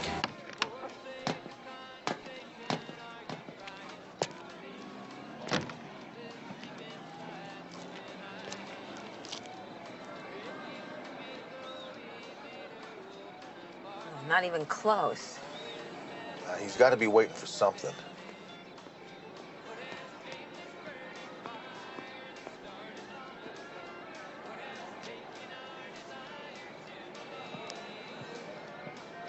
And I'll bet she's it.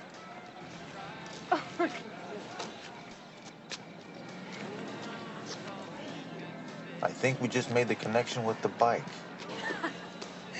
You're crazy. Looks like he's gonna be there for a while. Why don't we check out his truck? Well, it's a camper. That could be breaking and entering. I don't know. He looks like a pretty forgetful guy. Maybe he left the back door open or something.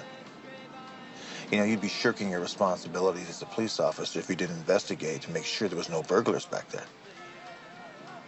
Yeah. See what you can find out and meet you back at the station. Yeah.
Hi there. What the hell are you doing in there? Don't you remember me? You remember? I was at the bar, remember? Don't you remember the bar? I said, what are you doing in there? Well, your camper door was just open. You shouldn't do that. You know why? Because burglars. I've been looking at you and watching you at the bar. And Sherry, you know Sherry, she told me all about you. Hey, you don't know Sherry. Yes, I do. I know Sherry. Oh, no, okay. I don't know. I won't tell her anything. I mean, because that would spoil everything, wouldn't it? Huh? Get the hell out of here. Don't you want to have a little fun, huh? Yeah.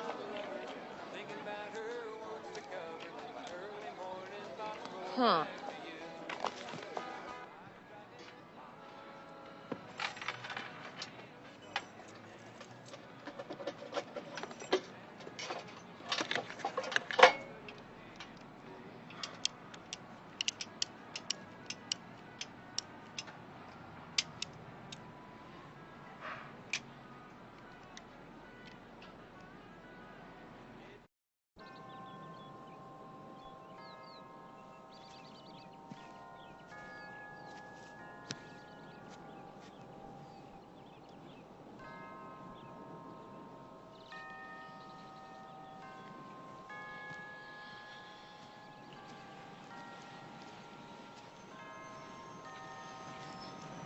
Put those bullets back, Hunter.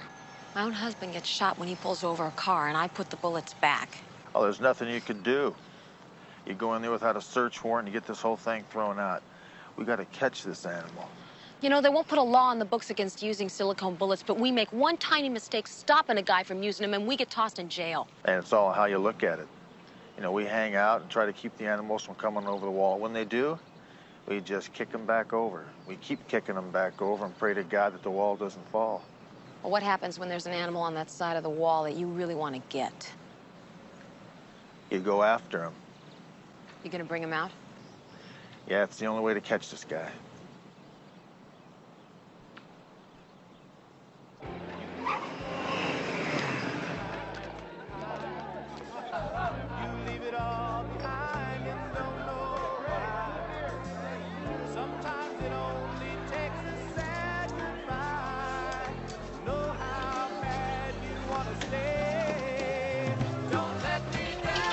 Okay, partner, get your gun ready.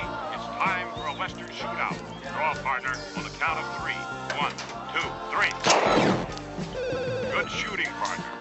Your time is on the screen. Compare your time with the best.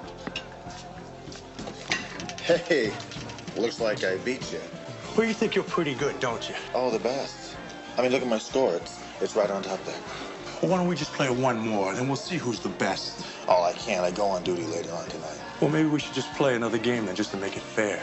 Look, I told you I go on duty. Besides, I beat you fair and square. But we're gonna play again.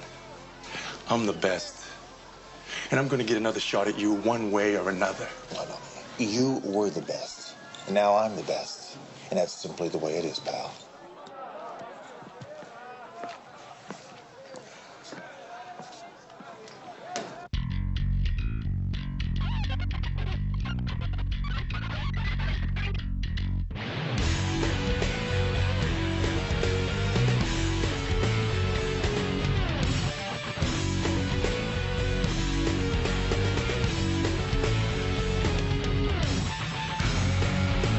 Getting to ring now, that's all too much. Trading girls, rush our ego. Lost my touch, need a memory of it. Hunter, he's there.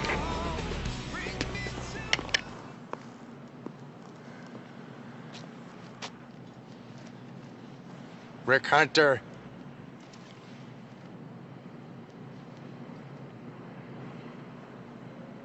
Rick Hunter! Freeze!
Drink in your dust. Don't even think about it. You can't beat me.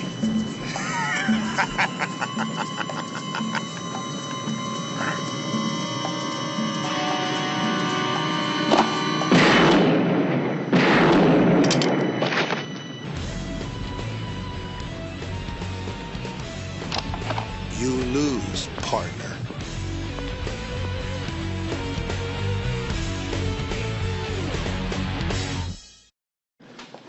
You know, somehow it doesn't make it any better. One animal's life for two human beings. Yeah, but we got him, Hunter. Yeah, we sure did. Whose turn is it to buy? It's yours. I paid last time. Oh, you know, I don't think I have any quarters. You know, sometimes I think you always run out of change just so you don't have to buy coffee. Help! Police brutality! Let go Will of me! you shut up? I found this guy running off with some lady's purse. I had to chase him over 2.5 blocks. I picked this purse up by mistake, man, so what's wrong with that? Hunter, would you come over here and talk to this fool? I got it, Billy. Well, Bernie, how you doing? She hasn't hurt you, has she? She? Hey, honey, I'm more man than you'll ever be and more woman than you'll ever get.